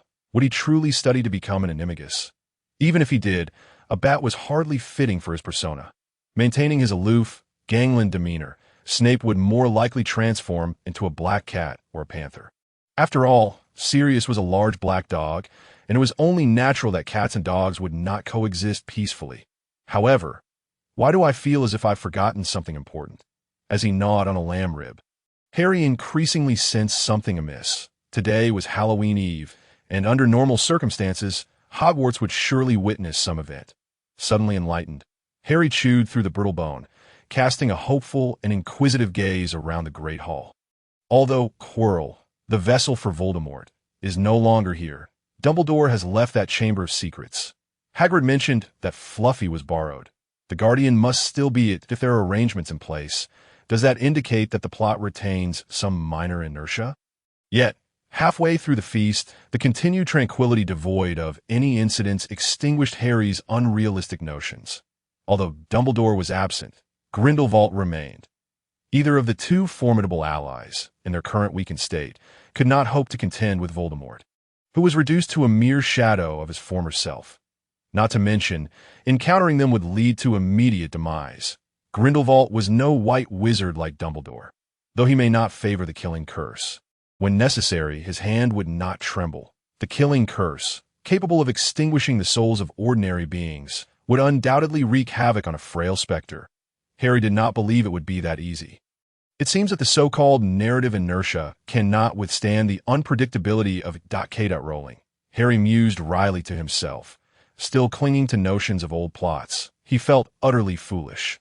How could a girl in J.K. attire possibly oppose cigar smoking? Sunglasses wearing, bullet-laden gang leader wielding an AK? Amused by his own antics, Harry took a hearty bite of a substantial fried pork chop, savoring the delightful crunch that accompanied the explosion of carbohydrates, which brought forth a genuine sense of joy. However, just as this moment of merriment was about to reach its zenith, a muffled bang and tremor plunged the bustling hall into a brief silence. The abruptness of this sound was somewhat jarring. Yet the young wizard's silence lasted only a few fleeting seconds. Once the noise and vibration subsided, their discussions grew even louder, with countless voices speculating whether a special Halloween performance was imminent. Given the nature of the holiday, it seemed only fitting that some frightful scenes might unfold. In contrast, the professors at the faculty table were far less optimistic. They understood that while tomorrow's Halloween feast would feature some traditional skits, today was Halloween Eve, and no other events had been planned. A flicker of confusion crossed the professors' faces as Professor McGonagall, having assumed responsibility for Hogwarts after Dumbledore's departure, quietly rose that a portion of the headmaster's authority had been transferred to her. And by passing through the door beside the faculty table, she could consult the nearest portrait to inquire about the source of the recent bang and tremor. Hogwarts was equipped with its own surveillance, embodied by the ever-watchful moving portraits, accessible only to the headmaster.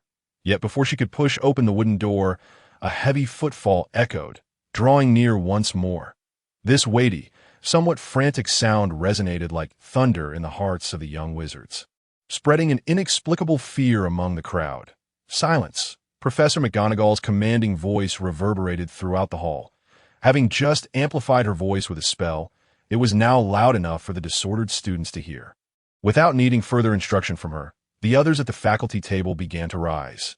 Even Grindelwald wiped his mouth with a napkin, directing his gaze towards the hall's grand entrance directly across from the faculty table. Boom! Following the approach of the heavy footsteps, a resounding crash erupted as the tightly shut wooden door shattered under a force of terrifying magnitude.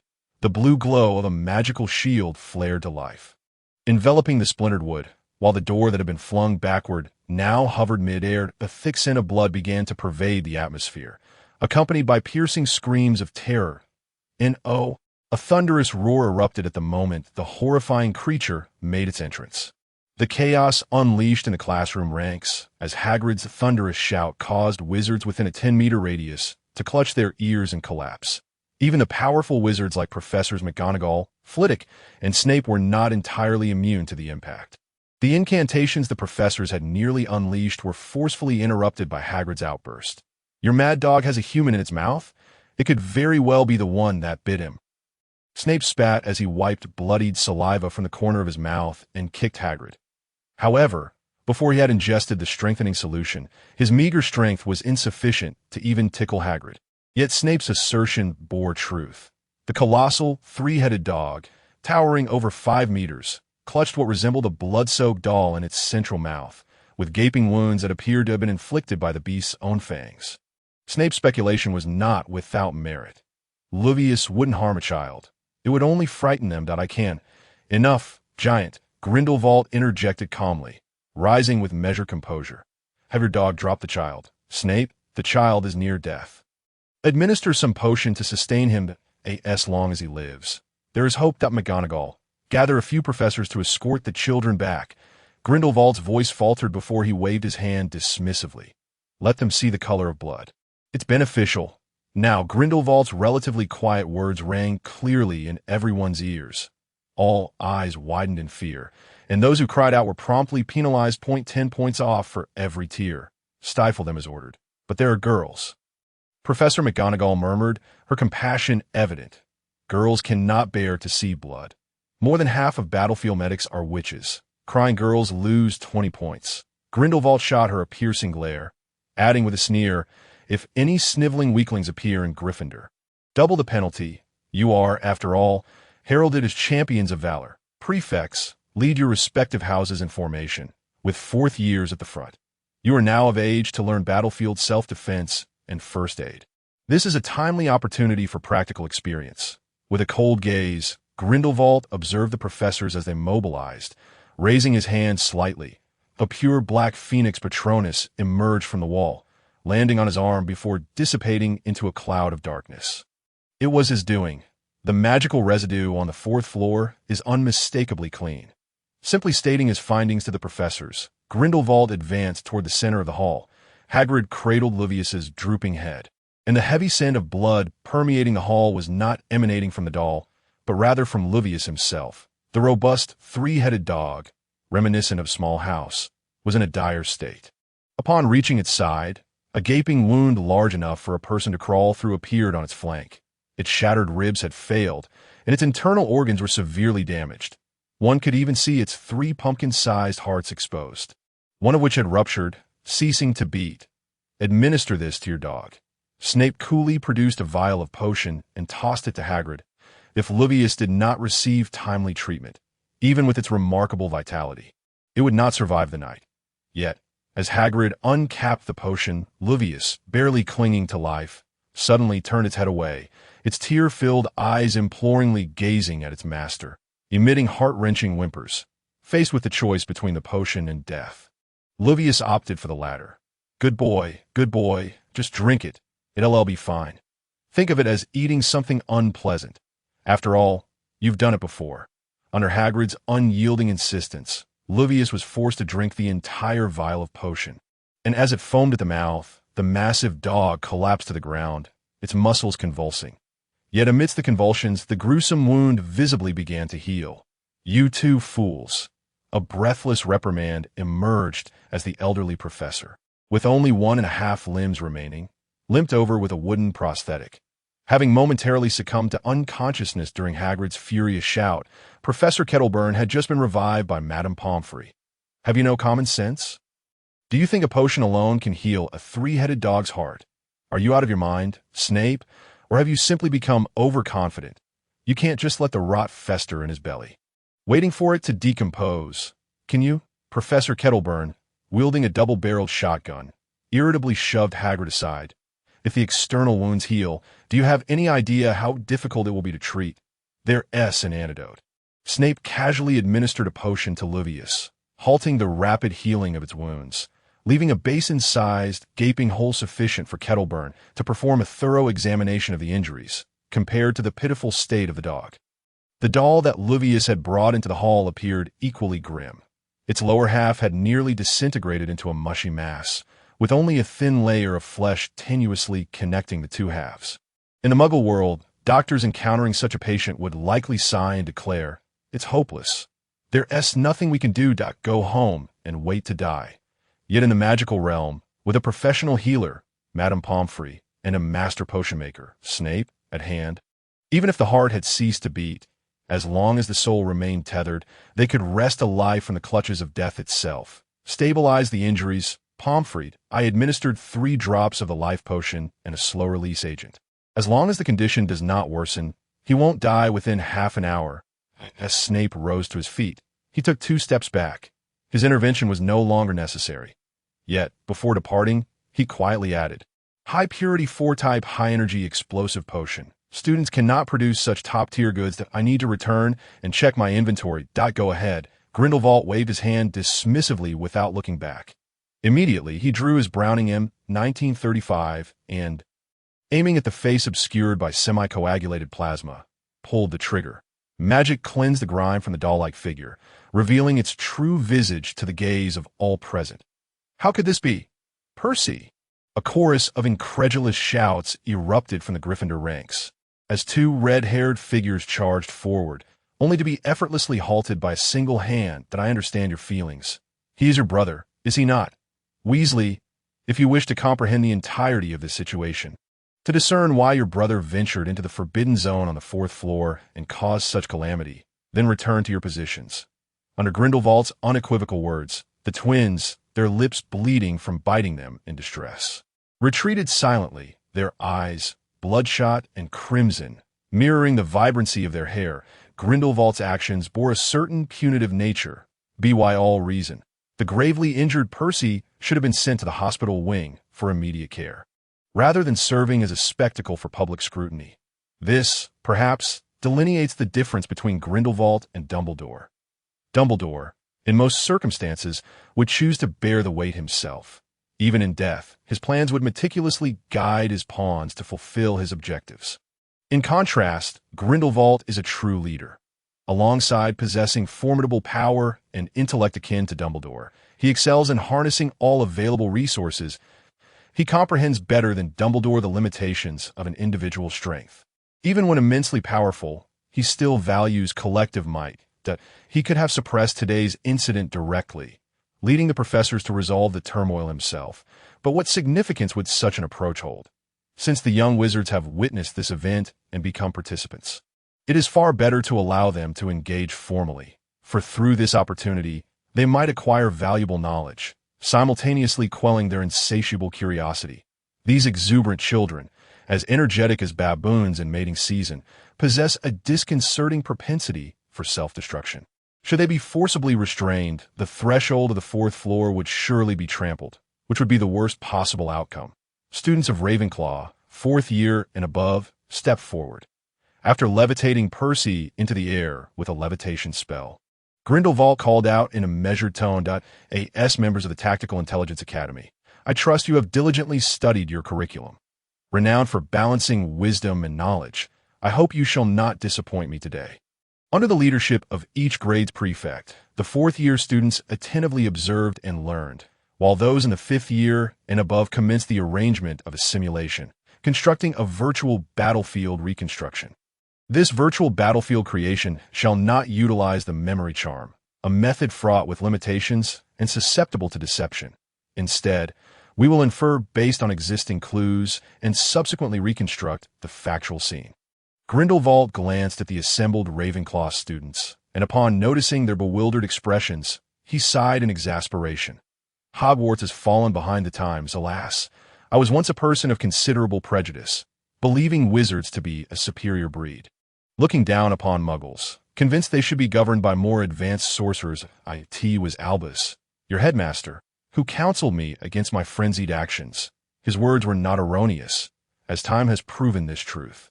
Muggles are not as I once perceived them. They, like us, are human. Apart from lacking magical abilities, they possess intellect equivalent to ours.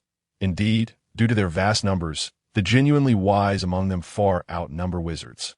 Before arriving at Hogwarts, I had thought Albus would bring those gems of wisdom here, for his attitude towards muggles was 1,000-fold better than mine. He would read muggle literature to draw nourishment from it.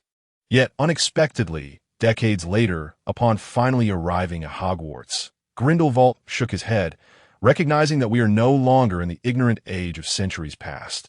Hogwarts, clinging to its so-called traditions, shall inevitably be crushed by the wheels of history. Come to Durmstrang. Grindelwald smiled faintly. There, you will witness the magic of a new era and the education of magic in this new age. His words caused many professors to twitch in agitation. His overt attempt to recruit was rather too blatant. However, as he was Gellert Grindelwald, the professors dared not confront him. The combined strength of all Hogwarts professors might not suffice to challenge him alone. In the elite-centric magical realm, miraculous feats of a single individual against a multitude are possible. Since you have not studied this area, I shall lead the upcoming scene reconstruction. First, we must prepare the setting for the subsequent profiling. Grindelwald raised his Browning in 1935. A dark phoenix erupted from the barrel, then exploded into a cloud of smoke, revealing a semi-transparent black chamber within the great hall. The room, seemingly shattered, was strewn with debris, blood, and shattered flesh littered across the floor. At least half of the young wizards gasped in horror, some even leaping several feet in an attempt to distance themselves from the ground.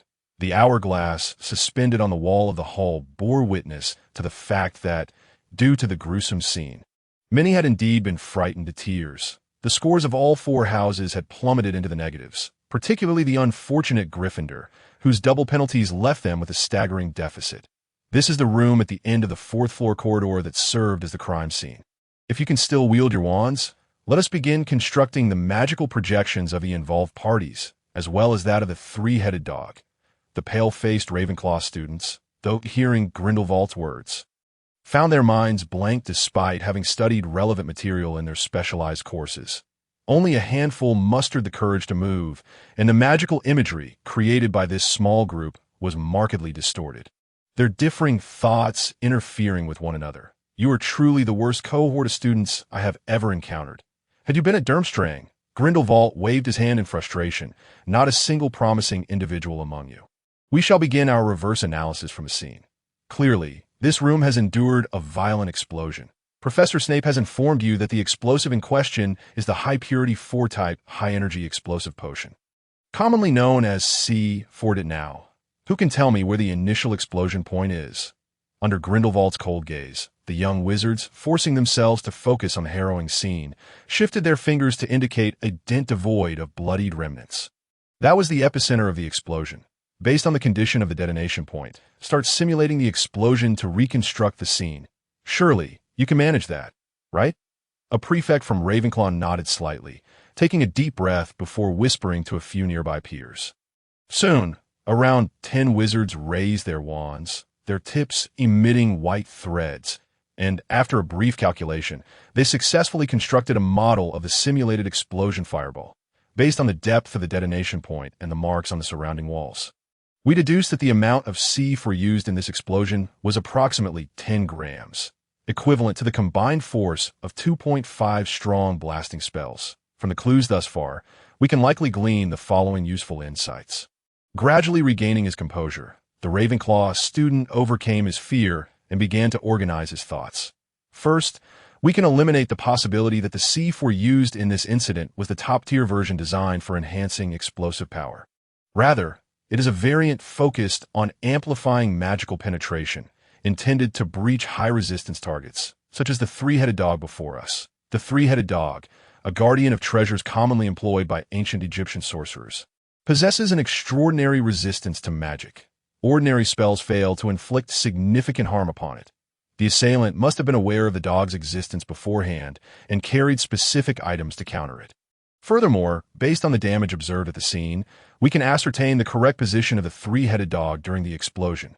Contrary to expectations, the dog, which should have been situated deeper within the room, was found near the entrance at the time of the blast. The condition of the wall suggests that it was the dog's body that shattered the wall near the doorway, rather than the explosion alone. From this deduction, we can envision a scene in which, as the Ravenclaw students continued to coordinate and refine their observations, the projection of Louis appeared within the room. The three-headed dog, standing on the inner side of the room, dashed forward with remarkable speed, subsequently bracing itself against the wall, using its side rather than its head to break through the thick barrier. This peculiar behavior is inferred from the damage observed at the scene. Although it defies logic, it serves as a reconstruction of the events that transpired. The explosive fireball, having detonated beside Louis, propelled him out of the room, leaving behind a gruesome carpet of flesh and organs strewn in a path leading away from the chamber. Consequently, Louis the Chill of November has descended with a vengeance, cloaking the towering mountains surrounding the school in a veil of gray, laden with ice and snow. The lake's surface, as unyielding and frigid as tempered steel, mirrors the icy grip of winter. Yet, it is during this season that Hogwarts Black Lake unveils its spectacular winter acrobatic performances. As the sun reaches its zenith, a thunderous sound reverberates across the lake, where tentacles, as thick as a man's waist, shatter a patch of ice to the southwest. The colossal squid residing in the depths of the Black Lake shatters the thick, frozen surface of the night. And soon, Hagrid arrives, pulling a sled laden with the delectable Black Lake giant perch. While Hagrid hauls in his catch with a fishing net, the giant squid entertains by tossing ice blocks into the air, hurling several hundred kilograms of ice with playful abandon. Occasionally, a miscalculation leads to an ice block landing atop Hagrid's head, fashioning a crown of solid ice. Most often, Hagrid brushes off such trifles, except for one incident when the squid's playful antics inadvertently send him crashing into the lake. In the aftermath, a geyser erupted from the Black Lake, sending a plume of water soaring several meters high. When Hagrid emerged, grumbling from the frigid waters, the young wizards enjoyed a feast of roasted giant squid tentacles prepared by the house elves. Delightfully chewy and utterly delicious. During winter, Hogwarts culinary offerings surpass previous standards, and students, indulging in an abundance of sumptuous fare, find themselves unwittingly gaining weight. However, this newfound reserve of energy will soon be put to the test, for the Quidditch season is upon them. After more than 2 months of rigorous training, Harry is poised for his Quidditch debut at Hogwarts. Captain Chrysosa is particularly exhilarated this year, placing greater importance on the Quidditch matches than ever before. As Hufflepuff has historically played the role of the underdog as for Slytherin, their prowess is undeniable, having claimed the Quidditch Cup championship for 7 consecutive years. Much of their success stems from their unscrupulous tactics, including intentional fouls and underhanded dealings off the field, which they ironically term special operations.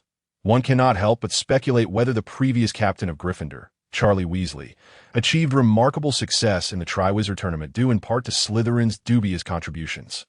After all, competitors must remain vigilant against the possibility of unsavory characters lurking around corners, ready to unleash hexes. That Charlie's ability to evade the attacks of the Hungarian Horntail suggests that he has developed a reflexive awareness of such threats.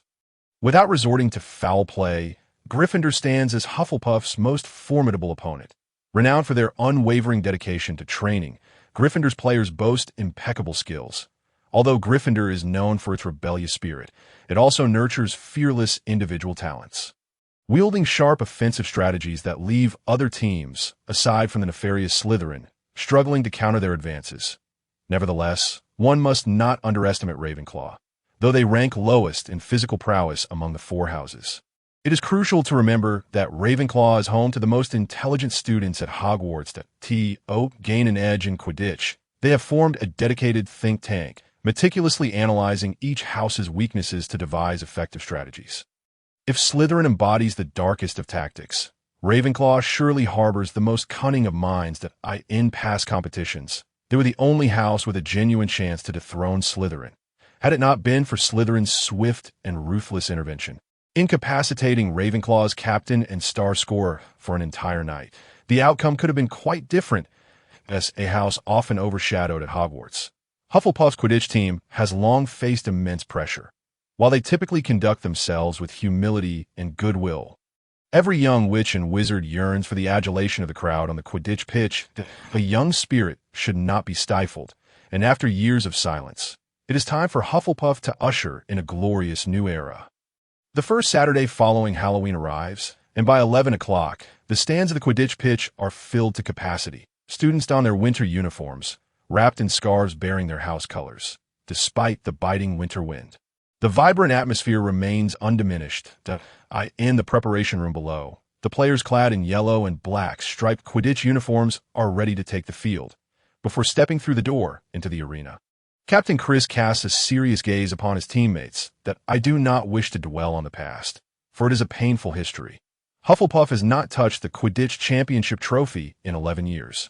A matter of great shame, I refuse to console myself with the notion that they have done their best. The truth is that we have indeed been lacking. Where have we faltered?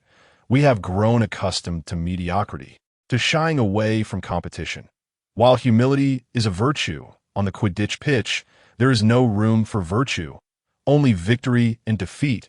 Chris's booming voice resonates in the preparation room, his expression taking on a fierce intensity, as if he were a badger roused to defend its territory. This year marks my first as captain, and it is also the year Hufflepuff sheds its past and forges a new legacy. We have infused our team with fresh talent. Our squad is revitalized, shedding the weight of previous lethargy.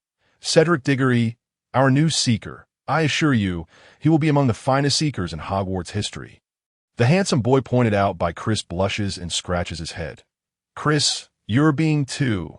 This is not the time for modesty. Cedric, Chris interjects, waving a hand to silence him. You possess the talent and the determination to shine on the field. I believe in you, and I hope you believe in yourself. After locking eyes with Chris, Cedric nods silently. I will give it my all. Excellent. Chris smooths the collar of Cedric's uniform, then shifts his gaze. A radiant smile suddenly gracing his face, and another delightful surprise. We have Harry, just as you mentioned to me last night, Harry. Chris knows full well that Harry requires no pep talk, with a charismatic turn. He opens the door against the gusts of wind and snow. Crush them, no matter who the opponent is. Welcome, ladies and gentlemen, braving the snow to witness the first Quidditch match of the new academic year at Hogwarts. I am your host, Lee Jordan, and it is my honor to narrate this event. The matchups have been predetermined, and today we have Hufflepuff War Logistics Academy versus Slytherin Special Operations Academy. As we all know, Slytherin is often regarded as the disgrace of the Quidditch field. Ahem, my apologies, Professor McGonagall. I accidentally spoke the truth. Let us wish Hufflepuff the best of luck. May the addition of new players lead them to greater success. Look, both teams have taken to the field, and the referee, Madam Hooch, is briefing everyone on the rules of the match. Though this may not concern Slytherin, as they're known for their, the match is about to begin. Madam Hooch steps to the center of the pitch, a large box at her feet. Before the match commences, the golden snitch is released under the watchful eyes of both teams, with the box containing only bludgers and quaffles.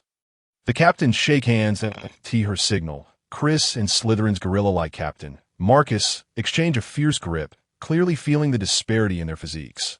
Marcus seems to possess some giant bloodline, appearing somewhat inhuman. Listen, I expect everyone to compete fairly and honestly. Now, mount your brooms, and at the sound of my whistle, prepare to begin the match. The bludgers are released, and Madam Hooch holds the quaffle aloft. As she tosses it high into the air, the silver whistle in her mouth emits a sharp blast. Let the match begin. 15 distinct styles of rockets soared into the sky. Although their tails were equipped with flame extinguishers, the magical realm, never lacking in special effects, added fiery jets to the rear, creating a vibrant display of colorful flames that formed a rainbow-hued curtain. The first to ascend was the newly appointed seeker of Hufflepuff, Harry Potter, were it not for my knowledge that he was riding the latest model. The Nimbus 2000, I would surely suspect he had taken flight ahead of schedule. Look at him, how gracefully he flies. The possession of the quaffle has already. Slytherin's Marcus collided with Harry. I knew this unscrupulous lot would not engage in anything honorable. Lee Jordan, whose tongue is as quick as a machine gun, could undoubtedly utter at least 5 complete spells in a heartbeat, an essay commentator for the Quidditch match. Such talent is equally essential. Will Harry evade? It is his first official match. Such underhanded tactics against a newcomer are simply despicable. That he crashed into Marcus. Harry crashed into him. He did not evade Marcus. Instead, he adjusted his flight posture and charged directly forward. Harry has claimed possession. Congratulations to our Marcus for executing a perfect free fall. Madam Hooch has not blown the whistle. The match continues. As Lee Jordan's voice faded, although no goals were scored, cheers erupted from the crowd. Students, weary of Slytherin's brutish antics, found thrill in witnessing these wretched fellows face misfortune, though some expressed concern for Harry's subsequent performance. But such a minor collision. Harry scoffed. He would endure far worse in a boxing ring. Marcus's portly frame hardly qualifies him to be a punching bag. That Hufflepuff's offense has always been their Achilles heel. Despite their adeptness in defense, such an intense offensive struggle at the outset raises the question, can Harry's addition remedy their shortcomings? Wait, what is Potter doing? Is he also a defensive player? Or perhaps, is he showcasing the speed of the Nimbus 2000? Jordan, baffled by this spectacle, watched as Harry with the ball spiraled and accelerated through the air.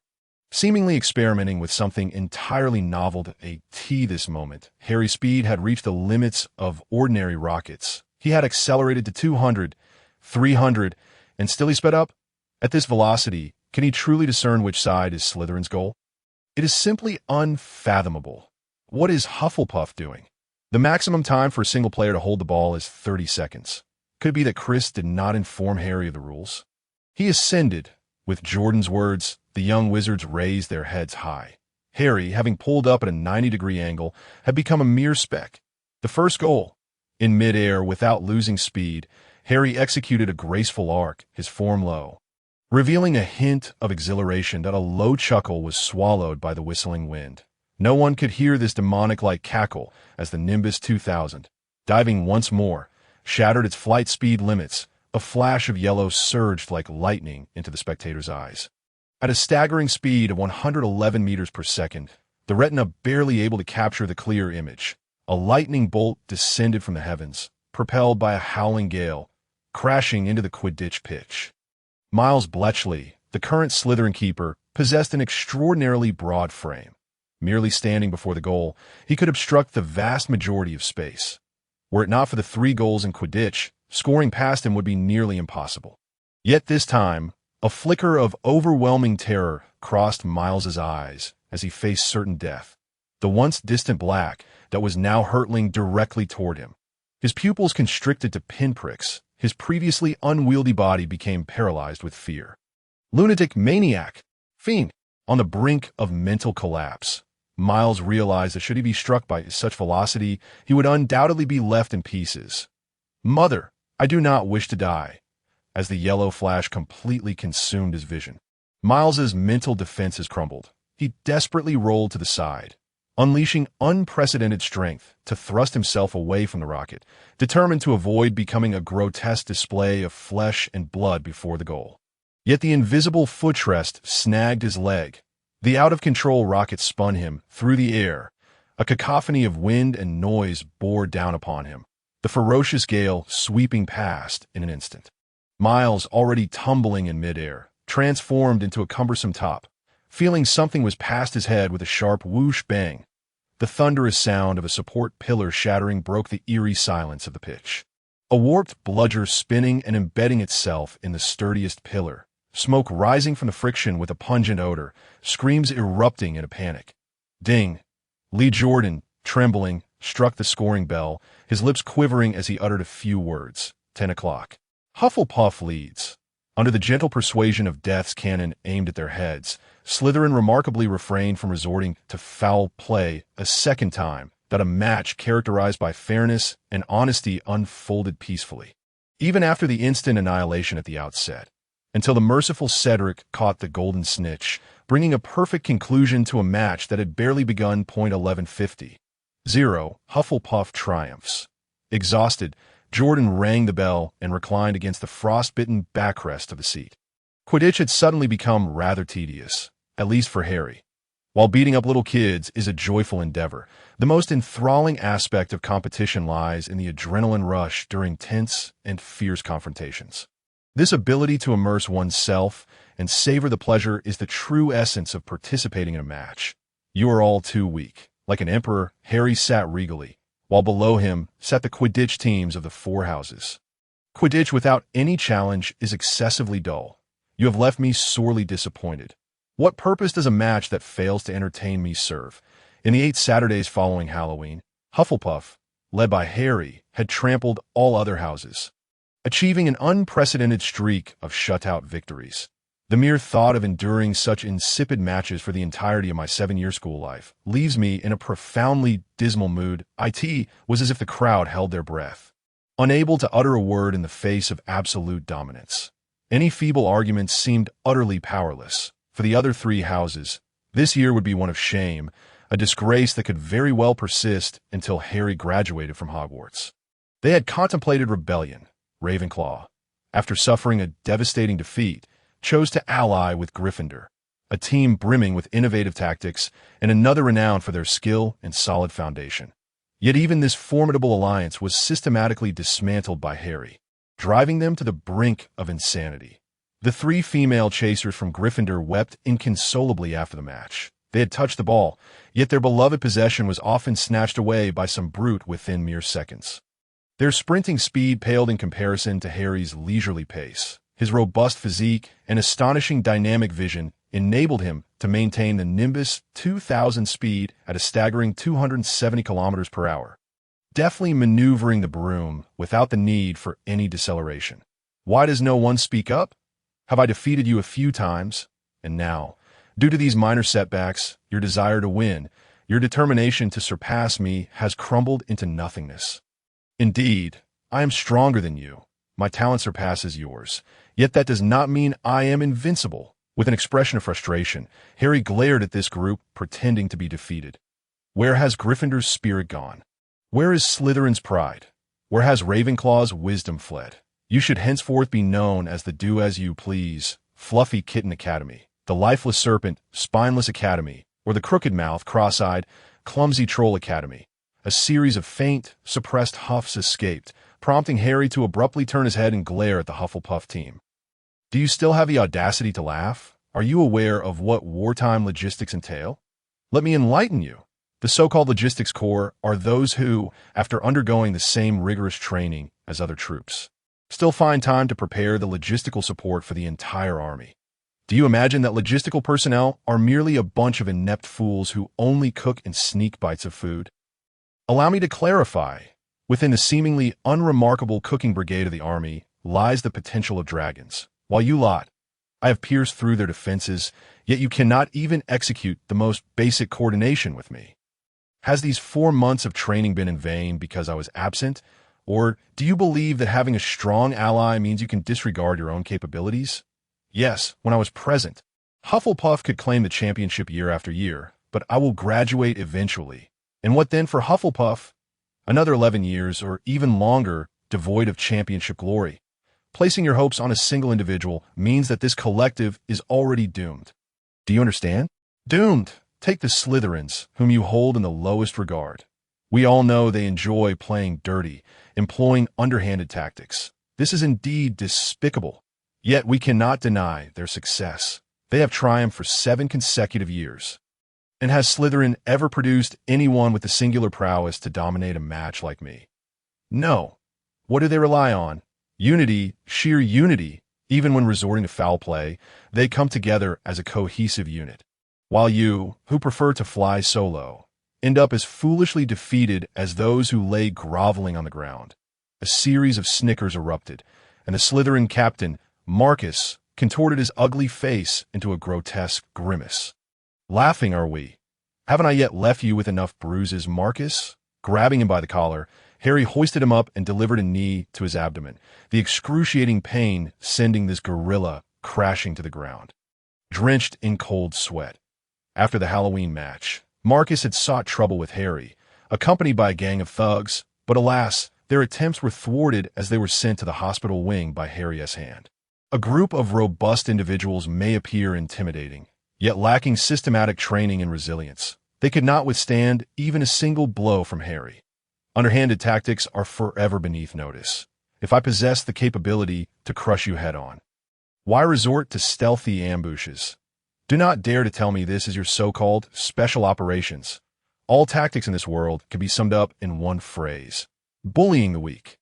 It is the weak devoid of strength and confidence who resort to such despicable means. The shameful cannot be paraded. Those of you who delight in such lowly maneuvers will never ascend to the pinnacle. Now that I have vented my frustrations, let us dispense with the pleasantries and address the matter at hand. Marcus, thrown back into his seat, curled up defensively, despite being a head taller than Harry. The sensation of being so easily dispatched rendered him hesitant to act. Though his intelligence may be lacking, he understood the necessity of self-preservation. Professor Grindelwald is correct. Hogwarts boasts many exceptional elites, much like last year's Charlie Weasley. However, the Hogwarts team is akin to a writhing mass of maggots, a disorganized heap prone to infighting. Only when strength is united can true team power be realized. Although one-on-one, none of you can best me. Whether on or off the field, if you learn to collaborate and diligently enhance your individual prowess, there are indeed ways to counter my strength. The alliance of Gryffindor and Ravenclaw has already demonstrated this. Those three girls have managed to secure possession of the ball, though their inept coordination and lack of prowess still render them powerless to retaliate. Yet, this marks a commendable beginning. I cherish Quidditch and wish to relish the thrill of the game. Even as adversaries, I still hope you can surpass yourselves and become worthy rivals. I intend to establish an organization, personally training each of you, regardless of your house, to genuinely assist in enhancing your capabilities. Consider it raising a tiger. I aspire to cultivate a pack of fierce tigers to roar alongside me on the field and beyond. If you wish to join this battalion and become a member of the Astartes, step forward. Harry revealed his gleaming white fangs, all for the love of Quidditch. But is it solely about Quidditch? Brothers, I am done. I am disheartened to admit that with only 560 followers, I am likely to miss the second round of recommendations. The competition is fierce. I previously thought that ranking 12th on the sub-list and 45th overall would suffice. Yet it seems I was mistaken. If I do not receive a promotion message by 6 this evening, I must prepare for publication, followed by a period of endurance, perhaps until I produce something of quality, though that feels like mere fantasy. I apologize for disappointing everyone with my lackluster performance. But I assure you this book will be completed steadily. Given the circumstances, let us confront reality. Once published, I will strive for stability with 3 updates, though balancing my writing with other commitments means I cannot dedicate the same time as before. My typing speed is rather slow, and producing 3 updates will likely consume 5 to 6 hours, nearly all my available time. I kindly ask for your understanding, while I am still on the new book list. With 2 days of recommendations left, I will endeavor to write a bit more. Any exposure is preferable to the inevitable tumble after publication. That is all for now. I shall quietly return to my writing. Professor Grindelwald, I am your devoted fan. After the final defense against the dark arts class before Christmas, Harry approached Grindelwald, clutching a small notebook. Oh, the elder raised an eyebrow in amusement. Yes, that's so.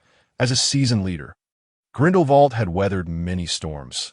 He had encountered all sorts of individuals. After all, what is a mere fan? He felt a flicker of challenge. How did you suddenly become my admirer, Mr. Potter? Prior to this, I had not noticed. That is because at that time, I was unaware of your endeavors, Professor Grindelwald. Harry hastily replied, and this was indeed the truth. In this peculiar world, all previous information had been discarded. The Grindelwald of J.K. Rowling's universe and the one depicted in the world of young girls in skirts were entirely different individuals. Recently, while perusing the library, I stumbled upon a book chronicling significant events in modern European wizardry. To my astonishment, I discovered that this hefty tome contained only 2 names, yours and Professor Dumbledore's. For a formally published book intended to record remarkable histories, To serve as a dual biography for you both is an extraordinary feat. After reading it thoroughly, I am convinced that you are the role model I aspire to emulate and follow in the future. You are an extraordinary and magnificent wizard. Haha. Upon hearing Harry's words, Grindelwald stepped forward, turning his back to Harry. His voice remained devoid of any inflection, seemingly unmoved. And what of Albus? Since you claim that book is our joint biography, why did you choose me over Albus? He is your headmaster. After all, there lies a significant distinction. Harry shook his head slightly, his tone becoming serious. Indeed, Headmaster Albus Dumbledore is a formidable wizard, yet in my eyes, he falls just short of greatness. I do not doubt his strength, depth of wisdom, or remarkable achievements.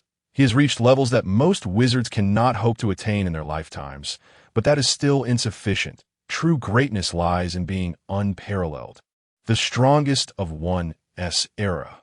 Only one can hold such a title. In the historical records I've studied, I have observed the qualities you possess that Headmaster Dumbledore lacks. That is the ability to lead as a unique and unparalleled figure. While Dumbledore is a powerful wizard, he is not one who can shake the foundations of this age. You have cultivated the purity party established by the saints, and let us set aside your intentions at that time, focusing solely on a rational analysis of the purity party. First and foremost, it is a colossal entity that encompasses the entirety of the North American and half of the European wizarding realms. The elitist purity party has attracted a substantial number of the world's most exceptional and talented wizards, who, with your assistance and the collaborative resources of the purity party, have been able to greatly harness their inherent powers, a rarity in the wizarding world, where infighting is the norm and almost inevitable. Yet you have achieved this remarkable feat through your unparalleled personal charisma and formidable strength. You have become a deity among the saints, endowing this vast organization with a singular will and a unified force that draws them together. Without you, the purity party would not exist in this world. The power of an individual is inherently limited. Even a wizard with extraordinary abilities faces constraints. That it is the strength of the collective that constitutes the most formidable force in existence. Organizations capable of fully realizing such immense power are few and far between, and for a considerable stretch of human history, this has remained an unfilled gap. You have filled this void, and while the purity of the purity party may only endure at its current height during your lifetime, it suffices. That is somewhat agreeable, Grindelwald remarked nonchalantly, seemingly unfazed by Harry's assertions, which he deemed not particularly commendable. But did not Albus also establish the Order of the Phoenix? What is your take on that? The Order of the Phoenix? Harry paused, for he had gleaned some information regarding this matter. Such inquiries were not arduous, as Snape had shared much with him, and Hagrid had contributed additional insights. He had also engaged in casual conversations with Neville and the Weasley twins, subtly probing for information. This is a glaring flaw of Professor Dumbledore. The formation of this organization solidifies the fact that he is not a true leader, nor a competent one. Harry's candid words prompted Grindelwald to turn around, his gaze seemingly harboring a barely perceptible admiration and recognition, as he too held this belief. Yet, Grindelwald refrained from voicing aloud. How much do you know about the Order of the Phoenix? Grindelwald inquired with a smile. That Albus's achievements are widely acknowledged, while the Order is hailed as the rebirth of hope for England. Those loyal to Albus stood valiantly at the forefront of the Death Eater invasion, sacrificing greatly and without complaint. Even I must concede that those brave and loyal individuals are truly remarkable young people. They're no less admirable than any of my saints, for those who are willing to burn themselves for their beliefs can rightly be called heroes. Precisely so, Professor Grindelwald. Harry's voice lowered slightly, his tone more somber. Indeed, Professor Dumbledore was the architect of the Order of the Phoenix. However, as its initiator and founder, his responsibilities extend beyond merely rallying a group and raising a banner. A competent leader has numerous obligations, and I dare to assert that aside from unfurling the banner of the Order, Professor Dumbledore has failed to fulfill any of his requisite duties as a leader. After establishing the Order, he vanished for an entire year. This was precisely when Voldemort was beginning to rise, and the wizarding world had yet to be ensnared. The fear he spread was only just commencing. It is easy to extinguish a flicker of flame, Yet the cost and sacrifice required to quench a raging inferno are incalculable. Professor Dumbledore chose to delay at the moment he should have been present. This was his first mistake. Perhaps Harry was unaware of the reasons behind Dumbledore's year-long absence from Hogwarts. But Grindelwald understood clearly he and Dumbledore once shared a common dream, the pursuit of the Deathly Hallows. However, after 1945, Grindelwald voluntarily relinquished this aspiration, while Dumbledore continued to pursue IT that time. Dumbledore had acquired the second of the Hallows, and it was precisely because he chose to study this artifact that he remained silent during Voldemort's initial rampage. And there's more. The second point is that Professor Dumbledore did not regard the Order as a team he had established and operated. Rather, he viewed it as a disposable tool. He never considered himself a leader because he never contemplated his responsibility towards the members of the Order. Pray tell, Professor Grindelwald, aside from their voluntary adherence to your will and recognition of your authority, what is the most vital element that sustains unity within a team? Without hesitation, Grindelwald replied with a single word: interests. Indeed, interests. Even saints require sustenance. Heroes could be beset by destitution, let alone ordinary individuals like us. Dumbledore did not provide any meaningful benefits to the members of the Order. In fact, he offered no benefits whatsoever. Not even the most basic post-sacrifice assistance, as one of Professor Dumbledore's most devoted adherents. The Weasley family still resides in their rickety stone house, with 9 members surviving solely on Mr. Weasley's meager salary. Perhaps they had a few heirlooms left by their ancestors, but I suspect they have sold most of them by now. Then there is the Longbottom family. Neville's parents were mercilessly persecuted by Voldemort and driven to madness. They remain in the long-term ward of St. Mungo's, awaiting a miracle. But what of Neville? These 2 individuals sacrificed everything to resist Voldemort. What about their son? If I were the leader of the Order, I would ensure that those who sincerely followed me receive their due compensation after the ordeal.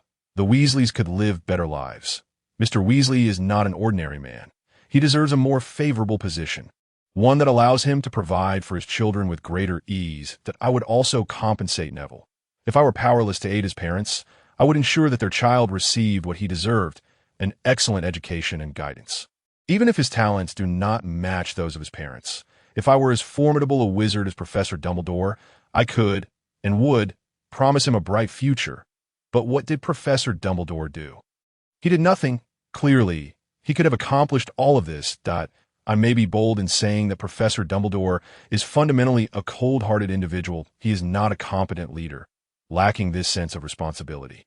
A solitary individual navigating a lonely path can only be a powerful entity, never a great one. In truth, I grapple with my own conscience. Prior to my arrival in the wizarding world, I asked Hagrid, do my parents, and those heroes like them who sacrificed greatly for the stability of the wizarding realm, have monuments of their own?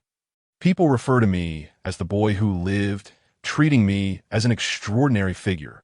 Yet the glory that surrounds me does not belong to me. It belongs to those who have been buried by time and forgotten by society. Professor Dumbledore could have accomplished all of this. He is regarded as the greatest wizard in Europe, but does he deserve the title of greatness? He does not. A person who fails to comprehend what constitutes the most powerful and indomitable force in the world cannot be an object of my admiration. Thus, in that book, I saw only your name. Professor Grindelwald, I aspire to become a truly great wizard akin to you. When that time comes, I shall no longer need to inquire with the Minister of Magic whether he might erect a monument for those honorable heroes. Should he dare to refrain from doing so, I shall dismantle him and reconstruct the Ministry of Magic. Grindelwald let out a brief laugh, for killing is no matter to be taken lightly. But those scoundrels are not even human, Harry retorted. Unmoved, they merely bear a resemblance. Well said. A smile graced Grindelwald's face as he gently applauded Harry, acknowledging that indeed, many things in this world merely resemble humanity. And in his youth, he had dispatched quite a number of them. He made no attempt to conceal the fact that he had once been an executioner in the early days of the Purity Party's establishment. Grindelwald brazenly orchestrated assassinations, eliminating a significant number of high-ranking officials, instilling fear throughout the entire magical community in Europe, and paving a smooth path for his disciples in regions influenced by the Purity Party. Many high-ranking individuals were members of the party, and with the assistance of this power, the magical landscape beyond England was starkly different. Grindelwald was playing a much larger game than ever before. Then, Grindelwald gazed into Harry's eyes. "What is it that you seek from me? I have established a battle group, and I have brought the members of the Hogwarts Quidditch team into this fold.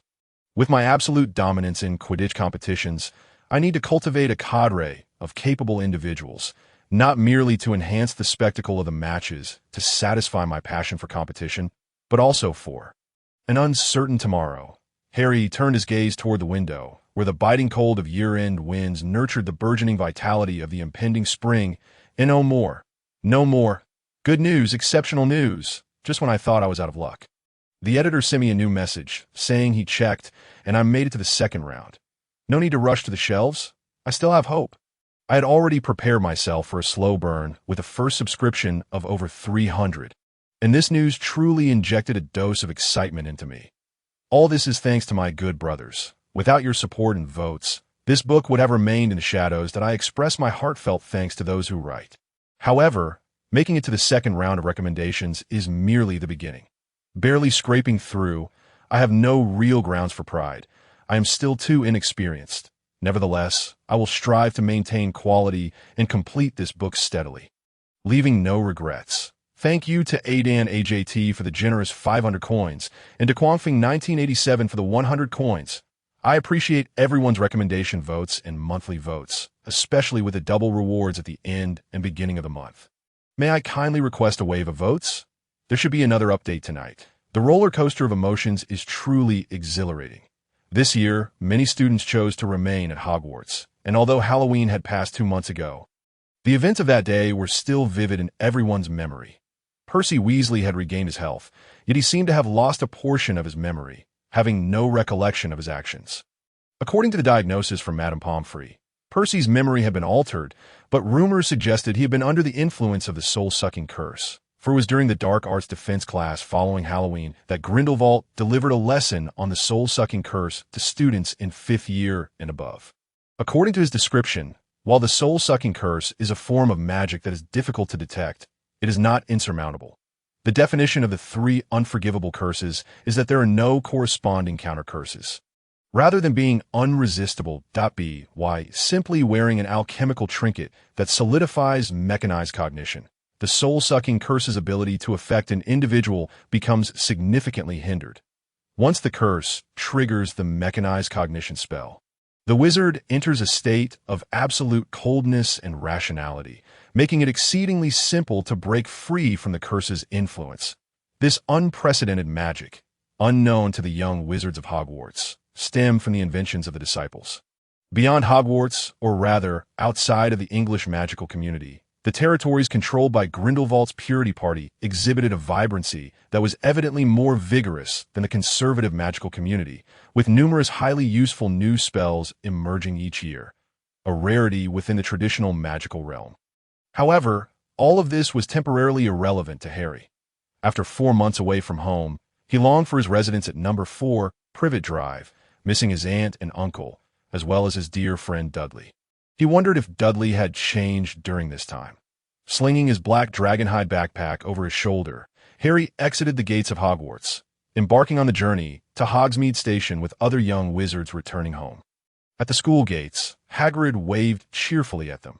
The snow-covered carriages were ready and waiting for the arrival of the young wizards. "See you next year, Hagrid," Harry called out, waving his hand as the giant watched him recede into the distance, disappearing amidst the swirling snowflakes. The Crimson Hogwarts Express stood out starkly against the snowy station, its chimney occasionally releasing puffs of steam that formed serpentine wisps.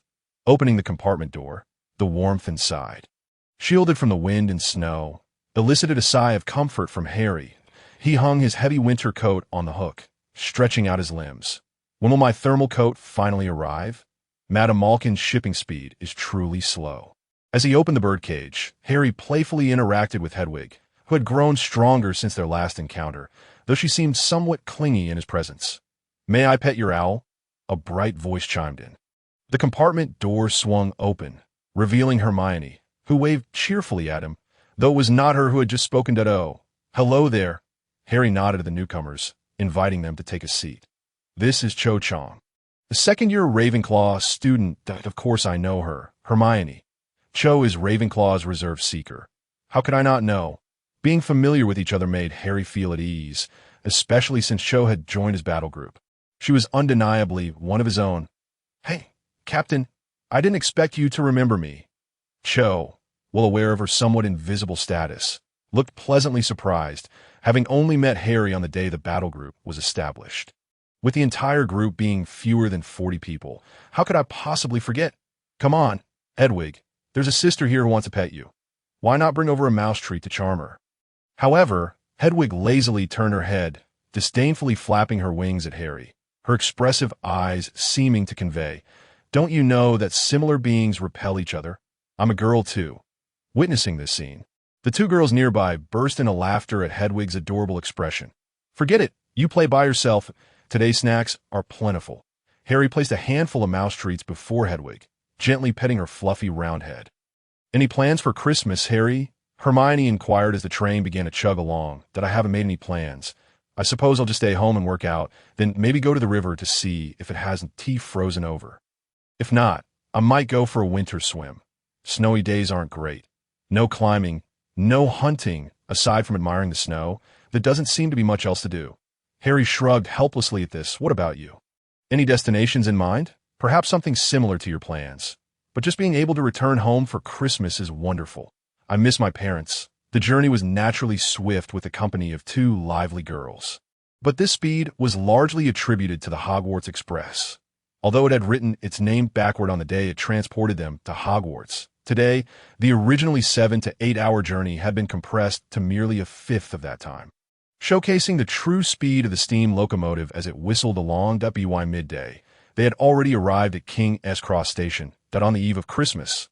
The station was particularly bustling with muggles, and the returning students were hardly noticeable within the crowd. After bidding farewell to Hermione and Cho, Harry made his way toward the parking lot. Just as he reached the entrance, he was suddenly knocked off his feet by a solid impact. "Hey, bro." Dudley seemed intent on smothering Harry in a bear hug, but how could Harry possibly fall for that? While he couldn't quite master the highest martial arts technique of receiving and transforming, he was quite skilled at returning the favor. Using his height advantage, Harry effortlessly lifted Dudley off the ground, who squirmed and kicked, his ribs audibly cracking in excitement at their reunion. "The food at Hogwarts is fantastic," Dudley muttered while rubbing his ribs. "How is it that your strength has increased again?" "Huh, magic of course. It's a bit impressive. This year as Christmas gift is definitely going to be exciting. I made it myself, and it will absolutely exceed your expectations." "You definitely won't guess what I prepared for you. Just wait and see. It'll be a surprise." Harry, two individuals, arm in arm, merrily boarded Uncle Vernon's car. During their journey home, Aunt Petunia rambled on for quite a while, incessantly commenting on how Harry had grown thin, which caused Dudley, who had recently suffered a blow to his pride, to roll his eyes repeatedly. "Mom, Harry's muscles are practically bulging out of his brain." "Please stop. What do you know?" Dudley retorted, clutching his head in feigned grievance. Though no one was deceived at the Christmas Eve feast, Aunt Petunia exerted every effort to prepare an opulent spread, yet not a single traditional British dish could be found.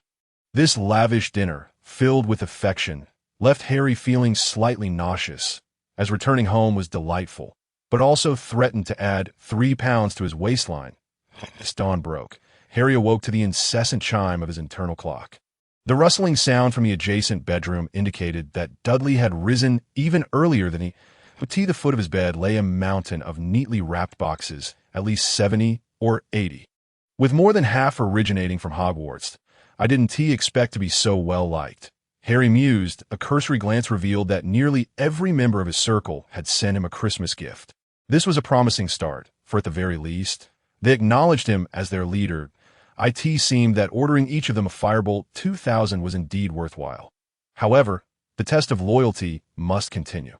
While I cannot replicate the Emperor's methods, I can certainly emulate those of the Death Eaters. Professor Grindelwald is remarkably generous, showing no signs of withholding.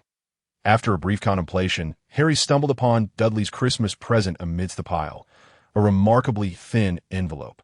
Upon tearing it open, he found a scant few sheets of paper inside. Read. Dear Mr. Harry Potter, we cordially invite you to participate in this winter hunting competition. Due to the effects of global warming, winter temperatures in certain regions of the Soviet Union have risen by 14 degrees Celsius compared to previous years, resulting in numerous brown bears failing to hibernate or prematurely awakening from their slumber.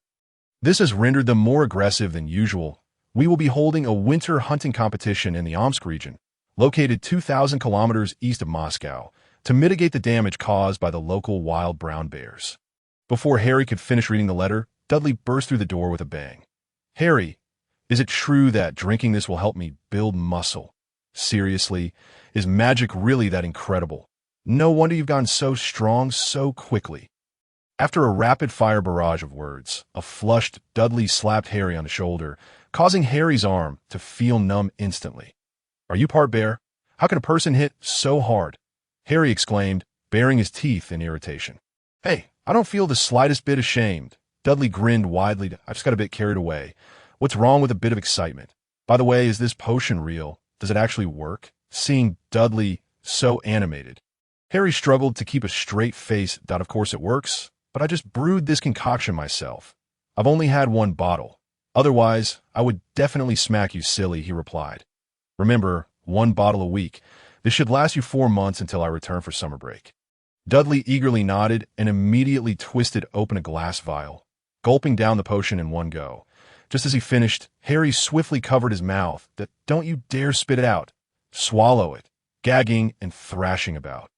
Dudley's bloodshot eyes reflected sheer horror as the indescribable taste exploded in his mouth. You think getting stronger comes without a cost? Harry grinned ominously, muscles tensing at the thought.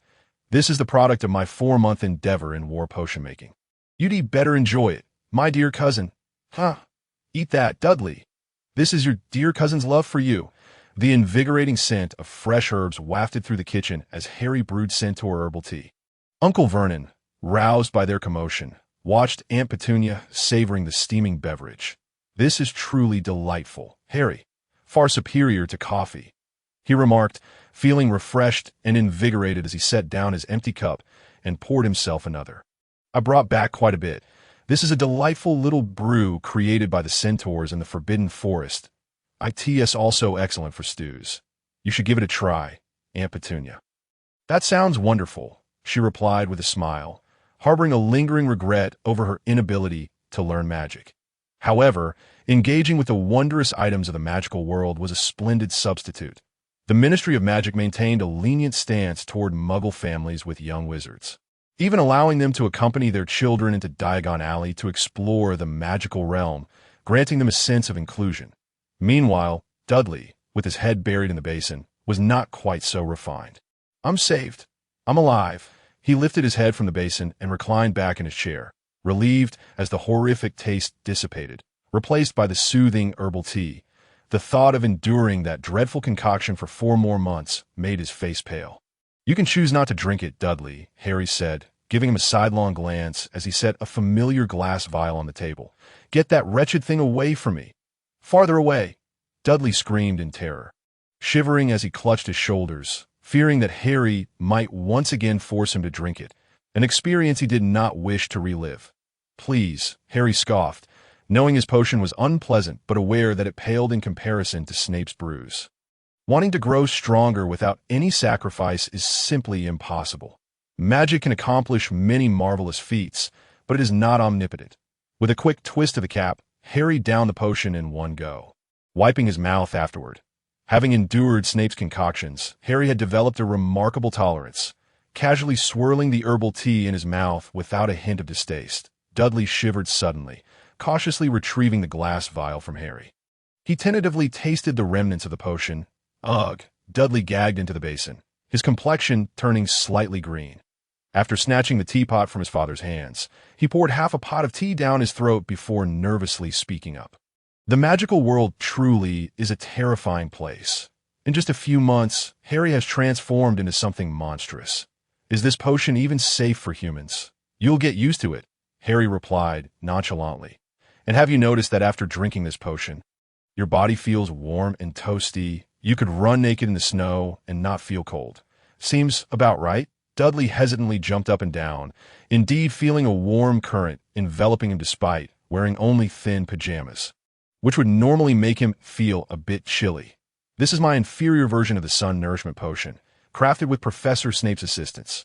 While it may taste horrid, it genuinely enhances physical fitness. According to his estimates, after completing all 12 doses, combined with sufficient exercise, your muscle strength and endurance could surpass that of an average person by nearly half. This is the upper limit of what a normal human body can endure. Do not underestimate this item. Were it not for Hagrid's assistance and the expertise of the potion master, I would never have been able to produce it. The cost alone amounts to a staggering 100 galleons per bottle, which converts to approximately 500 pounds. That's so expensive? Uncle Vernon exclaimed, somewhat taken aback. That's no small sum, Harry. That is the external cost. In reality, the ingredients are of little value to Hagrid. The primary component is a single drop of unicorn blood, which is virtually priceless elsewhere. Yet in the Forbidden Forest, it can be traded for a mere bundle of purple clover.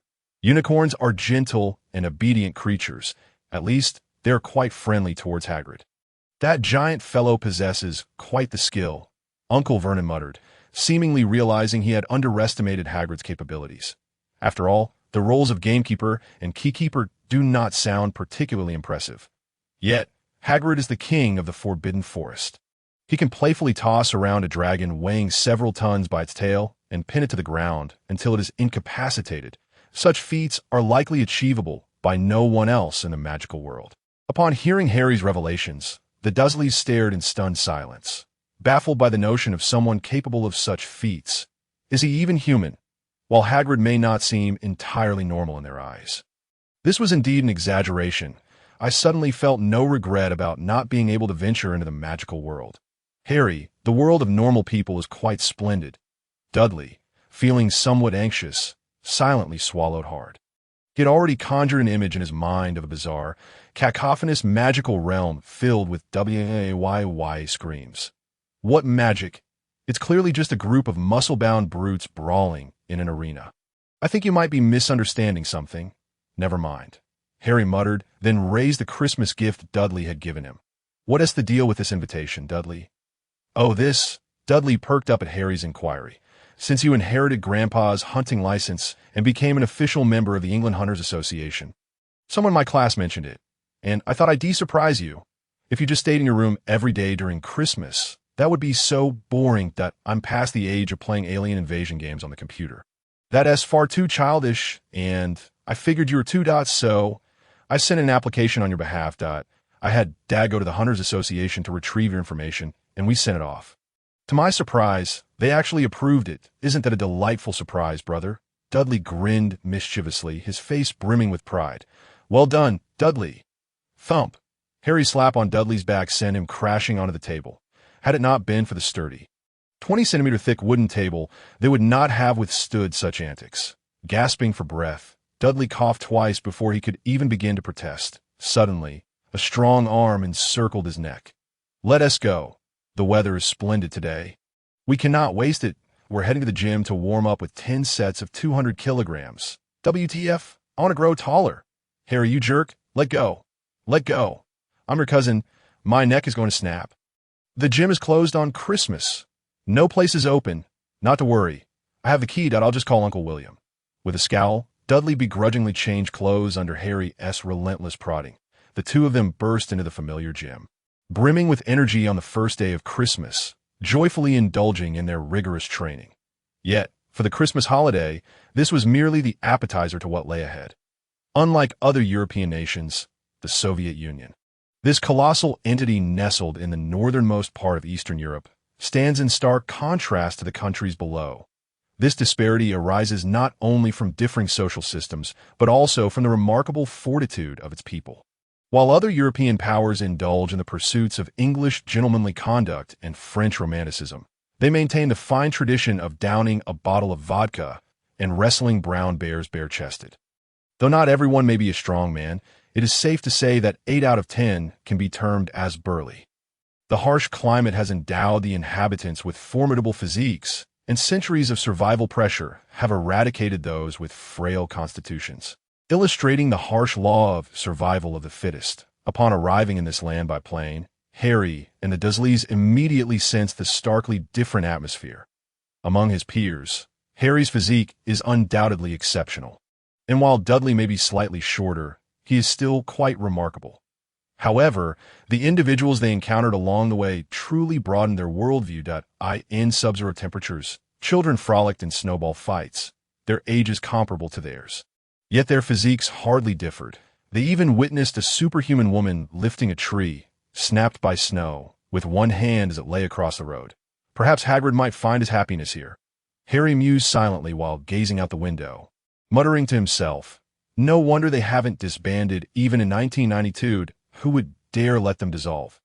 Release a few million individuals with arms thicker than thighs to become refugees migrating south, and those feeble Europeans would be utterly crushed." Recalling the news of 200 Russian fans drunkenly beating 2,000 English fans, Harry felt that encountering these formidable Russians would be even more daunting. However, such a terrifying average physique does raise some concerns. To be honest, this is quite abnormal.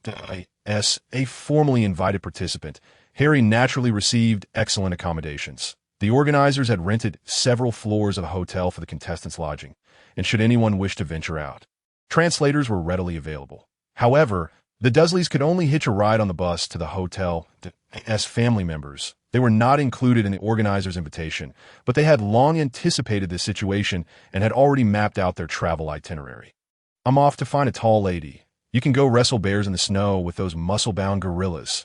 Dudley grinned mischievously, donning a rather peculiar lightweight jacket. Before leaving England, Harry had received a parcel from Madame Malkin, containing the clothes he had ordered, including outfits for Uncle Vernon, Aunt Petunia, and Dudley.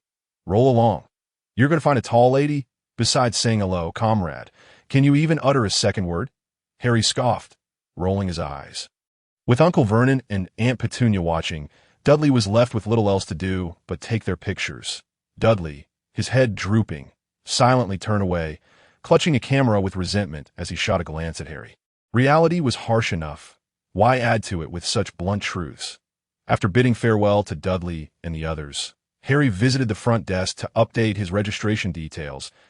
"Is Hedwig the only hunting assistant you have?" The receptionist asked curiously.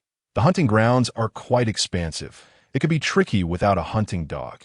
Compared to Harry's age, the staff organizing this hunting event seemed more intrigued by his meager equipment. For the Slavs, taking down a bear is not a daunting task, but locating these formidable creatures in the snow is quite challenging without assistance. "Hedwig serves as my eyes in the sky. She is more effective than 100 hunting dogs." "You do provide rental hunting equipment, correct? Can you take me to see it? I need to supplement my gear. There are many items I cannot bring on the plane." Given how far England is from here, of course. After a brief moment of surprise, the receptionist's eyes lit up as she collected Harry's registration form. After calling to her colleagues, she cheerfully stood up, taking Harry's hand and leading him outside the hotel. It seemed she had long awaited such an opportunity. Although the hotel was equipped with heating, making it infinitely warmer than the outside, the howling cold winds posed no real deterrent to her. The young lady, clad in a rather thin coat, even unbuttoned it, as if the local tradition of ensuring fresh milk is kept warm did not exist here. I was nearly suffocating inside. If it weren't for my father, I wouldn't have come at all. My name is Anastasia Mikhailovna Pavlyuchenkova, but you can just call me Aya. The exceedingly talkative young lady possesses an amiable demeanor that rivals that of the Weasley twins. And coupled with her striking beauty and figure, conversing with such a vivacious individual is indeed a delightful experience. Harry Potter, displays no signs of embarrassment. Rather, he is eager to expand his knowledge, and having someone to converse with is a boon. "Alia, I am somewhat curious. Why are minors allowed to participate in this competition? Are there quite a few contestants of my age? Is age a concern?" Pondering this, Alia slowed her pace, casting a look of mild bewilderment at Harry. "Though you are merely 12 and not yet of age, 13 is not far off," she remarked. While this custom has fallen out of favor with many, a portion of families, particularly those descended from hunters, still adhere to it. On that day, fathers would gift their children their first hunting rifle and a pack of hounds, and the task before them would be to hunt a gray wolf.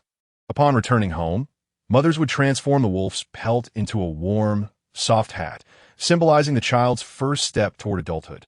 Boys who completed this rite of passage often garnered considerable admiration from girls. Naturally, some girls would partake as well, albeit with the age limit relaxed to those under 15. See, I have one too, Alia exclaimed, removing her hat to reveal her radiant golden hair. Why mother stitched this for me when I turned 14.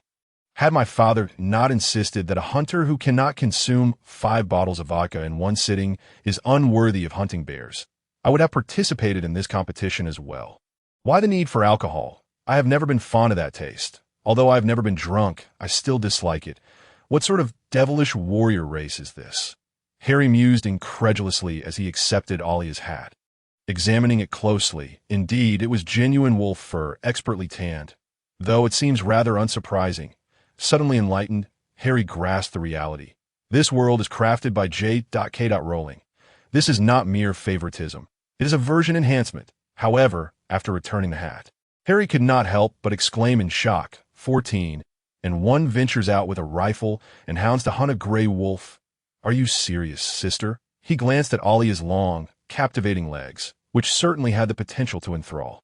Of course, just take a look, Alia replied, bending slightly and tugging at her collar, revealing a strikingly smooth and pale curve, yet marred by several lines a few centimeters long that I had the misfortune of provoking a pack of wolves and received a scratch. But I swiftly dealt with that beast by slitting its throat. Since it has become my hat, I bear no ill will toward it. Come on, Harry. It's rare for us to step outside. Won't you accompany me for a little shopping? She said, bouncing ahead. It's so dull at the front desk.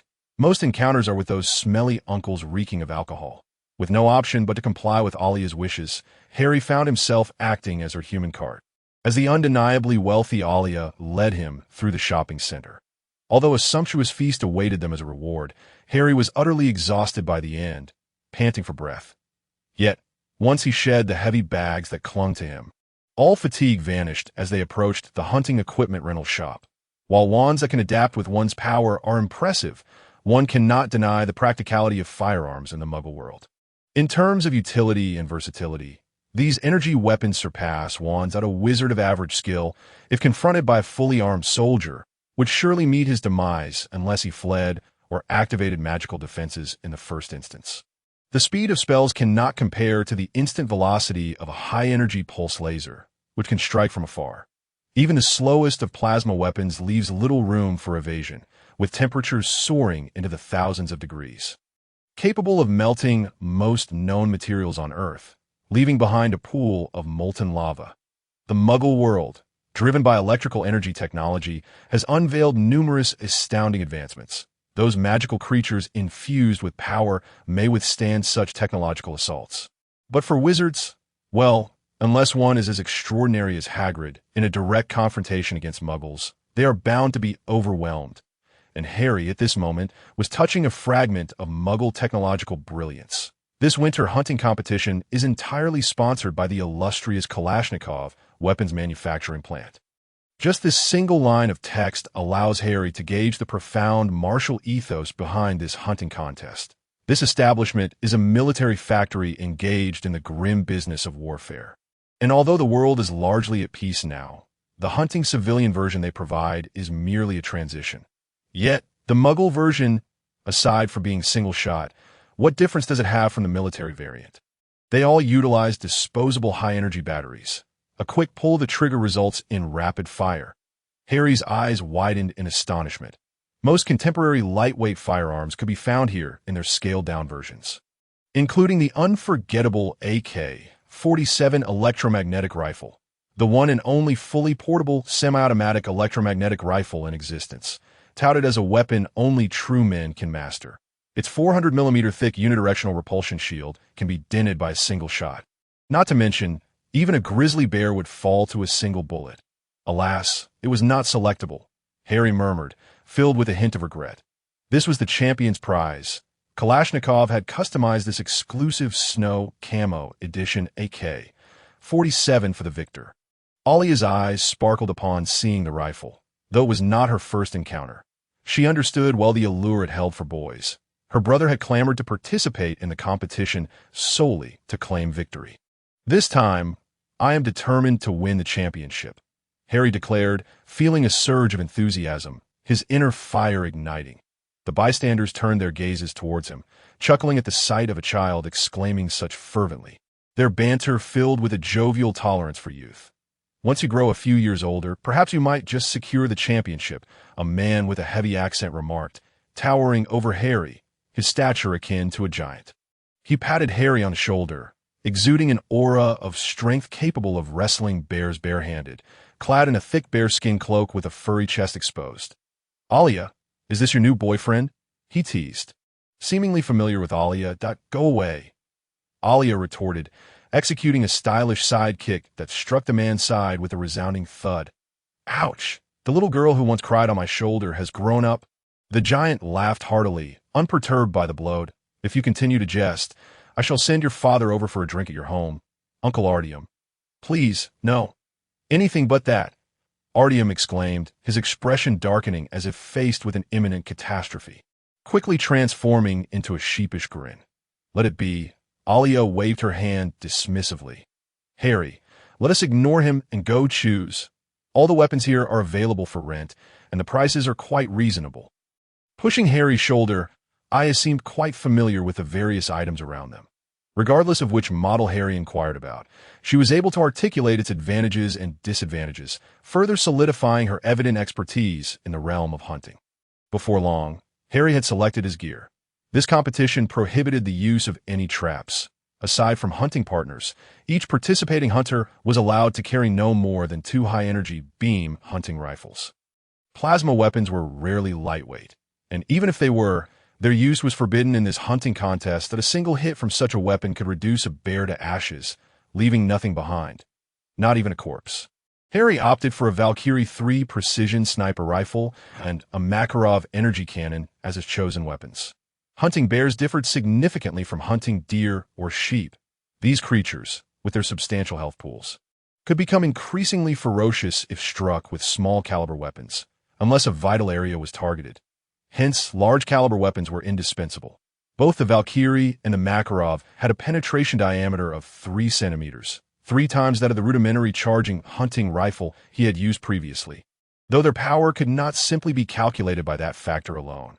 Had he wielded either of these 2 weapons during his prior encounters, Harry would have been exceedingly confident, even if a horned beast had closed its eyes. He could have struck its eyelid until it bled. This was a qualitative leap, capable of breaking skin. The unreasonable energy resistance of magical creatures was not limited to magical resistance.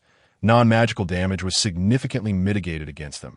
After all, in terms of energy levels, the energy associated with magic far exceeded the electrical energy currently in use. Everything was in readiness, save for the arrival of the favorable winds. The commencement of winter hunting was scheduled for 2 days hence. During this interval, with Aya's assistance, Harry discovered an excellent private shooting range, allowing him to familiarize himself with the 2 fine companions that would accompany him throughout the week on the snowy plains. The following is not part of the main narrative. It is merely a dialogue for amusement. "Harry, hey, could you please pass me a towel?" "Aya, why are you always so forgetful?" I'm coming. "Harry, there's water on the floor. Be careful." "Aya, ouch. I told you to be cautious, yet you still rush about. Look, you've made your nose bleed. Let me help you clean it up." "Harry, no, I'll just get you another towel. This one's dirty." "Aya, if it's dirty, we can repurpose it. Stay still, be good." "Harry, I'm not a child." "Aya, indeed, you are no longer a child." "Harry." Huh. "Bang, Aya. What are you doing closing the door?" "Harry, there's a draft, it's cold." "Aya, the heating is on inside. How could it be? The bathroom isn't heated and I'm still damp. Why can't you stop the bleeding from your nose? Could it be?" Coughed Harry. "I think I'll go stand on the balcony. The wind will freeze me." "Ugh. Aya, it's all your fault. You made me dirty with your blood." "Harry, they'll just go out." I hate irresponsible men. Clearly, I'm the victim. You don't play fair." Cough, I concede." "I concede. My neck is going to break." Then hurry up and get up to serve me." "Harry, you're forcing my hand. A gentleman conceals his talents and waits for the right moment." "The time has come." Not bad. Harry, just not bad." Ugh. I can't take it anymore. Thank you to Qingjiao for the support. And to the user 20180882121111525 for the 100 coins. Thank you to all my good brothers for their support. After distancing himself from Moscow, the once icy winds seemed to have softened. The temperatures hovered near zero, which was somewhat unusual compared to previous years, making thick down jackets less of necessity. The snow-covered plains, which should have been pristine white, were now dotted with the green of pine trees and moss, while the not yet frozen river floated with ice shards, the sound of rushing water echoing nearby. It was quite easy to reach a treehouse located about 40 to 50 meters from the riverbank. This was a rudimentary shelter, hastily constructed from rough logs after a simple hewing. Harry had been here for 3 days. Thanks to Hedwig's presence, Harry did not have to endure the hardship of other contestants, trudging on foot with hunting dogs in search of the agitated brown bears, which were desperately seeking food in this vast expanse due to their inability to hibernate. As a snowy owl, Hedwig adapted well to the climate here. Her white feathers allowed her to blend seamlessly into the sky when she soared, and her keen gaze pierced through the dense foliage to help Harry locate his next target. Over the past 3 days, Harry had successfully taken down 4 hungry brown bears. Aside from one he encountered by the river, the others were all tracked down thanks to Hedwig's reports, allowing Harry to end their lives from 100 meters away. The assertion that Hedwig could replace 100 hunting dogs was no exaggeration. Wizards chose owls as messengers for a reason. They possessed a trace of magic, making them the most easily trained birds among avians. And as birds of prey, they were far more reliable than carrier pigeons. Cats, toads, and other creatures similarly endowed with a hint of magical ability were also popular choices for wizards' pets, especially cats, due to the existence of magical feline creatures in the wizarding world. Cats with a certain lineage were even more intelligent, often capable of understanding human speech, showcasing a remarkable affinity for their owners that a swift white silhouette descended from the sky, and as it neared the trees, Hedwig flapped her wings vigorously, gracefully landing on the perch outside the treehouse. "Did you find anything, Hedwig?" Harry called out, peering from the treehouse, a hint of meat aroma wafting through the open gap. Hedwig gently pecked Harry's finger and then hopped onto his arm, her bright eyes glancing toward the interior of the house, revealing that she seemed a bit hungry. "It appears there are no bears left in this vicinity. It's rather unfortunate that the area is so vast. After lunch, we should venture deeper. It's January, yet the river remains unfrozen. Quite a peculiar occurrence indeed. How about some fresh bear liver? I forgot to replenish your rodent morsels. There are only 7 or 8 pieces left. You need to conserve them, Hedwig." Gurgle, gurgle, gurgle. Hedwig, hopping about, didn't seem to mind the bear liver. The soft organ actually tasted decent. Bear meat, with its coarse and tough muscle fibers, was hardly palatable whether raw or cooked. However, given the limited options, the bear meat that Hedwig refused would fall to Harry to digest. Fortunately, Harry had brought along a concentrated essence of centaur herbal spices, originally intended as a stimulant in his spray coffee. Adding a bit to the stew would perfectly eliminate the bear meat's gamey odor. After satisfying his hunger, Harry stuffed several pieces of bear jerky into his backpack, although his black dragonhide bag could carry some human food. He did not wish to cheat. After leaving England, even with traces, the Ministry of Magic could not enforce laws across borders. Here, nobody monitored the use of spells at all, not if he truly wanted to cheat. He wouldn't even need to bring Hedwig. All he would need to do was mount the Firebolt 2000, don the invisibility cloak, a relic from his father sent by Dumbledore, and fly about in the sky, using magic to locate bears with 100 times the efficiency of his current methods. However, such a victory was not what he desired. What skill was there in bullying others with magic? Moreover, Harry did not believe he would be defeated. The bears he had previously hunted were already marked with signal transmitters. It was utterly impossible for a lone hunter to carry back such massive creatures weighing hundreds of kilograms. All that was required was to sever the bear's nose as proof of the hunt, while designated personnel were responsible for retrieving the marked carcasses. After briefly clearing away the traces he had left behind, Harry tightened his backpack and treaded deeper into the snow-laden pine forest. Hedwig soared aloft, acting as Harry's eyes. The moment she detected any sign of prey, Harry would be promptly informed. With this assurance, his pace was far swifter than that of the other competitors, who advanced cautiously. However, it seemed that Lady Luck was not on Harry's side today. After a swift afternoon's pursuit, Harry, nearly out of the forest. Had yet to encounter a single brown bear, although he did manage to catch a plump snow rabbit. A warm campfire was kindled, casting flickering light amidst the dark pine woods. The succulent rabbit, roasted to perfection, filled the bellies of both Harry and his owl. As night fully enveloped the landscape, Harry extinguished the fire and climbed a sturdy pine tree. It appeared he had veered off course. He was on the verge of exiting the forest. Tomorrow, he would venture eastward, with 3 days remaining. Although the score of 4 bears was commendable, this version of the competition seemed notably intensified in their home territory. Achieving such a score might prove rather precarious on a night devoid of the chirping of insects. Harry fell into a shallow sleep, undisturbed by any disruptive noises except for the sound of the wind and snow. Yet, as the cold dawn broke over the horizon, a subtle tremor beneath him shook off the thin layer of snow, rousing Harry from his light slumber. "Hedwig," he whispered sharply, in order to remain alert for reconnaissance during the day. Hedwig and Harry maintained synchronized sleep cycles. The faintest rustle of the wind had also awakened her, and her wings flapped quietly, causing not even a single snowflake to stir from the treetops. Swiftly folding up his hammock, Harry began to inspect his weapons. The disposable high-energy battery was fully charged. The Valkyrie 3 and Makarov were in a state ready for action, and the pouch at his chest was securely fastened. Though the potions inside were notoriously foul-tasting, they were without a doubt life-saving remedies, particularly effective against non-magical physical harm. The ebony wood and white ivory were also secured in his holster at his waist. It was a good habit for a wizard to keep his wand close at hand. This entire process consumed no more than a few fleeting seconds. Yet in that brief moment, Hedwig, who had been soaring high, returned in a flurry of urgency. She flapped her wings rapidly, emitting a series of frantic calls. Such disarray was unprecedented in their time together, although Harry could not comprehend the language of owls. Their bond was strong enough for him to sense her alarm. "We must leave this place." Without hesitation, he leaped from a height of 4 to 5 meters, rolling upon landing to dissipate the impact.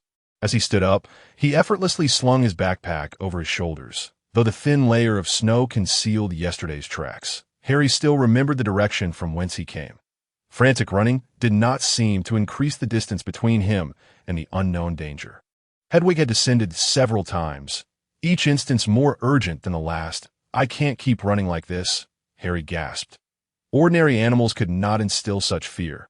Given the recent turn of events, a glint of coldness flickered in Harry's eyes as he withdrew his invisibility cloak, while the Firebolt 2000 kept in his backpack was gripped firmly in his hand. Disillusionment charm. Initially intending to use the charm to render the Firebolt invisible, Harry soon realized his oversight. The rocket was designed with anti-magic features to prevent cheating or malicious spells from affecting the competition. However, under the current circumstances, this design posed a challenge for Harry. Damn it. Although he could wrap the broom with the invisibility cloak, doing so would require him to lie atop it, an uncomfortable position that hindered speed.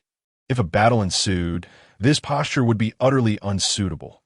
Why was he always thinking about attacking something? Killing other creatures in the bear hunting competition wouldn't earn him any points. It was best to lay low.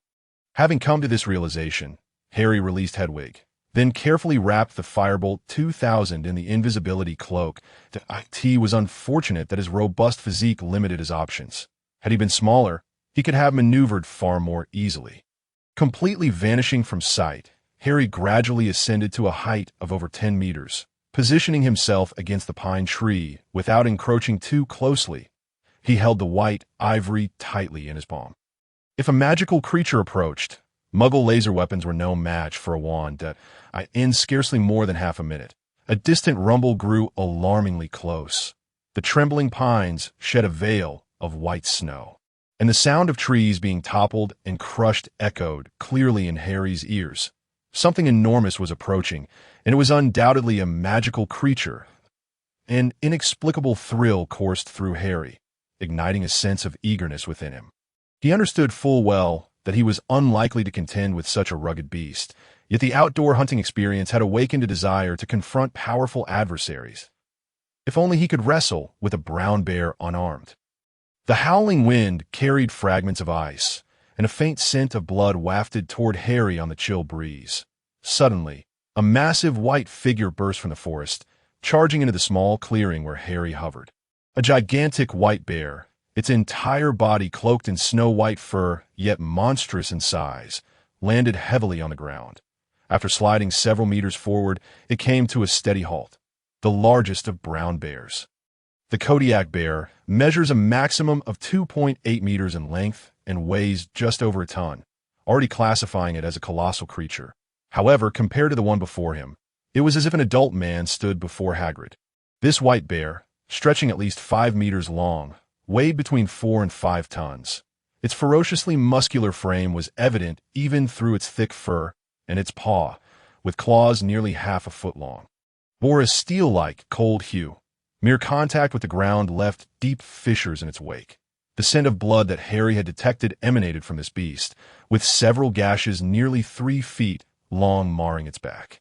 The charred, explosive wounds marred its pristine coat, yet unlike the playful panda, this creature exuded an aura of terrifying ferocity.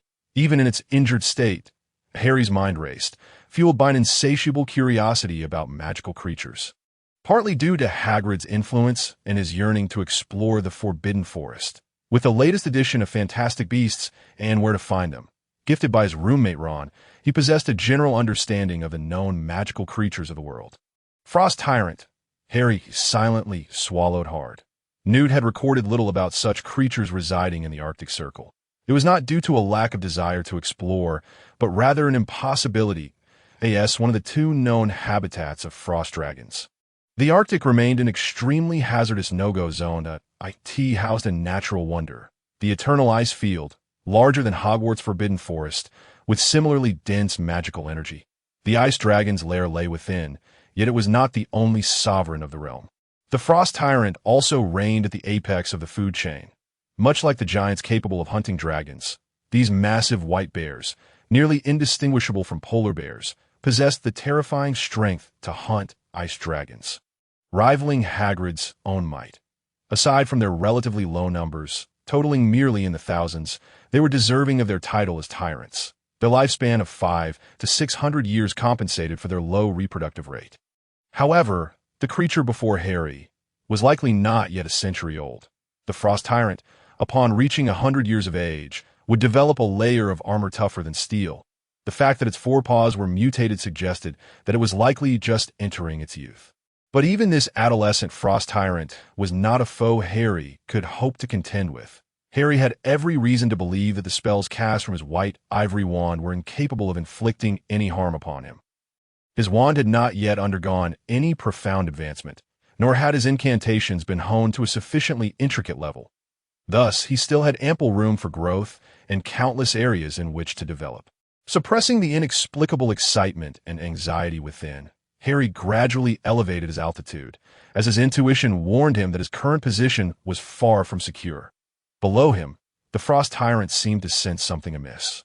Or rather, its cessation of movement was not a mere coincidence, nor a result of fatigue or the desire to rest. Rather, its nostrils flared, as if it were delicately sniffing the residual scents in the air. Even the brown bear possesses a sense of smell 7 times more acute than that of a hound, capable of detecting a myriad of aromas from a kilometer away, particularly those of food. From the very beginning, this creature had been drawn to Harry. The injuries it bore necessitated nourishment to regain its strength. Ordinary blood would only satiate its hunger, while it craved food imbued with magical energy.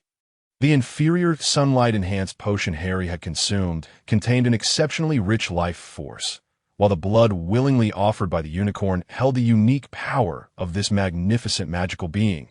Extending one's lifespan was merely a minor benefit. The true value lay in its ability to nourish the body comprehensively and elevate human potential. And now, with less than half a day elapsed since Harry had consumed his 3rd vial of potion, the Frost Tyrant perceived him as irresistibly enticing, akin to chilled refreshments appearing before a weary traveler in the desert. This was dire. As Harry lay upon his Firebolt 2000, he sensed something was amiss the moment he noticed the Frost Tyrant's nostrils twitching. An overwhelming sense of danger causing his hair to stand on end. Inheriting his father's invisibility cloak was undoubtedly a treasure, But magic is not omnipotent, nor are magical artifacts infallible, as one of the fabled Deathly Hallows. The invisibility cloak could indeed render its wearer completely undetectable to both the naked eye and magical perception, leaving no trace behind. However, this did not render it perfect. The cloak could not obscure the life force invisible to the naked eye, nor could it muffle the sounds emitted by its user, nor could it mask the scents they exuded. In the very next moment after the frost tyrant's nostrils twitched, a pair of copperbell-sized golden-brown eyes fixated upon the seemingly empty air. The magical realm is home to many creatures capable of invisibility. Within the eternal ice plains, such adept hunters are not uncommon, and it was evident that this young frost tyrant had received meticulous instruction from its elders. A roar, laced with ice crystals, reverberated through the air, dislodging the accumulated snow atop trees within a radius of hundreds of meters. The terrifying sound waves surged forth like a tsunami, a proclamation of the frost tyrant's dominion over the land. In the wake of this roar, no prey could find refuge. Feeling somewhat fatigued, Harry pondered whether he could muster the strength to complete the third chapter.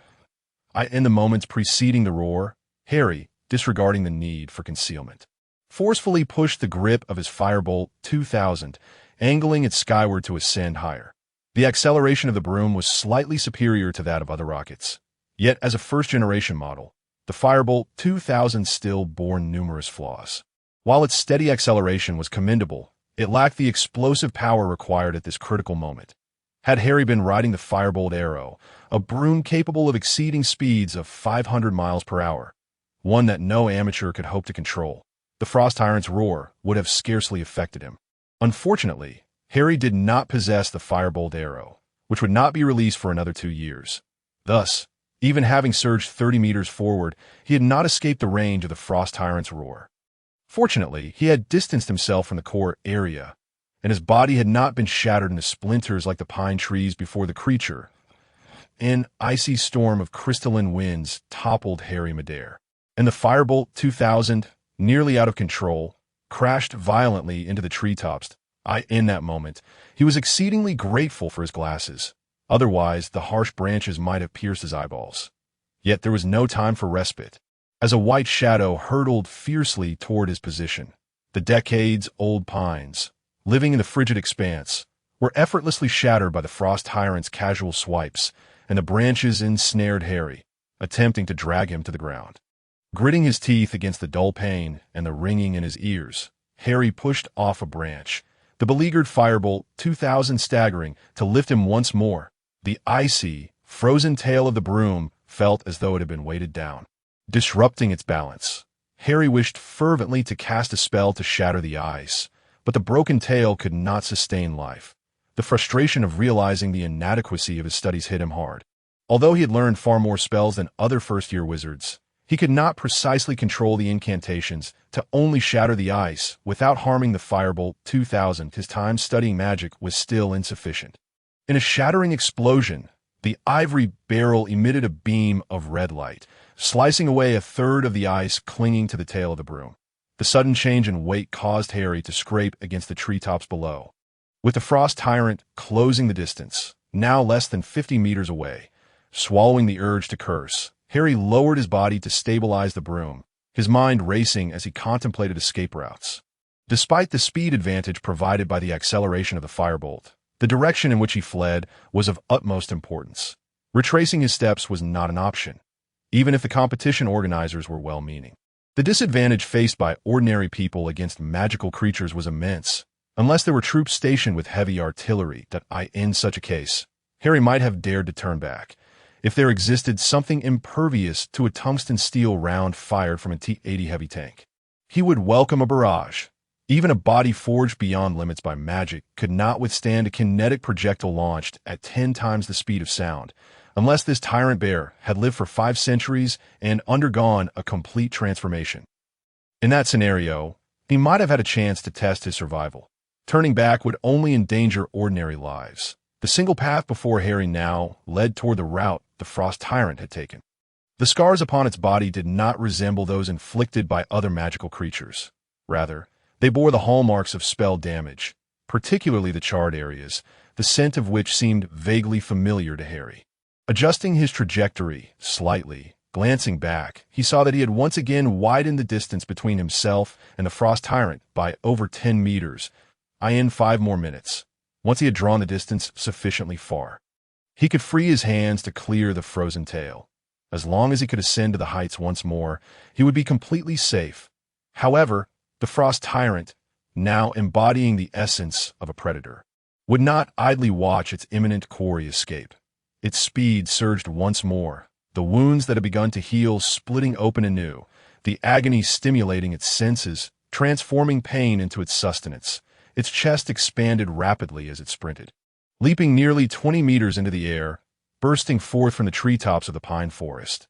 The freezing air coalesced within its maw, and with a furious roar, it unleashed a tornado of icy howls, carving a frost-laden path through the ocean of pines. With eyes wide in terror, Harry lowered the front end of his Firebolt 2000, plunging into the forest, attempting to use the trees as a barrier to buy himself even a second's reprieve. Flames blazed. Harry, with his Glock 18's trigger firmly pulled, left a trail of blazing fire in his wake. Though it was the bitter cold of winter, the pine itself was highly flammable. The flames leaped forth, dispersing the frigid winds. Yet the subsequent icy torrent crushed and extinguished the rising flames with ferocity. The bone-chilling cold had exceeded the limits of the temperature-regulating magical cloak he wore, and his body, shrouded in the invisibility cloak, began to tremble involuntarily as he sought to extract warmth from the dwindling heat. Fireproof, cold-proof, as he faced the trigger of his own weapon, Harry nearly faltered in casting this spell. His stiff body managed to gain a moment's respite, but the subsequent decrease in speed ignited a sense of despair within him. The trembling Firebolt 2000 in his hands warned its master of the damage inflicted by the recent icy roar.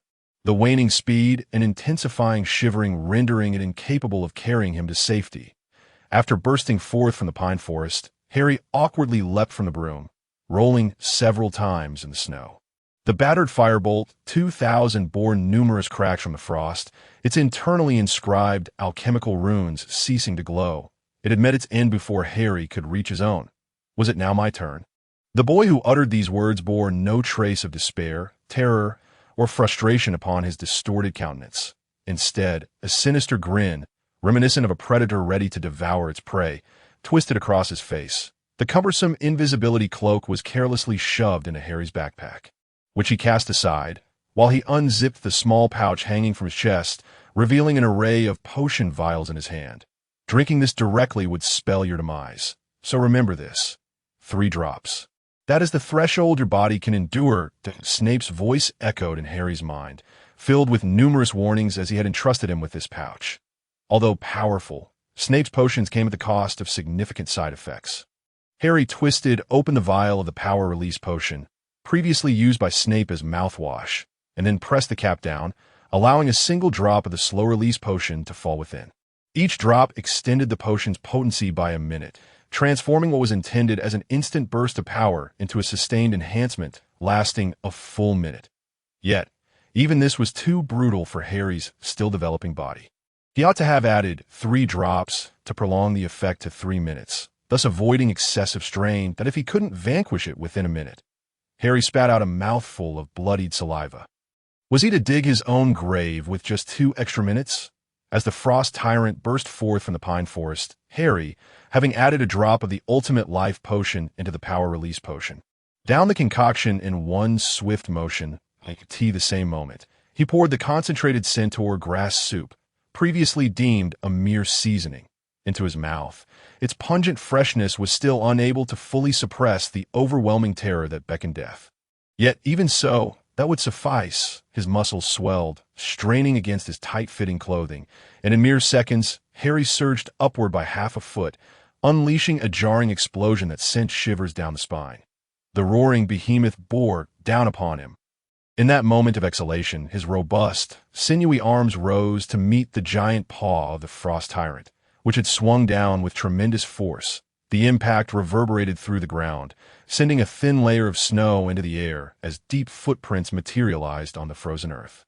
Despite the staggering weight difference, Harry, having consumed the power release potion, stood unyielding against the 5-meter-tall white bear. The torn muscle fibers rapidly healed under the effects of the ultimate life potion, yet the excruciating pain engulfing his entire body was a torment few could endure. Although the combination of the two potions proved effective, the resultant side effects were a suffering beyond the capacity of ordinary folk. This moment, Harry, consumed with the desire to rend the frost tyrant asunder, could not suppress such agony, yet he understood how to channel this additional torment. The moment he caught the descending paw of the frost tyrant, it momentarily faltered, bewildered by the sudden shift in its prey. Its withered mind could not fathom the transformation, but it mattered not. Once it had gained strength, perhaps it would taste even sweeter. Yet, the next moment, a searing pain in its arm interrupted its thoughts. Seizing the opportunity, Harry yanked down on the bear's paw, and as the giant staggered, he swiftly kicked the knee joint of its hind leg. The force of Harry's blow exploded through the bear's pristine white fur, sending ripples across its dark skin. The relatively fragile knee joint emitted a brittle crack under the merciless kick, while the back of the creature's head, adorned with a devilish visage, bore the weight of this multi-ton beast. Yet, this 1 meter 80 tall, adolescent human, with an utterly unscientific stance, hurled the 5 meter frost tyrant over his shoulder, smashing it into the frozen ground and severing the nerve of rage within its mind. As the furious roar erupted, Harry's steel-like right foot struck the bear's jaw, forcing its mouth shut with a painful thud. The frost tyrant's mouth clamped down, pain radiating through its maw, and its razor-sharp teeth almost severed its own tongue, accompanied by the sound of cracking bones. Withdrawing his foot and leaping back, Harry tore his pant leg, while the slightly dented bone of his calf began to mend. Despite his muscular strength, his bones lacked the requisite toughness. With each explosive movement, his muscles threatened to fracture his bones. Without the slow-release agent, unleashing 40 tons of force with a single punch would surely result in his own demise. That Snape's warnings rang true. And Harry never doubted that his godfather would lead him astray, but at that moment, he had no alternative, since the speed of my recovery barely matches the pace of my injuries, he thought. Then before I perish, I shall ensure your demise first. Just as the frost tyrant rose from the ground, it felt a weight on its back. The very being that had injured it had climbed atop. The colossal bear, now standing upright, swung its massive paw to rend the wretched creature to pieces, yet its raised arm was firmly grasped by Harry's powerful hands. Although the anatomy of a bear differed from that of a human, joint manipulation techniques still applied. In a fleeting minute, Harry summoned a dreadful strength comparable to Hagrid's in a test of arm wrestling. "Give it to me." "Bow down." The agonizing pain from its broken arm forced a howl from the giant bear. While a heavy blow to the back of its head robbed it of balance, the frost tyrant crumpled to the ground, its eyes reflecting the inhuman figure of Harry, whose shredded shirt clung to him like tattered rags as the power release potion continually intensified. His back, grotesquely muscled like a demon, seemed to roar at the heavens, an endless surge of strength coursing through him, and all Harry needed to do at that moment was to unleash it wholly. As his capillaries burst, staining the whites of his eyes crimson, his muscles constricted around his brain, and with each surge of power, the rational thought known as reason was gradually cast aside. The primal instincts hidden deep within him were unearthed as the strength surged forth.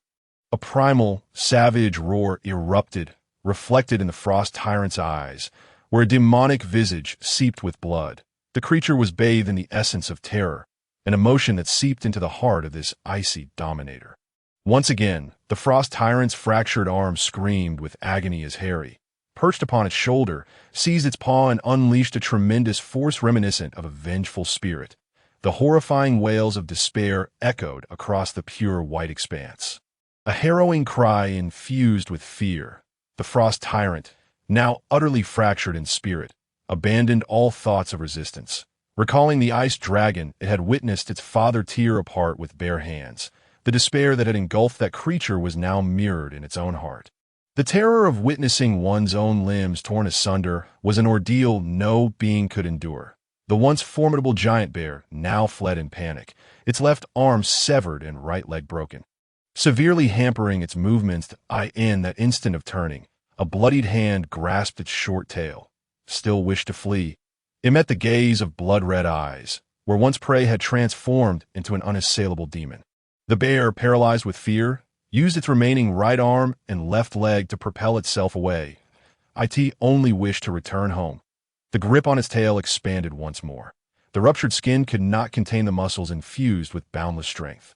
As Harry, who had previously been dragged along, suddenly planted his feet into the frozen ground, his legs became steadfast anchors, while the bear's tail served as a tether in a contest of strength. The vertebrae connecting its spine stretched to their limits in that moment of explosive force. Crack! Crack! Crack! The frost tyrant, as if stripped of its sinews, elongated by a foot, lost all sensation in its lower half as its spine became dislocated. "Do you wish to consume me?" The demon, having discarded its severed tail, seized the arm it had torn away, shredded the bear's paw, fractured the bones within, and extracted the longest claw, wielding it like a dagger. "Now, it is my turn to feast upon you."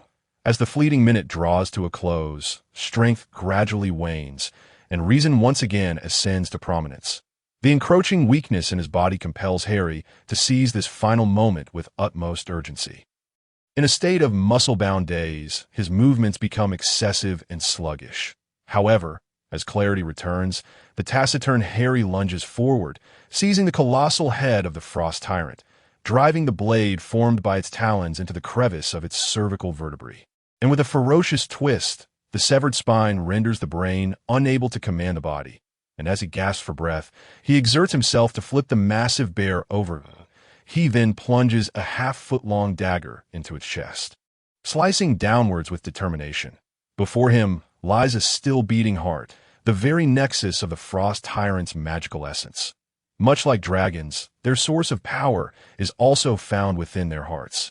Extracting the stoutest tendons among them could yield exceptional components for wand crafting. Yet at this moment, as strength ebbs and weakness floods his senses, a ravenous hunger crashes upon him like a cataclysmic wave. The deficit incurred from overexertion demands replenishment. Harry's body begins to break down his meager fat reserves into energy. Once the fat is entirely consumed, his muscles will swiftly follow suit, repurposed to repay the debt of exhaustion. Should he fail to replenish his nutrients in a timely manner, he would transform into a desiccated corpse. A pitiable figure akin to a mummy. Death would not come easily, yet recovery would necessitate prolonged rest. With his head buried in the chest of the frost tyrant, Harry bites into the still throbbing heart. The discomfort of raw consumption is wholly overshadowed by his desperate craving for energy. His teeth tear away a chunk of resilient cardiac muscle, a gushing fountain of blood, rendering him a terrifying figure of crimson. The sounds of tearing flesh persist. A frantic consumption, the truest depiction of the most ruthless law of survival. In the distance, several dark figures emerge against the snowy backdrop, gradually growing larger amidst the haze. The sound of roars draws near, and the thundering of explosions becomes clearer, revealing the silhouette of a monstrous entity. Muggle expulsion! Someone pulls the trigger in the nearby pine forest, and, as they approach, the striking red carpet of blood spilled by the frost tyrant comes into view. Today, having been ambushed and dragged out to celebrate a birthday, according to the lunar calendar, he will return a bit later, still enduring the miserable wait in line. Had it not been for the sack over his head, he would never have ventured out. Alas, the crimson carpet of blood laid by the frost tyrant stands out starkly, visible even to the wizard riding a rocket emblazoned with a hammer and sickle emblem from hundreds of meters away. Steel bullet. Engage the enemy. Turbo sucka. I've got here. What the hell is that? Upon the first wizard spotting the distant traces, he promptly calls out to his teammates. This squad has come to clear the area, preparing a vacuum zone for the potential battlefield that may shift here. They are aware that the Muggles have organized a hunting competition, and such actions are necessary to prevent collateral damage and unnecessary witnesses. However, the current situation seems to exceed their expectations. All units on alert. Notify the rear for reinforcements. What the hell am I seeing? After peering through binoculars for a closer look, the squad leader's face contorts as he curses, suckably at. The frost tyrant has been killed by something. What else in the vicinity of the eternal ice field could take down this beast besides ice dragons? Perhaps a human. That figure atop the frost tyrant's chest seems human. It's 5,000 kilometers from the Cyclope's habitat. Even if that creature got lost and wandered here, could a giant cub possibly kill the frost tyrant? The irritable leader snatches the binoculars back, slapping the bearded teammate. Have you drunk disinfectant to blind your eyes? But it clearly looks like, as the leader raises his fist, the bearded man awkwardly falls silent. Moments later, several figures dart swiftly from behind them. A three-person team arrives hastily in response to their distress signal. What happened? See for yourself. After passing the binoculars, the newcomer's lips twitch in disbelief. Stay alert. Let us investigate what that thing is. The newly formed six-person team changes formation. Their unknown model rockets perform admirably, despite their seemingly crude appearance. They ride steadily with decent acceleration. As they approach within 100 meters of the frost tyrant's corpse, they finally discern the figure hunched over the giant bear's chest. What kind of extraordinary being could not only resemble a human, but also engage the frost tyrant in single combat, tearing off its arm and defeating it in close quarters? My magical biology grades were abysmal. I'm new here. I remember you graduated with 11 certificates. Do you recognize that creature? The young man, called out, hesitates, and then shakes his head in confusion. Captain, could it really be a bloodied head suddenly rises as they approach, and the young man, locking eyes with it, nearly suffers cardiac arrest. In a reflex, he pulls the trigger, unleashing a beam of red light. You lack martial ethics. Having finally emerged from his frenzied consumption, Harry, invigorated by the energy provided by the frost tyrant's heart, finds not only his previous deficits replenished, but also a surge of wild magical power that leaves him somewhat uncomfortable, though fortunately, it does not impede his mobility. Wait, wizards? No, it's Aurors. Don't shoot. I'm a good citizen. Harry, raising his hands high, has no intention of clashing with these six well-equipped Aurors. Yet upon perceiving their expressions of bewilderment, he curses inwardly. If only Aya were here. We need a translator. However, as he sees the six raise their arms, pointing dark, menacing barrels at his head, his rapidly working mind concocts the best solution available. Dawaris, no. Don't shoot. Hogwarts. While holding his hands aloft, Harry gestures to himself with his thumb. I am a wizard from Hogwarts. Dawaris, English. Do you speak English? Striving to appear harmless, Harry attempts to smile warmly, though the blood on his face and body distorts the gesture into something grotesque. Perhaps the utterance of Dawaris hints at his possible humanity, for there are not many magical creatures capable of human speech. Thereafter, they manage to comprehend Hogwarts amid his rapid-fire English, as the most renowned magical school in Europe. Hogwarts still holds considerable weight. Soviet wizards predominantly graduate from the Quidditch School of Magic. Although not one of the four schools in the Triwizard Tournament, it maintains collaborative ties with Hogwarts in various fields. The Potion Championship, hosted by Hogwarts, Quidditch, Wagadu, and the Ministry of Magic, is also quite prestigious in the magical realm, with many master potion makers emerging from this competition.